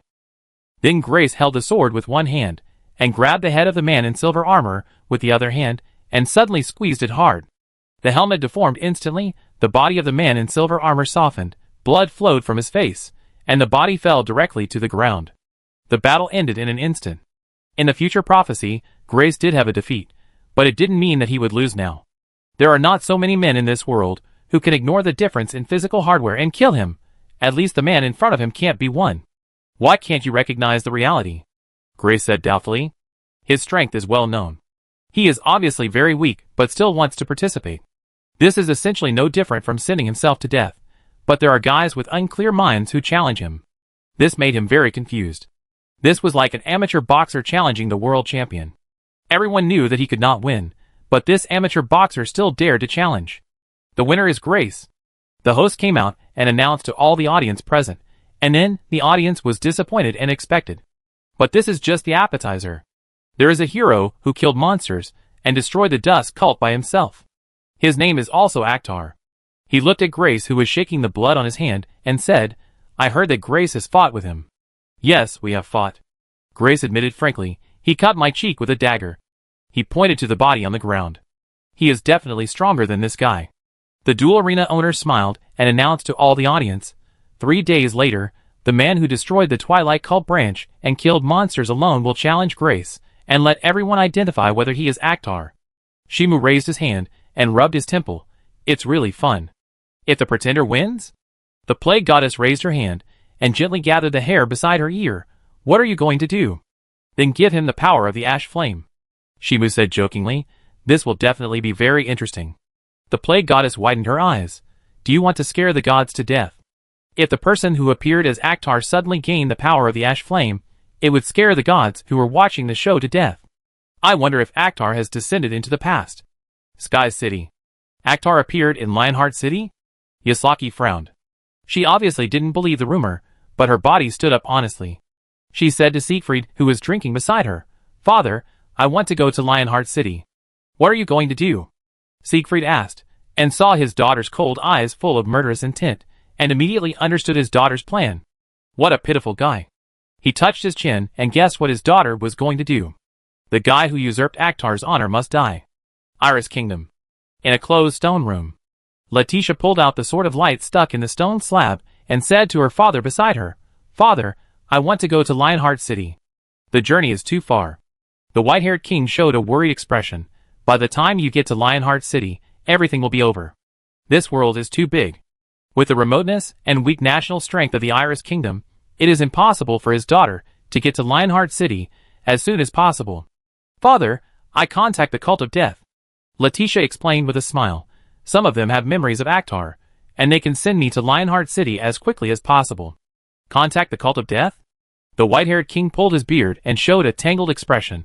They are a very dangerous group of people. Everyone in this world knows the reputation of the Cult of Death. It is a group that believes in the Witch of Death, and is as dangerous as the Cult of Dusk. His daughter happened to come into contact with this group of the most dangerous people. Although according to her daughter, there must be people in the Cult of Death who have recorded memories of the future, and they will help her daughter for Akhtar's sake. But there are uncertain risks after all. It's dangerous for you. A pleasant female voice came, and a woman with a sawtooth broadsword and a sharp tail walked in. Her eyes fell on Letitia. But it's not dangerous for her.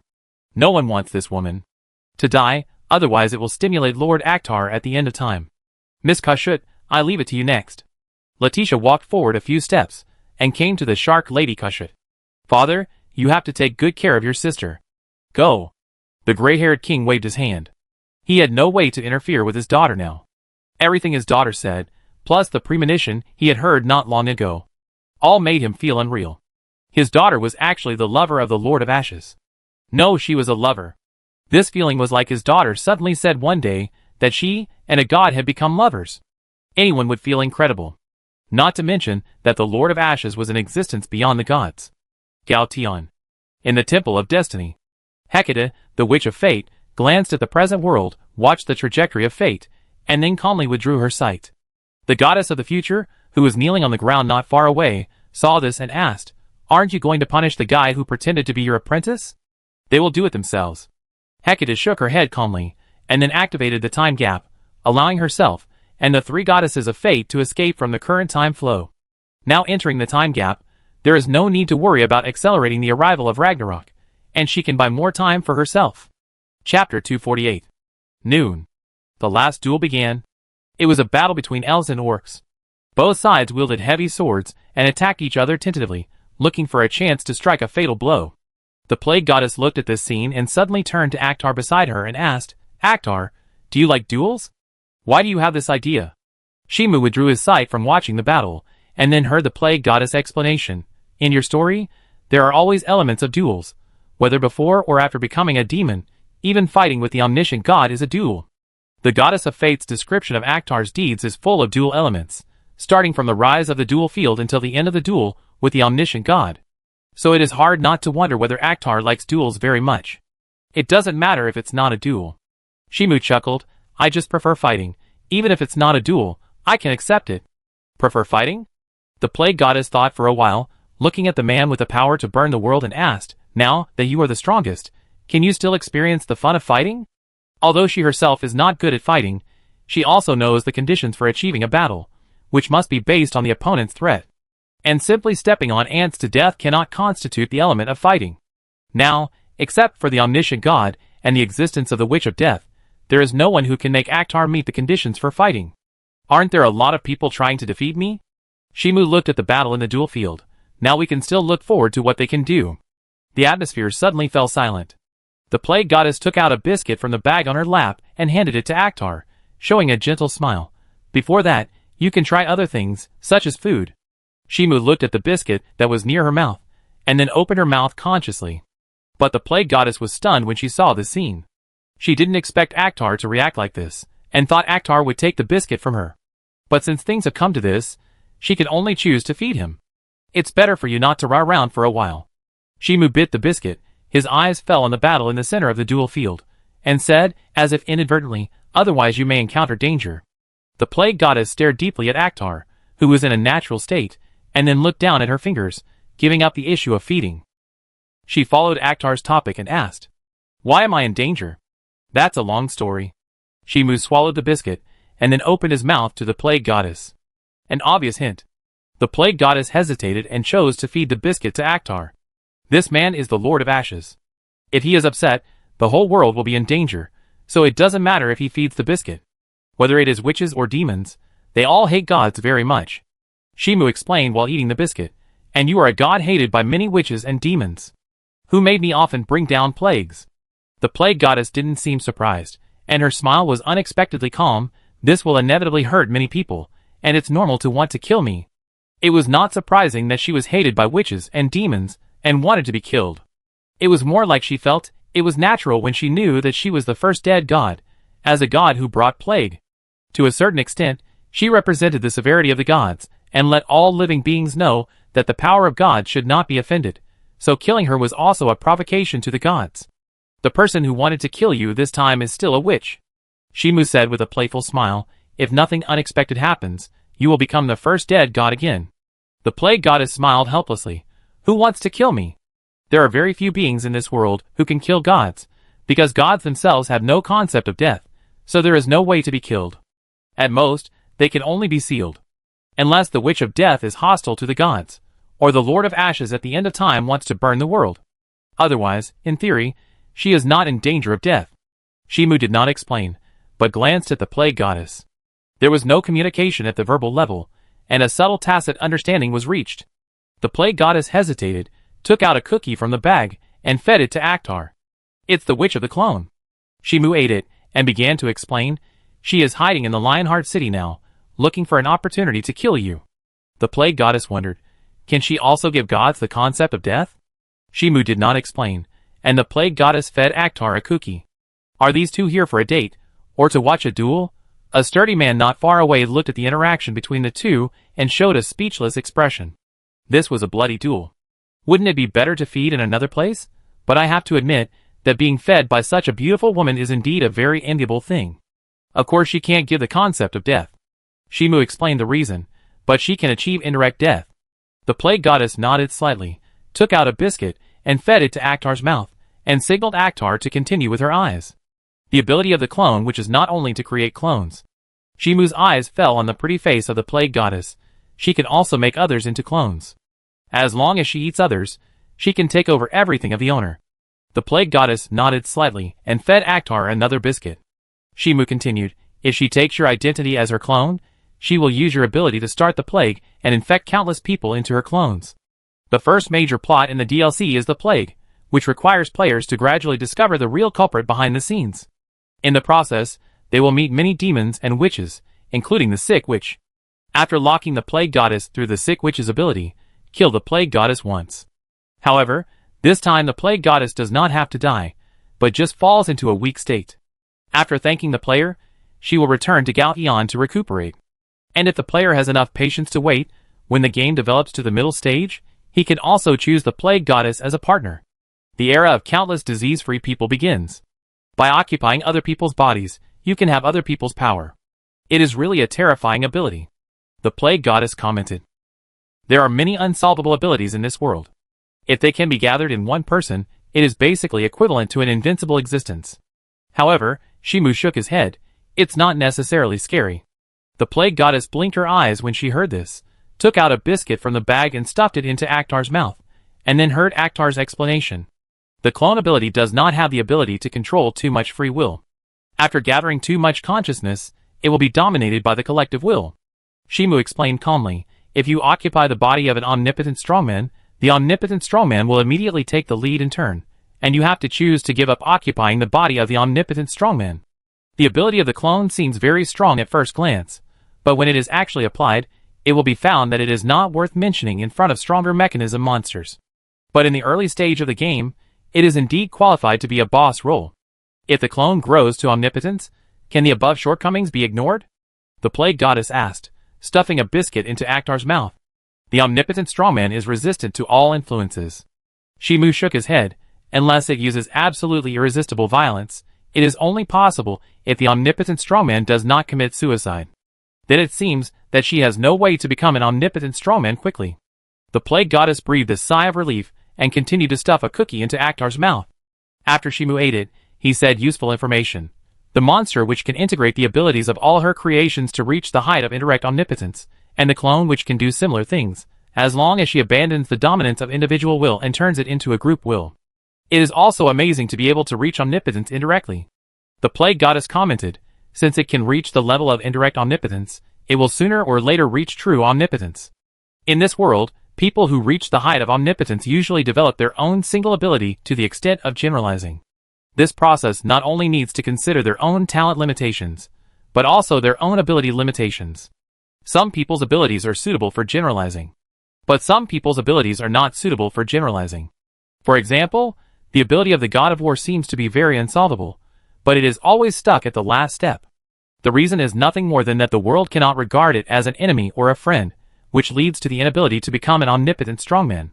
So she is already a very strong witch. Shimu looked at the plague goddess beside him, and smiled. As long as you get your power, you can create clones on a large scale. The plague goddess said in distress, can't you do it without my power? For some reason, she felt a subtle malice.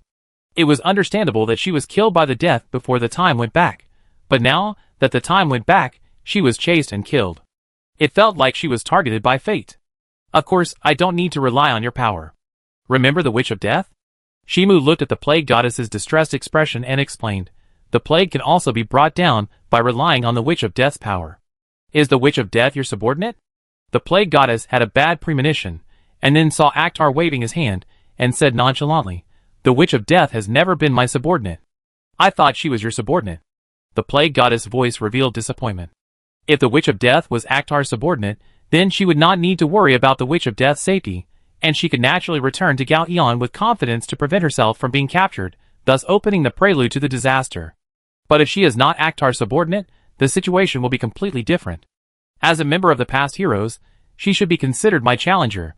Shimu shook his head, my existence itself is in conflict with all living things, so she can't be my subordinate. Plague goddess, Instead of pinning your hopes on me, you might as well work hard on your own. Shimu held his chin with one hand, his eyes fixed on the dual field. You can try to protect the sick witch and prevent the plague disaster from coming. I will protect the sick witch. The plague goddess was slightly stunned. You can really come up with ideas that ordinary people can't think of, but this may be worth a try. If she can protect the sick witch in person when she is prepared, then perhaps the disaster that should have happened will not happen. And this will also give her the opportunity to have long-term contact with Akhtar, so as to understand Akhtar. Maybe there is hope to find a way to prevent the world from burning to ashes. At the same time, in a luxury hotel, a girl in a gorgeous Gothic-style long dress pulled open the curtains covering the window and looked towards the dual field. After 3 days, the plague goddess will definitely appear in the dual field. She opened her red lips slightly, but her wine-red eyes were very calm. That's when we can capture the plague goddess. Is the plan really okay? A calm male voice came from the sofa in the room. Looking through the glass, I saw a man with short black hair, a neat suit, and a thick beard. He put his feet on the table. The plague goddess won't come to the dual field, right? That is based on the fact that the plague goddess is afraid of death.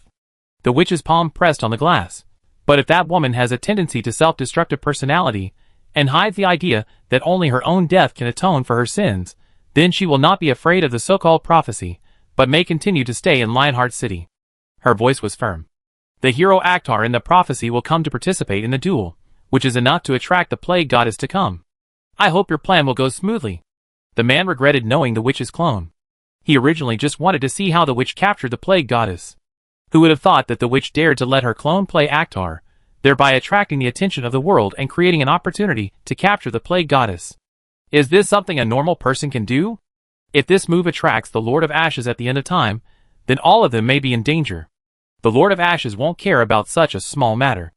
The witch clone turned around and explained to the man, as long as you don't use your clone to get close to Akhtar's lovers, the Lord of Ashes won't care. The man was silent for a moment, looking at the woman standing in front of the window. She tied her long black hair into 2 ponytails, and put it on her shoulders. Her slender waist seemed to be broken with just a little force, and her skin was so white that it seemed as if she had never seen the sun. From the outside, she looked like an elegant noble lady, but in fact, she gave people an extremely dangerous and crazy feeling. Anyway, he didn't want to get too close to such a dangerous woman. Destroy the clone who plays Akhtar afterwards. I don't need to destroy that clone myself. The witch clone said so, and then turned into a shadow and disappeared on the spot. The man twitched his mouth when he saw this, and began to think about whether to run away. This woman was more abnormal than he expected. Although witches are more or less abnormal, the witch clone is particularly abnormal. However, as a drama devil, I am looking forward to this abnormal development. What will the world be like in 3 days? Chapter 249. Early morning. A ray of white light overflowed from the end of the mountains, as if it was a knife polished to the extreme, cutting through the darkness that enveloped the world. Bingsi, are you going to watch the duel? Shimu put down the spoon and asked the sleepy Bingsi witch not far away. Today is the date of the duel between the fake Akhtar and Grace, which attracted a large number of spectators, and even the eyes of the gods were attracted. However, I have no interest in duels. The Bingsi witch yawned and her eyes fell on the plague goddess across the table. You should go with someone who is interested in duels. The plague goddess was stunned for a moment, then smiled and explained, I am not interested in duels, but I am interested in the brilliance of human nature in the duel. People who are interested in duels like to use this set of rhetoric. The Bingsi witch rolled her eyes, and her voice showed no respect for the plague goddess. But this was not something unexpected. In the background setting of the sick witch was originally a saint-like figure, very good at various healing magics, and possessed extremely amazing talents, but unfortunately, she was in the period of plague, watching her friends around her being killed by the plague, but she was powerless. For this reason, the sick witch continued to study healing magic and the plague, hoping to find a way to solve the impact of the plague. And in the process of continuous research and continuous rescue, the sick witch found that her treatment methods had no meaning. Even if she found a way to solve the plague that had infiltrated people's bodies would immediately change, causing her painstaking research methods to fail, and there was no way to save anyone at all. This is a power from the conceptual level, which cannot be solved by research. So the research direction of the Witch of Death has changed, from studying how to cure the plague to how to have the power to fight the concept of disease. And of course, the Witch of Death has successfully obtained the power to fight the disease. Because of her obsession with the concept of disease and her in-depth understanding of the plague, she became the Witch of Death. From a doctor who saves people to a witch who gives diseases. However, By manipulating the concept of disease, the Witch of Death does have the ability to stop people from getting sick, and theoretically can solve the crisis of plague from the root. However, after the Witch of Death saved several countries, she was attacked by the coalition formed by the church on the grounds that the Witch of Death deprived people of the freedom to die, allowing people who could have gone to hell to continue to suffer in the world. This led to a drastic change in the mentality of the Witch of Death, who came to Valhalla after death, from wanting to save people who were suffering from illness to the idea that their life and death had nothing to do with me, and I had to live purely for myself. This is why the Death Witch is so cowardly. She lives purely for herself now, and will not abandon her life for any noble ideals. As long as she lives well, it's fine. Then you stay. Shimu did not force her. He stood up with his hands on the table, and said to the Death Witch, "Don't go out casually, otherwise you may encounter danger." After that, he left the mansion with the plague goddess. Does this count as a hint that there is no danger if she doesn't go out? The Death Witch looked at the two people who left. Although she had no intention of leaving the mansion, she also knew that she was the target of the clone witch. So, did Akhtar's words count as a hint that she would be safe as long as she stayed in the mansion? Dueling Arena. Zamuro was sitting in the audience, and saw the goddess of plague next to him handing over a bag filled with biscuits of different shapes and flavors. The duel was about to begin. "Have you heard?" Someone next to him was discussing. A man with a green coxcomb hairstyle said to his friend with a red slick back hair next to him, after Akhtar successfully rescued the princess, he also successfully helped the princess restore her country, and pulled out the sword of light that only an upright person can pull out, but the price was that he was infected with Surtur's fire. He showed a regretful expression on his face. That man will die soon.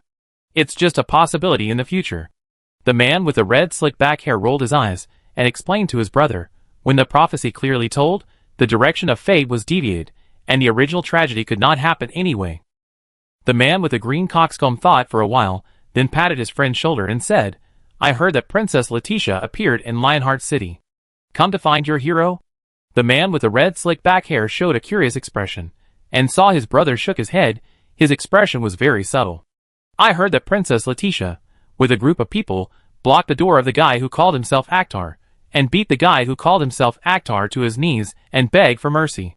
Suddenly I feel that the ticket is a bit expensive." The man with the red slick back hair twitched his mouth, and he began to regret buying the ticket at a high price. In response, the green-haired coxcomb man shook his head and laughed, his voice carrying a hint of arrogance. "That Princess Letitia is just a princess from a small country. It is impossible for her to come to Lionheart City in such a short time." Although he was just a low-level person washing dishes in Lionheart City, he was still proud of being a member of Lionheart City, and did not look down on the remote and backward Iris Kingdom. At the same time, on the other side, so excited about the fake, is it necessary? Shark Girl Kashuk crossed her arms, and had a sawtooth sword beside her.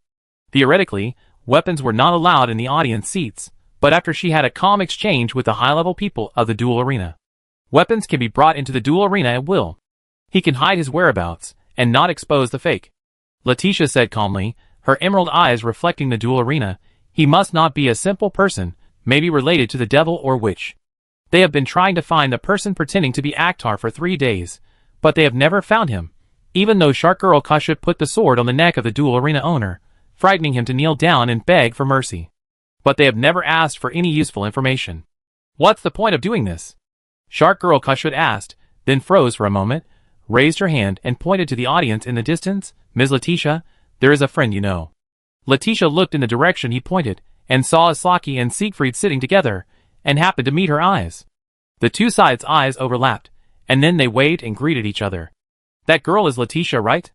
Siegfried touched his chin and asked his daughter, who was smiling elegantly beside him, "You just want to steal her away?"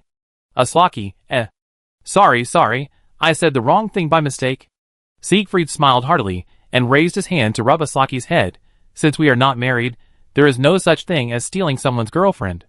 "Father, can you please stop stealing someone's girlfriend?" Aslaki suppressed her voice, feeling helpless about Siegfried's bad taste. She slightly modified the description of the future, but Siegfried still keenly perceived the truth. "You can't grow up if you can't face your own meanness." Siegfried smiled and told his life experience. Human desires have been turbid from the beginning, and have never been truly clear. After that, he pointed to the distance. "Is the little dragon princess also interested in Akhtar?" Aslaki subconsciously looked in the direction he pointed, and saw a delicate white-haired lowly, protected by several powerful dragons in the center. It is obvious that her identity is very complicated. The white-haired Lolita seemed to have sensed something, and turned her head to meet Asaki's eyes, and then nodded to each other. And at this moment, the host of the duel field came out. He was wearing a neat suit and a professional smile. Looking at the full audience seats, he felt a little nervous. This was not because there were too many people. In fact, it was not the first time that the audience was overcrowded. However, it was a bit tricky to gather the audience this time. There were princesses and kings from the Sky City, little princesses from the Dragon Empire, and high-ranking figures from the Death Cult. They were all a group of guys who could not be offended. If there were any problems during the duel, the crisis would definitely be beyond the scope of their own handling. So there must be no mistakes. I think you all came here to confirm one thing, he said to the people present with a professional smile. Is the person participating in the duel actor? The atmosphere stagnated for a moment. The host of the duel shook his head and showed a helpless expression.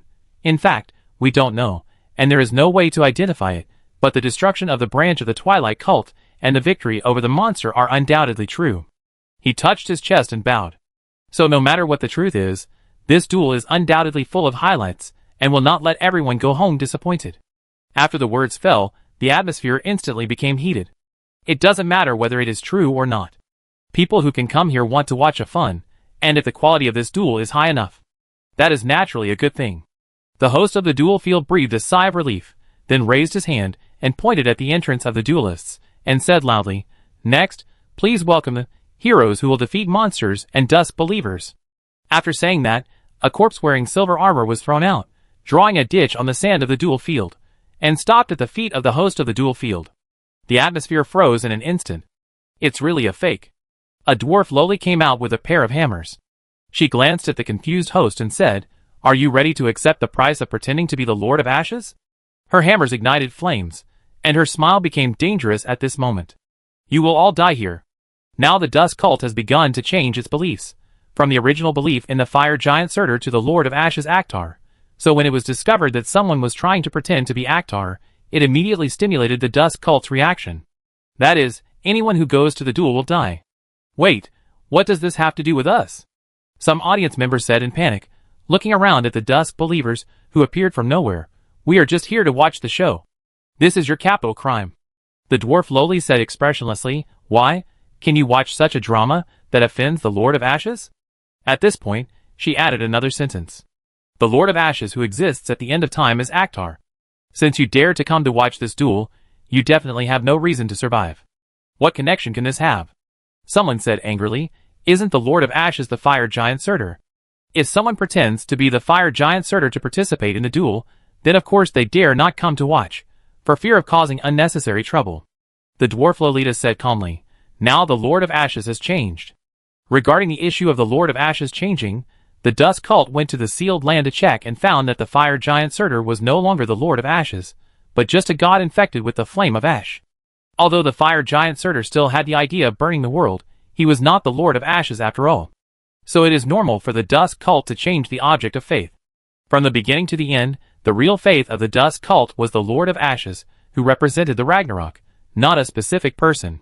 In the past, the main reason for believing in the fire giant Surtur was that the fire giant Surtur carried the power of Ragnarok, so he could become the object of the totem. Can the Lord of Ashes still be replaced? Someone raised the question, but the dwarf Lolita had no intention of answering it. She suddenly swung the flaming iron hammer in her hand, and shot it out like a cannonball. Bang! A big hand grabbed the attacking hammer, inserted 5 fingers into the hammer, and ignored the burning ash flame. Does the Twilight Cult also have people who retain future memories? Siegfried weighed the burning ash flame hammer in his hand, and was not affected by the ash flame. There are many people infected with the ash flame in this world, but it does not mean that everyone can use the ash flame to the extent of burning the gods. Most of the ash flames possessed by the Twilight Believers are just more powerful flames. Maybe the fire giant Surtur is too useless. A male voice came from the entrance of the duelist, and then a giant of the same size as a human slowly walked out.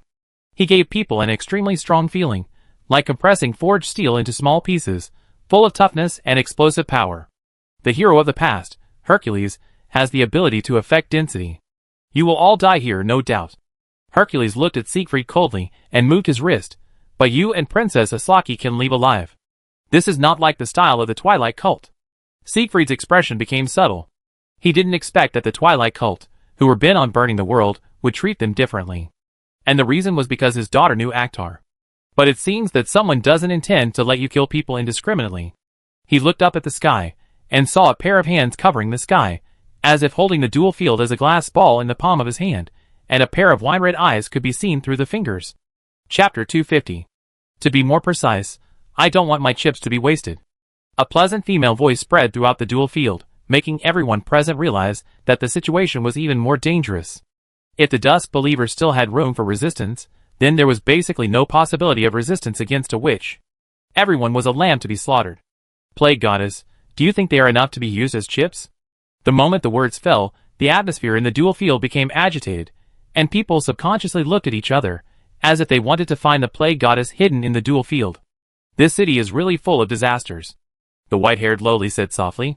She retained her memory before the time went back, and knew that the Lionheart King city was destroyed because of the death of the Plague Goddess. Now this deed is showing signs of repeating itself. Your Highness, we will take you away from the Lionheart King city later. The dragon guard next to him whispered, his eyes warily looking at the sky with wine-red eyes. Don't act rashly, the white-haired lowly whispered. If you run away now, it will easily attract the witch's attack. It is safest to do nothing now. And at this moment, if the Plague Goddess is not in the dual field. An old man who is not afraid of death took the initiative to stand up and ask the witch, then there is no point in you killing us. No, you should pray that the Plague Goddess is here. The witch gave the answer, otherwise, you will all die here.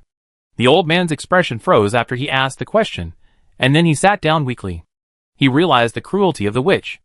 If the Plague Goddess was not in the dual field, the witch might really kill all of them. In order to survive, they had to pray that the Plague Goddess was really in the duel arena. I will negotiate later. Shark Lady Kusha turned around and explained to Letitia beside her, with the protection of the Witch of Death, ordinary witches should not kill us easily. Yeah.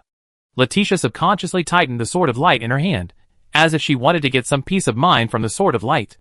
Now the Lord of Ashes is Akhtar, which means that the power contained in the Sword of Light is related to Akhtar. Then she noticed something unusual. I don't know if it was the influence of the Sword of Light.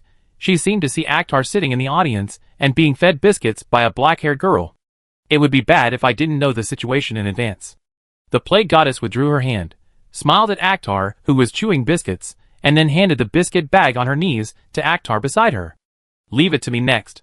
She turned into a black breeze and disappeared on the spot, and her figure appeared in the center of the dual field. If she didn't know the relevant information, she would indeed be very passive, but now the passive person should be the witch of the clone. Use me to spread the plague, so as to select suitable clones from all over the world. The Plague Goddess looked at the sky's wine-red eyes. Is this why you want to capture me? Did the three goddesses of fate give a prophecy? The sky's wine-red eyes showed doubts, and then a pleasant laugh came out. It seems that I am your prey.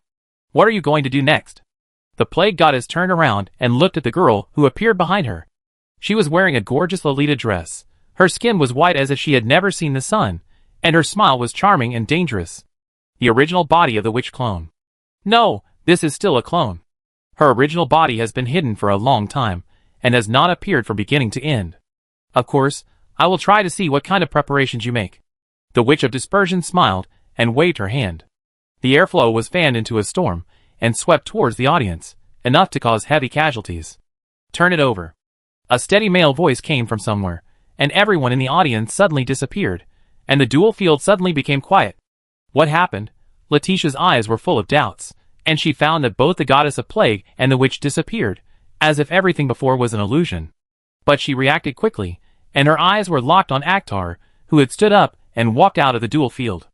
Without thinking, Letitia immediately stood up and chased in the direction of Akhtar, and her action seemed to be a signal, so that everyone in the audience reacted and began to run away, and the crowded crowd instantly drowned everything. Letitia, don't worry. Shark Girl Kashut chased after her, and said to the anxious Letitia, I can take you away safely. Kashut, take me to the sky. Letitia quickly grabbed Shark Girl Kashut's wrist. I think I saw him, right next to the Plague Goddess. Who is he? Shark Girl Kashut was stunned, but seeing the anxiety in Letitia's emerald eyes, she immediately understood who Letitia was talking about. Only Lord Akhtar could make Letitia so anxious. She quickly grabbed Letitia's wrist and flew to the sky, and began to look for him in the crowd, although she didn't think Lord Akhtar would appear here. It is more likely that a person who looks like Akhtar appeared in the crowded crowd, causing Letitia to recognize the wrong person. But she could understand Letitia's anxiety. After a while. Outside the duel. However, should we leave Lionheart City first? Shark Girl Kasuto looked at the empty square. Although the witch was ambushed by the gods, we are also cultists, staying with the gods. Before she finished speaking, she felt something was wrong. Now she doesn't seem to be a cultist. The current death, which has an equal cooperation relationship with the gods. She doesn't want to hide like before, and can also spread the faith of the death cult generously. Kasuto, I really saw Akhtar. Letitia pursed her lips and explained to Shark Kasuto that was really not an illusion. He was sitting next to the plague goddess and was fed biscuits by the plague goddess. Shark Kasuto couldn't help but pull the corner of her mouth. The plague goddess fed Akhtar biscuits. This kind of thing is impossible, she explained. Akhtar and the plague goddess are not familiar with each other, so it is impossible for them to have such an intimate behavior. Letitia was silent. Shark Kasuto scratched her cheek when she saw this, wondering if she was too cold. She glanced at the duel field and said, the ambushing gods should deal with the witch and the dust believers. We can stay in Lionheart City for a while. Thank you. Letitia thanked her sincerely. She knew that Shark Kasuto had softened her heart. Although she felt that she was not wrong, she judged logically that Shark Kasuto was correct. At the same time, in the flip side world, the clone witch folded her arms with one hand, blood slid down her white fingertips. She looked around at the gods who surrounded her, and sighed in disappointment. You are really well prepared. Then admit defeat. The sword goddess looked at the weak clone witch with a cold look. We don't have much energy to pull out all your clones. Is there any point in admitting defeat? The clone witch shook her head, and took out an eyeball containing the breath of the ash flame. It was the eye of the Twilight Sister, which contained special power. It is said that if it is implanted in the human body, the power of the ash flame can be used. But this is meaningless for people at the level of the witch. Do you know? She stuffed the eyeball into her lips, and her breath suddenly soared. No, it was madly weakened. Falling from a demon to the peak of human beings. I have the power of clones, so I can freely transfer the power of the clones, even if the clones have only the power of ordinary people. The weaker the person, the more likely they are to be infected by the flame of ash. The god showed a look of doubt. What exactly do you want to do? What if I increase my power to the level of a witch after being infected? The aura of the clone witch began to rise continuously, and the flame of ash burned on the surface of the body, and the overflowing aura made people feel dangerous. In the past, only Akhtar could have this level of power, right? She stretched out her hand, and ignited the flame of ash. Now I have the power to kill gods. Before she finished speaking, the hot flame of ash burned her into ashes. The atmosphere fell silent. The sword goddess had a subtle expression, and exchanged glances with the plague goddess beside her. She thought she was going to face a witch with the power to kill gods, but in the end, the witch's clone burned herself to ashes. It should be a process of adaptation. The plague goddess analyzed. She just infected the ash flame, and then put all her strength into it. Of course she would burn herself to ashes. The sword goddess shook her head. It shouldn't be that simple. If the ash flame can be mastered so easily, then as long as one weakens one's own power to the peak of human power, and then actively infects the power of the ash flame, then one can have the power to burn gods to death. Then the ash flame is too cheap to master, and it is not that only Akhtar can master the ash flame that kills gods. Maybe it's related to the devil ritual. The god of beauty and art guessed, the ash flame grew up with Akhtar, in the stage of awakening ability, and completing the devil ritual, but the witch clone lacked this process of adaptation and growth, and the infected ash flame simply burned her as firewood. That's good. The goddess of sword breathed a sigh of relief. If too many witches and demons master the ash flame, it will not be a good thing for the gods. Although the ash flame looks very cheap and can be mastered by any dust believer, it does not mean that the ash flame is not dangerous, but no one can use the ash flame to burn the gods to death. There should be no one in this world who can awaken the ability after being infected with the ash flame and successfully complete the devil ritual. A goddess with long water blue hair said softly, and her inner emotions also calmed down. Although it is just analysis and speculation, it is certain that it will be very difficult to master the flame of ashes, and there will not be too many beings that can kill gods. At the same time, in a noble mansion in Lionheart City. Basement. As the iron door opened, the witch clone supported the wall with one hand, and walked out with a pair of long legs wrapped in black silk trembling and pale face. Although it was just trying to see if she could master the flame of ashes, it still consumed a lot of magic power, and there was no way to recover in a short time. I didn't expect to have an unexpected gain. She walked with the wall, recalling the scene of her trying to master the flame of ashes. When her flame of ashes reached the height of a witch, she felt the gaze of the Lord of Ashes. Although it was only a momentary gaze, it also made her understand that the flame of ashes at the height of a witch could attract the attention of the Lord of Ashes. No, it would be more accurate to say that it could establish a connection with the Lord of Ashes. If I can master the ash flame to the level of a witch, can I use the ash flame's adaptability to sneak into a new world? She speculated, trying to find a way to survive. The biggest obstacle to sneaking into a new world is not the hostility of the Ash Lord, but the ash flame in the process of burning the world. If there is a way to support the burning of the ash flame, then maybe I can sneak into the world created by the Ash Lord. But currently no one can have such a high ash flame adaptability, let alone let everyone in the world have such a high adaptability. But it is undoubtedly a way of thinking.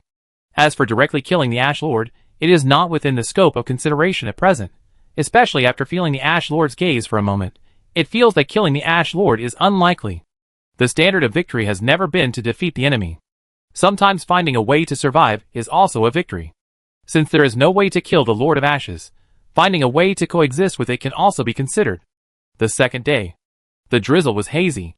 Shark Girl Kashuk carried a sawtooth broadsword and let the drizzle fall on her body. She liked water, and never used an umbrella on rainy days. However, as a human, Letitia needed an umbrella to keep out the rain. How about we go have lunch?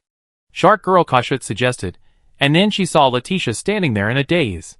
Following her gaze, she saw that there was no one at the end of the street. However, in Letitia's eyes, there was a man holding an umbrella, standing next to the street lamp. The two sides' eyes met. Letitia, what's wrong with you? Shark Girl Kashut's expression became more and more strange. She turned her head and looked at the end of the street again, her eyes locked on the street lamp. Still no one was there. He's right there, Letitia whispered, holding an umbrella and approaching Akhtar, but Shark Girl Kashut twitched her lips when she heard it. She didn't see anyone. Was this human hallucinating because of missing him? But she still followed him, and came under the street light. Shimu turned around, and the umbrella in his hand collided with Letitia's umbrella, and the rain slid down the umbrella. And Shark Girl Kashut finally noticed something unusual, not because she felt someone in front of her, but because she noticed that the rain was a little abnormal. There's a bakery next to it. Shimu pointed to the bakery not far away. Would you like to have lunch? Chapter 251. The rain outside the window formed a curtain. The sick witch lazily lay on the sofa, her white fingers gently stroked her fair belly, and a hint of complaint appeared on her pretty face. Why hasn't that man come back yet? Or I go find him. The plague goddess walked down the stairs. Her eyes fell on the sick witch lazily lying on the sofa. She was wearing a white short skirt. A pair of slender white thighs were raised on the armrest of the sofa. The white top with embroidered patterns was very short, revealing her fair belly, which she gently stroked with her hands. The sick witch stood up with her hands on the sofa. She sat cross-legged on the sofa, her hands pressed between her legs, looking at the plague goddess, who was walking towards her. That man is not here today. She showed a curious expression. What is your relationship with that man? It's a bit abnormal to be so close. Is there? The plague goddess said, as she walked towards the door, and took out an umbrella. In response, the death witch said with a subtle expression, it's not a mother and a child. Whose normal relationship between a man and a woman would feed each other? The plague goddess paused, then continued to walk towards the door, and said to the death witch behind her, I will find him as soon as possible, and bring you pizza by the way. This is to change the subject. The death witch leaned against the sofa, and slowly fell down again, returning to her lazy look. She felt a little hungry. No, to be more precise, she wanted to eat. But the man never came back after he went out. However, the plague goddess and Akhtar's way of getting along is indeed strange. If they are lovers, they maintain a certain restraint, but they seem to understand each other, and have very intimate behaviors, maintaining a very subtle relationship. There was a feeling that the relationship could break at any time, but it was deliberately maintained. Was it because they had known each other for too short a time? The sick witch turned over, yawned lightly, tears overflowed from the corners of her eyes, and she gave up thinking about the relationship between the plague goddess and Akhtar. Anyway, it had nothing to do with her. Outside the mansion, the close relationship was a bit abnormal. The plague goddess held an umbrella and walked along the edge of the lake. The rain was like pearls that had broken off the string, hitting the mirror-like lake, stirring up a series of ripples. In fact, she also found that she and Akhtar were too close. Although there was a reason to accommodate Akhtar and prevent Akhtar from threatening her with burning the world, she did have a tacit understanding with Akhtar. It seemed that they had known each other for a long time, and could talk about any topic. But in fact, she had known Akhtar for a short time. Even if you count the time before the time went back, it was not long. However, why did that man contact her? There were too many people in this world who had a close relationship with Akhtar. Could it be that the future described by the three goddesses of fate was wrong, that some key information was not said, or that time reversal occurred more than once, which led to her and Akhtar meeting more than once, which led to such a natural tacit understanding? The chaotic thoughts seemed to be endless like rain, but there was no way to connect them together, and various thoughts kept popping up. Until she came to a place not far from the bakery, she saw Akhtar sitting with two beautiful girls. Inside the bakery, Shark Girl Kashut held the hot milk in her hand, and glanced at Letitia across from her. She saw the tenderness in her emerald green eyes, as if she wanted to melt a person completely, but there was no one in the direction she looked at, as if no one existed. Then, paw. Someone flicked her forehead with his finger, but she couldn't tell who it was. Shark Girl Kashut rubbed her forehead with one hand, then silently drank a sip of hot milk. There should be someone around her, but it's not clear if it's Lord Akhtar. Maybe it's a demon disguised as Lord Akhtar. It's impossible to make a judgment now.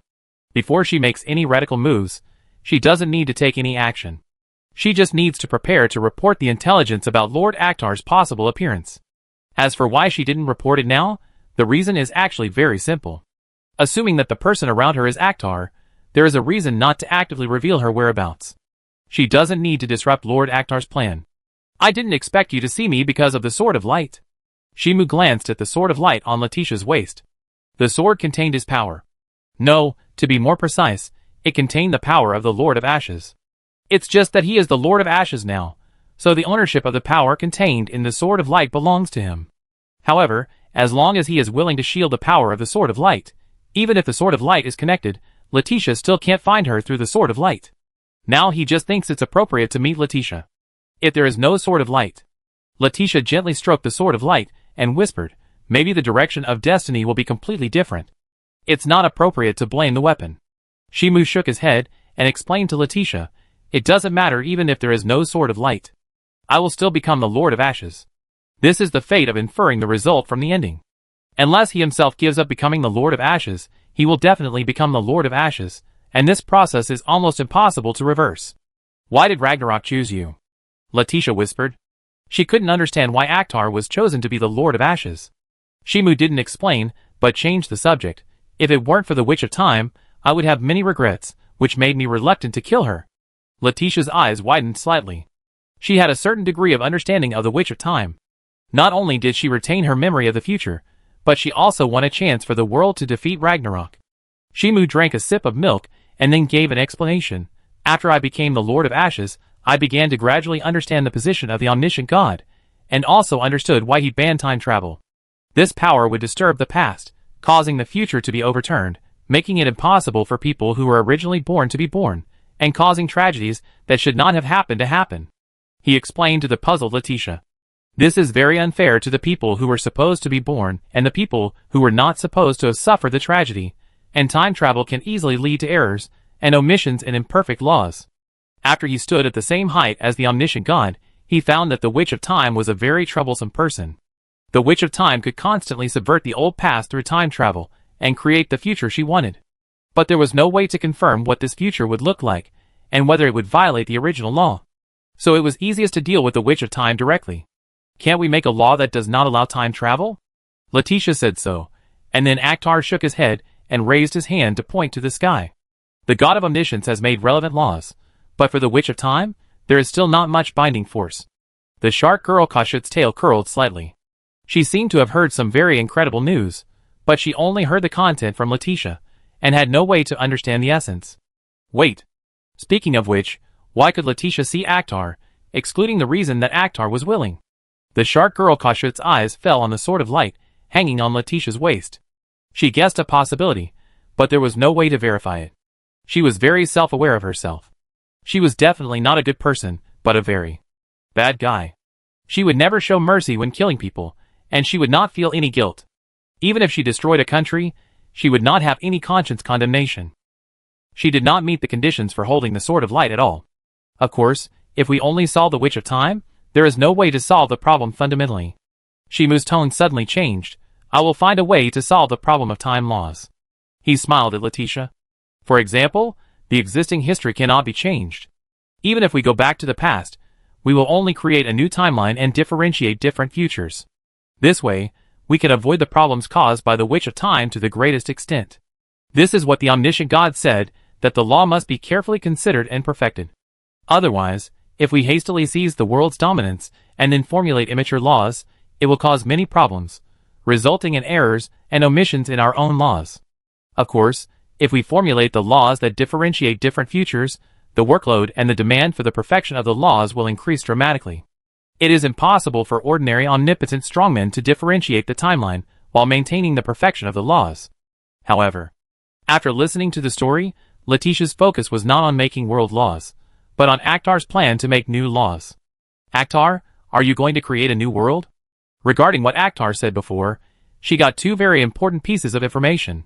That is, Akhtar was going to create a new world, which means that Akhtar himself did not intend to die. Secondly, Akhtar might not need to kill everyone to create a new world, otherwise there would be no need to specifically mention killing the Witch of Time. Because the process of the Lord of Ashes creating the world is to burn everything in the old world into ashes. It's just an idea after standing at a certain height. Shimu did not admit that he intended to create a new world. He rubbed the edge of the cup with his fingers. Now I will create a new world and turn everyone into ashes. After becoming the Lord of Ashes and starting to think about the world model, he found that the workload was not low, unless he created a single-line worldview. But if he wanted to create a multi-line worldview, he would find it very troublesome. Not only did he need to develop his power to a certain height, but he also needed to formulate more complex laws. Of course, this is not without benefits. After completing the creation of the multi-line worldview, his own power will also be expanded accordingly. It is completely different from the power of the single-line omniscient God. Excuse me, can I sit here? A gentle and cunning female voice came, making the heavy atmosphere in the bakery lively. Letitia subconsciously turned her head and looked at the goddess of plague who appeared beside her, and then her eyes fell on Akhtar. The sights of both parties overlapped into a line.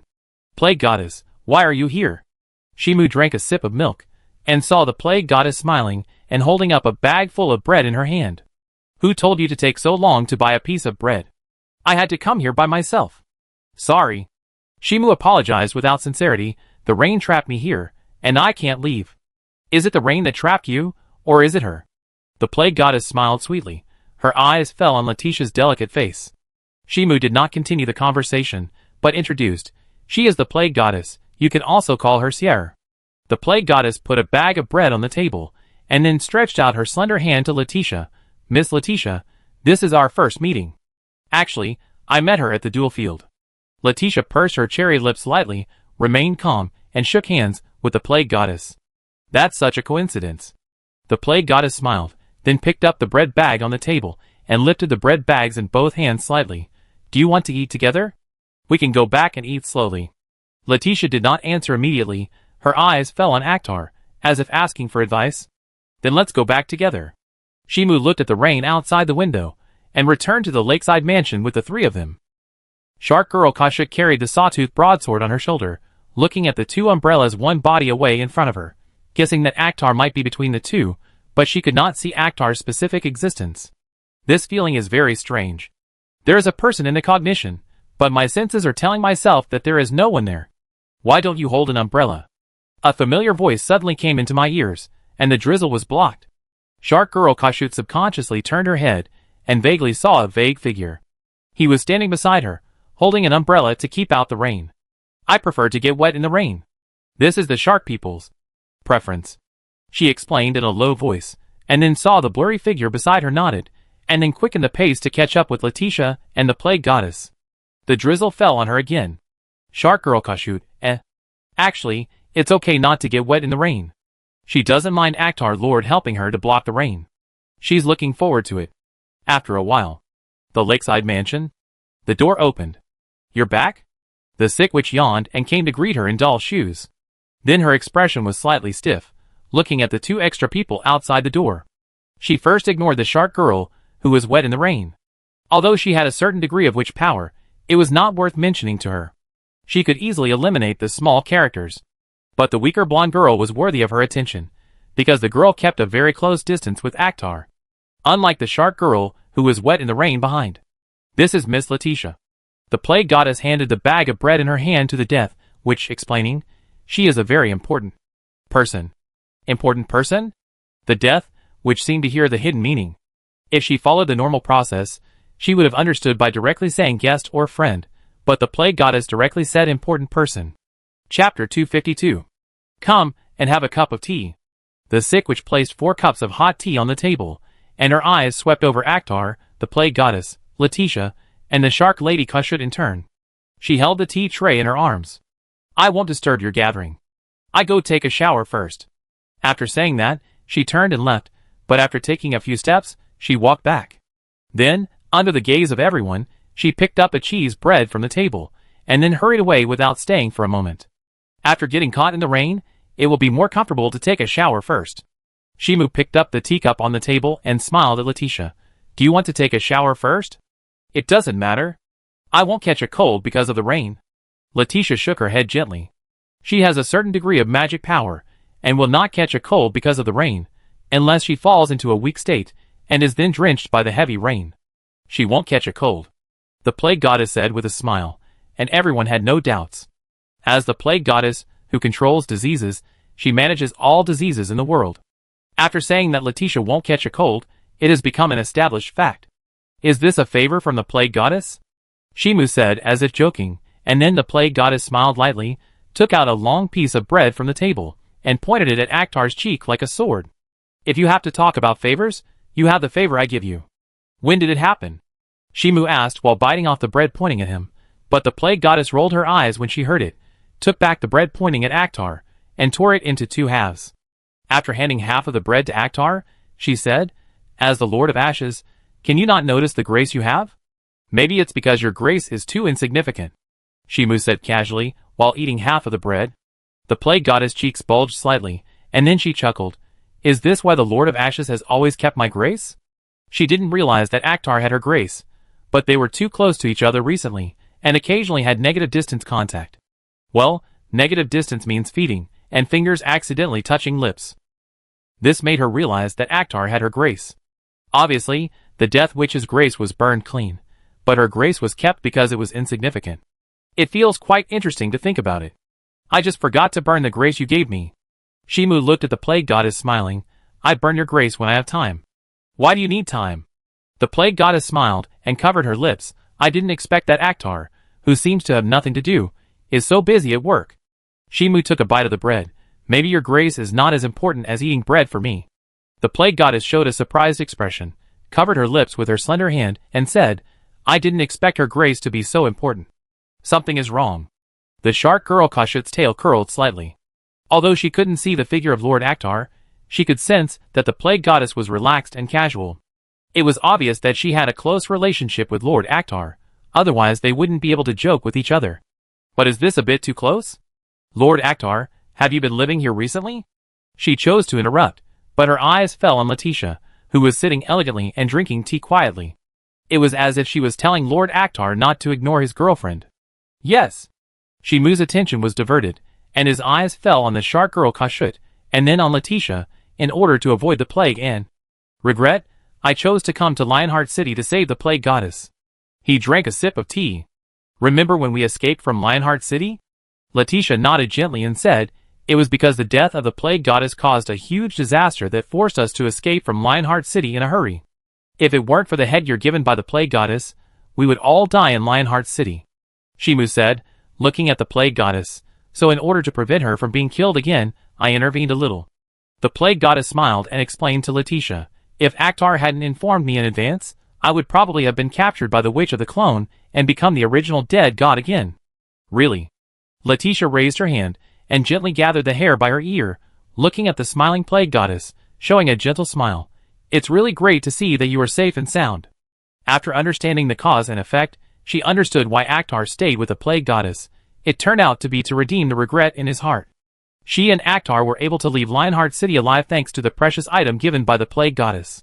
Otherwise, she and Akhtar would not have been able to leave alive. But the danger still exists. The plague goddess continued to explain, since I can't be captured, The clone which will attack the sickness, which and use her power to bring down the plague. She set her eyes on Akhtar. That's why I live with Akhtar, to prevent the sickness which from being killed. I don't believe you. Shark Lady Kushut pulled the corner of her mouth. She witnessed the plague goddess's reaction throughout the whole process. Rather than staying to protect the sickness, which, it's better to say that she stayed for Akhtar, and protecting the sickness, which was just an excuse for the plague goddess to convince herself. With Lord Akhtar protecting her, there's no need for you to stay to protect the sickness which, right? She asked. The plague goddess sighed, and stared at Akhtar beside her, saying, the Lord of Ashes doesn't seem to intend to protect the sick which, so I can only protect the sick which myself. Shark Lady Kushut showed a skeptical expression. Is that so? If you don't believe me, you can ask Akhtar. The plague goddess's eyes fell on Akhtar. She explained so much just to prevent Letitia from misunderstanding that the reason she lived with Akhtar was not because she had any deep relationship with Akhtar, but mainly to protect the safety of the sick which. That's right. Shimu admitted frankly, I have no reason to protect the sick witch. If she is captured by the witch of the clone, it can only mean that it is inevitable for the development of this era, and an attempt made by past heroes to defeat me. His voice was too calm. I will not stop the past heroes from growing up, even if the means they use are not very bright. The atmosphere stagnated slightly. Such cold words were different from Akhtar's heroic side in the past, and were filled with a cold sense of rationality. The plague goddess expressed her inner thoughts. Now you look at the problem more like an omniscient god. She tilted her head, and looked at the drizzle outside the window. The perspective is not a specific individual, but the survival of a world, and the continuation of a race. No matter how humans fight and struggle internally, as long as they can achieve the corresponding goals, the final result will be good. Shimu said calmly, if I intervene too much and do not allow any tragedy to happen, then humans. No, what is the difference between this world and the puppets in my hands? What choice to make is the choice of the creatures in this world. From a certain perspective, you are more like a god than me now. The plague goddess commented in this way, but she did not blame Akhtar. She could understand Akhtar's choice. When Akhtar was in the position of the Lord of Ashes, he would inevitably undergo a corresponding change of thought, and look at the world from the corresponding position. And Letitia, who was listening, finally noticed. Abnormality, that was a desperate difference. She and Akhtar were almost unable to understand each other. The choice that seemed cold and cruel to ordinary people might be seen as kindness and respect by Akhtar. This was due to the difference in status and strength between the two parties. If the plague goddess had not talked to Akhtar, I am afraid she would not be able to quickly understand Akhtar's current transformation. God loves the world, but not specific individuals. Maybe God loves the human race, and hopes that the human race will continue to move forward. As for the wars and disasters caused in the process, they may be from God's perspective. It was no different from the fatigue of humans after exercise. Since Lord Akhtar is stronger, he is naturally more like a god than you. Shark Lady Kushut said, as a matter of course. She did not feel that there was anything wrong with Akhtar's choice, because Akhtar had no obligation to do so. Now Akhtar can give everyone a chance, which is already an almost saintly mentality. Otherwise, the more beneficial choice is to crush everyone directly. Now Akhtar even has believers. The plague goddess smiled and looked into Akhtar's eyes and asked, are those captured Dusk believers going to be released? When she was fighting with the witch clone, she caught the Dusk believers who broke into the duel field, and they are now imprisoned in the prison of Lionheart City. Shimu thought for a moment and said, there is an interesting little guy among them, so let them go. Then don't let them continue to kill innocent people. The plague goddess said, while conveying her will to her believers, asking them to release the imprisoned Twilight believers, and not to execute the group of Twilight believers directly. But Shimu shook his head and said, if they kill innocent people, then it is natural for them to be killed. The plague goddess said, now you are the object of their faith. Believe it or not, it has nothing to do with me. Shimu said indifferently. He didn't care much about faith, unless someone suddenly appeared to catch up with him, and had an extremely firm belief in him, then maybe he would pay attention to him. Lionheart City. Dungeon. The heavy iron door slowly opened, and the light poured in like a tide, washing the darkness in the room, revealing the old walls buried in the darkness, and a dwarf lowly lying on the ground sleeping soundly. The guard walked into the room, and knocked the ground with his spear. The sound woke up the dwarf lowly. Go out. Go out? The dwarf lowly rubbed her eyes, and asked the vigilant guard, are you out of your mind? It was an order from above. The guard explained, I heard that it was because of the hostage exchange. The dwarf lowly showed an expression of enlightenment, and then saw the guard threw a bunch of keys and fell beside her. The guard took a defensive posture. Untie the handcuffs yourself, and then leave the dungeon safely. Yes, yes, yes. The dwarf lowly did not refuse, picked up the key and untied the handcuffs, and walked out of the cell calmly. However, when she passed by the guard, "Awoo!" She took a scary pose and imitated the roar of a tiger, which scared the nervous guard back a few steps, and then ran out of the cell before the guard could react. After leaving the dungeon, the dwarf lowly came to a hotel and saw Hercules, who was sitting on the steps at the door of the hotel with his hands on his knees. "Collect the fragments of the split demon's soul?" The dwarf lowly asked in a puzzled tone. "What's the point of resurrecting him? This world is already full of demons. You may encounter demons in any country. Although the number is not as large as that of gods, it is not very rare. There is no use for splitting demons now."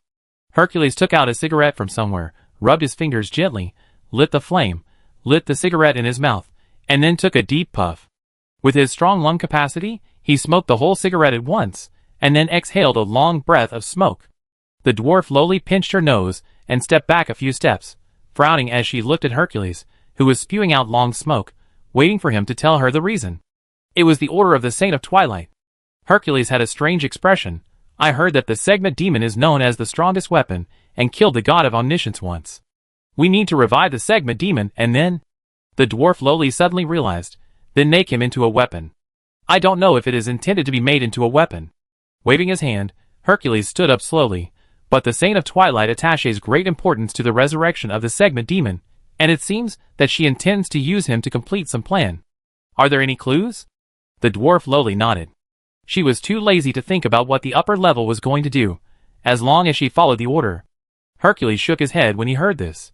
It's not just the Dusk Saint who knows the future. Many people are now collecting the soul fragments of the segment demon. Now no one knows who has the soul fragments of the segment demon. The dwarf lowly's expression fell. "That means we need to slowly find it.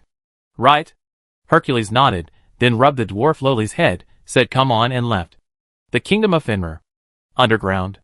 Half of the body of the segment demon, like a stone statue, was buried in the soil, and asked the Fate Saint who was holding his soul fragment, "Ha, I killed the omniscient god. To be more precise, it was you who killed the omniscient god in the form of a long sword." Suna explained seriously, "You are very special." The segment demon's tone was full of doubt. "So you are here to revive me?" "Not to revive you." Suna turned to look at the dwarf master beside him. "We are here to take your body away and make it into a weapon." Segment demon, Chapter 253. At night. In the misty bathroom. Shimu leaned against the edge of the bathtub, closed his eyes slightly, and faced the ceiling until he heard a noise not far away. He saw a girl wrapped in a white bathrobe, and with a shark tail walking towards the bathtub. Shark Girl Kashut looked around, tested the water temperature with her toes, then stepped into the bathtub and sat down gently. She painted her purple toenails, unconsciously tapped them in the water, then suddenly straightened her soft waist, and sighed with satisfaction from her cherry lips. After walking with Letitia for a day, she met Lord Akhtar again, but she couldn't see him. The depression accumulated in her heart disappeared with the bath, and her mood also eased. "And at this moment, are you tired?" The voice drifted into her ears inadvertently, making Shark Girl Kashut's delicate body suddenly tense. There should be no outsiders in this bathroom. As a shark, she is very sensitive to water, but there is someone who can perfectly avoid her perception, as long as that person doesn't want her to see it. Shark Girl Kashut subconsciously clenched the towel in both hands, but this action made her plump fruit more prominent, and the white canyon exuded an attraction like the abyss. She whispered, "Lord Akhtar, why are you still here? No one stipulates the bathing time, right?" Shimu asked back with a chuckle, and Shark Girl Kashut did not dare to refute. Her face was almost lowered to her chest, and her delicate face was flushed. "I don't know if it was because of the water temperature." Shimu chuckled and said, "Come sit next to me and talk to me about the order of death." "Yes." Shark Girl Kashut naturally did not dare to refuse, and slowly approached the place where the sound came from. She had no way to see where Akhtar was, but she could locate him by listening to the sound and guessing by the fluctuations on the water surface. After a moment, she slowly sat down, her perky little buttocks were pressed flat, and she had close contact with Akhtar's legs. The atmosphere suddenly became hot. Shark Girl Kashut's body suddenly trembled, and her hands squeezed the yukata on her chest more tightly. Her breathing became rapid involuntarily. She felt the third hard and hot leg right between her thighs. Escape. No, This idea was strangled by her. With her strength and preparation, as long as she took her time, she would not sit in the wrong position. Now this position is deliberately chosen by her. How many people in the death cult still remember me? Shimu didn't seem to care that Shark Girl Kashut sat on his legs and looked up at the ceiling scattered with dim light. Shark Girl Kashut adjusted her breathing and the position of her little butt, and then said in a soft mosquito voice, "Most people in the death cult don't remember your existence. Only I and the puppet still have memories of you. Others have lost their memories of you." After she found that time was reset, she found that most people in the death cult had lost their memories of Akhtar. Only she and the puppet girl remembered Akhtar's existence. For most members of the death cult now, Akhtar is a symbol of terror and despair, but this symbol makes the members of the death cult feel proud, because Akhtar grew up from the death cult. And the Witch of Death also acknowledged Akhtar's identity. So in the current cult of death, except for her and the doll girl, the impression of Lord Akhtar is basically a companion before time travel, a very powerful person, and other impressions no longer exist. "So you took the initiative to take on the task of protecting Letitia?" Shimu chuckled, and Shark Girl Kashut nodded and admitted that the only person in the cult of death who could attach great importance to Akhtar was the doll girl, but the doll girl had to convey the will of the Witch of Death most of the time, so she had to go out in person to protect Letitia's safety. "Thank you for your hard work." Shimu's voice suddenly softened, and he raised his hand to rub Shark Girl Kashut's head, "But there is no way to reward you today." "Reward?" Shark Girl Kashut was slightly stunned, and her toes suddenly clenched, and she suddenly realized something.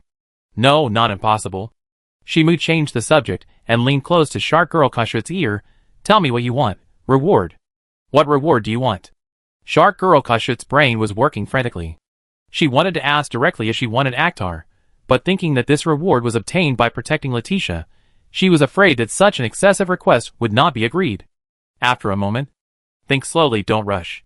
Shimu smiled, stretched out his hand to hug Shark Girl Kashut's waist, his fingertips slid along the white skin, and then put Shark Girl Kashut to the other side. He got up and left the bathroom.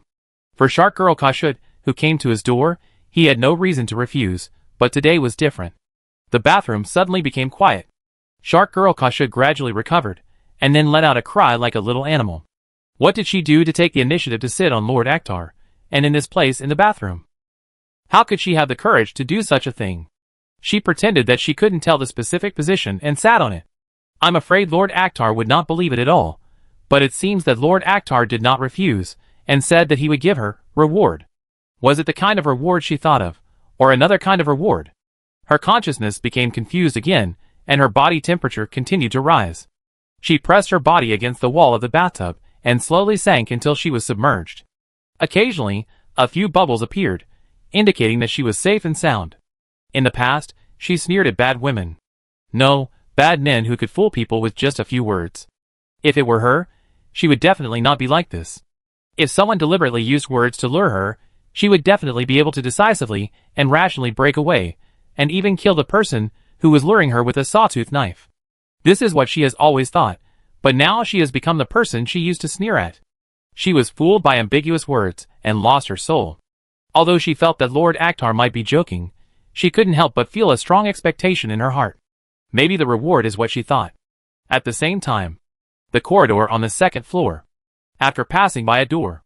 "You came out so soon?" The sick witch poked her head out from behind the door, looking at Akhtar passing by, and said in a surprised voice, "Didn't you do anything to that shark girl?" "What?" Shimu stopped and asked, and the sick witch looked at Akhtar carefully, and found that there was nothing wrong with his expression. She slowly pulled back and leaned out, whispering, "Nothing." Shimu turned around and walked towards Letitia's room, and soon disappeared around the corner until a knock on the door was heard. Then the Witch of Death gently pushed open the room, and she turned to the plague goddess in the room and asked, "Aren't you going to talk to Akhtar?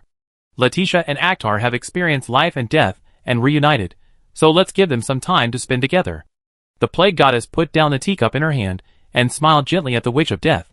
"My relationship with Akhtar is not as close as you think." The Witch of Death pulled the corner of her mouth.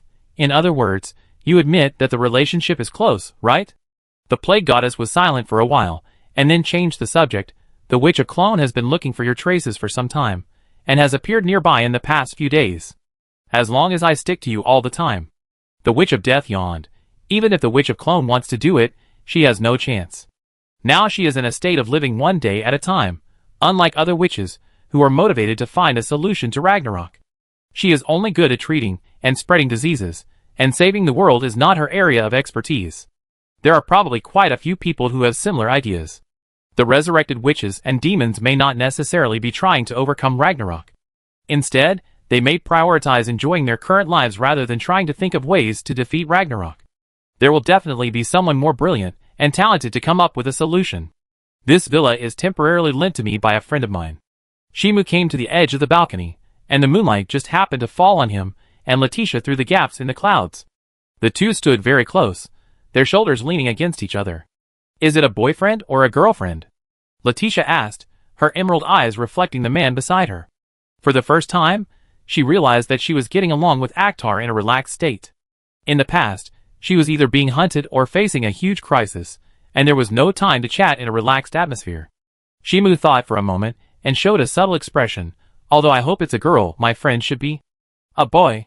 Letitia was slightly stunned. "Should it be a boy?" "Unless I lift up my friend's skirt and confirm it with my own hands," Shimu said jokingly, "otherwise I will find it difficult to identify the real situation."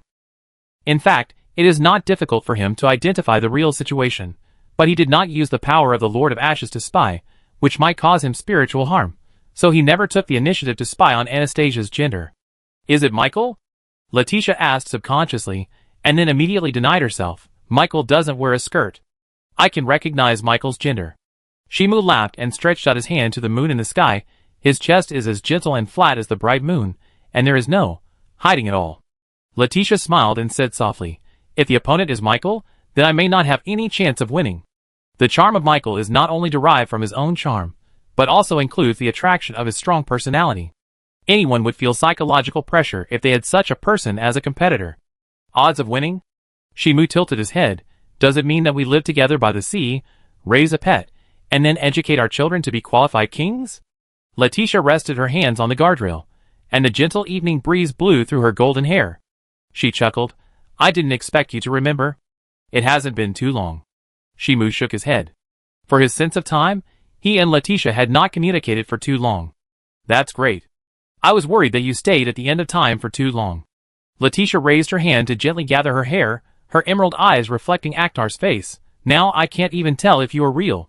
"It is undoubtedly a real existence," Shimu explained. "The person who fought with the omniscient god at the end of time was me, but in front of you, it was undoubtedly the real me, not a clone, nor a projection, but the real Akhtar." Letitia showed a puzzled expression. This was beyond her comprehension. Although she had a lot of knowledge, it was ultimately limited to the scope of normal people. Now Akhtar's description was beyond her comprehension. "Are you a clone in the previous second and the next second?" Shimu asked, and then gave an answer. "For ordinary people, there may be a difference, but for the existence that has reached the omnipotent realm, they are all themselves. Even if someone interferes with time, it doesn't matter. They will still retain the memory of the future, unless you interfere with time beyond the time of their birth." He patiently explained the secrets that ordinary people don't know. "But the God of Omniscience and I are different. We have the ability to let our time spread to a more distant past. As long as we are willing, we can let our will descend to any time period. Now I just let myself exist in the past and the future at the same time. Sorry, I may not understand you very well." Letitia pursed her lips. She didn't understand Akhtar's existence form very well now. Although she understood every word, it was difficult to understand accurately. "You just need to understand me now," Shimu chuckled. "He can indeed make himself in the past and the future at the same time, but that is also a miracle achieved with the help of the system. Otherwise, the result of existing in the past and the future at the same time is to burn the time period. The God of Omniscience can also achieve similar miracles, but the size of the God of Omniscience is beyond imagination. As long as he allows himself to travel in time, it will immediately stimulate the reaction of Ragnarok, so the God of Omniscience can only follow the long river of time and does not interfere with the long river of time. This is why the God of Omniscience was sealed. In a world full of mistakes, the omniscient God himself has no way to fully exert his power. But he is different. He doesn't care about the increase of mistakes in the world. Anyway, he is not the one who bears the mistakes." "Yeah." Letitia's voice is very light, making it difficult to detect her emotions. She can feel the invisible gap between herself and Akhtar more and more, even though Akhtar himself may not care. "But if you can't even understand the people around you, how can you be together? Even if there is a foundation of love in the past." Sooner or later, they will drift apart, because both sides can't even accurately understand each other's chat topics. This is like a cuckoo chatting with humans about what it has seen and heard. There are fundamental differences between the two sides, from thinking to the way of survival. The person who understands the king does not have to be the king, but can also be the queen. Shimu suddenly said, as long as you stand next to the king and stand in the same environment as him, you will definitely understand the king's thoughts. Letitia chuckled and looked at Akhtar's serious expression. The canary raised by the king is also by the king's side. It depends on whether the king is willing to treat the people around him as canaries or queens. Shimu smiled. I think it's not bad to live in a room that is not too big or small by the sea, and then have a child and train her to be a king. Letitia turned around, looked at the man next to her, slowly reached out and stroked his face, and a gentle smile appeared on her delicate face. Have you thought about the name of the child? At least you need to know whether it is a boy or a girl before you can decide. Shimu said so, and Letitia tilted her head cutely when she heard it, as if she was thinking about the child's name very seriously. Shimu suddenly added, if it's twins, then one name won't be enough. You're really thinking too far ahead. Letitia smiled slightly. She knew very well that Akhtar was acting to satisfy her wishes. But she had no reason to refuse. This was her own wish. But this world only has 3 years. Is it really good to let a child be born in this world? She grabbed Akhtar's wrist, and unexpectedly took Akhtar's initiative to walk into the house. Then the curtains were drawn, blocking the moonlight outside. Chapter 254. The next day. Why hasn't Lord Akhtar gotten up yet? Shark Lady Kashut sat at the dining table, biting bread and looking up at the second floor frequently. She basically didn't sleep last night, and her mind was full of the reward Lord Akhtar mentioned last night, whether the reward was the same as she thought. That man has a very self-disciplined lifestyle. The sick and dead witch yawned, then rubbed the corners of her eyes, and said, but he may get up later today. What do you mean? Shark Lady Kashut showed a puzzled look, but the sick and dead witch saw this but did not explain. Instead, she looked at the plague goddess beside her, and raised the corners of her mouth slightly. Why not ask the plague goddess? She has a better relationship with Akhtar. Shark Lady Kashut looked subconsciously, and saw the plague goddess shook her head gently, without giving any explanation. The atmosphere suddenly became a little heavy. Shark Girl Kashut didn't ask any more questions when she saw this. She began to think about the possibility that Akhtar didn't get up early, and then she realized that Letitia didn't get up either. Have you figured it out? The sick witch looked at the second floor, and said in a joking tone, maybe you can see some interesting scenes if you go to Akhtar now. Shark Girl Kashut rolled her eyes. She knew the relationship between Akhtar and Letitia very well. In order to treat Letitia, Lord Akhtar went to the duel to fight to the death to make money, and even challenged a country for Letitia. So she was not surprised that Letitia was with Akhtar. And as they spent some time together, she found that Letitia was a very opinionated woman, not as passive as the princess in the story. After clarifying what they need, they will take the initiative to attack. At the same time, on the second floor, the sunlight passed through the gap in the curtains, and fell on a large white bed, and a couple hugging each other. The girl with golden hair rested her head on the man's broad shoulders, sleeping peacefully like a kitten. Shimu opened his eyes, and the first thing he saw was the girl sleeping peacefully. Looking down, he could see 2 unrestrained white balls pressed against his chest, and faintly visible blue thin blood vessels under the fair skin. The girl last night seemed to have removed all her disguises. She didn't give people the elegant and dignified look in the past. On the contrary, she gave people an extremely gentle and soft feeling, like a well-behaved and obedient kitten, allowing him to play with her soft body. This contrast brings a charm that is almost irresistible. His hand could not help but slide along her slender waist, and the 2 bodies got closer. Then, Letitia moaned as if in protest, and showed no signs of waking up from being touched like this. She was obviously very tired. Shimu stopped and gently pulled out his arm that was resting on Letitia's head. Then he got down on the bed quietly, and covered Letitia with the quilt.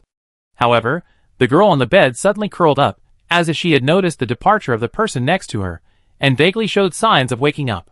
Go to sleep, I'm not going anywhere, Shimu said softly, and the girl relaxed again. He turned and left the room, gently closing the door. After a while, Shimu went down the stairs to the living room, and saw the Witch of Death and the Goddess of Plague sitting on the sofa, looking at him differently. As for the Shark Girl Kashut, she temporarily left the mansion. What's wrong? He sat down at an empty seat, looked at the bread on the table, and then poured himself a cup of tea. The sick and dead witch looked at the man who looked normal, crossed her legs wrapped in black silk, and put her hands on her knees, and asked curiously, after experiencing the wholehearted love of the girl, Lord Ashes still intends to burn the world? Wholehearted love. Shimu drank a sip of red tea, then stretched out a finger, and the ash flame ignited at the fingertips. The temperature in the air suddenly rose. The smile on the face of the sick and dead, which gradually disappeared. She originally just wanted to stimulate the plague goddess, but she didn't expect Akhtar to suddenly ignite the ash flame. And Shimu didn't seem to notice that the sick and dead which suddenly became obedient, and explained to herself, at the beginning, a goddess tried to make me feel the wholehearted love, and asked me to stop burning the tree of all-knowing. Later, I burned her into ashes with my own hands. He extinguished the flame on his fingertips. Don't try to use emotions to make me give up burning the world, just find a way to defeat me.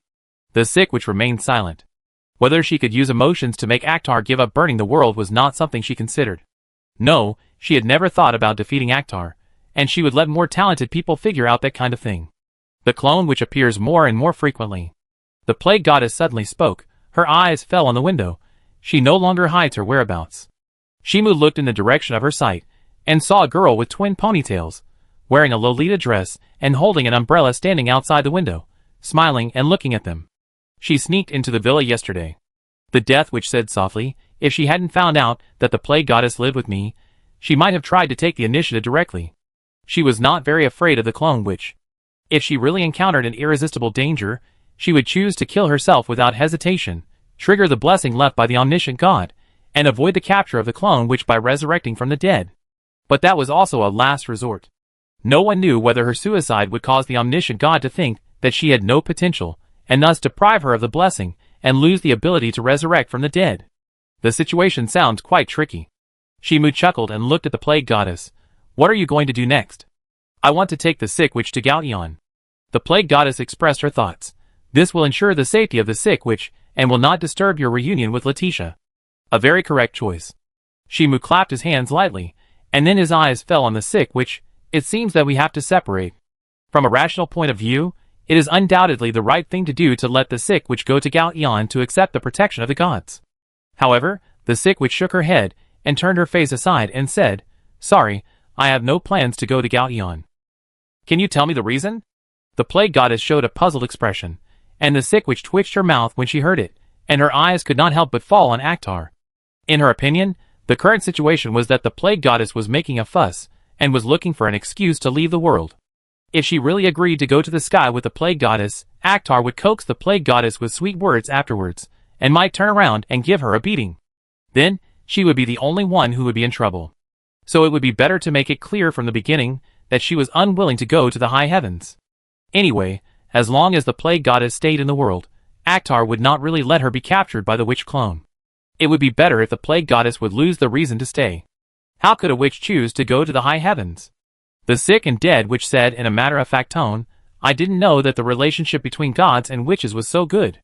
The plague goddess explained after hearing this. Now the gods in the high heavens don't have much hostility towards witches. On the contrary, you can get sufficient protection. Shimu agreed, that's right. But I have hostility towards the gods. The sick and dead witch's voice was cold. She didn't have any good feelings for the gods.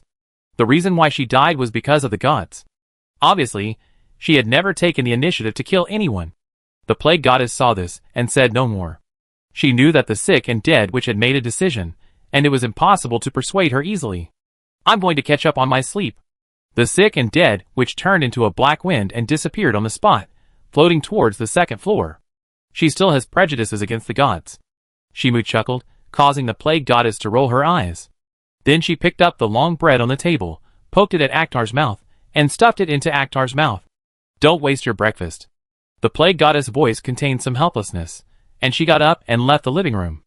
It's not difficult to guess the little thoughts of the sick and dead witch. She just thought that as long as she stayed, there would be no danger. Although Akhtar claimed that he would not protect the sick and dead witch, he should protect himself, and she had to protect the sick and dead witch. When she really encountered a dangerous situation, even if it was not for the safety of the sick and dead witch, she chose to take action for her sake. So choosing to stay is actually a safer choice. Shimu shook his head, ate the long bread, and then came to the edge of the lake next to the mansion. He saw the witch clone put the umbrella on her shoulders, and stood elegantly on the edge of the lake, like an elegant lady. It is very rude to let the girl take the initiative to speak. She suddenly spoke, as if she was sure that there was someone around her. Shimu smiled and said, "Can you see me?" The witch clone turned around when she heard the words, and there was no one in sight. She still couldn't detect the hidden existence. But her demeanor was still calm and elegant. Maybe it's the girl's intuition. She lied with a charming smile, but in fact, she was just making logical inferences. Standing outside the house for so long, and the goddess of plague ended the conversation with the invisible existence would most likely be attracted to her side. So she just had to wait a moment to speak. "Really?" Shimu said, and then passed by the witch clone, but the witch clone who stayed in the original place did not notice this abnormality, and was still trying to communicate with the invisible existence, trying to find out some relevant information. However, "Witch clone, why are you talking to the air?" The plague goddess appeared at some point, and said to the witch clone, who was talking to herself, "He left a long time ago." The atmosphere fell silent. The witch clone turned her head silently, met the plague goddess's puzzled eyes, and silently lowered the umbrella to cover her expression. "That invisible man is really annoying. Want to go in for a cup of tea?" The plague goddess pointed to the villa and wanted to talk to the witch clone, but the witch clone was no longer interested in communicating. After stamping her feet lightly, the umbrella on her shoulder turned slightly, and her figure disappeared on the spot. Afternoon. Letitia stood up with one hand on the bed, and the quilt slid down her snow-white body. She subconsciously covered her chest with her hand, and looked around the room with her emerald eyes. She saw Akhtar leaning against the head of the bed, and putting down the book in his hand. "Are you feeling uncomfortable?" Shimu asked, and Letitia felt her body condition after hearing it, and found that she didn't feel any discomfort, as if she had been healed by magic. "Well, I'm fine," Letitia said, while pulling up the quilt to cover her upper body, covering her body. She leaned against the head of the bed, and looked at the dim sky outside the window. "Before I was killed by you, I was thinking that if I had a chance to start over, I hope I can never meet you again, so that you will not become the Lord of Ashes because of me. If we must meet, I hope I will no longer be the princess protected by you, but a knight who can stand with you to face difficulties." Shimu chuckled. "It is not easy to become a knight who can face difficulties with me. To be qualified to stand beside him and face difficulties, you need to have at least witch-level power, but Letitia does not have the qualifications to become a witch, and even growing into the peak of humanity is almost impossible. This is not to say that Letitia's qualifications are poor, but it is better to say that Letitia's qualifications are quite good, enough to grow into a powerful knight. But compared with witches, who may not appear for hundreds of years, there is still no comparability. It can be basically confirmed that Letitia will stop before the peak of humanity. This era is indeed full of witches and demons, but that is only because the Witch of Time dragged all the heroes of the past to this era. It never means that witches and demons can easily achieve it. In this era, the only person who has the qualifications to become a witch is Hecate. As for others, even if they have the original soul, they may not become demons or witches. There are also conditions and constraints on qualifications and rituals. Yeah. Letitia raised her hand to gently gather the hair beside her ears, and smiled calmly at Akhtar. "Now I am very satisfied. This world is not a success that can be achieved by hard work." She has clearly understood this when she was very young. Now she can stay with Akhtar, which is already a very lucky thing, but it does not mean that she will choose to give up. She will still choose to continue to grow until she can no longer grow. Satisfaction does not mean acceptance, right? Shimu said so, and Letitia was slightly stunned when she heard it, and then whispered, "People, after all, have to keep growing." Now her goal of growth is to stand by Akhtar's side, to truly understand Akhtar as a person, and to become Akhtar's understander, otherwise her lover is too incompetent. Even the person she loves cannot understand. If you want to grow. Shimu's eyes fell on the sword of light placed on the bedside. He remembered that in the DLC plot provided by the system, there was a part about Letitia and the sword of light. Chapter 255. Brell Street. Letitia's emerald eyes reflected her lover in front of her. She walked backwards gracefully and playfully. She and Akhtar held hands, as if they were going to dance on the street. "Next year we may have to walk on the street with a child. Children don't grow up that fast." Shimu smiled, and looked at the girl holding his hand and walking backwards. She didn't have the dignity and awe of a princess in the past, but seemed very casual and relaxed. But this was also a matter of course. Now they were not discussing serious matters, but a real date, so Letitia would naturally show her attitude towards her lover. "Then you can only hold it with one hand." Letitia raised her hand slightly, then slowed down her pace, turned around gracefully, and came to Akhtar's side, Does this look like a normal family trip? What she longed for was not a luxurious life, but just a normal lifestyle. But she also knew very well that the so-called normal lifestyle was very difficult. So she unexpectedly valued everything she had at the moment.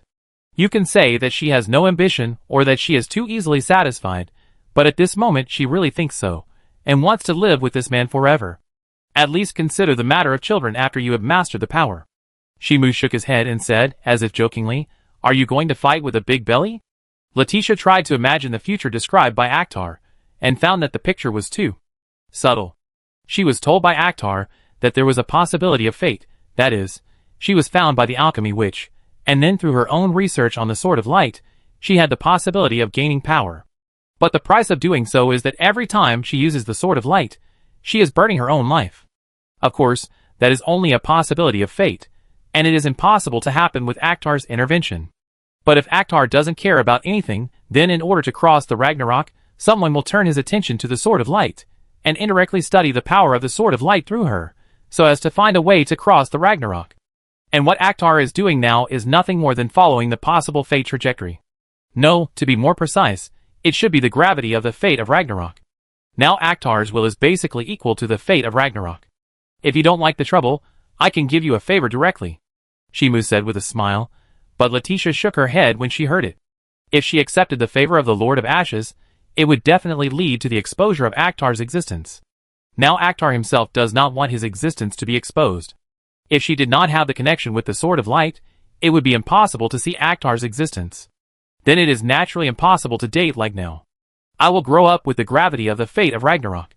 Letitia made a decision, and then set her sights on a jewelry store in the distance. She pulled Akhtar to go over and take a look, but her steps suddenly stopped, and her emerald eyes reflected Yasaki, who walked out of the jewelry store. Shimu followed his sight, and saw Yasaki wearing a bright red long dress. Her temperament was as dignified and confident as ever, and several maids accompanying her were carrying large and small bags, and it seemed that she had bought a lot of things. This is Yasaki's habit. When she comes to a strange city, she buys everything she is interested in without considering the issue of money. "Do you want to say hello?" Shimu asked, but he saw Letitia pulling his hand away without hesitation and hiding in an alley nearby. The two figures passed through the crowd and soon disappeared. Shimu looked at the girl who was pulling him to run, and saw her golden hair trembling with her steps, and her anxious look was like someone was caught having an affair. "Yasaki can't see me. But she can see me," Letitia explained, and then pulled Akhtar and hid in a coffee shop. She knew Yasaki very well. Even if Akhtar didn't show up in front of Yasaki, the woman could infer Akhtar's existence through her. Now Akhtar didn't want to reveal his identity, and she didn't want her time alone with Akhtar to disappear so quickly. So she had to avoid it. At the same time, as Yasaki walked out of the jewelry store, she looked at the street corner not far away with doubt. She seemed to see Letitia's figure, although it was only a flash, making people wonder if she saw it wrong. But after a little thought, she decisively chose to chase after her, and even described Letitia's appearance to the maids behind her, asking the maids to stop her at various street exits. She chased in the direction of Letitia. "Yasaki is chasing us." Shimu looked through the glass window, and vaguely saw Yasaki's figure appearing in the crowd. "Why don't you show up to deal with Yasaki? This will be for you." Letitia shook her head and said, "It's difficult." Shimu cast a glance and saw Letitia raised her hand and gently placed it on her chest, smiling and saying, "As long as she sees my eyes now, she will immediately notice the change in my mentality, just like I know her very well, and she also knows me very well. It's not a lie. She can become good friends with Yasaki because their personalities are similar. They can understand each other. As long as they exchange a little glance, they can understand each other's thoughts. This is of course a good thing. But if she doesn't want to expose her date with Akhtar, it will look very bad. The two sides really know each other too well. Let's go!" Letitia continued to drag Akhtar away, and the clerk was stunned when she saw this. She raised her hand to stop the two people from leaving, but considering that they had already paid, she resisted the urge to shout. The young couple seemed to have something urgent. And soon after, Yasaki walked into the store, looked at the unfinished coffee on the table, thought for a moment, and said to the waitress beside her, "Was there a blonde girl at this table before?" "Huh?" The waitress was slightly stunned, and after careful recollection, she found that she only remembered a couple, but she couldn't remember what the couple looked like. Thinking more deeply, she found that she couldn't even confirm the gender of the couple. It could be a man-man couple, or a woman-woman couple, or a normal man-woman relationship? Can't remember? Asaki immediately confirmed that the other party had lost the relevant memory through the confusion in the waitress's eyes. She didn't ask any more questions and passed by the clerk. Now her interest was fully aroused, and she was still looking forward to whether it was related to that man. Asaki walked along, tracking slowly. After she realized that she had returned to the past, she immediately asked her father Siegfried to help her find a suitable red dragon to kill, and then usurp the power of the red dragon. As for worrying about the side effects of dragonborn magic, there was no need to worry at all. She remembered that the modified version of dragonborn magic before time went back would not turn herself into a dragon just because of killing a dragon. Now she was very powerful, and it didn't matter even if Letitia deliberately hid her whereabouts. With a powerful sense of smell of dragons and Letitia's unique body fragrance, she could slowly find Letitia. She walked briskly on the busy streets, asking passers-by for relevant information, and the answers she got also confirmed what she thought. Most people answered, "I didn't see it. I can't remember." It seems like two people hurriedly passed by. I'm not sure if it was a man or a woman. These common answers basically confirmed that there was some kind of magic that interfered with cognition. But she didn't know why this magic that interfered with cognition had no effect on her, but she was sure that she was about to catch Letitia. However, 1 minute later, in front of a perfume shop, Asaki showed a distressed expression. She found that she couldn't follow Letitia's scent to search. It should be that Letitia deliberately bought perfume to cover up her unique body odor. What a cunning woman. Could it be that Letitia had guessed that she had taken the power of the dragon? Should I choose to give up? Of course not. Yasaki found the clerk, quickly investigated the bottles of perfume sold, and then confirmed the smell, locked onto Letitia, who was most likely to use perfume, and then followed the smell, like a skilled hunter. 10 minutes later, in a shopping mall building, Letitia looked back at Yasaki, who appeared in the distance, revealing a distressed expression. This woman. Why is she so difficult at this time? Why didn't she find Yasaki's tracking ability so strong before? Shimu saw this and didn't have any impatience, letting Letitia pull her away. Of course, he could take Letitia away from Bar Street directly, but that would be too boring. For this reason, he also rejected Letitia's request and did not teleport Letitia away directly. The reason is that he and Yasaki are good friends and cannot take sides. Hee. I can't run away this time. Asaki raised her hand and gently touched her red hair. She had one thing that Letitia could never compare to, that was her identity as the princess of the Sky City. This was something that Letitia, who was born in the countryside, could not understand correctly. No, it was beyond common sense. Letitia, who had been properly trained since childhood, would not have the idea of abusing power too much, and would have the moral standard that as a person of power, she must fulfill her obligations. But she was different. She would make full use of her power, and did not have very high moral requirements. Power exists for the convenience of oneself. After a while, the whole building was suddenly blocked, and the blocking method was very simple. As long as everyone stayed in the building for 1 minute, they would be rewarded with a gold coin, which was equivalent to locking most people in the building. As for the few people who don't care about money, she also arranged subordinates to follow them at the exit, and shared the vision with them, so as not to miss anyone leaving. 4th floor. Listening to the sound of magic that spread throughout the building, Letitia felt defeated by money. She really didn't expect that Yasaki would use this method to block the entire building. This was beyond her expectations. Although she is also a princess of a country, she can't afford to spend so much money, or she doesn't have that knowledge at all. Yasaki is too messy. Her delicate face showed a frustrated expression, and she let go of Akhtar's hand. Now I can only take the initiative to meet her. Do you want me to go with you? Shimu asked with a smile, and saw Letitia raise her hand and knocked on his forehead, then turned around and rushed to the lobby on the 1st floor. At the junction of the 1st and 2nd floors, Asaki went up the stairs and met Letitia, who was coming down. Their eyes overlapped. It's been a long time since we last met. Asaki smiled, and came to Letitia and smiled. You seem to have changed a lot. Changed? Letitia explained, anyone who has died and resurrected once will change. That's right. Asaki didn't refute anxiously, but just ordered his subordinates to unlock the blockade and distribute the money to everyone in the building. Then she took Letitia to the mall, and started chatting like ordinary girlfriends. She just bought a few men's clothes in the process, which were very suitable for Akhtar to wear. No. To be more precise, it was clothes bought for Akhtar. Of course, this was not Yasaki's confirmation of Akhtar's appearance, but she just wanted to confirm Letitia's reaction by buying clothes. Now she didn't know whether the person shopping with Letitia was a man or a woman, but if it was a man, she would have to deliberately avoid her man. No matter how you think about it, there is only one possibility. But according to common sense, Akhtar can only exist at the end of time, and it is impossible for him to come to the world. An hour later. Letitia's expression changed slightly, and her eyes fell to the side, as if she saw someone, and Yaslaki keenly caught this, but she didn't find anyone when she looked along her line of sight. She asked with a smile, "Did you see someone familiar?" "Just saw a similar figure." Letitia shook her head gently, pretending not to see Akhtar beside her. She also knew that she had been with Yaslaki for too long, and Akhtar, as a man, would definitely be impatient. And Yaslaki didn't ask any more questions. Her eyes frequently fell on Letitia's side, and there was no one in sight. But she seemed to be sure of some guesses in her mind. "It's not too early."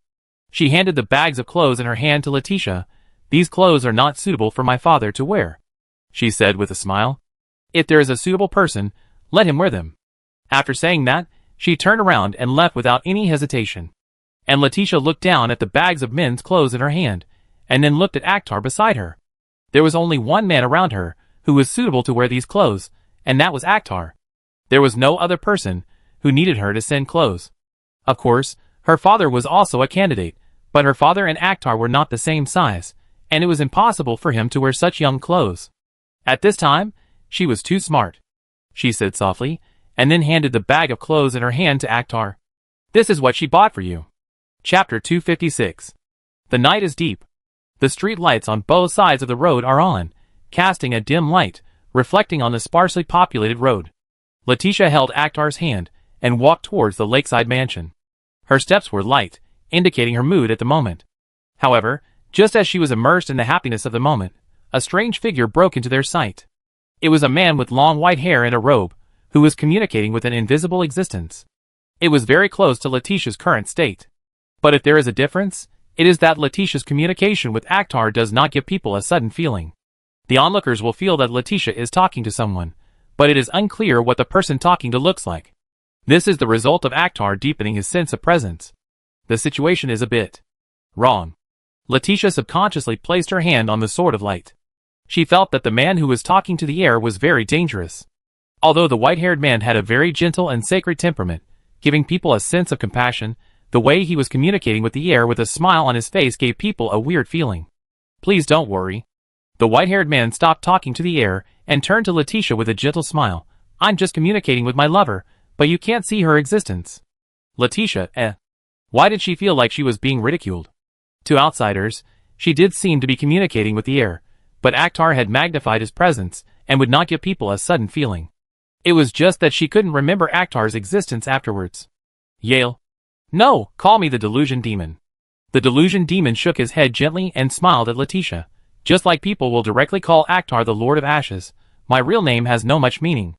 Every witch and demon in this world has a corresponding name, but as time goes by, people will use the corresponding power to call them. As for the original name, most people will not deliberately remember it except for a few people who study history." "Why do you appear here?" Letitia asked while casting a questioning look at Akhtar. After getting a positive answer, she showed a cautious look. But she didn't have too many worries in her heart. With Akhtar by her side, she believed that she would not be in danger. To find a way to defeat the Lord of Ashes. The delusion demon said what he was thinking directly, and his eyes fell on the sword of light on Letitia's waist.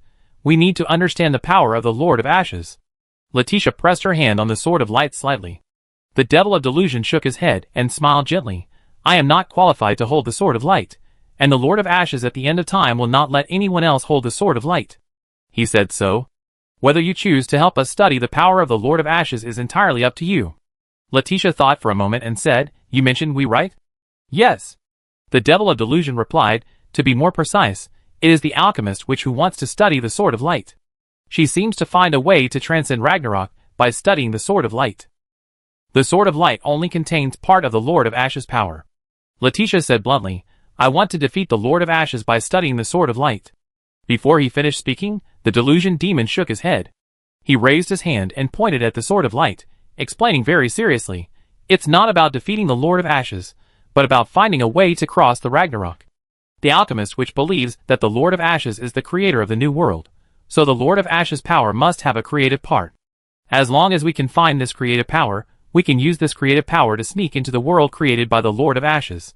Letitia's slender fingers gently rubbed the hilt of the sword.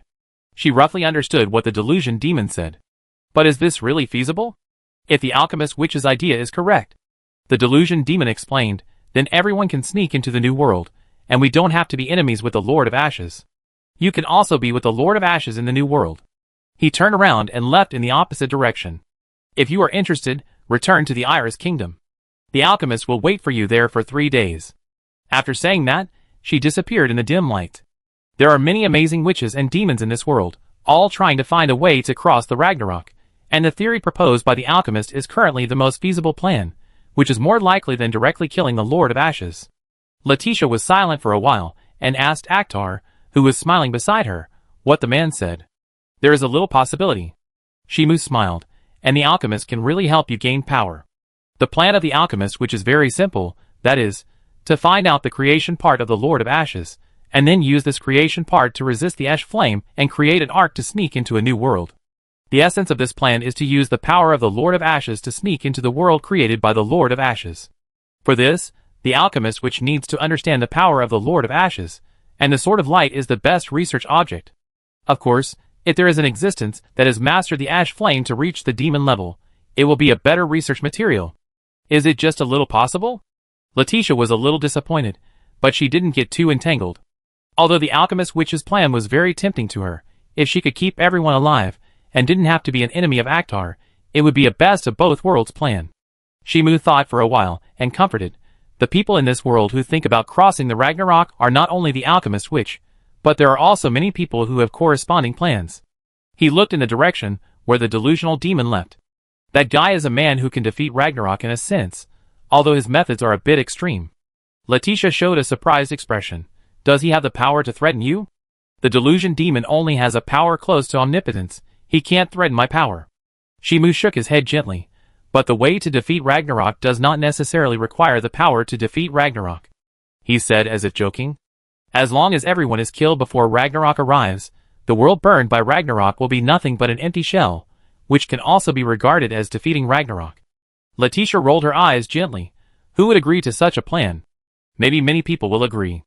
Shimu chuckled. He was not joking. The delusional demon did have the power to defeat Ragnarok in a certain sense, and the execution plan was accepted by most people.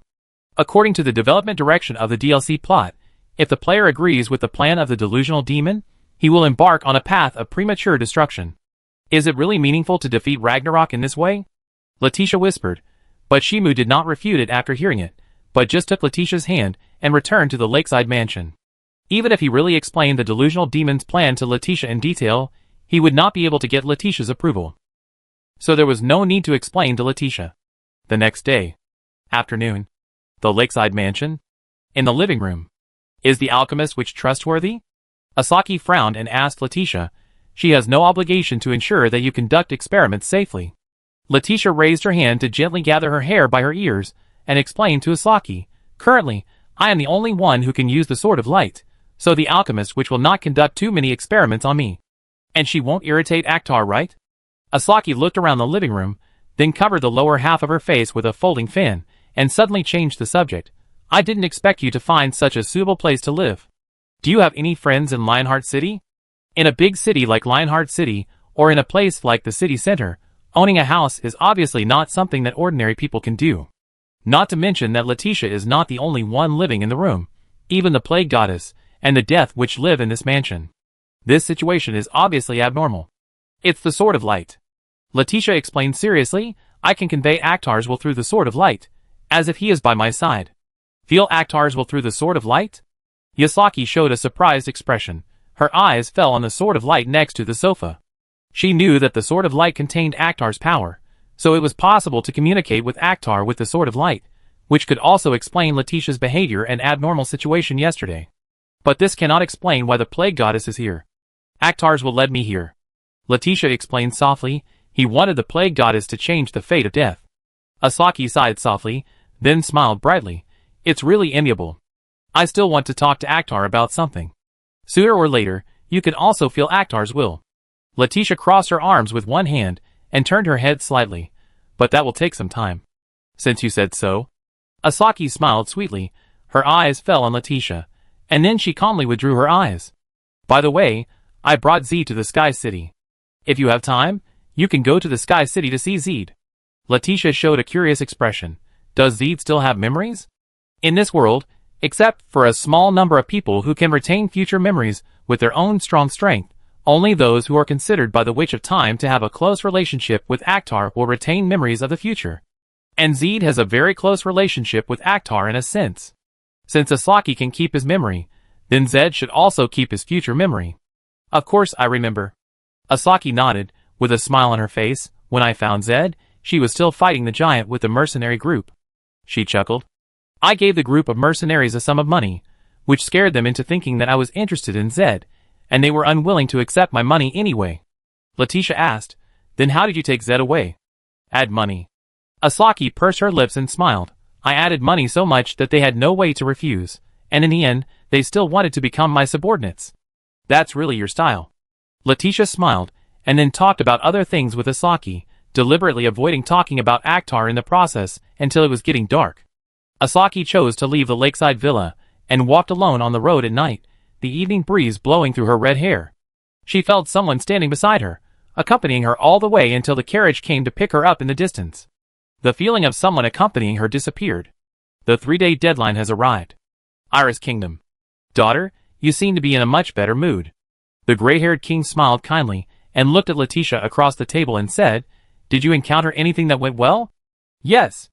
Letitia nodded gently, and then changed the subject before her father asked, Father, is there a witch looking for me? The Iris King was stunned for a moment, and then replied, there is a witch who built an alchemy workshop near the volcano, and she has been waiting for you to come over. She is an alchemy witch, and she wants to use me to study the power of the Sword of Light. Letitia explained the reason, and selectively explained what happened in Lionheart City. And King Iris did not go into details. After he realized that his daughter retained future memories, he knew that his daughter was exposed to a world that ordinary people could not easily access, and there was no benefit in asking too much. So he just listened. After a while. Volcano Workshop. The building rose from the ground like a miracle, and the style was like a pyramid inserted upside down in a volcano, directly blocking the crater. Blue lines were all over the surface of the pyramid, indicating the energy flowing in the alchemy workshop. And now inside the alchemy workshop. If you don't come. The alchemist witch turned around, her long white hair swaying gently, her hands on her waist, and smiled at Letitia. Then I have to beg you to come. Letitia showed a surprised expression. She didn't expect the legendary alchemist witch to be so lively. No. Maybe the expressionless girl next to her is the alchemist witch. At this moment, there are two girls standing in front of her with exactly the same appearance, but their temperaments are completely different. The white-haired girl who greeted her first smiled very lively, while the other one was expressionless and looked extremely cold. No matter how you look at it, the expressionless white-haired girl is more in line with people's perception of the alchemist witch. She is my daughter.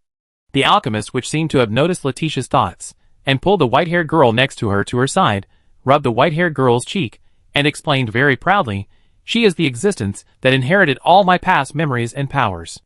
Really? Letitia smiled politely. She had no way of noticing who was stronger, and who was weaker between the two white-haired girls, so there was no need to express her opinion for the time being. However, Shimu, who was standing next to her, knew the truth. He set his sights on the aloof white-haired girl. This girl, who looked even more aloof, was a replica of the alchemy witch. Except for not having a soul, she inherited all of the alchemy witch's memories, and was proof of the continuation of the alchemy witch's life. But her personality was different from the original alchemy witch. Chapter 257. Well, let's fight once. The alchemist witch propped her chin with her fingers, but her eyes were looking at her daughter beside her. No, it's okay to say it's a clone. I understand. The white-haired girl sighed softly, and walked to Letitia's side to explain, Mother wants to judge your qualifications, and your use of the Sword of Light through fighting, so as to formulate a customized plan. Letitia did not refute. Her eyes fell on Akhtar for a moment, and then left with the white-haired girl, passing through a heavy metal door. The style here is very alchemical, and alchemical props can be seen everywhere, giving a sense of forcibly interpreting modern technology as alchemy. However, the actual use of alchemy by the alchemist, which is more like having an idea in her mind, and then directly materializing it for use. Theoretically, as long as there is no problem with the technology and materials of the materialized alchemical props, the created props can be used. I make it clear in advance.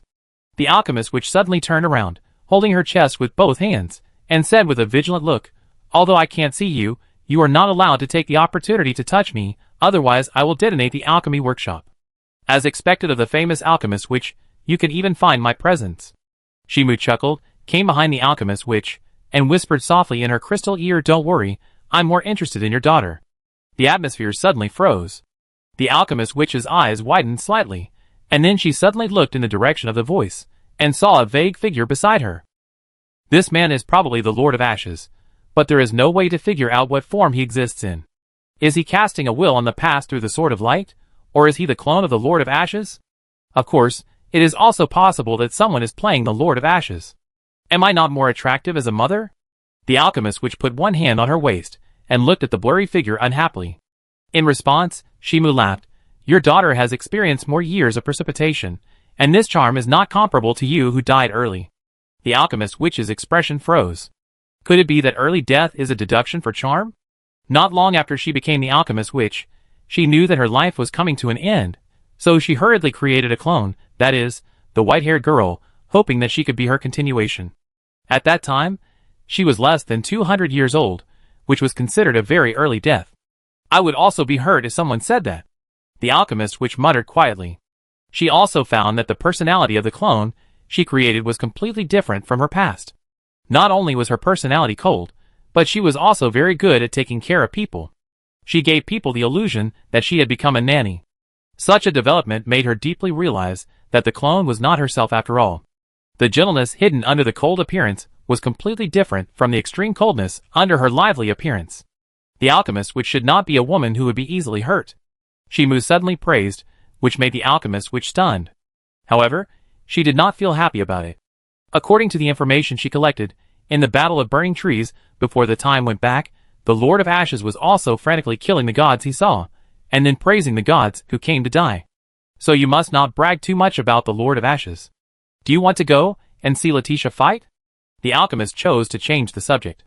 While taking Akhtar to the training ground, she asked Akhtar, "Do you think that by studying the power of the Lord of Ashes, you can create an ark to sneak into a new world? It is impossible to do it with the existing materials in the current world." Shimu gave the answer calmly. He also wanted to see how far the alchemist could go.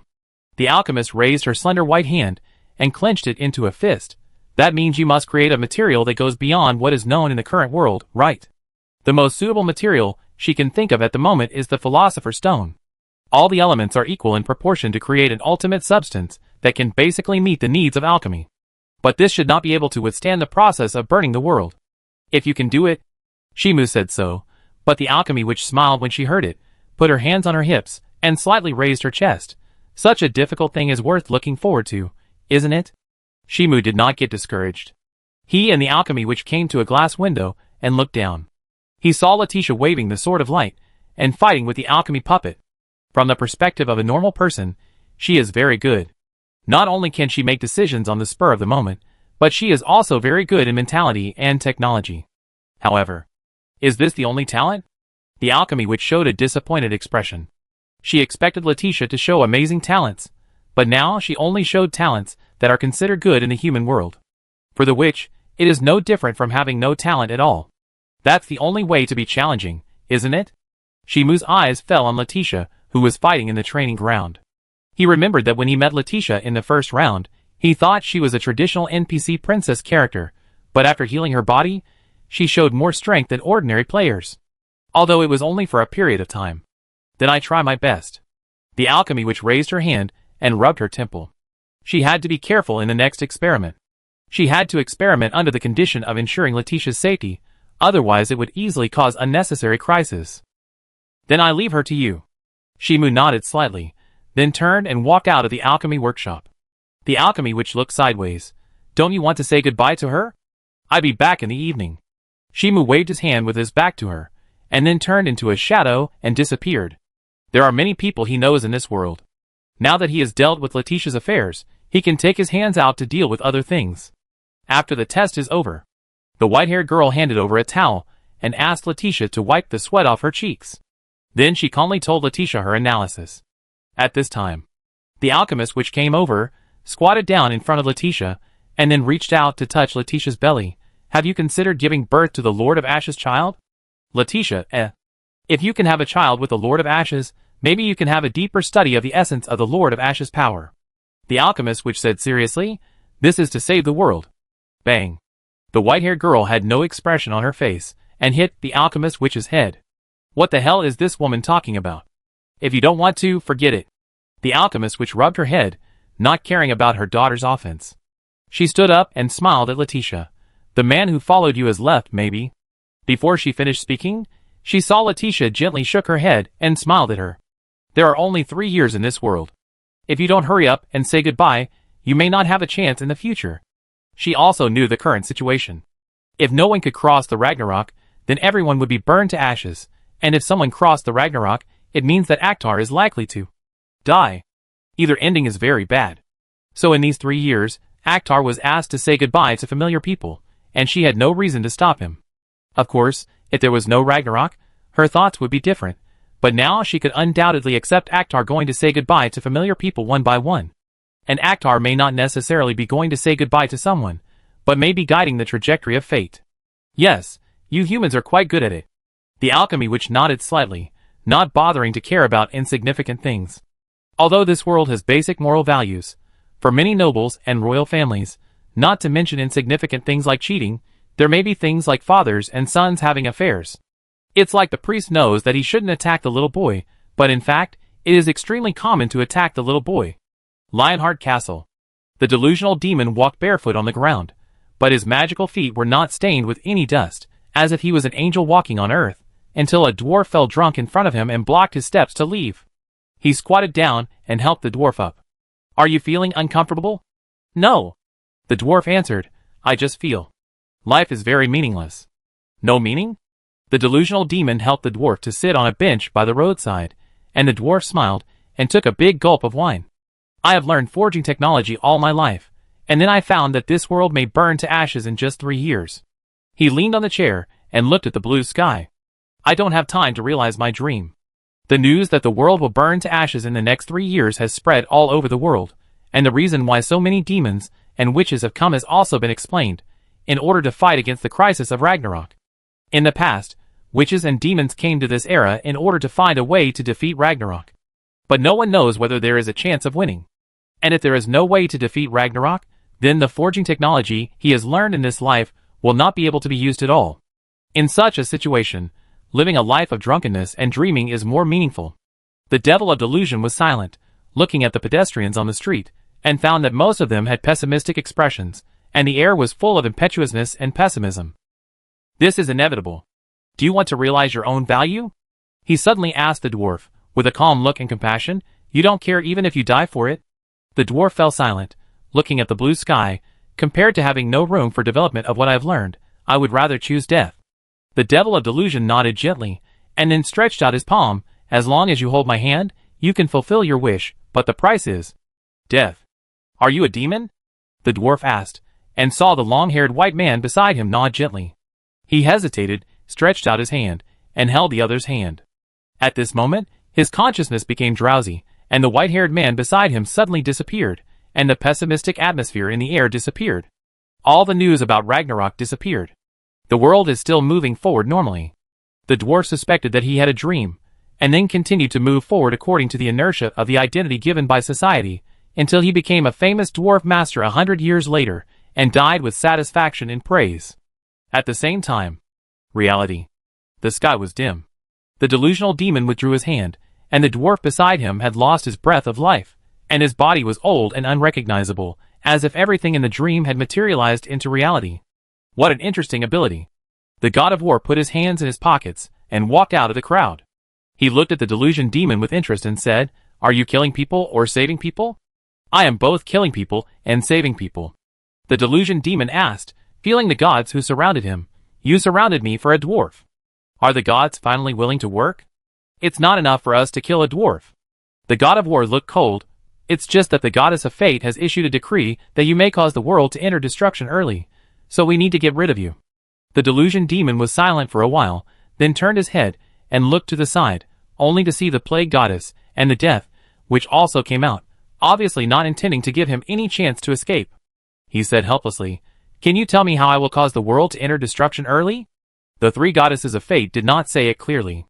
The goddess of plague spoke softly. Her slender fingers gently brushed the black hair beside her ears, glanced at Akhtar, who was hiding beside her, and then her expression became serious. But I think you should know why you will lead the world into destruction. The delusional demon stood up and asked the surrounding gods, what kind of death is correct? The street was suddenly terribly quiet. The pedestrians who had existed suddenly disappeared, as if the Lionheart city and the residents were separated, and several hidden gods also appeared. They stood in different directions, blocking the direction of the delusional demon's escape, obviously wanting to kill the delusional demon. My judgment is to voluntarily accept death. The delusional demon stretched out his hand. If everyone voluntarily accepts death, even if it is only for a moment, it will complete the value of one's life for each individual. Death is never a terrible thing. The terrible thing is that there is no way to accept your own death, and the terrible thing is that there is no way to complete the meaning of life given to oneself. If someone can complete the meaning of life given to oneself, death is not unacceptable. This guy is really dangerous. The plague goddess suddenly realized why the three goddesses of fate asked them to deal with the delusion demon in advance. Now that the delusion demon continues to act, it may not only cause one death, but may also cause large-scale deaths. That is not caused by the ability of the delusion demon, but the concept of the delusion demon is very dangerous in the context of Ragnarok. Only the strong have the power to realize their ideas. The god of war did not seem to listen, and suddenly threw a punch. Boom! The entire Lionheart city collapsed in an instant, spreading the shock wave to several nearby cities, and smoke and dust rose like a mushroom cloud. However, such a terrifying circle did not cause any death. Neither Lionheart city nor several nearby cities had any residents. Mirror world. I don't know when a god has turned the world over, reflecting a mirror world without life. Fist down. The god of war looked at the bleeding fist, and then looked at the delusion demon in the deep pit, and found that he was not hurt. Someone took action at the critical moment to protect the safety of the delusion demon. Chapter 258. The wind began to gather, and a man who seemed as dark as charcoal walked out of the wind out of thin air. His bulging muscles seemed to have been compressed steel blocks, his hair stood up like steel nails, and his whole body was full of strength. The god of war moved his wrist and showed an interested smile. Density demon, I didn't expect you to appear here. The dark man was the legendary density demon, who had the power to control the density of things. Even a stone on the side of the road could exert terrifying power under the influence of the density power. He was an existence that could exert power beyond the ordinary. Who told you to kill our kind? The density demon took a step back and came to the side of the delusion demon and smiled. You are not scared to stand up, right? The delusion demon shook his head and then showed a puzzled expression. Why are you here? In terms of common sense, he should have been attacked unexpectedly this time, and there was no reason for the density demon to appear in time to save him. But the density demon appeared by such a coincidence. To be more precise, why do we appear by coincidence? The witch clone walked out of thin air, followed by a man in a neat suit and a thick beard. He held a book in one hand and smiled very elegantly. Although I have no interest in protecting you. The void was twisted and crimson, and there were a few crystal butterflies flying, revealing a sense of disorder. But we can't let the gods kill the demons at will. The situation has changed. The god of war smiled more and more expectantly. It was his first experience to fight so many demons and witches at once. Even if he is killed here, it is worth it. And this group of demons does not have the power to kill him, so it is even more worth looking forward to a battle. You can come out to intercept us, which means that fate has deviated. He looked around. Some other power interfered with the operation of fate. The prophecies of the three goddesses of fate are usually not wrong, but there will be deviations if there are more advanced powers. For example, the power of Ragnarok will make the prophecies of the three goddesses of fate invalid, or the witch of death will cast a glance at the delusional demon. There are many possibilities, but the power behind the scenes cannot be underestimated. Who knows about that kind of thing? The smile of the witch's clone is charming, making people unpredictable. The goddess of plague, who was not far away, heard the words and subconsciously glanced at Akhtar beside her, and saw the Lord of Ashes smiled and whispered in her ear. Yes, it was me who leaked the information. The goddess of plague calmly withdrew her sight, then stepped on Akhtar's foot without a sound, and then crushed it hard a few times. But at the same time, she was thinking about why Akhtar would save the delusion demon. First of all, it can be ruled out that Akhtar coveted the delusion demon's beauty, so Akhtar was only interested in the delusion demon's ideas. But such ideas are of no help in saving the world. Can we talk about it? The delusion demon smiled gently, passed the protection of the density demon, looked around at the gods present and said, I will not force anyone to indulge in delusion, so as to satisfy the value of life, but you have to give me the idea of spreading ideas. The plague goddess asked, what ideas do you want to spread? The god of war crossed his arms and waited aside. He was not interested in discussing so-called ideas. In the end, everything in this world is determined by strength. The contradictions faced now are all due to the fact that the Lord of Ashes is too strong, which has caused the world to fall into pessimism, so there are all kinds of strange ideas. However, as long as the Lord of Ashes is defeated, everything will be fine. Everyone must have a certain length of life to realize the meaning of their life. The delusion demon said his thoughts, but 3 years is too short. Most people simply cannot realize the meaning of their lives and thus accept their own death calmly. So you plan to let them die early in delusion? The plague goddess frowned subconsciously, feeling that the delusion demon was speaking sophistry, but this sophistry was extremely attractive, especially under the tragedy of Ragnarok. Death is not unacceptable as long as you can fulfill the meaning of your life. The delusion demon kept smiling, and his gentle voice was neither slow nor fast. Everyone's birth is meaningless to the person concerned, but in the future, they will give their lives corresponding meanings, and they will act for this meaning throughout their lives. He stretched out his hands. The meaning of countless people's lives gathered together is the weight of the world itself. But if the meaning of everyone's life is satisfied, the meaning gathered by countless people will disappear, and the weight of the world itself will be weightless. And it doesn't matter if the world is burned to ashes by the Lord of Ashes. No wonder the 3 goddesses of fate want to deal with you. The witch's eyes became subtle, looking at the delusional demon, who stretched out his hands and smiled with divinity.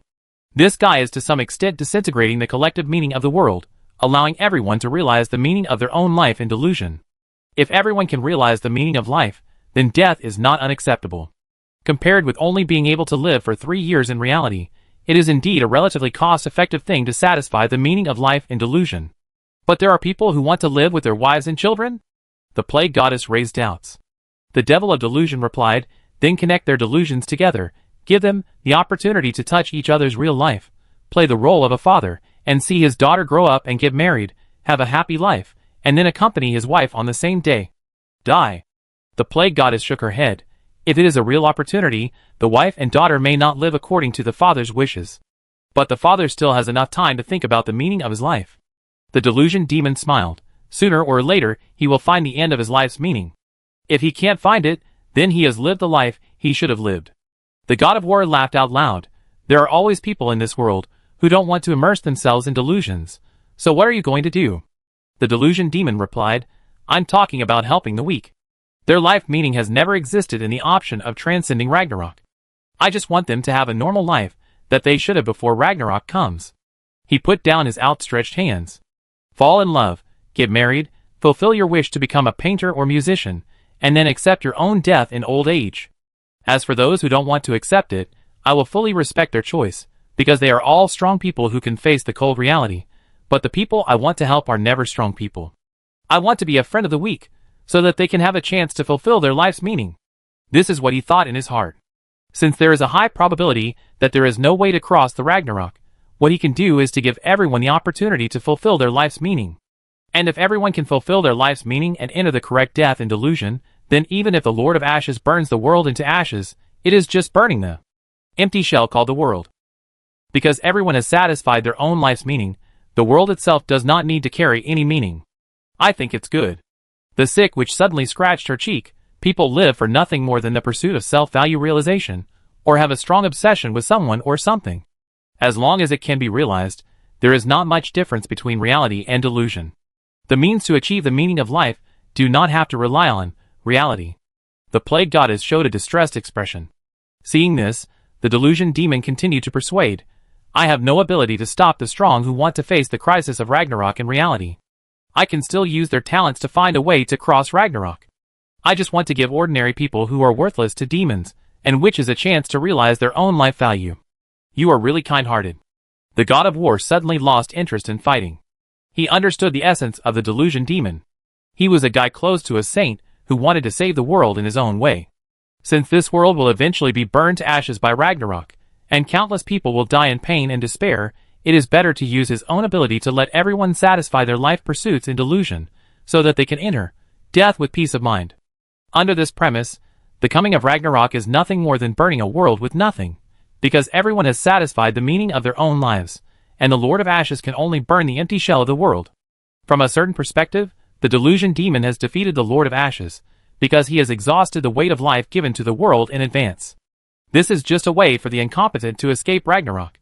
The delusion demon lowered his head, and frankly admitted that his method was not very good. If the world had more time, he would patiently wait for others to come up with a reliable opportunity. But now there are only 3 years. The god of war stared at the delusion demon deeply, and then chose to turn around and leave directly. Seeing this, the plague goddess also sighed lightly, and then turned into black mist and disappeared on the spot, without continuing to kill the delusion demon. The tense situation that was about to break out eased instantly. It sounds good though. The clone, which put her hands behind her back, looked at the smiling delusion demon and questioned, "But can you satisfy the life meaning of everyone in a world?" The delusion demon replied, "No." The clone, which twitched her lips. As expected, this guy didn't have the ability to give everyone delusion at the same time, and there was no way to avoid deviations in the process. There was a high possibility of problems. Then how can you guarantee that you will not abandon some people during the execution process, or prevent some people from achieving their life meaning? So I need your help. The delusion demon smiled sincerely. With your help, I can definitely do it. I'm not interested in that kind of thing. The witch turned around. Her voice was filled with a hint of disgust. I'm not going to wait for death obediently. After she finished speaking, she disappeared directly from the spot, helping the delusion demon to satisfy everyone's wishes, letting everyone enter death in advance, and thus exhausting the meaning of savings in the world. This kind of thing is meaningless to her. The delusion demon cast his expectant eyes on the density demon, only to see the dark-skinned demon shrugged, then spread his hands, and said, I'm not interested in helping the so-called weak, not to mention whether this is good or bad, there is no way to accurately conclude. He questioned the delusion demon. Is this behavior different from murder? The delusion demon did not answer. Whether this behavior is considered murder or not, in his heart, the answer is yes, but he still has to do it, because he can't bear to see the weak die in despair after 3 years, when they haven't used up all their time to pursue everything they want. So even if he knows that he will kill, he will act, but if someone chooses to refuse, he will be very happy. I will stay with you for the time being. The density demon sighed. Guys like you are too easy to be killed. The delusion demon smiled. Being killed may not be a bad thing. Don't say that. I'm curious about how far you can go. Shimu appeared beside the delusion demon. His figure half appeared. You are the guy who has come up with a relatively feasible plan. If the Lord of Ashes burns the world into an empty shell, then in a sense, you are the man who defeated the Lord of Ashes, which is stronger than the God of Omniscience. It's just that I can't resist the Lord of Ashes, and I have to think of a way to escape. The delusion demon shook his head, and then asked, What should I call you? Shimu said seriously, Outside demon. Although your concealment abilities are quite similar, you should not be the same person. The density demon shook his head. He had seen what the outside demon looked like with his own eyes, so he was sure that this guy was not an outside demon. You can call me the existence demon. Shimu made up a lie, and the density demon and the delusion demon didn't care. They could also see that this strange guy was hiding his identity, and didn't intend to reveal the real information. Existence demon, are you interested in my plan? The delusion demon made an invitation. He really needed a talented guy to help him implement the plan. A little interested. Shimu admitted frankly, I can tell you how to complete the plan, but you also need to do one thing for me. Now he is trying to design a new world model, and he needs to find someone to simulate and test it, so he is willing to promote the delusion demon's plan. It doesn't seem to be a simple matter. The delusion demon showed a distressed expression, but still agreed, if it's within a reasonable range, it's okay. The lakeside mansion? Shimu walked into the living room, only to see the plague goddess holding her chin with one hand, and had no reaction to his arrival. No, it's not that she had no reaction. She deliberately turned her head away from him. Isn't the delusion demon's plan interesting? Shimu had no sense of boundaries, and sat directly next to the plague goddess, then picked up the biscuits on the table, and fed them to the plague goddess' mouth. The plague goddess turned her head away, but the biscuits passed to her mouth were like a shadow, and she had no choice but to bite it, but the anger in her heart also leaked out with the biscuits, and the deliberate alienation disappeared. Didn't the delusion demon promise not to force it? Shimu chuckled, while picking up the biscuits on the table and passing them to the plague goddess' mouth, as if he was feeding a hamster. This is gentler and more kind than most gods. Chapter 259. A few days later. A mansion by the lake.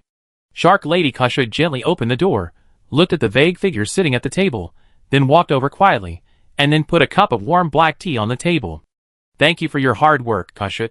Shimu picked up the teacup and took a sip. His eyes fell on the obedient and well-behaved Shark Lady Kasha beside him. She was wearing hot shorts, her shark tail stretched out, and the small jacket on her upper body could not cover her full mountain at all, squeezing out a canyon that was tempting. Although she looks very well-behaved and obedient now, in the eyes of others, Shark Lady Kasha is arrogant, making people want to press her on the table, hit her hard on her little butt, and make her cry out of grievance. Compared to Lord Akhtar working for several days in a row, I just set a cup of tea. Shark Lady Kasha said softly, but her tail couldn't help shaking. These days, Lord Akhtar often locked himself in his room. Except for occasionally going to the Iris Kingdom at night, he was always working and had no rest at all. But you need a reward. Shimu put down the teacup, grabbed Shark Lady Kasha's hand, pulled her into his arms and asked, "Is there anything you want?" Shark Lady Kasha's eyes widened slightly, and suddenly she felt that Lord Akhtar in front of her became clearer, no longer blurry. She felt her heartbeat was very fast, her body temperature soared in an instant, and her strength disappeared, causing her whole body to become soft. And it was this softness that set off Lord Akhtar's hardness. The room suddenly became so quiet that you could hear a pin drop, only the sound of increasingly rapid breathing echoed in the room, and the air temperature seemed to be ignited by body temperature. What reward do you want? This question had an answer from the beginning. She didn't have to stay in the lakeside mansion, nor did she have to serve Lord Akhtar. Lord Akhtar, please don't move. Shark Lady Kasha whispered. She turned around and faced Akhtar, their breaths blended together. After adjusting her mentality. Since I did what a maid should do, in a sense I am also Lord Akhtar's maid, right? Shark Lady Kasha was looking for an excuse while performing the service that a maid should have. Performing the duties of a maid and making the master happy is the reward of a maid. Her voice was as thin as a mosquito's, and she said something she didn't believe. But her body was very honest, serving the master with her clumsy maid skills. When she first met Lord Akhtar, she was already interested in him, but at that time she was only attracted by his appearance. Considering Lord Akhtar's identity, she did not think about it in detail, but later she changed her mind as they got along. Since weak humans can get close to Lord Akhtar, then she, who is stronger, can also.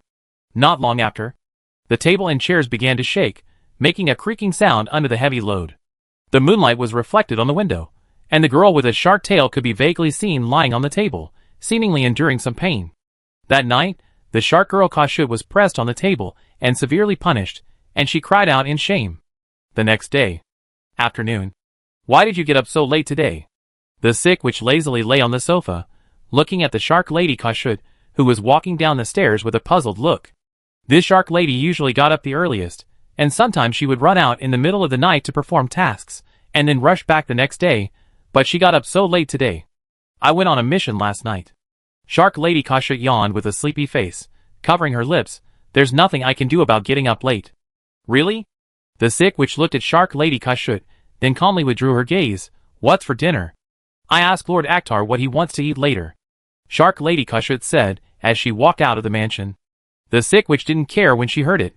She turned over lazily, and then took out a book to read. She knew everything that happened last night, but there was no need to point it out. Anyway, the world was about to be burned to ashes. It's normal to indulge a little. The edge of the lake. Kasu, you look good. A pleasant female voice came from the treetops. Shark Kasu looked up and saw the doll girl sitting on the branch, her two slender thighs swaying slightly, smiling and greeting her. Did something good happen? What do you want to talk to me about? Shark Kasu asked, without explaining why she was in a good mood. Although she didn't know why Lord Akhtar was unwilling to disclose his information, the later Lord Akhtar disclosed his existence, the better it was for her. So she had no intention of explaining at all. It's about the split demon. The puppet girl explained. Now the fragments of the split demon soul have been collected and held by different forces or individuals. All that's left is to melt them into the blade. Are you going to snatch the body, soul and body of the split demon? Shark Girl Kasha's tone turned cold, giving people an extremely dangerous feeling. In response, the puppet girl nodded and said, there is a bard in Lionheart City who holds the soul fragments of the split demon. Who? Shark Girl Kasha took out a sawtooth sword out of thin air and carried it directly on her shoulder, and then heard the puppet girl answer, Anphis, the world's #1 fortune teller. The world's #1 fortune teller is obviously. By the way, now Anfis is indeed the world's #1 fortune teller. Shark Girl Kashut subconsciously wanted to refute, and then thought of Hecate as the Witch of Fate, who is the one who compiled fate. So Anfis, who is the one who predicted fate, would naturally be promoted to the world's #1 fortune teller. Sometimes fate is so strange. Amphis, who had no hope of becoming the world's #1 fortune teller, has now become the first. It is not because of his improved strength or the death of the original #1. It is purely because the #1 fortune teller has left the field of fortune telling, which has led to the second Amphis automatically becoming the first person to tell fortunes. Then the task is left to you. I don't know where Amphis is hiding. The doll girl's body drilled into the void. Shark Girl Kashut didn't care about this. She turned and walked towards the mansion, intending to report the information to Lord Akhtar, although this information was meaningless to Lord Akhtar. Lionheart City. Underground. Compared to the prosperity of the surface, the lower city area is dirty and messy, with small wooden houses made of broken wood everywhere, and the air is filled with a rotten smell. Most of the residents have empty eyes and skinny bodies, as if they are walking corpses. This is the sill bread in the prosperity. It's really sad. The ghost Blue Will-o'-the-Wisp laughed, laughing at everything in the lower city area, and the man next to him plucked the harp and said, "At least they are still human. If you are caught by them, you are not even a human."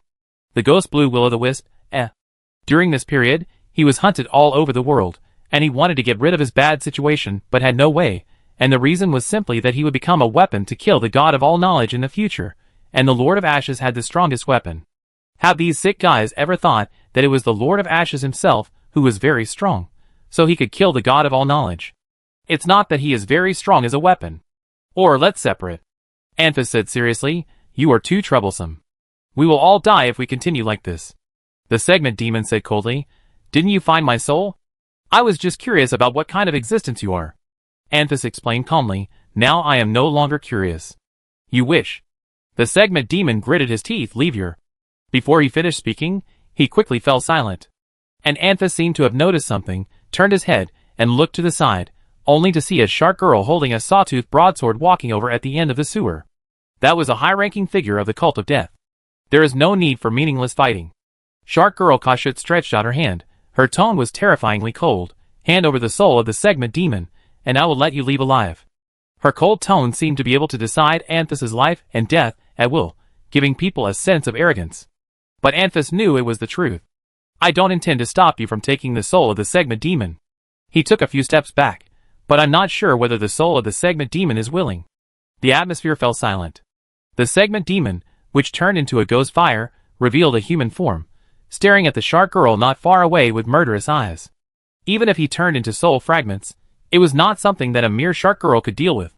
However, the undetectable hand suddenly wrapped up the soul of the segment demon and compressed it directly into a ball of ghost fire. From the eyes of outsiders, it seemed that the segment demon had given up struggling and turned into a ball of ghost fire. Who was it? Anfis looked around and could not detect any existence at all, but he was sure that the segment demon would not surrender obediently. The fate of a captured soul is clear to the segment demon better than anyone else. From then on, it will become a weapon used by people, and will never have any freedom. That would be better than death. Shimu played with the segment demon soul in his hand, and then set his sights on the doubtful Anfis. This unlucky man will still be involved in various things and often die in the game plot. As for the way of death, it depends on the player's choice. This is the era of demons and witches. You should find a country to retire, he warned, and then left with the shark girl Kashut. Amphis, who stayed where he was silent for a moment, then suddenly gave a helpless smile. He was the world's #1 fortune teller, but in this era, he seemed weak and pitiful. The heroes of the past era appeared in the world, which deprived him of most of his sense of existence. What world's #1 fortune teller? How could he be as eye-catching as a demon or a witch? Now it is difficult for a demon or a witch to attract the public's attention. This feeling is quite discouraging. The era of humans is over. He plucked the harp and sighed sadly. No matter how brilliant a hero is, he will seem eclipsed in this era. Unless someone can become a demon in this era. But that is almost impossible. At the same time, on the other side, Brar Street. We meet again, the split demon. Shimu looked at the struggling soul of the split demon in his hand and chuckled. You are still as unlucky as ever. Shut up. The split demon cursed, activated his split power, and tried to cut off the hand that imprisoned him, but the big hand that imprisoned him seemed to be a world, ignoring all his attacks. Who are you? Shimu did not explain his identity, but just played with the soul in his hand and said to the split demon, there are 2 ways to forge you into a weapon. One is to use a forger to make both your soul and body into a weapon, and the other is to use a curse to change your life form, so that you can become a split long sword. Split demon, I plan to use the curse to turn you into a weapon. Shimu's voice was full of laughter. Let's go find Eden. Even if you turn me into a weapon, you won't get invincible power. The segment demon said coldly, and why do you think the all-knowing saint will help you? He had a general understanding of the all-knowing saint's personality. She looked very gentle, but was actually extremely difficult to approach. It was impossible for her to help others forge herself into a weapon casually. The reason why she forged herself into a weapon before time went back was because of her close relationship with Akhtar. The next day, outside a remote mountain village, the beautiful girl in a gray cloak squatted down, pulled up a herb on the ground, and handed it to the little girl beside her. Sister Eden, is this world really going to be destroyed? The little girl took the herb and looked expectantly at Sister Eden, who knew everything. She had learned about the destruction of the world from outside the village. However, because the village was very closed to information, she only learned part of the news, and didn't even know what happened specifically. If you don't eat enough and sleep well. Eden reached out and gently rubbed the little girl's head, then the world will be destroyed in a few days. The little girl's cheeks bulged, feeling that Sister Eden was perfunctory, but she still responded obediently. Then she saw Sister Eden suddenly frowned, looking vigilantly at the tree not far away, as if there were some dangerous monsters approaching, but she couldn't detect anyone at all. However, in Eden's eyes, she saw a familiar person. Although the other party used his ability to hide his existence, she could still clearly detect it with her strength. Shimu stood under the tree, looking at Eden's eyes from vigilance to surprise. He took out the soul of the split demon and said, sorry, I seem to have broken the gift you gave me. Chapter 260. The wind blew gently, and the leaves rustled. Eden took off the cloak covering her head, revealing her delicate face, and looked at the man in front of her. Their eyes overlapped, and then she gently stretched out her hands and held Akhtar's face. Shimu could feel the softness of the palm covering her face, the touch of the fingertips gently rubbing over it, and the concentration and seriousness in Eden's eyes. Well, there's no problem. Eden withdrew her hand, met Akhtar's surprised eyes, raised her hand, and gently gathered the hair by her ears, showing a gentle smile. He doesn't have much influence under humanity at present. She carefully explained Akhtar's current state. I think there is still a big impact. Shimu grabbed Eden's slender hand and covered his face, checked it carefully for a while. Eden did not refute, and gently stroked it with her palm. It looked like she was comforting the man in front of her rather than checking. She said softly, thank you for holding on until now. Shimu remained silent and did not answer. Seeing this, Eden put down the hand that was stroking her cheek and immediately embraced Akhtar in her arms. She felt that she needed a more substantial response to calm the emotions of this man, who came back from the end of time. Not far away, a little girl witnessed this scene, covered her mouth with both hands, subconsciously stepped back a few steps, and looked at the scene in front of her that looked like an oil painting. But soon she noticed the existence of something that was annoying. The blue ghost held in the hand of the handsome black-haired brother was constantly trying to struggle, and seemed to be cursing something unwillingly. A moment. No, it could be a long time. The two hugged each other and let go, but their hands were still holding each other. Eden turned her head and smiled at the little girl not far away, saying, Liko, you go back to the village first. Yes. The little girl nodded obediently, looking back every few steps as she walked towards the village. She was very curious about what Sister Eden and the handsome brother would say, whether they were expressing their feelings to each other or kissing secretly under the tree. But this was just a thought. The monsters suddenly became very agitated during this period, as if stimulants were injected into their blood vessels, and they seemed very excited. Whether it was day or night, the howling of monsters could often be heard. After passing through the path in the woods, the vision suddenly became clear, and the endless forest was in sight, which complemented the blue sky. Several hawks soaring in the sky flew by, and the surging vitality from the world was displayed in front of them, which made people feel relaxed. This place is on the edge of a cliff, with an old tree growing in the wind, and the accompaniment of leaves colliding can be heard. Eden sat sideways under the tree, leaning against the old tree, his emerald eyes reflecting the man sitting next to him under the tree.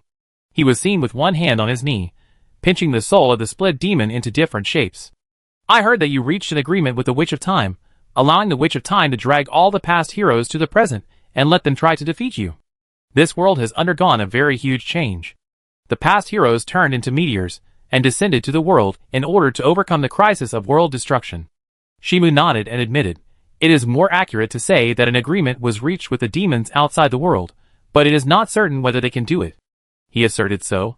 "The only person in this world who can defeat me is myself. In this closed world system, the only person who can truly defeat him is himself. Unless he has the intention to die, then he can be killed. Otherwise, no one can defeat him. You can bypass the characteristics of the Lord of Ashes and descend to the past." Eden nodded slightly and said seriously, "This means that you have completely surpassed the omniscient God." From a normal perspective, the moment Akhtar descended to the present, he would burn the current era into ashes. But Akhtar did a miracle that was almost impossible to do. This ability can be said to transcend the underlying rules of the world system, and the difficulty is no less than breaking through the closed world system. This is nothing worth worrying about. Shimu shook his head slightly. He couldn't explain his system to Eden, otherwise it would involve many secrets. He changed the subject and said, "Eden, I want to ask you to do me a favor." "What do you want me to do for you?" Eden put on a listening expression. She couldn't think of anything she could do to help Akhtar at the moment. Shimu explained, "Help me perfect the new world model." Who in this world can best help him perfect his ideas? It is undoubtedly Eden, the incarnation of the Tree of All-Knowing. She is everywhere in the world, and has knowledge of past existence and non-existence.